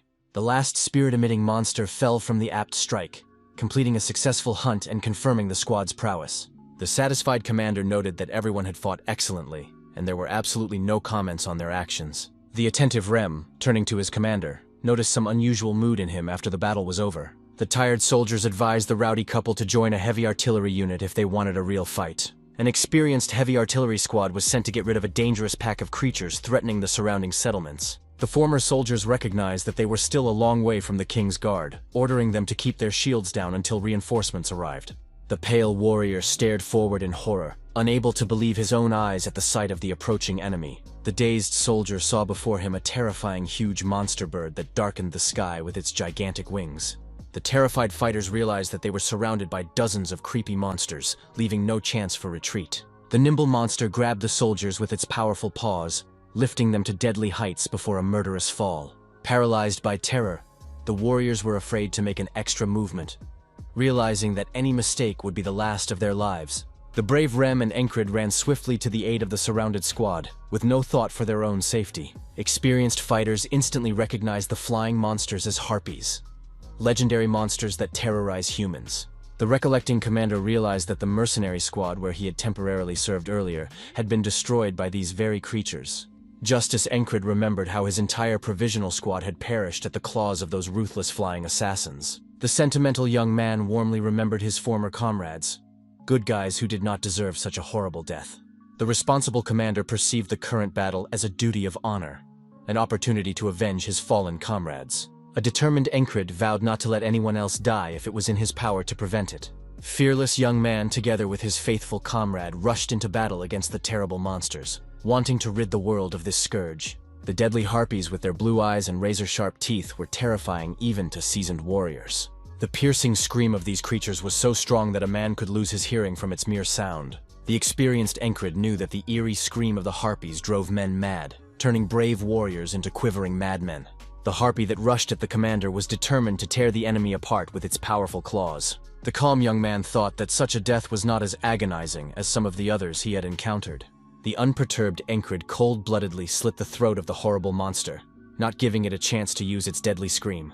The excited commander immediately dispatched the next creature, piercing it with his deadly weapon without hesitation. The slain monster fell to the ground with a thud, and the surrounding soldiers noticed with admiration how dispersed their commander was. A venturesome Ram turned to his comrade, suggesting that we have a little competition to boost morale. The jolly strong man offered to bet on which of them would catch more of these winged creatures, turning the deadly battle into a game.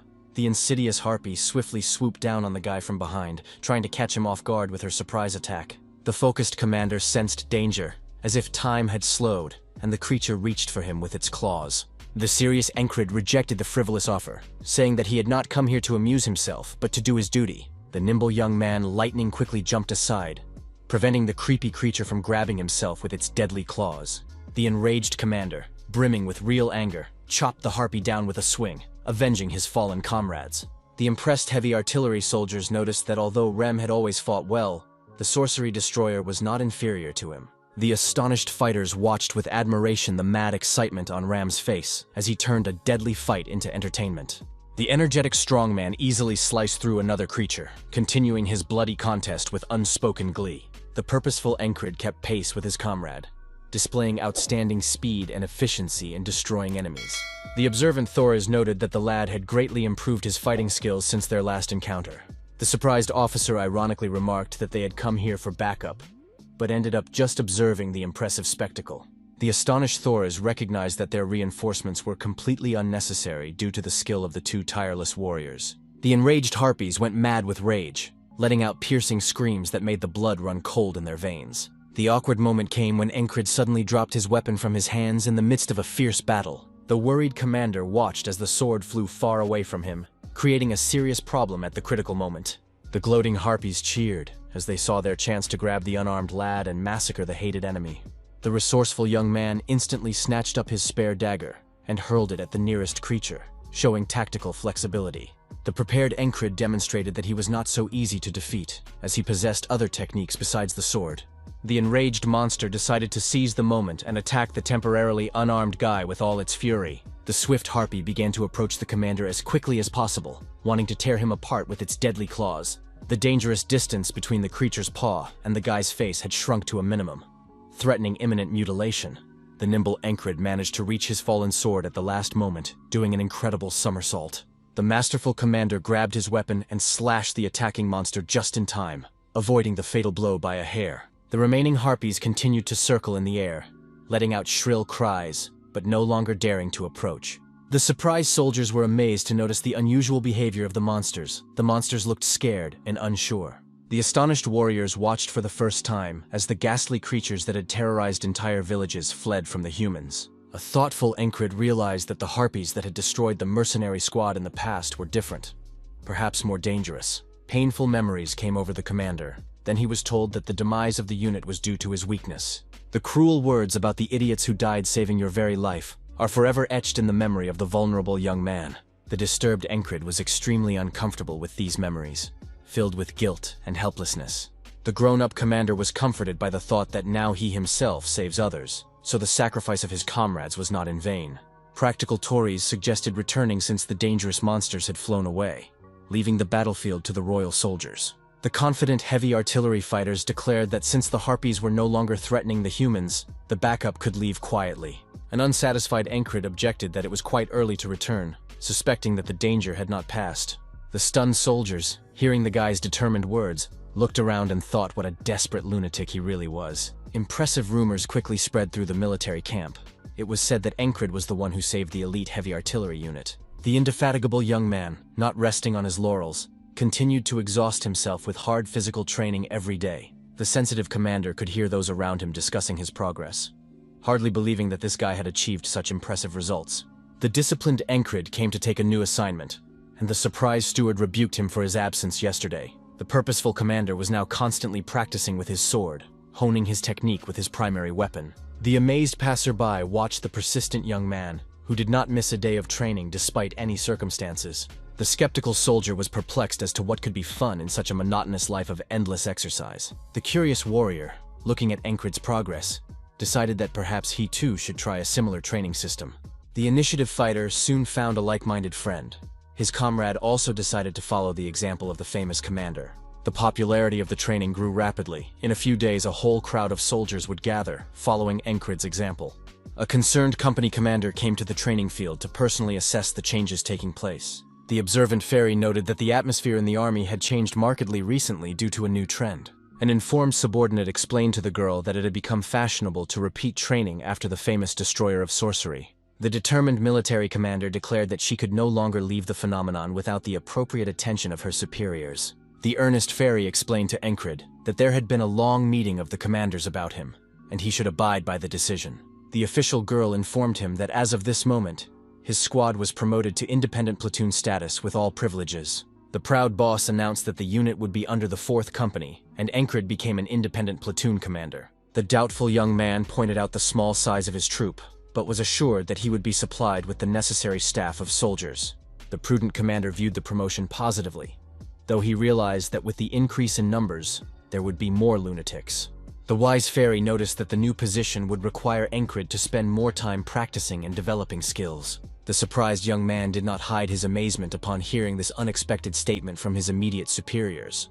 The responsible commander promised to fulfill his assigned duties faithfully, demonstrating his willingness to accept the challenge. The playful fairy suggested not letting the young man just go, but having a duel to gauge his progress.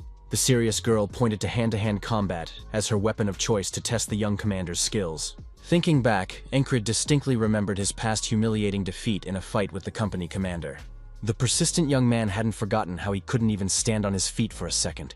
instantly falling from his opponent's masterful blows. The dedicated commander threw all his energies into learning hand-to-hand combat, realizing the importance of this skill to the military. A confident Encred decided it was time to test his progress in an open fight with his former superior. The determined opponents prepared for hand-to-hand combat, taking up fighting stances opposite each other. The focused Encred tried to recall the instructions his comrade Auden had given during their training together.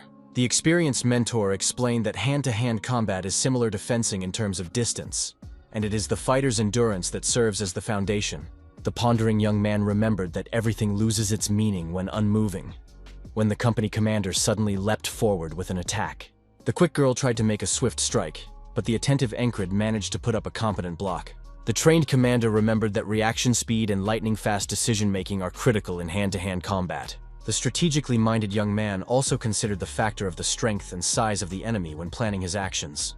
A determined Encred grabbed Fairy and tried to put her on her shoulder blades, using a recently mastered wrestling technique. The strong commander pinned the girl to the ground, deeming the duel over in his favor after such a clear advantage. The confident young man turned to his defeated opponent, declaring his victory with a faint note of pride. The surprised girl expressed amazement at what had happened, not expecting such serious progress from her former student. The joking Fairy compared their duel to mating games, noting the strangeness of human rituals with slight irony. The embarrassed Encred became extremely uncomfortable with the company commander's ambiguous words that drew his attention away. The calculating Fairy had distracted the guy on purpose and now swung her foot, taking advantage of his moment of confusion. The triumphant girl now sat on top of the defeated young man, turning the situation completely in her favor. The analytical Fairy explained that she analyzed her opponent's weaknesses and used her own advantage. The joking commander addressed Encred as if he were a groom, suggesting that he continue in the same vein, clearly teasing. The indignant young man stated categorically that he was not a groom and asked the girl to get off him, losing the last crumbs of dignity. The opponents, who had regained an upright position, were standing on the ground after the intense bout was over. The unexpectedly serious Fairy decided to apologize to the young commander, abruptly changing the tone of the conversation.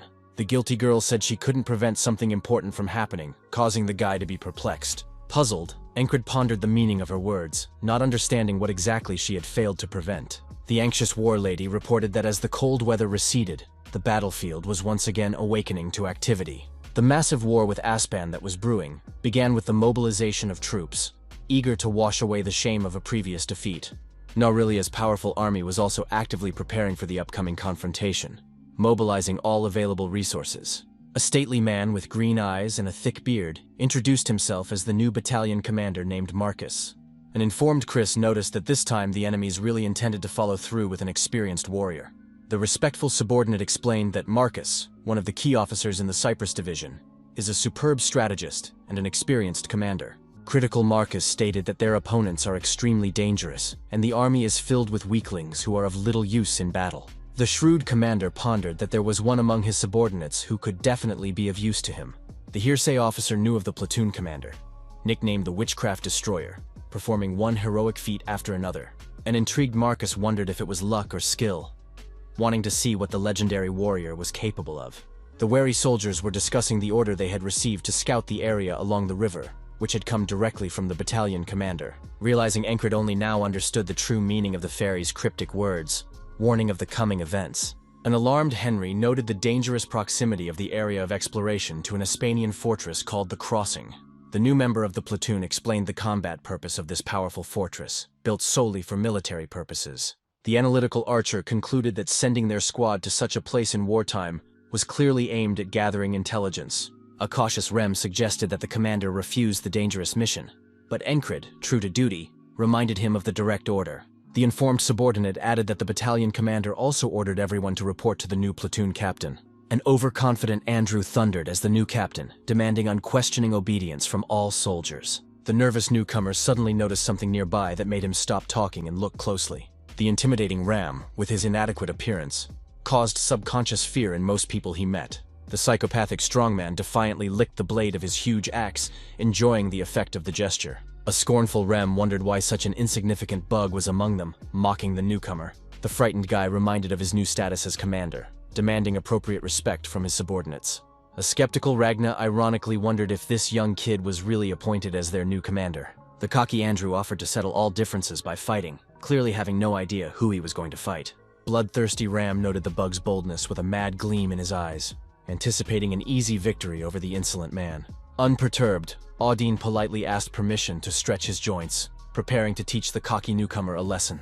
A mocking Jackson stated that he had enough of one finger for this fight, emphasizing the insignificance of his opponent. The peaceful Encred stood up for the newcomer, urging his fighters to be more restrained in showing aggression.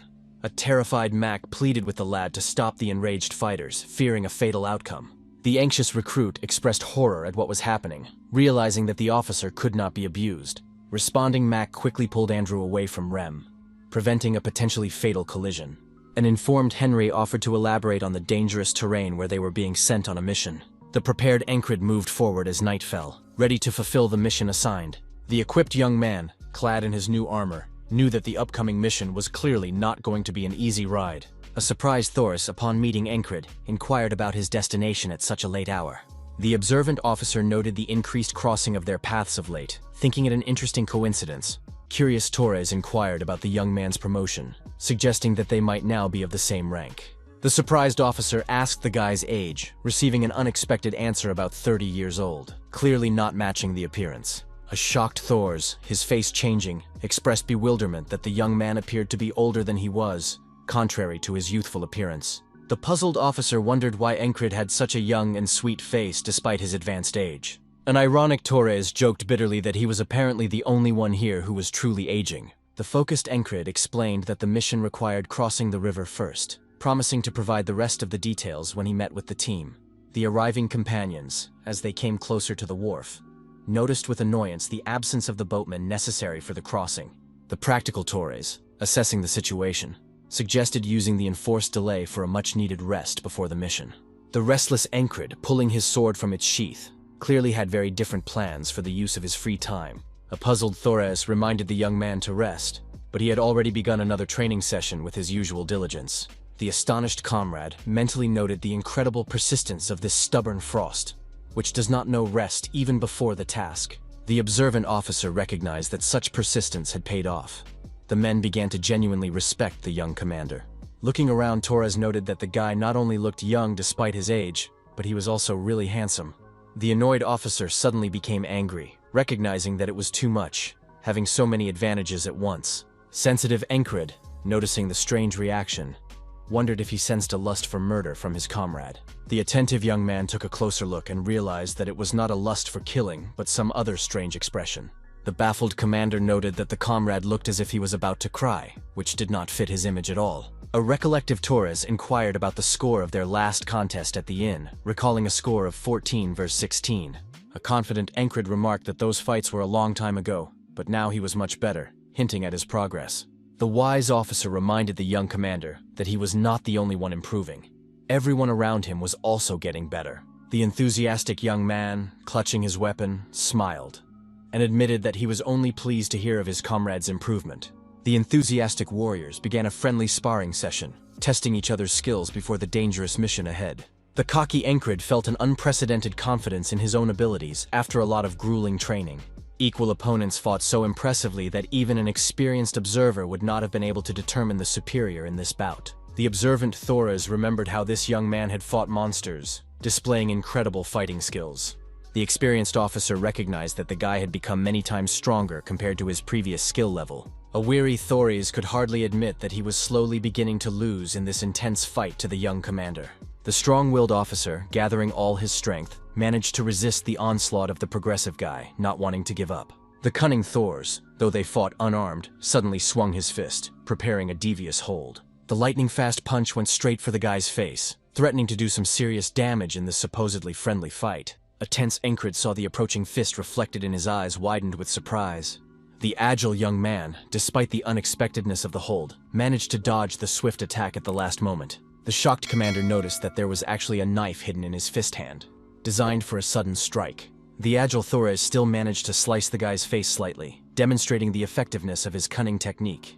The satisfied officer proudly explained that it was his secret trick, a knife suddenly appearing from his sleeve. The impressed Encred expressed admiration, while his surprised comrade expected accusations of cowardice for such a reception. The enthusiastic young man asked like crazy to be taught this cool trick, much to his surprise. Engrossed in a conversation about training with flat sacrum bones, They didn't notice the arrival of the long-awaited boatman. The puzzled river carrier watched the strange fellows in silence, pondering their unusual behavior. The impatient boatman asked if the warriors had changed their minds about crossing to the other side after waiting so long. The determined warriors, of course, didn't change their plans, so everyone quickly got situated in the boat and set off on their mission. As they docked on the opposite shore, a puzzled Encred inquired where the scouts with whom they had been scheduled to meet were. The practical Tors, the commander of the border guard, suggested that they bathe in the river first, before searching for them. The calculating young man thought about his comrade's unexpected proposal for a moment, weighing the pros and cons. The agreeing commander still decided to take the advice and began to undress, preparing to take a dip in the cool river. An enthusiastic Thores also hastily undressed to join in a refreshing bath before the important mission. The attentive officer suddenly noticed something that made his eyes go wide with genuine surprise. A stunned Thors admitted that he hadn't expected to see such a pumped-up body on the young commander. An unexpected female voice interrupted their bathing, saying she had come to look for latecomers, and they were here taking baths. Puzzled, Encred turned around to see the speaker, surprised that he didn't sense another's presence. The young commander saw a freckle-faced, red-haired girl accompanied by several soldiers reporting to Crossguard today. A confused Torres asked how they were going to get out of the water under her gaze, to which the girl ironically replied that there wasn't much to look at. The intrepid lad, not the least bit embarrassed, stepped resolutely out of the water, showing no signs of shyness. The interested stranger scrutinized his athletic body with undisguised professional interest. The studying girl remarked with slight irony that there was still something to see below, clearly provoking a reaction. The impressed scout openly admired the young commander's cool abs, making no secret of her approval. The business girl introduced herself as Finn, the scout platoon leader, moving on to the official part of the meeting. The maximally serious Encred extended his hand in greeting, showing his professional attitude despite the situation. Jealous Thors wondered resentfully if his own abs were somehow worse, left unattended by the girl. The assembled group listened to Finn, who offered to explain the situation before moving on to the details of the operation. An informed commanding officer reported an embedded spy nicknamed Cat, who was supposed to have passed on important information 4 days ago. Concerned Finn explained that the agent never showed up at the communication point, and contact had not yet been re-established. The determined girl announced that their mission, to infiltrate Crossguard and discover the fate of the missing spy. The experienced scout said that the field in front of the fortress was called the Land of Demons, which the enemies considered a natural barrier.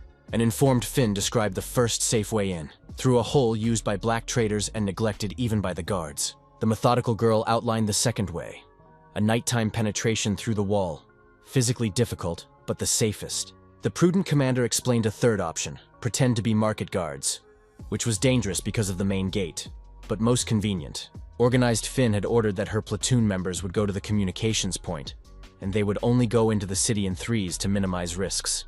The experienced scout explained that the difficulty level was roughly the same for all options, giving them complete freedom of choice. The skeptical Encred mentally chuckled. It's easy to talk about equal difficulty when you know it's not really that simple. Tactful Torres suggested giving the choice to the most knowledgeable Finn, given her experience in intelligence operations. The determined girl quickly made a decision, to set out tomorrow morning and sneak into the fortress through the hole, avoiding unnecessary eyes. The long-awaited night descended upon the camp, sheltering the squad with its cover as the soldiers waited for dawn. The restless young man, true to his habits, wasted no time and continued to train even in the wee hours of the morning. The stubborn commander offered Torres a joint training session, wanting to hone his combat skills before a dangerous mission. The puzzled officer inquired how the lad had even managed to master the art of the sword with such modest natural talent. An optimistic Encred replied that everyone can make it sooner or later with proper persistence, so he continues to train. A surprised Finn, watching the men, wondered if they were hungry, mistaking their training for some sort of stunt. The serious commander explained that these were not tricks, but training, after which the girl offered them refreshments before a busy day. The delighted young man tasted the treat and noted the excellent flavor, and his companion especially praised the delicious seasonings. The proud scout explained that their cook's parents were in the border guard, but warned against walking under the yellow rock. The attentive Encred interrupted the girl before she could finish her warning, and informed her that there was a snake's nest there. A concerned Finn was surprised at his familiarity, and the boy explained that one of his squad members, a former hunter, had taught him how to recognize such places. The impressed girl admitted that she loved such thorough preparation and attention to detail on the part of the commander. The flirtatious Finn approached the young commander with an offer to train with her as an adult, eliciting a mixed reaction. The puzzled young man was genuinely surprised at such a straightforward suggestion from a girl he didn't know very well. The confused commander wondered why she was suddenly so interested, and what she meant by adult training. A jealous Tors muttered that this kid could easily charm any girl, even without much effort. The prudent Encred suddenly decided to decline the ambiguous offer, preferring to maintain a professional relationship. Sly Finn immediately commented on her knowledge of his relationship with his company commander, expressing a feigned disappointment. The business scout, as she left, offered to address her informally, avoiding unnecessary titles during a dangerous mission. The prudent girl advised everyone to get a good night's rest before entering Crossguard tomorrow. Tired, Encred finally went to bed, allowing his body to recuperate for the challenge ahead. The relaxed young man gradually drifted into the world of dreams, leaving behind the stress of preparing for surgery. The disturbing dream brought him back to the image of the mysterious god Karen, whose appearance always heralded something important. The alarmed commander woke abruptly. His restless sleep was suddenly interrupted by the image of the boatman. The pensive young man reflected that it had been a long time since he had seen this mysterious god appear in moments of mortal danger. The foreboding Encred decided that Karen's appearance was no accident. The boatman probably had something to say before his dangerous mission. Concerned, Encred remembered the company commander's cryptic words about the impossibility of stopping something taking on new meaning. The anxious young man began to actively analyze the upcoming mission, anticipating the hidden danger. The experienced warrior intuitively realized that this task would be another insurmountable wall for him, requiring special effort. As they approached the hole in the wall, a perplexed Torres wondered why they were sneaking in the morning and not at night, as was customary. An annoyed Finn explained that even irresponsible guards don't let their guard down at night. No one expects an intrusion in the morning. The confident scout confirmed the correctness of her plan, to act when the enemy least expects it. Professional Finn, going in first, explained that a ranger should always go ahead of the group to scout the path. The understanding Encred mentally noted the importance of this rule, rangers paving a safe path for the others.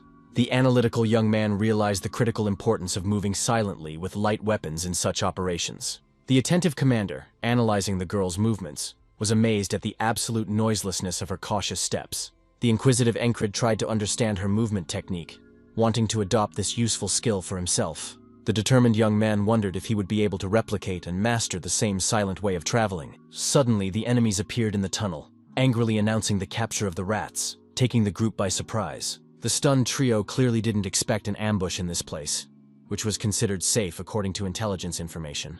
An alarmed Finn commanded an immediate retreat after assessing the superior enemy forces. The desperate situation became apparent when the enemies surrounded them both in front and behind, cutting off all avenues of escape. The ruthless ringleader gave a clear order to kill the entire trio without any negotiation or mercy. The brave reconnaissance commander shouted to her comrades to break through with a fight, not surrendering to the numerically superior enemy. The prepared enemy crossbowmen immediately raised their deadly weapons, aiming at the uninvited guests. The lightning-fast Encred instantly grabbed his sword, ready to fight off the rapidly approaching death. The masterful warrior easily snapped all the arrows flying towards him, displaying an incredible defense technique. The nimble Finn fought vigorously as well, trying to deal with the flanking attackers using her combat skills. The energetic Thoris kept pace with his comrades, lashing out at his foes with powerful and precise strikes of his weapon.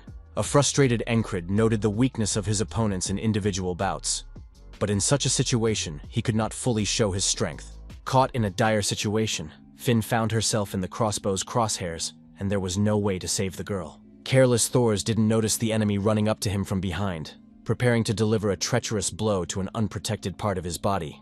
A horrifying picture unfolded before Encred, both of his comrades ruthlessly murdered before his eyes. Left alone, the young man realized that he was now confronting all enemies alone, without the support of his fallen companions. The determined commander, realizing the immense height of this wall, was unwilling to surrender and continued to fight desperately against the superior forces. The masterful Encred killed the two closest enemies with his sword, paving the way for a possible escape.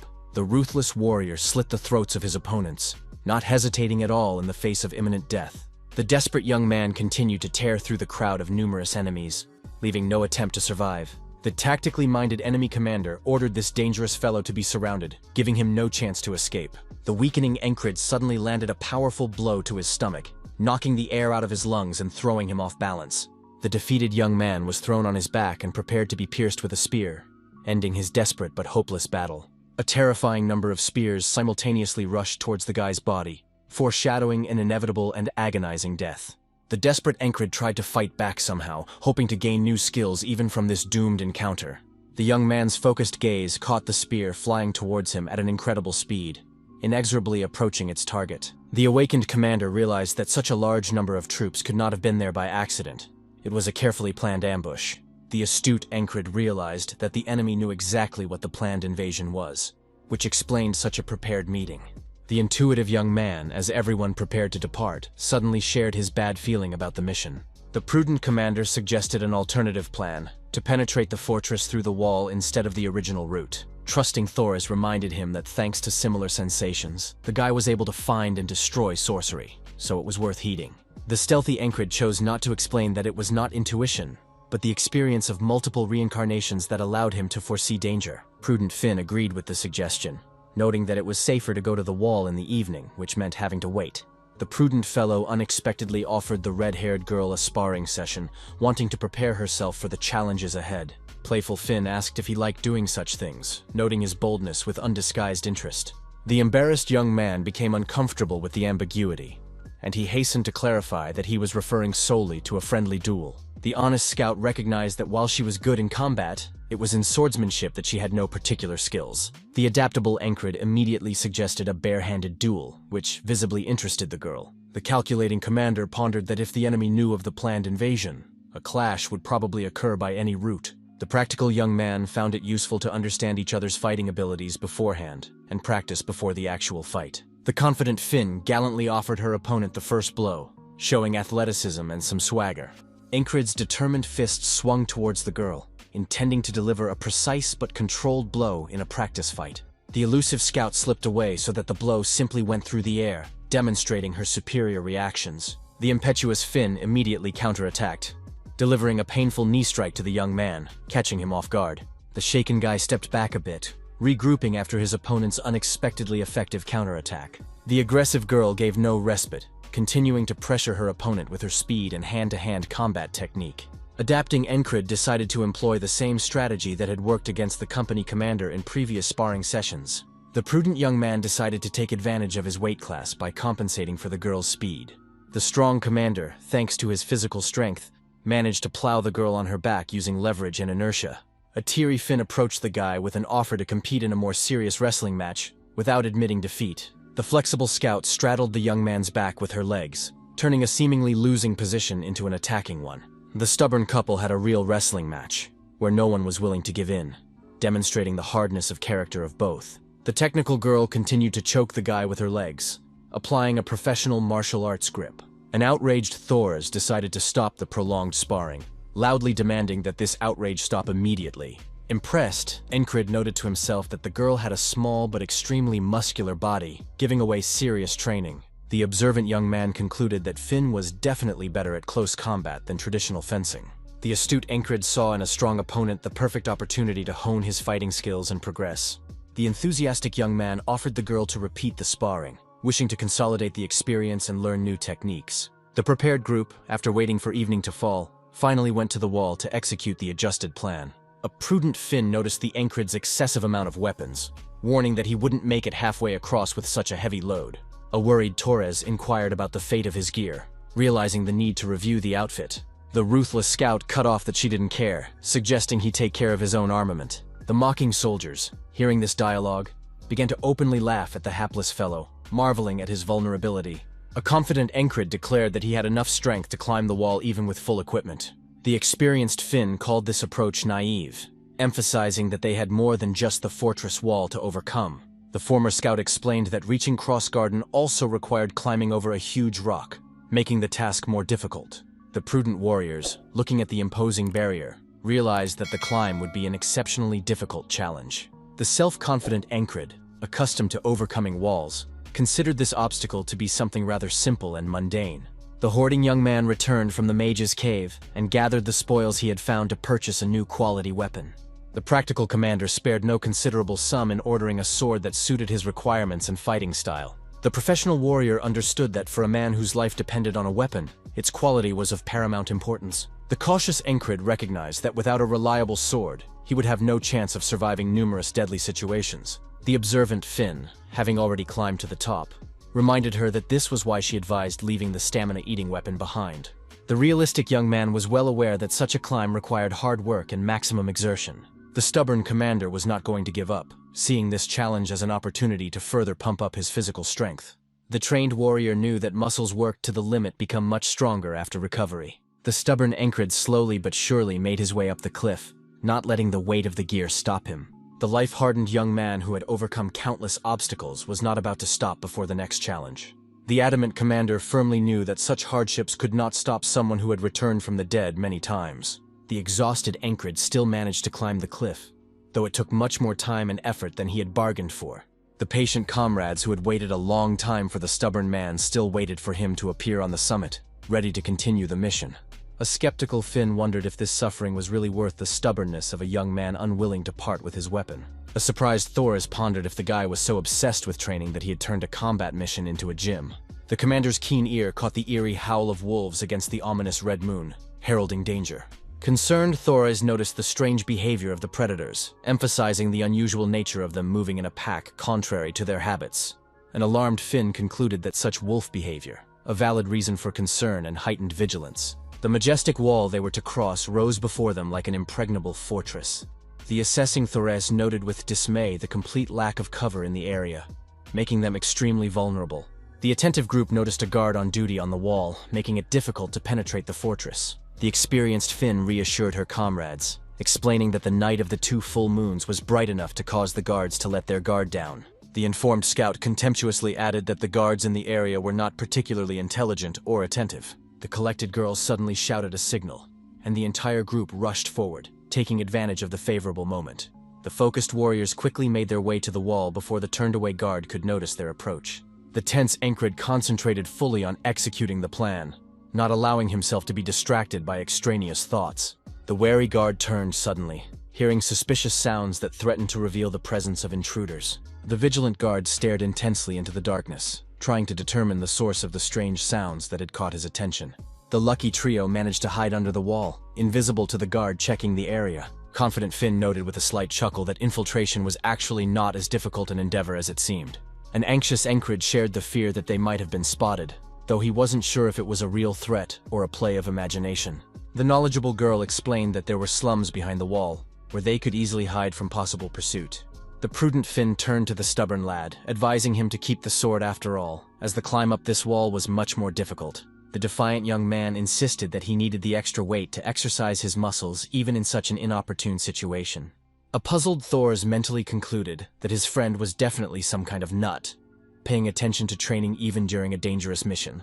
The purposeful trio began climbing the wall, while a pensive Encred pondered the reasons why this route was considered safe. The analytical commander reasoned that if they could overcome this wall, then the real obstacle awaited them ahead. The prudent young man allowed for the high probability of traps that could be waiting for them in the most unexpected places. A concerned Encred pondered the nature of potential traps and how to disarm them, preparing for any surprises. The suspicious commander tried to anticipate possible interference placed by the enemy to stop them. The trio climbing the wall were suddenly confronted by a stranger who ironically congratulated them on their excellent work that night. The strange, pale-skinned girl mockingly suggested they rest, clearly meaning something sinister. The terrifying woman turned out to be a mage, nurturing deadly roots ready to devour unwanted guests. The frightened Finn screamed in panic, warning of the warlock and urging her to immediately dodge the magical attack. The revitalized roots rushed swiftly toward the invaders, trying to capture them in their deadly embrace. Concerned, the red-haired girl commanded everyone to fall back, realizing the need for an urgent rescue. Brave Finn tried to attack the roots with her axe, but her weapon proved completely useless against the magical threat. The powerless axe broke into small pieces upon contact with the magical plants, showing their incredible strength. The shrewd Encred instantly recognized the situation as a perfectly prepared trap awaiting their group. The selfless commander returned to the battle to protect his comrades, resolutely grasping the hilt of his trusty sword. Ready for battle, the young man prepared to cut the attacking roots, engaging in mortal combat with the enchantress. Confident Encred remembered his previous battle with the mage, where he had managed to emerge victorious despite the odds. The concentrated commander tried to use his sixth sense, but the greedy roots had already begun to braid his body, restricting his movements. The desperate young man tried with his last strength to reach the sword to the throat of the treacherous sorceress, realizing that this was the only chance for salvation. The anxious Encred remembered Jackson's wise words that a particularly strong opponent could fool even a keen sixth sense. The focused young man realized that sorcerers were the class of opponents that could outsmart his perceptions. The helpless commander found himself completely immobilized by the magical branches that knocked the weapon from his strong grip. Hanging over the abyss, Encred realized that just a little more, and he would simply be thrown off the high wall, condemning him to death. An angry Finn shouted at the confused guy, calling him a goon and wondering why he didn't retreat with them. The merciless branches wrapped around Finn and Thor's bodies, leaving them no opportunity for escape or counterattack. The surprised commander noted the extreme strength of these magical branches, surpassing the strength of ordinary plants. The shrunken Encred tried unsuccessfully to get out of the tight grip of the vines, fully compressing his muscular body. The sinister magician expressed her admiration for the young warrior's courage, showing unexpected respect for her opponent. The confident sorceress appreciated the young man's courage in choosing to fight instead of flee, which was rare among her victims. The woman who introduced herself gave her name, Rasha Vines of Roses, showing her superiority over the captured captives. The cruel sorceress clenched her fist tightly after announcing her name, displaying her power over magical plants. The obedient vines immediately tightened their grip around the guy's body, literally squeezing the last vestiges of air out of him. A blinding blue explosion marked the end of another Encred death, sending his consciousness into another world. A thoughtful young man, caught in the world between life and death, realized that sorcerers, like soldiers, differ in their level of power. The self-critical commander recognized that he had been overconfident, blinded by a sense of his own increased power. The reckless Encred rushed into the attack without even truly assessing his opponent, which was his fatal mistake. Philosophical Karen addressed the guy, calling him weird for using the reincarnation mechanism solely for self-improvement. The wise boatman compared the young man to an ant in front of an impossibly high wall, emphasizing the insignificance of his power in the face of true magic. A grateful Encred expressed his appreciation for realizing the need to overcome yet another wall on his path to excellence. The enigmatic Karen skeptically wondered if the lad would retain the same optimism the next time he encountered the enchantress. Curious Finn asked why the young man had suddenly suggested entering through the shopping district, to which he cited a bad feeling. The practical girl was indifferent to the change of plan, offering to mingle with the merchants now passing into the city. Concerned, Encred pondered tomorrow, knowing he could not advance without overcoming yet another wall in his path. The patient Thors concluded that they would have to wait out another day before the next attempt to infiltrate the fortress. Friendly Finn, noticing the free time that appeared, made an unexpected offer to her companions. The organized scout ordered her assistant to bring copious amounts of food and drink for the weary crew. A surprised Encred wondered if it was really wise to have a feast in close proximity to an enemy base. The vigilant commander expressed doubts about the advisability of relaxing, but the wise head of intelligence countered that constant tension was worse. The understanding Finn explained that it was impossible to think objectively under constant stress, and invited the young man to join the vacation. The thoughtful Encred realized that he had always strived to push his own limits, but the girl's advice about the need for rest for the body made sense. The thoughtful young man realized his mistake, believing that the wall could only be overcome by direct assault, ignoring alternative approaches. The enlightened Encred realized that insane training is not the only way to develop. There are other ways to improve. The wizened commander decided to live the current moment and day to the fullest, allowing himself a break from the grueling routine for the first time. A perplexed Finn reminded the stubborn man to rest, wondering what he was even doing instead of recuperating. The understanding Taurus ironically noted that in the boy's mind his current activity was a full-blown vacation. The interested girl watched as the tireless young man continued to swing his weapon, practicing even as he took a rest. Admiring Finn decided not to disturb the practice, admitting that she enjoyed watching the spectacle from an aesthetic point of view. A mystical night descended upon the eerie place, and an ominous red moon rose above the horizon, heralding danger. Satisfied, Encred reflected on the value of a day lived, marked by learning new skills and battle techniques. The thoughtful lad envisioned an alternate scenario. They would already be at the castle wall if they took a different route. The far-sighted commander remembered the dangers, the ambush of the gray dogs at the cliff, or the mage lurking on the wall of the fortress. The curious young man pondered the possible events of the night, preparing himself for new tests of fate. The alert group heard the monster's eerie howl, which broke the silence of the night camp and made their hearts beat faster. Concerned, Thors instantly realized the gravity of the situation, sensing the approach of mortal danger. The anxious Encred was also frightened by the ominous sounds that heralded an imminent encounter with nightmarish creatures. The mobilized soldiers jumped up abruptly, instantly recognizing the distinctive howl of the monsters they had already encountered. The warriors who recognized the danger recalled the very pack of monsters spotted while crossing the cliff. The expressive Finn once again shouted the need to retreat, realizing the disparity of power in the coming battle. A pack of creepy monsters approaching the camp made the warriors prepare for possibly the last fight of their lives. The experienced Taurus informed his comrades that it usually took a minimum of 10 trained soldiers to defeat one such monster. The desperate officer calculated that against over 20 monsters, their 6 had no chance of survival. The panicked girl wondered where so many monsters had come from, considering her advanced intuition hadn't sensed their presence. A suspicious Encred wondered if they had been able to fool his previously unmistakable instincts, which was reminiscent of the situation with the sorceress. The rage-crazed animals with saliva flowing from their mouths looked extremely aggressive and ready to tear up any victim. The cautious lad reminded himself of his promise not to act rashly, given previous mistakes and their consequences. The determined commander knew firmly that he would not let the monsters kill himself today, preparing to fight back with dignity. The focused Encred tried to concentrate on the fight as much as possible, using previously learned sixth sense techniques. Suddenly, the attacking monster broke the young man's concentration, rapidly approaching with the clear intent to kill. The overwhelmed commander couldn't cope with the endless attacks from all sides, losing much-needed concentration. Aware of the limitations, Encred realized that too small an angle of view and focusing on a single point was useless in this situation. The defensive young man tried to put a block with his weapon, but the monster was so strong that it nearly shattered the blade. The adapting commander realized the need to expand his field of vision to effectively confront multiple adversaries. Fighting with all his might, Encred tried to stand his ground while the horrible monsters attacked and tore his comrades to pieces. Valiant warriors died from the deadly bites of the monstrous monsters, with no chance of escape in unequal combat. Encred's brave comrade, the commander of the border guard, also fell under the onslaught of the ruthless creatures, fighting to the last man. The intrepid girl's head was ruthlessly severed, ending her short but colorful life as an experienced scout. The philosophical Encred realized that everything that had happened would be erased from his memory when today began anew. But that didn't ease the pain. The compassionate commander took it hard when he witnessed the gruesome deaths of his comrades with whom he had become close during the mission. The emotional young man found it agonizing to watch the carnage, even knowing the temporariness of this suffering in the time loop. Undeterred, Encred continued to fight even after all his friends were killed, showing true courage in a hopeless situation. The purposeful warrior desperately fought off the monster's attacks, trying to progress somehow. Learning from yet another defeat, the despairing commander realized the hopelessness of the situation.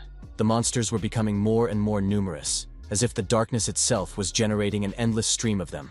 The incredible wolf-like monster clenched its fist, delivering a crushing blow to the young warrior with inhuman strength. The bleeding Encred felt a metallic taste in his mouth, realizing that the internal injuries were extremely serious. The observant commander noted the beast's unusual ability to use its fists, suggesting that it might be the pack leader.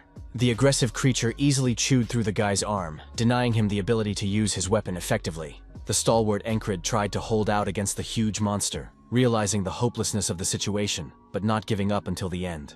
The intelligent creature, clearly possessing a mind, knocked the guy back with a powerful attack, demonstrating tactical thinking.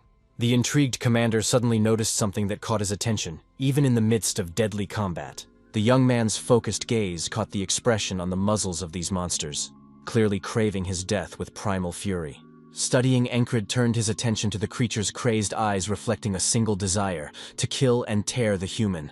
The shocked commander saw the mutilated corpses of his comrades who had died at the very beginning of the unequal battle. The philosophical Karen in the afterlife observed that no matter what efforts Encred made, the third wall would prove insurmountable. The awakened young man agreed with the boatman's assessment, recognizing the unpleasantness of the situation and the severity of the ordeal ahead.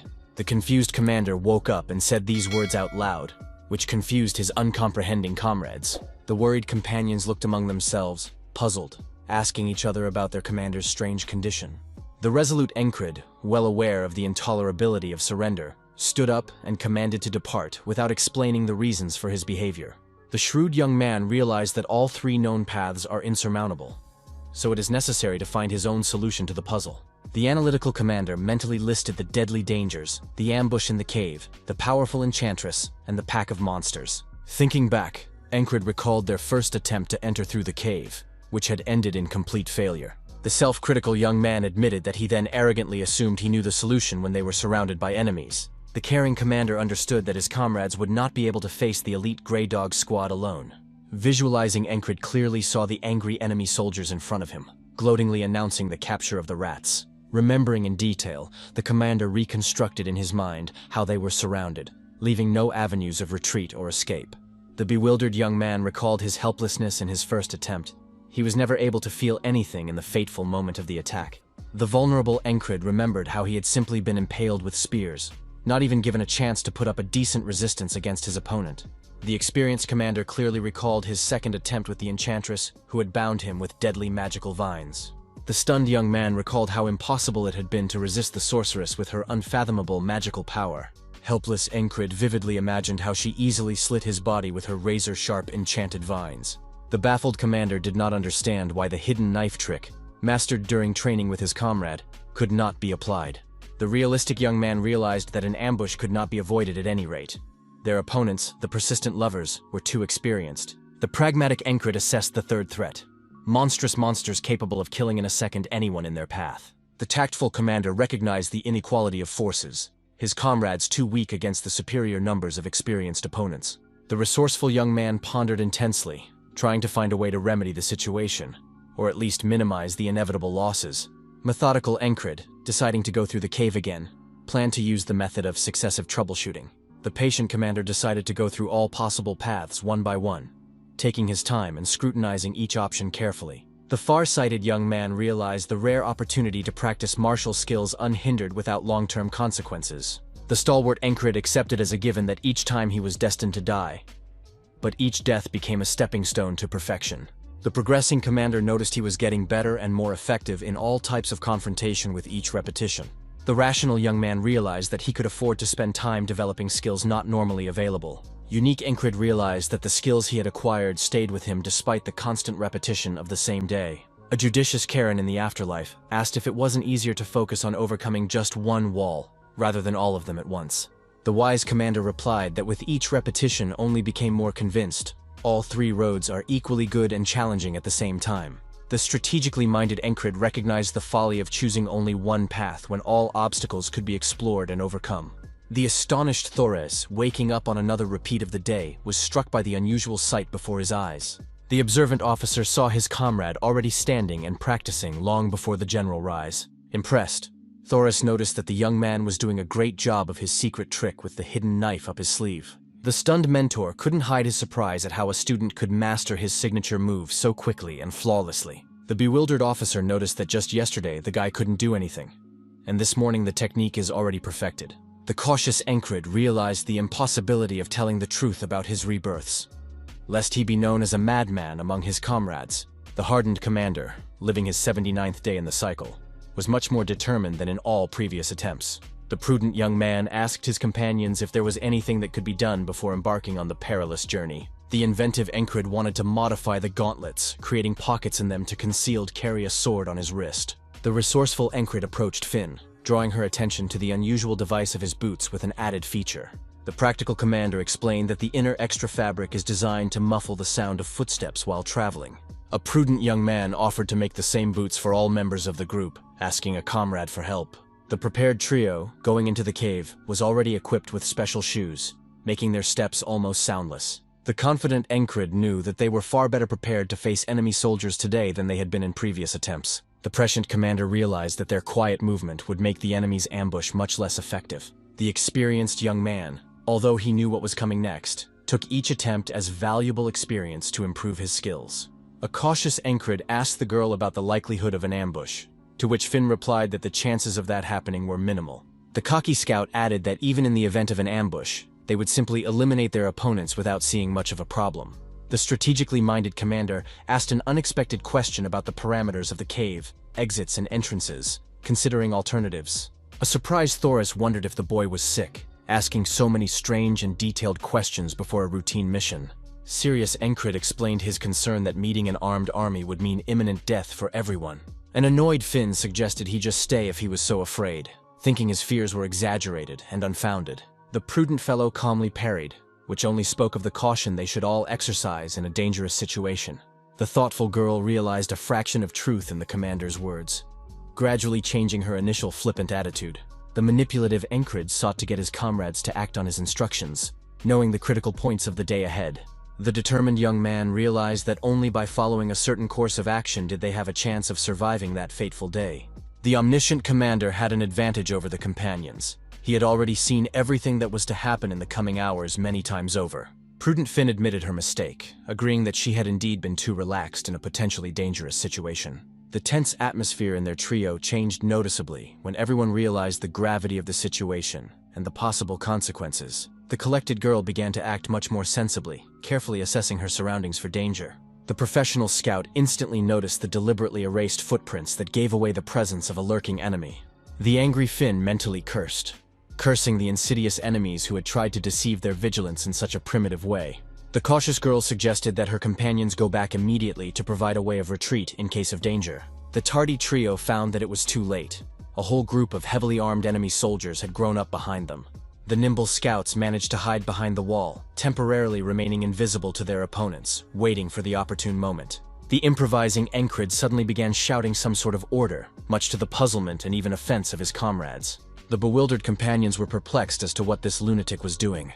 Not understanding the logic behind his strange and seemingly senseless actions, the confused enemy crossbowmen could not understand what order they were talking about, for they had not been warned of the arrival of the allies. The determined young man, running up to the enemy soldiers, realized that this is where everything would start. His plan was entering a critical phase. The shrewd Encred realized that the upcoming slaughter would help him refine his fighting skills even more, hardening his body and spirit. The resourceful young man claimed to have learned the captain's name from the mage, insinuating that someone present was not doing a good job. The fleeing commander portrayed a panicked flight, shouting loudly about some damn monster, creating the necessary commotion. The puzzled opponents asked each other in bewilderment what these strange cries of an unfamiliar soldier even meant. The cunning Encred knew that the enemy soldiers would take him as one of their own, simply because he called out the name of their captain Roseau. The trained commander realized that in close contact, they would immediately reveal the deception, so he killed the first enemy with lightning speed. The nimble young man realized that it would become clear to his opponents he was not an ally, but a dangerous enemy who had infiltrated their ranks. The resourceful Encred instantly grabbed one of the crossbowmen by his clothes, choosing him as a human shield. The practical commander used the captured enemy as a defense against possible shots from the rest of the soldiers. The terrified captive desperately begged his comrades not to shoot, shouting loudly that he didn't want to die. The provoking Encred mockingly shouted that the Grey Dogs had been taught absolutely nothing since they couldn't even handle a single opponent. The guy's stunned comrades hiding around the corner eavesdropped in bewilderment, not realizing what their unpredictable commander was doing. Professional scouts listened sensitively, trying to detect the approach of additional enemy forces by the slightest noise. An angry Finn began to get mad as nothing could be heard due to the guy's screams, making it difficult to assess the situation.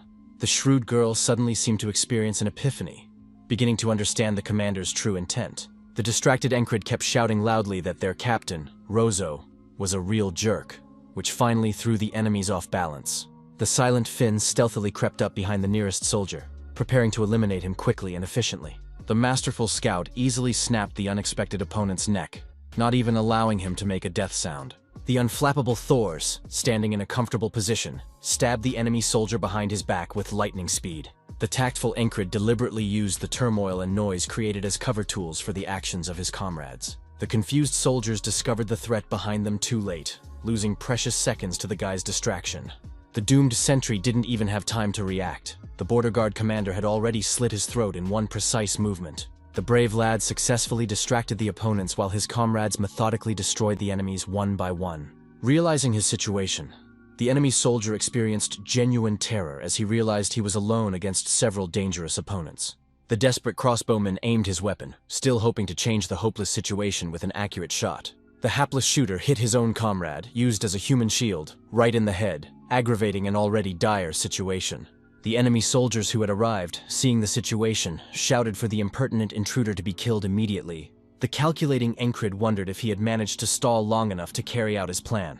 The determined opponent declared that they had had enough of idle talk, preparing to move to decisive action. The agile commander used his dagger to get right in the face of the nearest enemy, demonstrating his deadly skills. Encred's tactical withdrawal was supported by Finn, who loudly commanded a run for the exit, realizing the gravity of the situation. The worried expression on the scout's face changed dramatically as she heard more sounds of approaching reinforcements. The arrival of the Grey Dog's main force, led by Captain Roseau himself, made things much more difficult for the trio. The fearless Encred, even in such a situation, stated with defiance that they were about to kill all the opponents. The bewildered captain was extremely surprised that the strange fellow knew his name at all, which raised reasonable suspicion. The resourceful Encred decided to distract the captain by shouting to his comrades to run away immediately. The enraged Rozo, unwilling to let go of his prey, became insanely angry at the young commander's insolence. The overbearing captain ordered his soldiers to catch this insolent fellow at all costs, not letting him get away. The fleeing trio could already see the light of the cave exit, approaching their long-awaited freedom from stone captivity.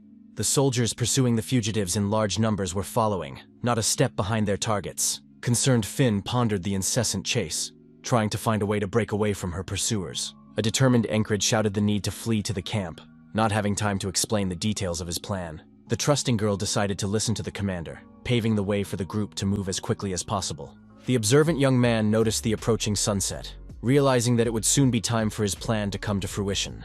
The resourceful commander remembered the flat yellow rocks by the river, under which, according to a comrade, dangerous snakes lived. The resourceful Encred resolutely struck one such rock his friend had warned him about. The strong young man completely shattered the stone, which shattered into small shards, exposing the hidden underneath. The puzzled pursuers wondered what this strange fellow was even doing, distracted by the smashing of rocks. The strategically minded commander saw before him an enraged venomous snake crawling out of a disturbed shelter. The aggressive reptiles began attacking enemy soldiers, causing them to squirm and die from the powerful venom. Looking around, Finn was perplexed as to what kind of lunatics had made such a ruckus behind them, not fully understanding what was going on. Satisfied, Encred realized that the monsters with their sensitive ears couldn't help but hear all the noise being made. The cliff-climbing group watched the setting sun, realizing that darkness hid new, deadly dangers. The rising moon marked the awakening time of the night monsters, coming out to hunt with the onset of darkness. The merciless creatures did not distinguish their victims. They only wanted the blood and flesh of any living creature. The prudent young man shouted to his comrades to step aside, preparing for the next phase of his plan. Concerned companions wondered if he was nuts, about to walk into obvious danger. Explaining, Encred said that they should keep running, and he was hampered by his own affairs demanding his attention. The vigilant commander spotted another group of enemy Aspen soldiers approaching the scene behind him. A persistent enemy soldier was pointing out to his partner the need to continue the pursuit, not letting the prey slip away. Encred's strategic mind saw an opportunity when the Grey Dogs and other enemies gathered in one place. The resourceful commander decided to make them fight each other, creating a turning point to save their comrades. The self-sacrificing young man understood the need to focus his enemy's attention on himself, causing them to become extremely angry. The impressed soldiers were amazed to see the incredible determination and lust for killing in this strange guy's eyes. The terrified monsters below even recoiled, frightened by the powerful aura emanating from the young commander. The enraged Captain Roseau clenched his teeth with rage, seeing the defiant behavior of his opponent in such an unequal fight. The purposeful leader pointed his weapon at Encred, stating the need to kill him first. The interested monster also decided to climb up the cliff, wanting to be the first to reach this unusual man. The terrifying monsters jumped straight out from behind the guy's back, disrupting his tactical plans with their unexpected appearance. A worried Encred turned around to assess the situation going on behind his back and rearrange his plan of action. An impressive sight appeared before him. The monsters continued to leap onto the cliff, eager to reach potential victims. The shrewd commander realized that such a chaotic battle perfectly suited his strategic goals. The adapting young man realized his advantage. He had no definite opponent in this mess. Concerned, Thorez and Finn continued to run, discussing the need to return and help the comrade who had set the strange plan in motion.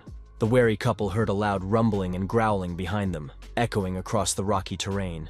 The shocked fugitives turned around and saw an epic battle between monsters and enemy soldiers. Determined Thorez realized that their comrade was in the midst of many enemies and must be rescued.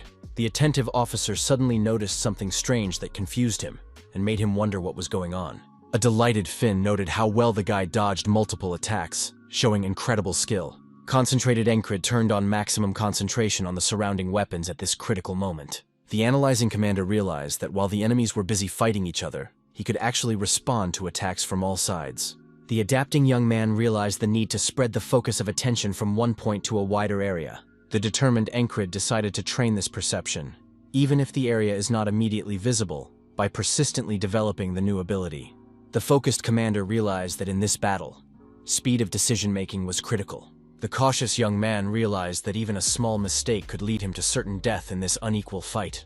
The confident Encred, given his improved skills, doubted that such a dire outcome was really possible. The desperate captain shouted to his Grey Dogs about the need to hold the line in the face of danger. The tactically minded young man understood that elite soldiers in an organized formation were superior to even ferocious monsters. The strategic Encred realized that for his purposes, this battle must continue using a fact accidentally discovered in the past. The recollecting commander remembered a soldier in the cave saying that Captain Rozo never takes off his helmet. The arrogant enemy then mockingly asked if the guy thought someone like him could resist their strength. Intrigued, Encred thought about the strange habit of never removing his helmet, trying to understand its significance. The calculating young man purposely with his weapon aptly knocked out the captain's helmet, testing his sudden hunch. The symbolic protective paraphernalia simply fell to the ground, exposing the captain's carefully hidden secret. The shocked soldiers, seeing their leader without a helmet, were stunned, confirming Encred's speculation. The bald-as-an-egg captain appeared completely hairless, not a single hair on his shiny head. The incredulous Encred could not believe that the formidable Rozo was so embarrassed by his baldness, considering it an unworthy weakness. The enraged captain went into a mad fury after the incident, showing that he was truly ashamed of this feature. The provoking young man loudly shouted a suggestion to the captain to remove his helmet, increasing the chaos and discord in the enemy ranks. The mocking commander wryly remarked that the captain had already killed his hair and sent it to the grave, calling for his empty head to be revealed to all. A furious Rozo began to lose control of himself, mentally ordering him to calm down to maintain his commanding position. The flustered captain tried to resist the guy's obvious manipulations, wondering how the guy even knew his secret. The provocative Encred defiantly ran a hand through his thick hair, purposely stoking the bald captain's fury. The young commander emphasized his youthful health, contrasting with the complexes of his aging opponent. The observing comrades wondered what their commander was even doing, seeing his strange and provocative actions. The offended Roger, losing the last crumbs of self-control, screamed, calling his opponent a filthy freak. The maddened captain promised that he would not let the lad die quickly, but would make him die in long and terrible agony. The confident Encred, swinging his sword, challengingly offered his opponent a chance to try and carry out the threat if he was capable. The nimble commander easily repelled the attack of the enraged enemy with a precise movement of his weapon. The stubborn enemy captain was not going to give up, wanting to continue the fight to a victorious end. Blinded by rage, Rozo swung his weapon again, but again to no avail, his blows missing their target. The stunned captain suddenly saw the guy's weapon in front of him, inevitably approaching his head. The strategic Encred didn't really want to just knock the helmet off. His intentions were much more serious. The ruthless young man declared that it was time for the captain to be reunited with his heir in the other world. The helpless Rozo saw the approaching death blow, but could do nothing to save himself. Unexpectedly, the captain did not meet death at the hands of a fellow. A wolf monster suddenly appeared and killed the leader of the Grey Dogs. A disappointed Encred was unhappy that such sweet prey had been taken from him, depriving him of the pleasure of killing his enemy. The shocked soldiers screamed in shock as they saw the death of their commander from the claws of the horrible monster. The ruthless monsters continued to methodically exterminate the confused soldiers left without a leader. The observant young man noted that the monster patiently waited until last and pounced on its victim just in time. The strategically minded Encred realized that the monster was trying to sneak inside the chaos of the battle for a surprise attack. The experienced commander realized that the pack leader was proving to be a much more difficult opponent than Captain Rozo. The impressed young man recognized that it was the combination of the monster's strength and its exceptional intelligence that had made him pass the day repeatedly.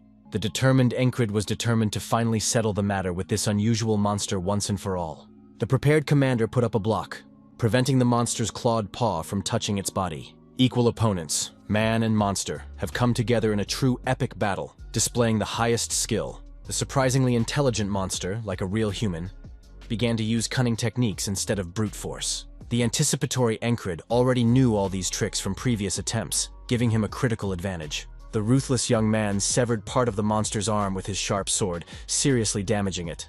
The unrelenting commander continued his attack, inflicting extensive wounds all over the monster's body with his deadly weapon. The agonizing monster let out a heartbreaking scream of pain that echoed across the rocky terrain. The decisive battle was coming to an end, and it was already clear who would be the winner in this epic confrontation. A triumphant Encred realized that this was truly the end. He was finally able to overcome all obstacles and deal with today. The powerful Encred completely pierced the monster's body with his sword, so that the point came out from the other side, showing the power of the strike. The mortally wounded monster was bleeding brightly from a huge wound, saying goodbye to life after a long fight. The surviving enemy warriors continued to fiercely fight the remaining monsters without noticing what was happening behind their backs. Surprised Finn and Torres noticed a strange pattern.